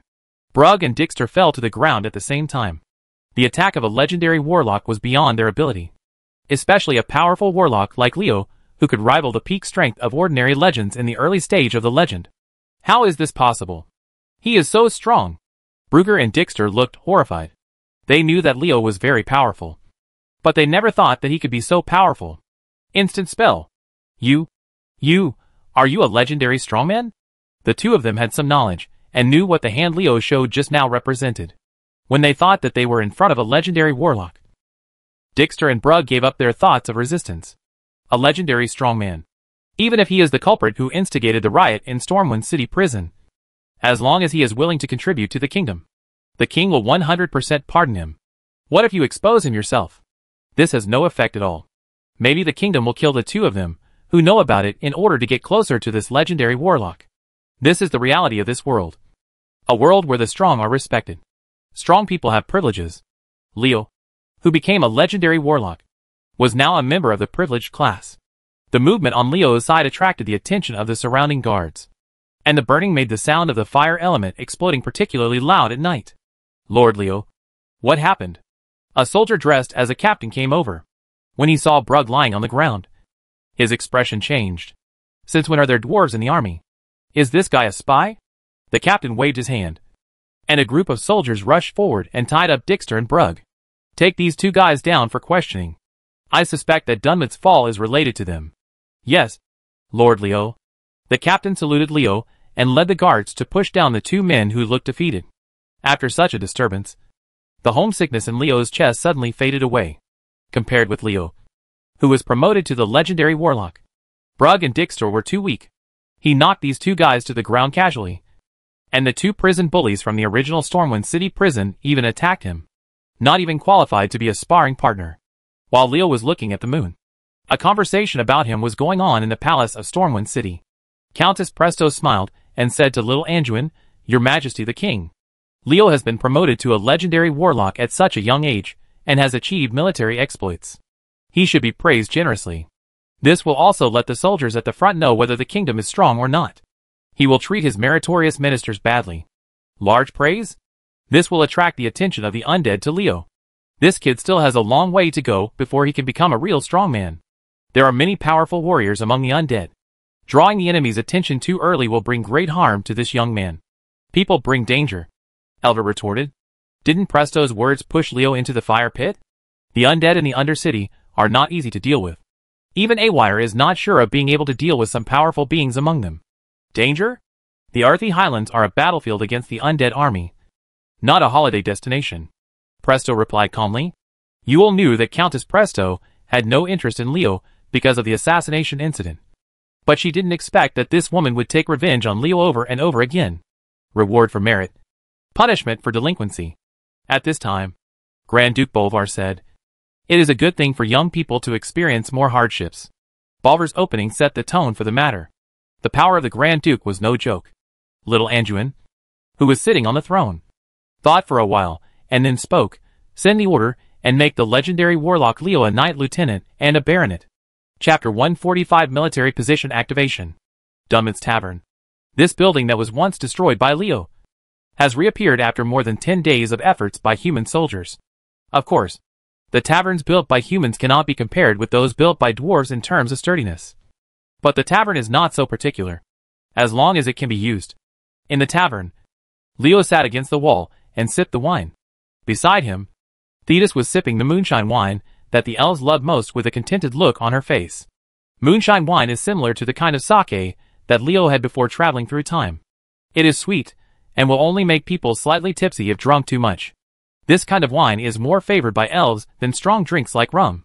Master Leo, let's have a drink. Willie and several sergeants came up with wine. Ignoring Thetis' angry expression, several men who smelled of alcohol sat down. Leo smiled and ruffled Thetis' hair. He knew that Thetis was not used to the smell of alcohol on Viri's and the others' bodies. This underage female elf still had the temper of a child and showed everything on her face. Whaley, I heard that you just returned from the defense change at Sodder Bridge. There must be nothing going on there. In the early morning of the second day after Dunmod was captured, Major Link sent 5 sergeants to lead his soldiers to establish a defense line at the head of the Sodder Bridge. The purpose of capturing Dunmod is to have a stronghold. And the key point is to guard the Sodder Bridge and block the only land passage between the Arthi Highlands and the wetlands. Speaking of the Sodder Bridge, Willie and the other chief sergeants didn't look so good. Lord Leo, the situation on the other side of the Sodder Bridge is not very good now. The scouts saw the undead army gathering at the other end of the bridge. In other words, it won't be long before a fight breaks out. Yes, both the undead army and us will attack each other. After Leo and Viri had a drink, there was bound to be a fierce battle between the undead and humans, who each occupied one end of the Sodder Bridge. The undead are not fools. How could they not see what humans are planning? They will never watch humans occupy Dunmod and then plot the entire wetland. I don't blame Whaley and the others for their bad looks. It's really the tense atmosphere before the war that makes people uncomfortable. It would be much easier to handle if a fight actually breaks out. The storm is about to come. Leo sighed with emotion, shaking his head. I can't believe that such words would come out of your mouth. When Leo heard this voice, he knew who was coming. No need to ask. There was no one else except Scarlet. Hey, isn't this our guard knight Sir Scarlet? What a powerful official. Leo looked at Scarlet walking towards him and replied in a nonchalant manner. Even if you are a beauty, you can't always be like this. Just argue with me. Don't think that if you are pretty, others have to follow you in everything. You are not my brother. Leo, Major Link asked me to tell you that the order from Stormwind City to appoint you to the rank of Knight Lieutenant of the Barony of the Kingdom has officially arrived. Scarlet said this coldly, and then turned around and left. In such a noisy place, like a tavern, the female paladin didn't like it. Has the official appointment in Stormwind City been finalized? Then I really have to go to Major Link's place. Thetis, you can have some fun here first. Leo was not interested in the rank of Knight Lieutenant. What he was really interested in was the title of Baron of the Kingdom. Become a noble? It seems quite interesting. Obtaining a noble title is something that many people envy. According to the title levels of Duke, Marquis, Uncle, Son, and Male, a small Baron title may not seem like a big deal on the surface. But the actual meaning it represents is very extraordinary. Becoming a noble means that Leo is accepted by the upper-class society of the entire Stormwind Kingdom. With this stepping stone, Leo's future path will be smoother. There was nothing special to say about going to Major Link to receive the official appointment from the kingdom. It was just a matter of saying some polite words and receiving a set of Knight Lieutenant's standard armor. But what's strange is that after Leo came out of Major Link's place, he didn't go to the tavern. Instead, he went back to his house. He didn't care about Thetis, who was waiting for him. Leo did this for no other reason than the voice that appeared in his head after accepting the official appointment from the kingdom. The host has accepted a military appointment, and the Battlefield series is being activated. After accepting the military mission, a Battlefield series was activated. Leo was very curious about what the Battlefield series was. Could this be another ability among his golden fingers? In his residence, Leo slowly waited for the voice in his head to appear again. In this world, strength is the foundation of everything. Leo has experienced it personally. The helplessness he felt when he met the Defias thieves after time travel, and the comfort he feels now when he is admired by thousands of soldiers. Even in such a sharp contrast, even a fool can understand what he needs to pay attention to most. It's really exciting to see what kind of benefits it will bring to you after activating the Battlefield series. As Leo waited, the voice in his head finally sounded again. The Battlefield series is partially activated. Scanning the host's condition, the host's condition is different. Automatic adjustment, related series are being matched. The situation is different? Leo couldn't understand. What's wrong with me? What you said is so unclear that it sounds like an unscrupulous doctor deceiving a patient. Your disease is very serious. You need to have such and such examination. Prescribe such and such medicine. And so on. Well, that's right. Are you ready with the money? The match is completed. The host is now a Knight Lieutenant, and the current military rank replaces the original high-ranking warlord military position. Leo was dumbfounded. What a rip-off. We don't do this. Brother's high-ranking military governor, which is the highest military rank alongside the generalissimo, was replaced by a Knight Lieutenant. Is there any mistake? The host now has items that can be obtained by military rank. Knight Lieutenant's Ghost Pattern Boots, Knight Lieutenant's Ghost Pattern Gloves, Master Chief's Silk Wristbands, Sergeant's Cloak, Sergeant Major's Emblem, Alliance Flag, Alliance Emblem. Looking at this, Leo felt like crying. He was cheating his father. He was cheating his blood father. Just because I became this Knight Lieutenant, I lost my high-ranking military position as a military governor. If I am still a high-level warlord, doesn't it mean that the items I can get now are high-level warlord suits? Brother, why did you just lose your warlord magic outfit? Thunder is rolling. Brother Leda wants to cry, but has no tears. Even if my surname is Lei, it doesn't mean that I like being Lei. Leo suddenly felt the urge to hit the wall. What did this mean? Is the activation of this Battlefield series a benefit to me? Or is it a deliberate attack on me because I see that I am living a comfortable life recently? Could it be that I haven't gotten rid of my identity as a hard-working young man? After feeling sorry for himself for a while, Leo finally accepted the fact. Let's just say Knight Lieutenant. Anyway, there are many items you can get, right? Besides, depending on the situation, as long as your military rank continues to improve, new military rank equipment will appear, which can be regarded as giving yourself a motivation. No matter what, this person still needs to be pursued, right? Slowly calming down, Leo took out the military rank items he could obtain one by one. The first is the Alliance Emblem, which removes the effect of a control spell such as Fear Coma cast on the wearer, and can take effect once every 5 minutes. With it, even if Leo is attacked by someone, he will not be passive immediately, and will have the opportunity to fight back. The effect of this piece of jewelry is no less than any artifact. Then there is the Alliance Flag. Planting this on the ground can improve one's own resistance to attack within a certain range, which is what the game calls increased health. Of course, this blessing has a time limit. 2 minutes is its limit. The interval between two blessings is 10 minutes. If the 2 minutes of blessing are removed, the actual cooling time is 8 minutes. Later, the Master Chief's Silk Wristbands, the Sergeant's Cloak, and the Sergeant Major's Emblem were 3 pieces of magic equipment with average attributes. Although the attributes were average, the combined effect of the 3 pieces was not small, which was equivalent to increasing Leo's strength out of thin air. 3 small steps. The last Lieutenant Knight's Ghost Pattern Boots and the Lieutenant Knight's Ghost Pattern Gloves are the 2 components of the Major's Ghost Pattern Suit. And the magic suit finally appears. The attribute blessings they provide are very good for the current Leo. Whether it is boots or gloves, Each piece can increase Leo's attribute blessings by about 3 small levels. In other words, these 2 pieces of equipment allow Leo to AO's attributes increased by 6 small levels out of thin air. Moreover, they are also suits. A suit has a suit effect after gathering certain components. For example, these 2 pieces now give Leo a lot of intellectual blessings and increase his magic power a lot, regardless of skills and other aspects. In terms of his 3-dimensional attributes of physical fitness, mental strength, and intelligence, military rank items allowed Leo to increase his strength by about 9 small levels out of thin air.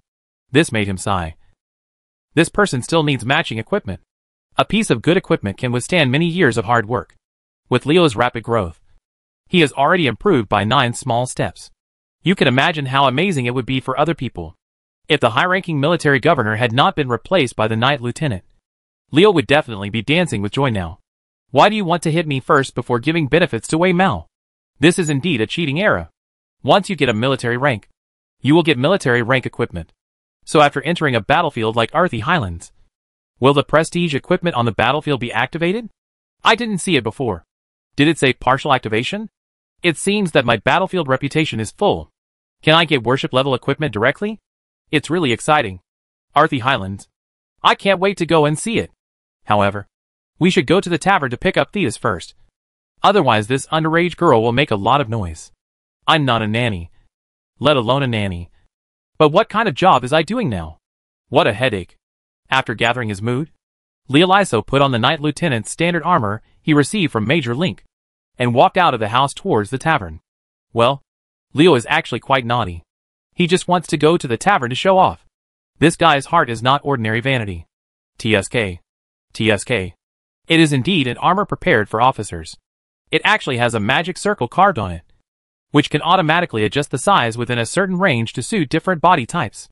Leo shook his head and walked towards the tavern, looking at the people walking towards him along the way. Saluting soldier. This guy is very proud.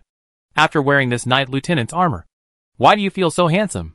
People rely on clothes, and Buddha relies on gold. I do not deceive what my ancestors said. Chapter 146 Notes of the Dark Soul Binder. There is one thing that Leo has to admit. That is, it is definitely very satisfying to have the support of a big force behind him. For example, now, after learning that he was promoted to a legendary warlock, Pasonia contacted the Warlock Guild and asked them to send a warlock mentor to Dunmond to teach Leo new magic. Leo's strength has improved, but he has nowhere to learn new spells. He now has some attainments in magic, but compared to the Warlock Guild's years of accumulation, comparing Inghua to Haoyue is simply overestimating his abilities. If you were an ordinary person, with the character of the instructors in the Warlock Guild, how could they care about you? They didn't have enough time to do various magic experiments. But it was completely different when Pasonia from MI7 came forward. After a period of arrangement, a warlock mentor named Gacoin contacted Leo through a magic communication stone. Speaking of which, I have to mention an ability summoning ritual of the warlock. Summoning ritual, the warlock uses his own magic power to open a teleportation circle and summon the designated target to himself. This process requires the assistance of 2 people. Those participating in the summoning ritual must not move before the ritual is completed. Otherwise the ritual will fail. It was through this ability that Leo summoned Gacoin to his side. This directly prevented Gacoin from wasting his time on the road. This was also an important reason why the people of the Warlock Guild agreed to Pasonia. After all, it doesn't take long to teach spells, and only half a day if you are good at understanding. Gacoin taught Leo very quickly. Many of the originally profound magic principles became easy to understand in this warlock instructor's mouth. When Leo finished learning the warlock spells he could master at this stage, he discovered that the time was less than a month. Hour.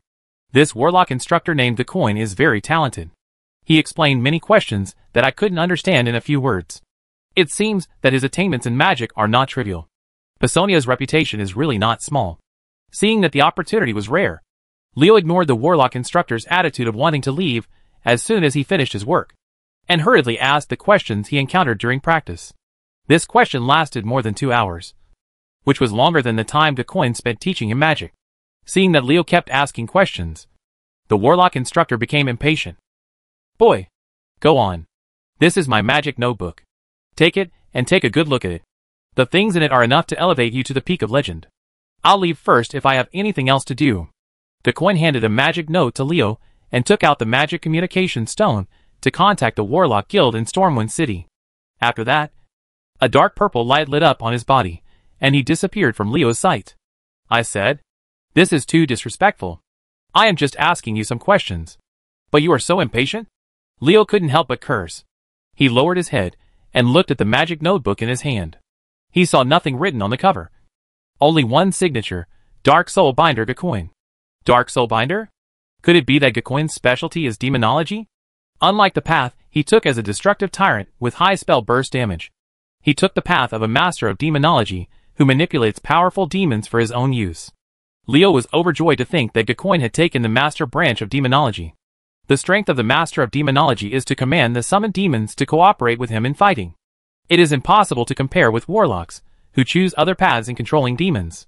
What Leo has always regretted is that the demons he summoned have little effect, and he relies more on Huma Crazy Wolf and other pets to assist him in fighting the enemy. If you can well incorporate the demons summoned by the warlock profession into your own combat system, your combat effectiveness will undoubtedly be greatly improved. Thinking of this, Leo didn't care about Gacoin's attitude. He carefully looked through the magic notes of the Dark Spirit Binder.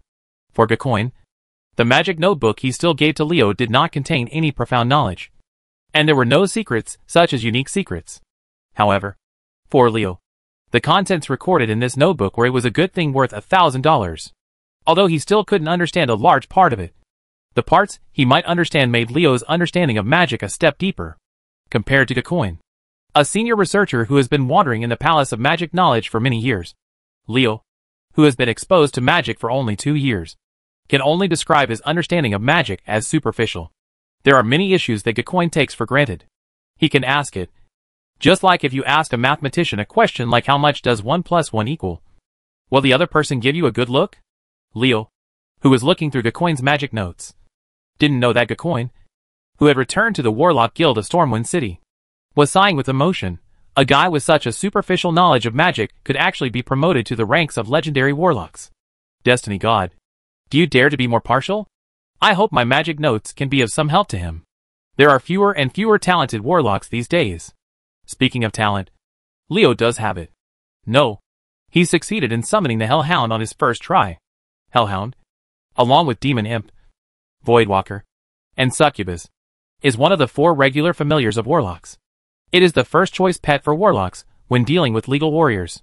Its spell-blocking ability to interrupt the opponent's spells and its magic-devouring ability to devour the opponent's magic are a nightmare for legal combatants. Even when faced with physical combatants such as warriors, its effect is still undiminished in weakening combatants. Combining the corrosive blood of the warrior's attack power with the weak curse of the warlock himself, physics-based warriors often feel powerless when fighting the warlock. Moreover, the Hellhound's ability to detect invisibility also allows warlocks to defend themselves against stealth attacks from rogues.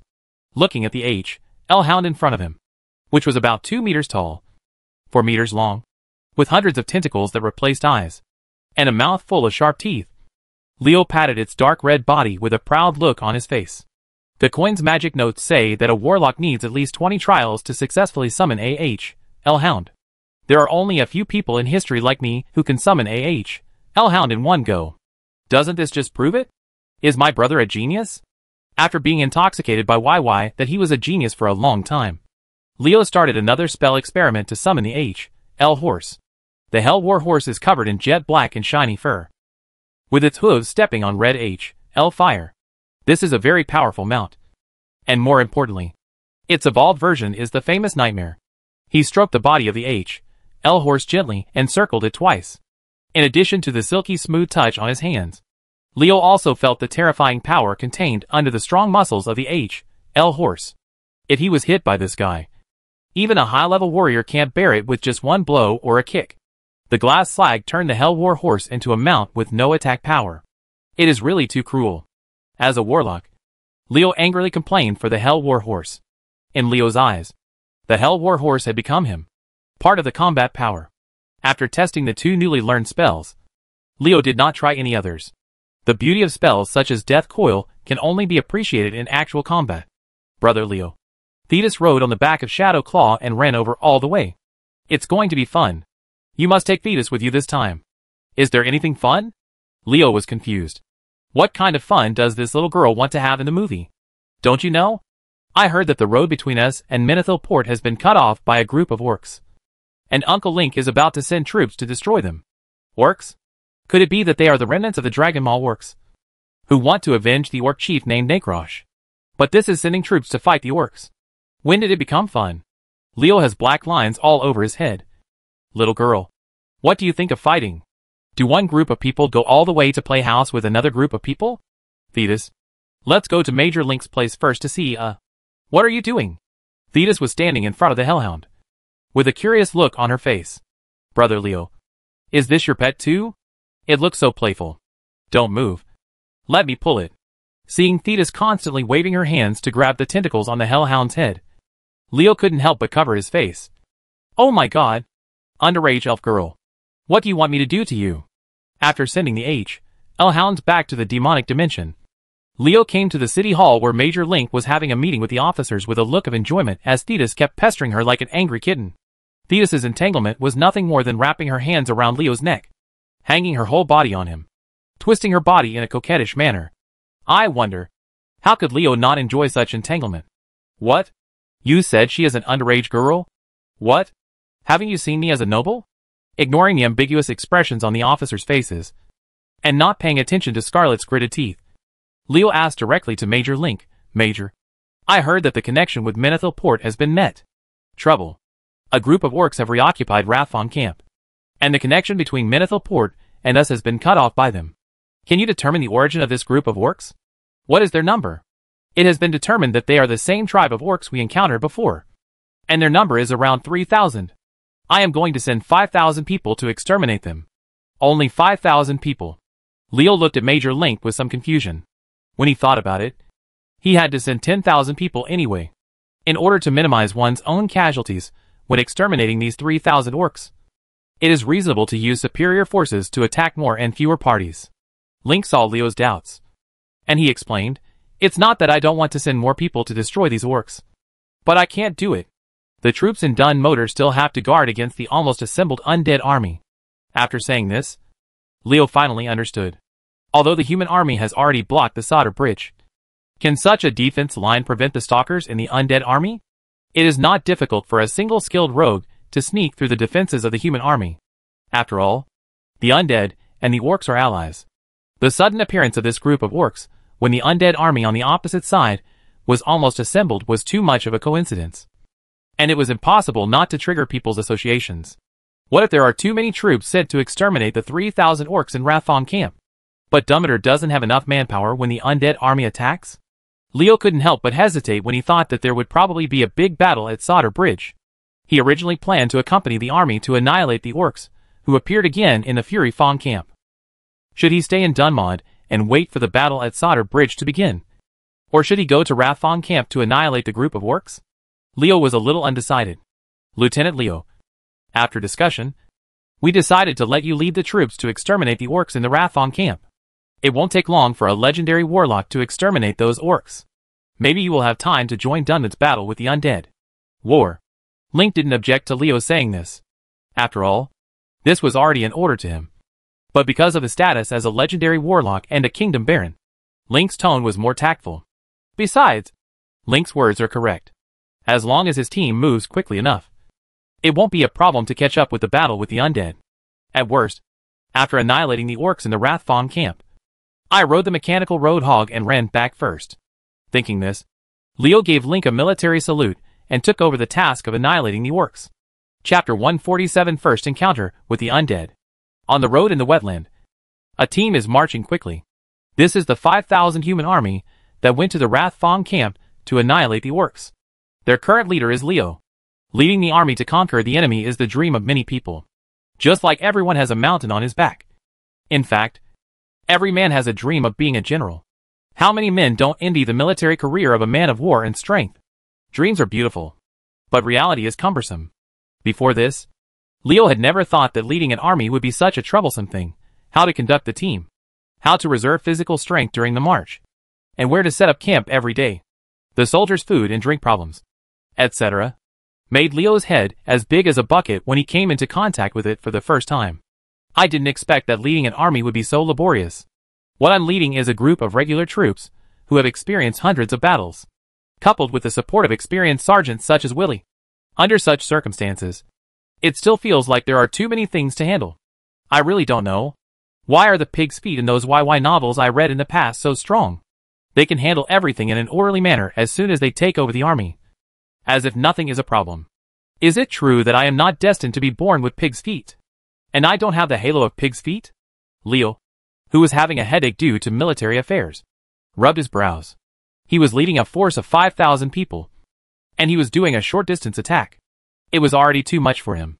If he was leading a force like Link, tens of thousands of troops are working hard to fight a long-term war. Is that going to drive people crazy? There are specialties in the art industry. But you don't have enough experience and want to lead troops? Take care of yourself first. Lord Leo, we have only one day to go to the Angry Fong camp. Do we need to slow down our march? Willie asked in a low voice beside Leo. Willie said he was asking, but rather he was reminding Leo. The war is coming, so we can no longer march in a hurry. We must reserve our physical strength for tomorrow's battle. In fact, it was all thanks to the constant reminders from Willie and the other 4 experienced Master Chiefs along the way. Otherwise, even if Leo hadn't made a mess of the team, their condition would never have been much better. Leo was not the kind of guy without self-awareness. He knew that he had no experience in leading troops. He adopted all the suggestions from experienced sergeants such as Willie. In fact, Leo also understood that when Link arranged for him to lead the team this time, he did not expect him to do anything. More importantly, he wanted him to learn how to lead troops. After all, he is now a knight lieutenant and will lead troops in the future. Can he still run the errands of soldiers in wars? Even if Link doesn't make this arrangement, Leo will find a way. If he wants to be promoted, if he wants to increase his military rank to obtain more and better military equipment, he must contribute in the war. Leading troops to fight is undoubtedly a way to better obtain military merit and promote yourself faster. Leading troops to fight? I didn't expect that I would have such a day. Leo smiled slightly. The days after time travel are really not what he could have imagined before. At this moment, Leo's eyes lit up. 10 miles away from the army, a group of orcs holding double swords were chatting quietly by the roadside. The orcs who were talking did not notice a crow flying over their heads. This crow is the Leopi's spy to detect the situation around the team. Very. Leo waved to Very, motioning for the sergeant to come to him. Lord Leo, what are your orders? Leo whispered a few words into Willie's ear, and a smile appeared on the Master Chief's face. The distance of 10 miles is not long, especially for a regular army composed entirely of warriors. Even a slow march is just a cup of tea. Brother Leo, there are people on both sides.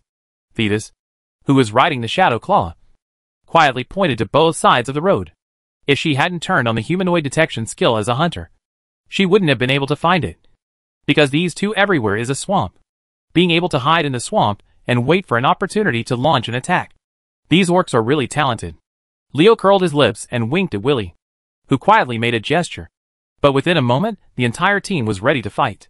Just when the entire team was halfway through the march, dozens of figures suddenly jumped out of the swamps on both sides of the road. They waved their swords and pounced on the human soldiers marching on the road. Fire the arrow. Just as the orcs lurking in the swamps beside the road jumped up, the archers in the army had already fired their sharp arrows. 1,000 sharp arrows were shot out in unison, instantly turning dozens of orcs, who wanted to ambush the human army, into hedgehogs. But if dozens of Dragonmaw swamp walkers dare to attack my army of 5,000 people, I think you think too highly of yourself. Leo didn't take action. This level of ambush really left him with no desire to take action. Seeing that all the ambushers were killed, Leo turned his head, and when he was about to speak to Willie, a cold light flashed from the void, and a dagger was quickly wiped towards Leo's throat. Someone is attacking. The sneak attacker's timing is very good.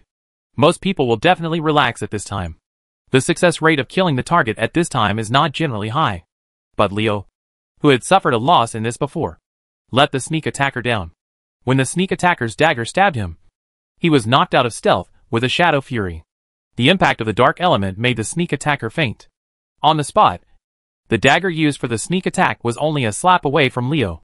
Before the sneak attacker could get out of his coma, 2 shadow arrows struck him in the chest. The impact of the shadow arrows knocked the sneak attacker off his feet. However, these 2 blows also woke up the sneak attacker.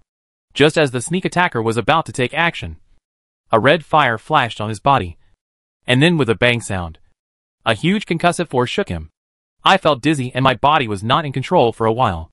Instant shadow bolt and sacrificial fire. The sneak attacker was shocked. He knew that he had kicked an iron plate this time. This Knight Lieutenant of the human army was actually a warlock with legendary peak strength. Isn't it a joke that a warlock with legendary peak strength only achieved the position of Knight Lieutenant? No matter what. You must be a major. Why are you keeping a low profile when I say you have nothing to do? Is it fun to pretend to be a pig and eat a tiger? I really despise you. The sneak attacker cursed in his heart, raised his hands at the same time, spilled a handful of powder, and disappeared in front of everyone. Disappearing stalker. Scatter. Under Virus order, the 1,000 archers in the army began to shoot arrows randomly in all directions, trying to force the stalkers out of the stealth state. Leo waved his hand to Willie. Isn't it just to find a stalker? It's not that troublesome. Hellhound appeared next to him, and the tentacles on its head swung in the air a few times before it quickly chased in one direction. The archers knew what to do without Leoto saying anything, and they all shot the sharp arrows in their hands in the direction pursued by the Hellhound. Hateful. A figure with several sharp arrows stuck in his body appeared in embarrassment. The stalker who entered the stealth state was immediately forced out by the powerful arrow rain offensive. Now that you're here, just be obedient and stay. Leo, the stalker, would never let him run away. Not because he sneak attacked Leo, but because of the identity of this stalker. An undead. Undead? Yes, it's the undead. In fact, to be precise, it should not be said to be the undead, but the forgotten. Seeing this undead, the original guess was confirmed. The defense line established at Sodder Bridge did not stop all the undead stalkers.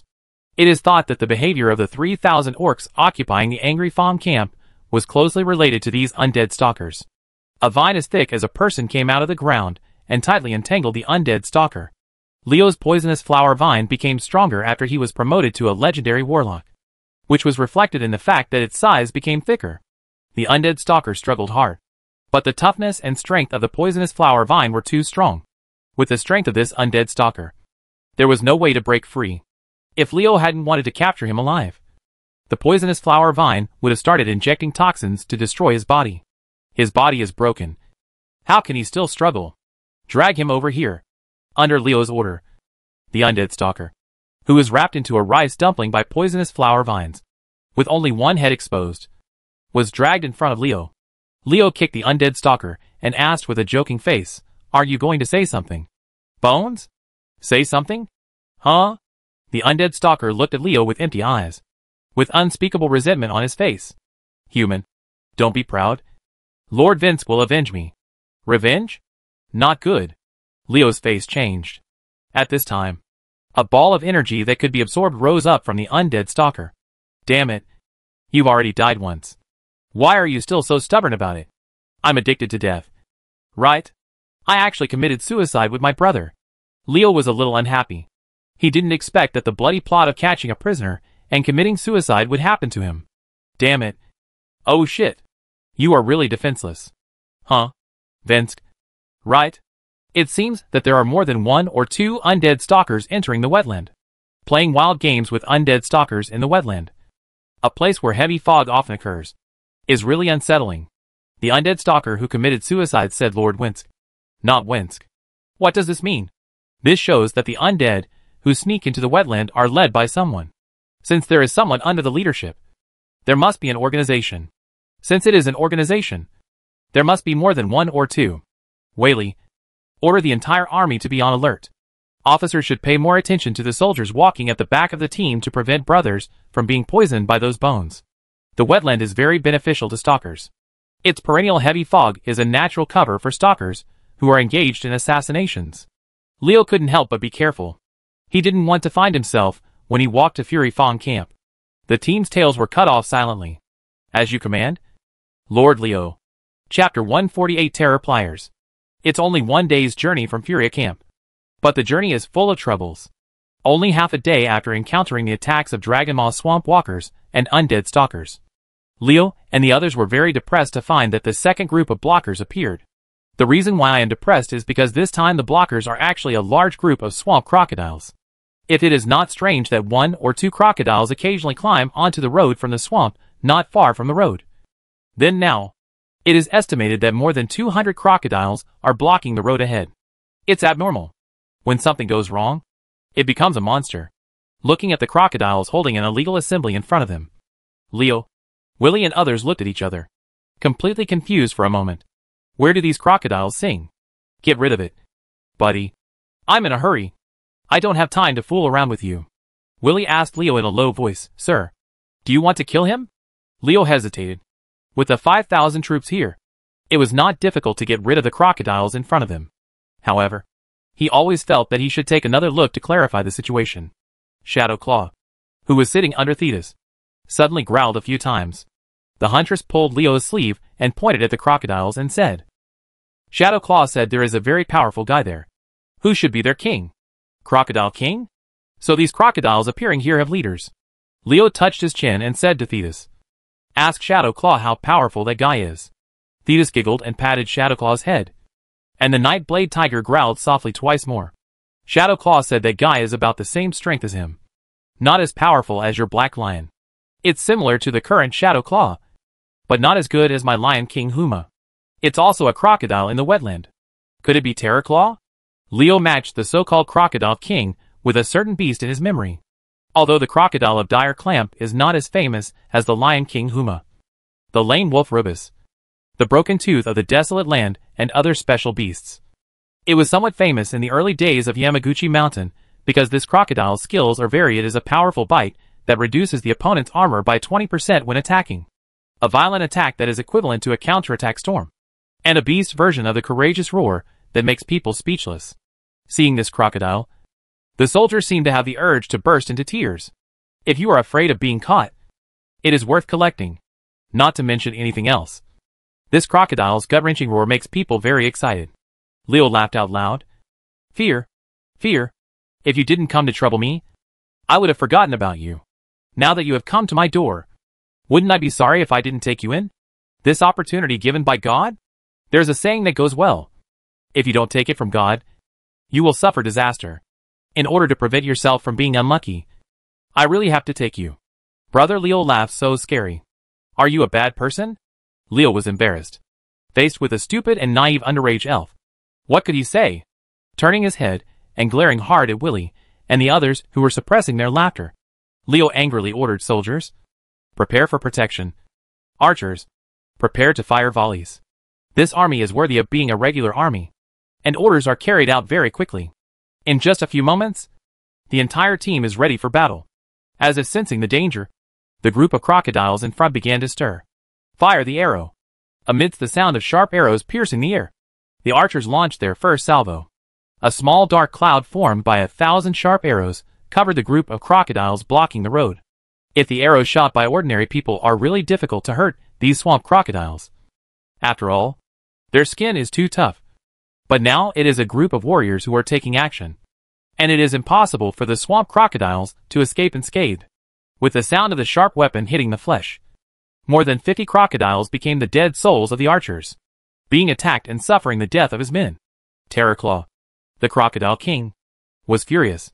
This Crocodile King, 1 meter wide and 4 meters long, rolled its body out of the swamp beside the road. At the same time as the terrifying claws, there were more crocodiles hiding in the swamp. Oh, what a guy!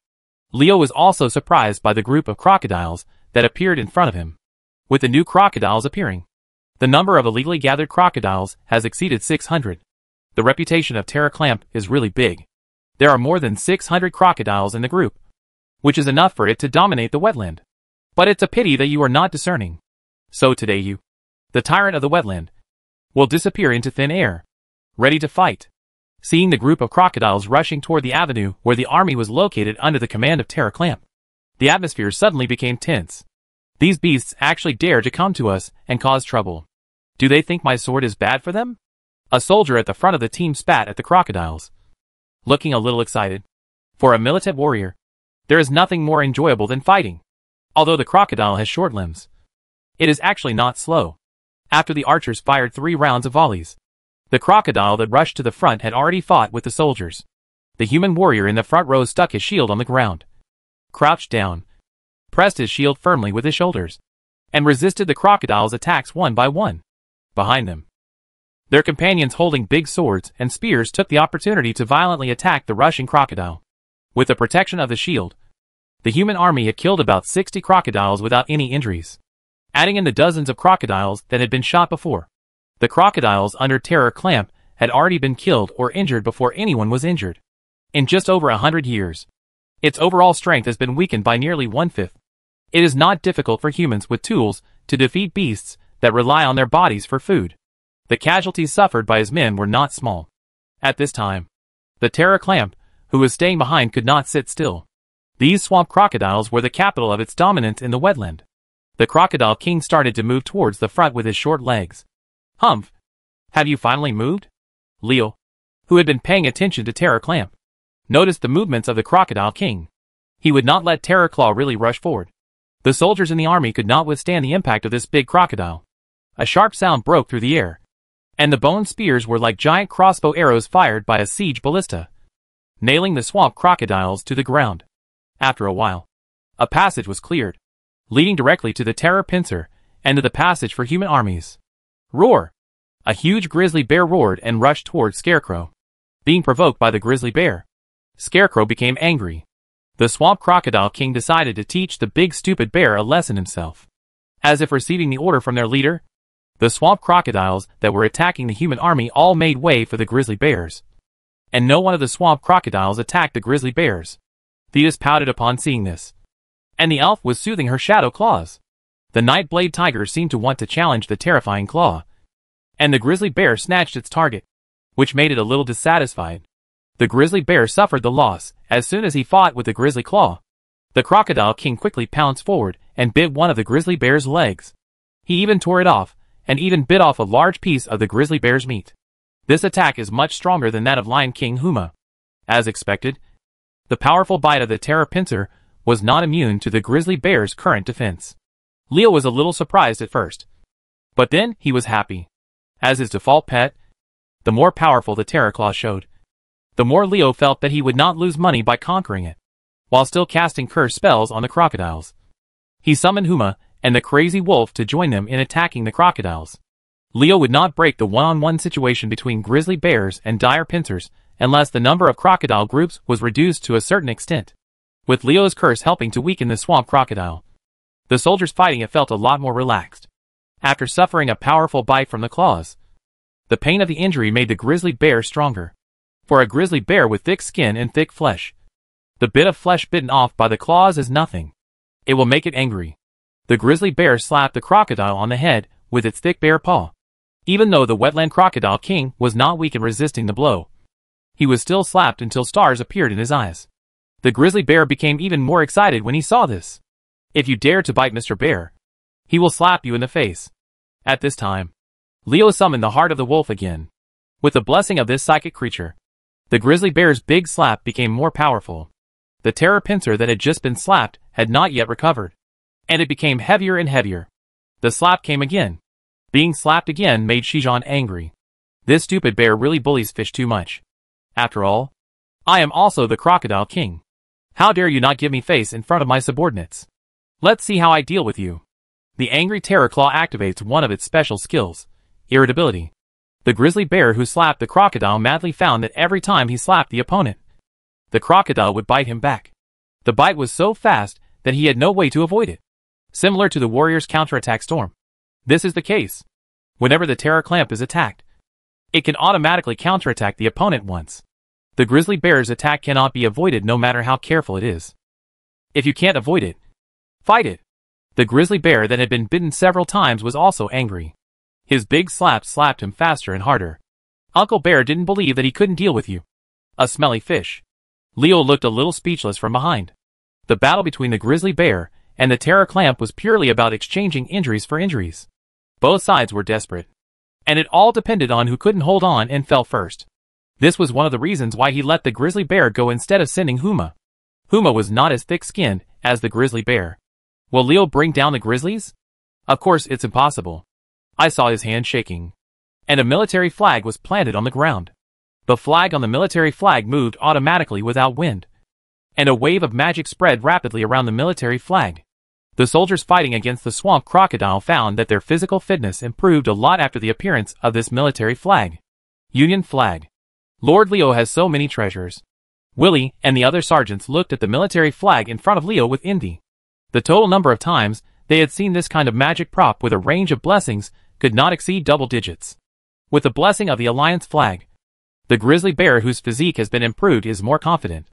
The thick bear paws are so unscrupulous that the poor terror claw gradually loses its ability to resist under its attack. Seeing that he could not defeat the grizzly bear, and discovering that his group of crocodiles had lost nearly 400 crocodiles to human attacks, he became frightened. It opened its big mouth and let out an angry roar, then swung its body and jumped into the depths of the swamp. The wetland crocodile king saw something was wrong and ran away. At this time, the giant grizzly bear, as its opponent, was scurrying around like a headless fly. At the moment of crisis, Terror Claw finally used its last ability, the terrifying roar, and let out a roar that scared the living HL out of the grizzly bear. Well, it frightened him to death, and he took the opportunity to run away. But, can its plan work? Chapter 149 Wetland Swamp Beast. A duck that has reached its mouth still wants to fly? How can this be possible? If I let you run away, wouldn't all your efforts be in vain? Leo snorted coldly, and a vine as thick as a person suddenly jumped out, tying up the fleeing crocodile king before Terror Clamp could react. When it comes to bondage, Poison Flower Vine is already a veteran, and his experience is truly extraordinary. Being tied up by the poisonous flower vines, Terror Gripper knew that the situation was not good and struggled hard. This is the tragedy of the crocodile. Its mouth can't reach the vines that bind its body. What's even worse is that the Terror Clamp discovered that its power is no match for the poisonous vines. Cluck cluck. The poisonous flower vines that tied the Terror Clamp tightened inwards, and the python-like vines used the twisting and strangulation method without any knowledge. The Terror Clamp's body was strangled so hard that it made a rattling sound, and the crocodile king struggled. It's gradually getting weaker. At this moment, the clay stone demon Terror Clamp emerged from the swamp next to it, and punched Terror Clamp's head hard with its casserole-sized fist. Under the influence of its slow talent, Terror Clamp's movements suddenly a lot slower. Seeing that their king was in crisis, the swamp crocodiles who were fighting the human army turned their heads one after another, trying to help him escape. Wah wah wah. In a series of sounds, walls of bones appeared, creating a long barrier between the Terror Clamp and its younger brother. The swamp crocodiles launched an attack on the bone wall, but they were depressed to find that the white bone spikes on the bone wall hurt them very much. So they were going to take a detour. If they couldn't afford to offend me, why couldn't they hide from me? Is it okay to take a detour? How can it be such a good thing? Leo began to release a rain of fire at one end of the bone wall. Fireballs the size of basketballs fell from the sky, burning the swamp crocodiles trying to pass by into swamp grilled fish. As for the other end of the bone wall, Huma teleported there with 3 mad wolves and became road bullies, after tearing apart several swamp crocodiles trying to pass through it. The Black Lion King proudly declared that this road was impassable. The swamp crocodiles left them alone, and the human soldiers naturally would not let them retreat. Under the command of Willie and other sergeants, they bit the tail of the retreating swamp crocodiles and began to pursue them. Swamp crocodiles were killed one after another under the pursuit of human soldiers, and soon there were only a few dozen of the only 200 or so swamp crocodiles left. His subordinates were about to be annihilated by humans, and as the leader, Terror Clamp had a hard time. Under the siege of poisonous flower vines, grizzly bears, and clay stone demons, the wetland crocodile king was ravaged, and was beaten so much that he screamed. A miserable skeleton was strangled to pieces by poisonous flower vines, and its head was beaten to a bloody pulp by a clay stone demon and a grizzly bear. How could it still look like a wetland tyrant now? Seeing that Terror Claw was about to die, Leo gave the order to Poison Flower Vine to drag the dying Terror Claw over to me. The poor crocodile king of the wetland was dragged randomly by the poisonous flower vines, and was dragged in front of Leo like a dead dog. There were only 2 or 3 kittens left under him, and he couldn't even protect himself, let alone rescue from it. The Terror Claw that was dragged in front of Leo suddenly moved. It used its last strength to make a sneak attack on Leo, but unfortunately the poisonous flower vines held it back tightly. The Terror Claw's final struggle could not hurt it at all. When it came to Leo, even Leo's protective skills were not activated. They say crocodiles are ferocious and cunning, and it seems to be true. This guy actually wants to give me a surprise attack. Is it because he thinks he hasn't suffered enough? Leo raised the black iron cane in his hand and struck it hard on the head of the terrorist's pincer. One and another blow crushed the skull of the wetland crocodile king before he stopped. This time, the tongs are really not good anymore. It's really not a joke if a warlock who is physically comparable to a warrior of the same level becomes violent. The fearful pincers were sucked out to the last breath. And the next thing would be much simpler. Leo called a mad wolf back to his side, and turned it into a wolf spirit again. Then he made the wolf spirit turn into a wisp of smoke, and merge into the body of Terraclaw, fighting with the weak soul of the Crocodile King. The same situation as when he conquered Huma. Terraclaw's weak soul could not withstand the attack of the wolf spirit at all, and was quickly devoured cleanly. A new Crocodile King was born that combined the abilities of the wolf spirit and Terraclaw. Leo's pet group has added another capable member. Leo sprinkled the healing potion on Terraclamp without any concern for the gold coins, allowing the newly conquered crocodile to quickly recover from its injuries. Leo was full of expectations. The teleportation of the wolf spirit and the gut-wrenching roar of Terraclaw. This combination is very good. It's interesting. After annihilating more than 600 swamp crocodiles, Leo listened to Willie's advice and did not march immediately. Instead, he let the troops rest on the spot. Taking this opportunity, a sergeant commanded several groups of soldiers to attack the dead swamp crocodiles. They were brutally exploited to remove their skin. The skin of swamp crocodiles is very tough. The skins of more than 600 swamp crocodiles can be used to make 200 to 300 sets of leather armors. In hard currency, that is thousands of gold coins, which is enough to keep up with the entire army's military salary for more than a year. Several thousand gold coins. This amount of money is just a drop in the bucket for Leo now. But it is still a great wealth for the soldiers, even if it is divided among the entire team, instead of taking the so-called big share that an officer like him deserved according to the rules. He motioned to Viry to add his share to the portion allocated to the soldiers. Leo's generosity won the hearts of the sergeants. Good impression. You must know that according to the rules, an officer like him, who takes the lead, can directly withdraw half of the loot.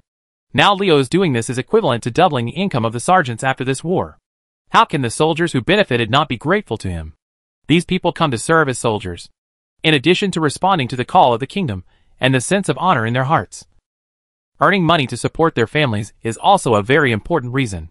After determining the distribution of the spoils, the Terraclamp's injuries had almost recovered due to Leo's expense of healing potions. So the team continued on the road. On the way, Leo whispered to the 5 sergeants including Willie, "Everyone, don't blame me for breaking the rules." How could Leo, who had been in the workplace before time travel, not know that his generous act just now broke the rules? In many cases, it is not a matter of whether you want it or not. What should be given to you according to the rules is yours. You are generous. If you don't want it, that's your business. But what do you let other people do? Will the person who wants it think like this? What are you pretending to be about garlic? You want to make yourself look aloof and disgust me, right? Don't think that there are no such people. In fact, there are many such people. One kind of rice feeds all kinds of people. Willie and others didn't pay attention. In fact, they also knew that Leo's engineering attainments were no longer doubtful to be able to make something like the mechanical roadhog. He might not be able to see even tens of thousands of gold coins, let alone thousands of gold coins. Shengyan. Besides, you are our commander. What should you explain to us? How strange. Oops. Enemy attack. Just as Leo and Willie were talking, several screams suddenly came from the team behind them. Several soldiers were entangled in their feet by some vines that suddenly rolled up by the road. The vines rolled them towards the road quickly. The nearby swamp receded. Firelight flashed on Leo's hand, and with several snapping sounds, the vines burned by the flames let go of the soldiers caught in them, and suddenly retracted into the swamp. Several soldiers who were rescued by Leo hurriedly ran back. They knew that if Leo hadn't rescued them in time, they would definitely be killed if they were really sucked into the swamp. Vine. What kind of monster is this? This was the second attack since the Dragonmaw Swamp Walker. They were attacked one after another when they were about to reach the Rathfong camp. Such a scene was no accident. Leo couldn't help but worry about this action. Although he didn't understand how the orcs in Angry Fawn camp drove the swamp crocodiles and the unknown creatures hiding in the swamp, he knew that the other party was definitely not simple. It seemed that the orcs in the Rathfong camp had some confidence in daring to show up at this time. They were not the war cannon fodder that they thought they could defeat in a single battle. However, this also proves the importance of overall control of the wetland. If the various forces in the wetland are allowed to mix chaotically, will fighting in the Arthi Highlands be reassuring? Without a solid rear, how could we fight against the Forsaken army in the Undercity? Leo looked at the swamp that had become calm again and sneered secretly, thinking he wouldn't be discovered if he couldn't hide out. Brother, there is a hunter here who can detect things. Well, unscrupulous Leo is exploiting child labor. Brother Leo, there are so many elemental creatures. More than us. The news Thetis brought to Leo was not good. Elemental creatures in the wetland? Could it be the swamp herd led by Milo? Wetland swamp beasts are said to have the word beast. But they are composed of wetland moss and vines. Not beasts but elemental creatures. In many people's perception, this is a human-shaped carnivorous plant. But because of they can move around in the swamp with their legs like humans. And some people also classify them as animals. Defense in formation. Leo asked Willie to give an order. When the human army was surrounded by swamps and faced a swamp beast that was more numerous than its own. Even if it could win, the casualties would be high, and they would be dragged into the swamp by the vines of the swamp beast. Even Leo couldn't guarantee 100% that he could escape unscathed, let alone a soldier. It's really depressing to fight against the opponent in a venue suitable for him, Leo thought as he used the wall of bones. Walls of bones rose up beside the road, setting up temporary defenses for the soldiers on the road. Willie and others were overjoyed to see this situation, with a 2-meter-high bone wall blocking the front. The vines of the swamp beast would not be able to attack them so easily. With the bone wall, the protective team has been stabilized for the time being. But defense alone is not enough. At this time, another piece of bad news came to Thetis. Brother Leo, the elemental creatures in the swamp are moving towards us. Chapter 150, Repel the Herd. It's definitely not a good thing for the numerous swamp beasts hiding in the swamp to gather here. They don't want to have tea with you and talk about their ideals. Leo kept thinking about how to deal with it. The swamp beast that hid its body in the mud of the swamp and traveled underground gave him a feeling that he had no idea what to do. He can now feel the frustration of his enemies when facing poisonous flower vines. It turns out that dealing with opponents crawling under the ground is so troublesome. When it came to the poisonous flower vine, Leo suddenly had an idea. This does not mean that he will send the poisonous flower vine out to fight an underground war with the swamp beast. Even if the poisonous flower vine is very strong, it will inevitably be outnumbered in front of the large number of swamp beasts. Even if Leo can stop the summons. But how many swamp beasts can a poisonous flower vine stop? Wetland swamp beasts can travel under the ground because the swamp is full of mud. On the surface, it looks like a solid ground. But in fact, when you step on it, you will be immediately submerged to the top. But Leo's poisonous flower vine is different. It can pass through even hard ground without any hindrance. Since the swamp beast can only walk through mud. What will happen if the mud becomes hard? Leo laughed, and he felt much more relaxed immediately after having a way to deal with the swamp beast. Fireballs the size of basketballs rained down, and the hot flames roasted the swamp beside the avenue. Large clouds of water mist began to appear. This was due to the high temperature of the water in the mud in the swamp. The phenomenon after being evaporated. Willie and others were a little confused at first. Leo used the rain of fire to hit the swamp. Isn't this a waste of his magic power? Although as a legendary warlock, he has sufficient magic power. It is not such a waste. However, when they saw the swamps gradually drying up under Leo's rain of fire, and the soft mud turned into hard and cracked land, everyone immediately understood that Leo was relying on his strong magic power to force transform the terrain of this area. Although this transformation effect can only last for a few days, it is enough to end the battle with the swamp beast. Wetland swamp beasts do not move very fast, and they are instinctively afraid of high-temperature flames, which makes their movements even slower. Leo seized this opportunity and used the rain of fire to turn pieces of swampland into hard ground. When the first swamp beast finally couldn't help but lean out of the mud, a piece of hard ground about 50 meters wide appeared on both sides of the avenue, where the entire human army was located. With the hard ground on both sides and the wide avenues, the human army's activity range has changed from the previous 50 meters to the current 150 meters.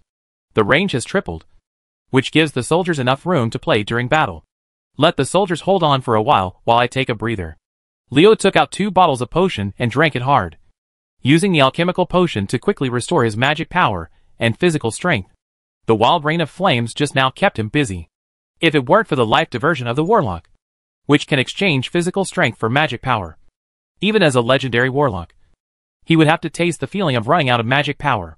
Leo is recovering his magic power and will not participate in the battle for the time being. This will have a considerable impact on the team's strength, but it will not hinder the soldiers' enthusiasm for fighting, having lost the advantage of traveling underground for sneak attacks. It is not easy for the wetland swamp beast to defeat a group of battle-hardened regular troops. Dozens of wetland swamp beasts stepped onto the hard ground that was exuding heat. This was the cannon fodder used by the swamp beasts to find their way. Since they were cannon fodder, the human army accepted them unceremoniously. The sharp arrows shot by the archers instantly allowed these cannon fodder to complete their mission. The weakness of swamp beasts is no secret in this world. There is an elemental core hidden in their moss-covered brains, which is equivalent to the human brain and heart. This core is extremely fragile, and can be destroyed even if it is slightly damaged. Killed the swamp beast. Of course, the arrows shot by ordinary people can't hit the swamp beasts, whose bodies are covered with thick mud, and whose entire body is made up of a layer of moss and layers of vines. But it's different if it's a group of warriors. The warriors, the tension of the bow used is several times, or even 10 times, that of ordinary people. And the penetrating power of the arrow shot is naturally very strong.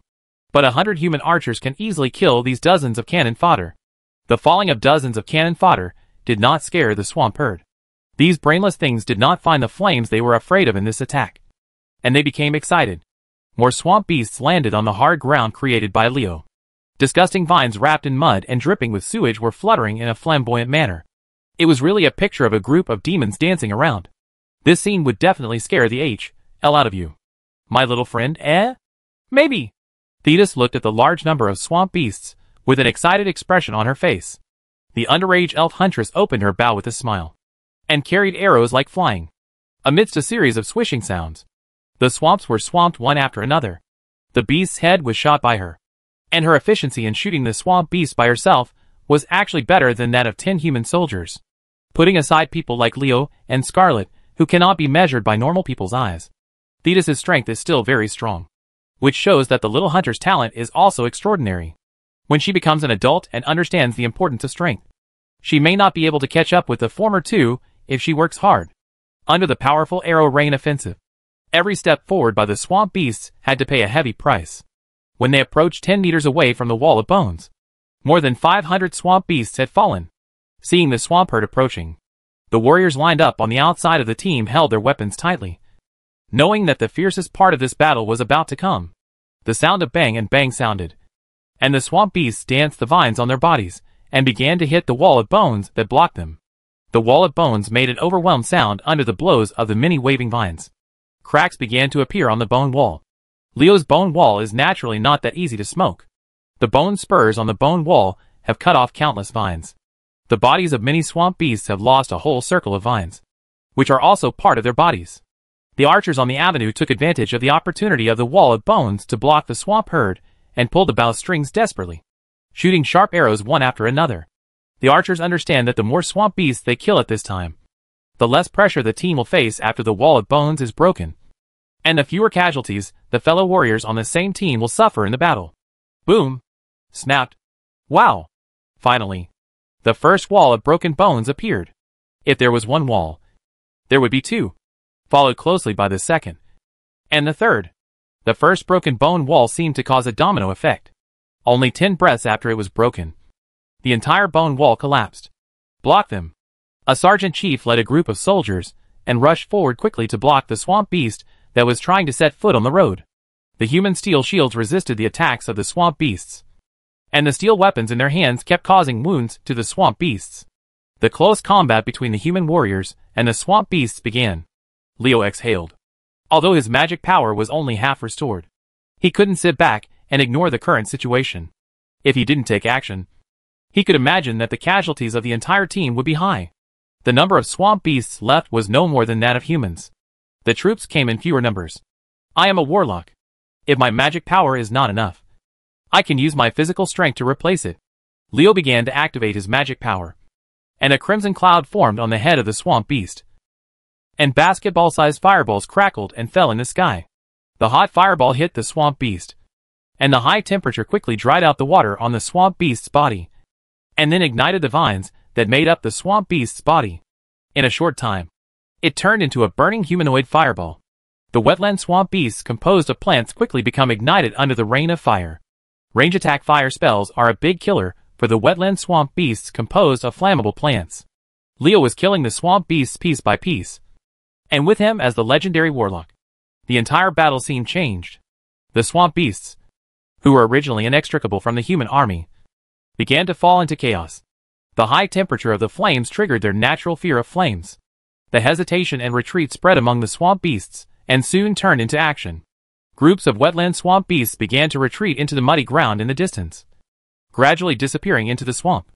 As for their companions who were at the forefront and had been stopped by the human army, who cares whether they live or die? As the saying goes, a dead Taoist friend will never die a poor Taoist. Isn't this the truth?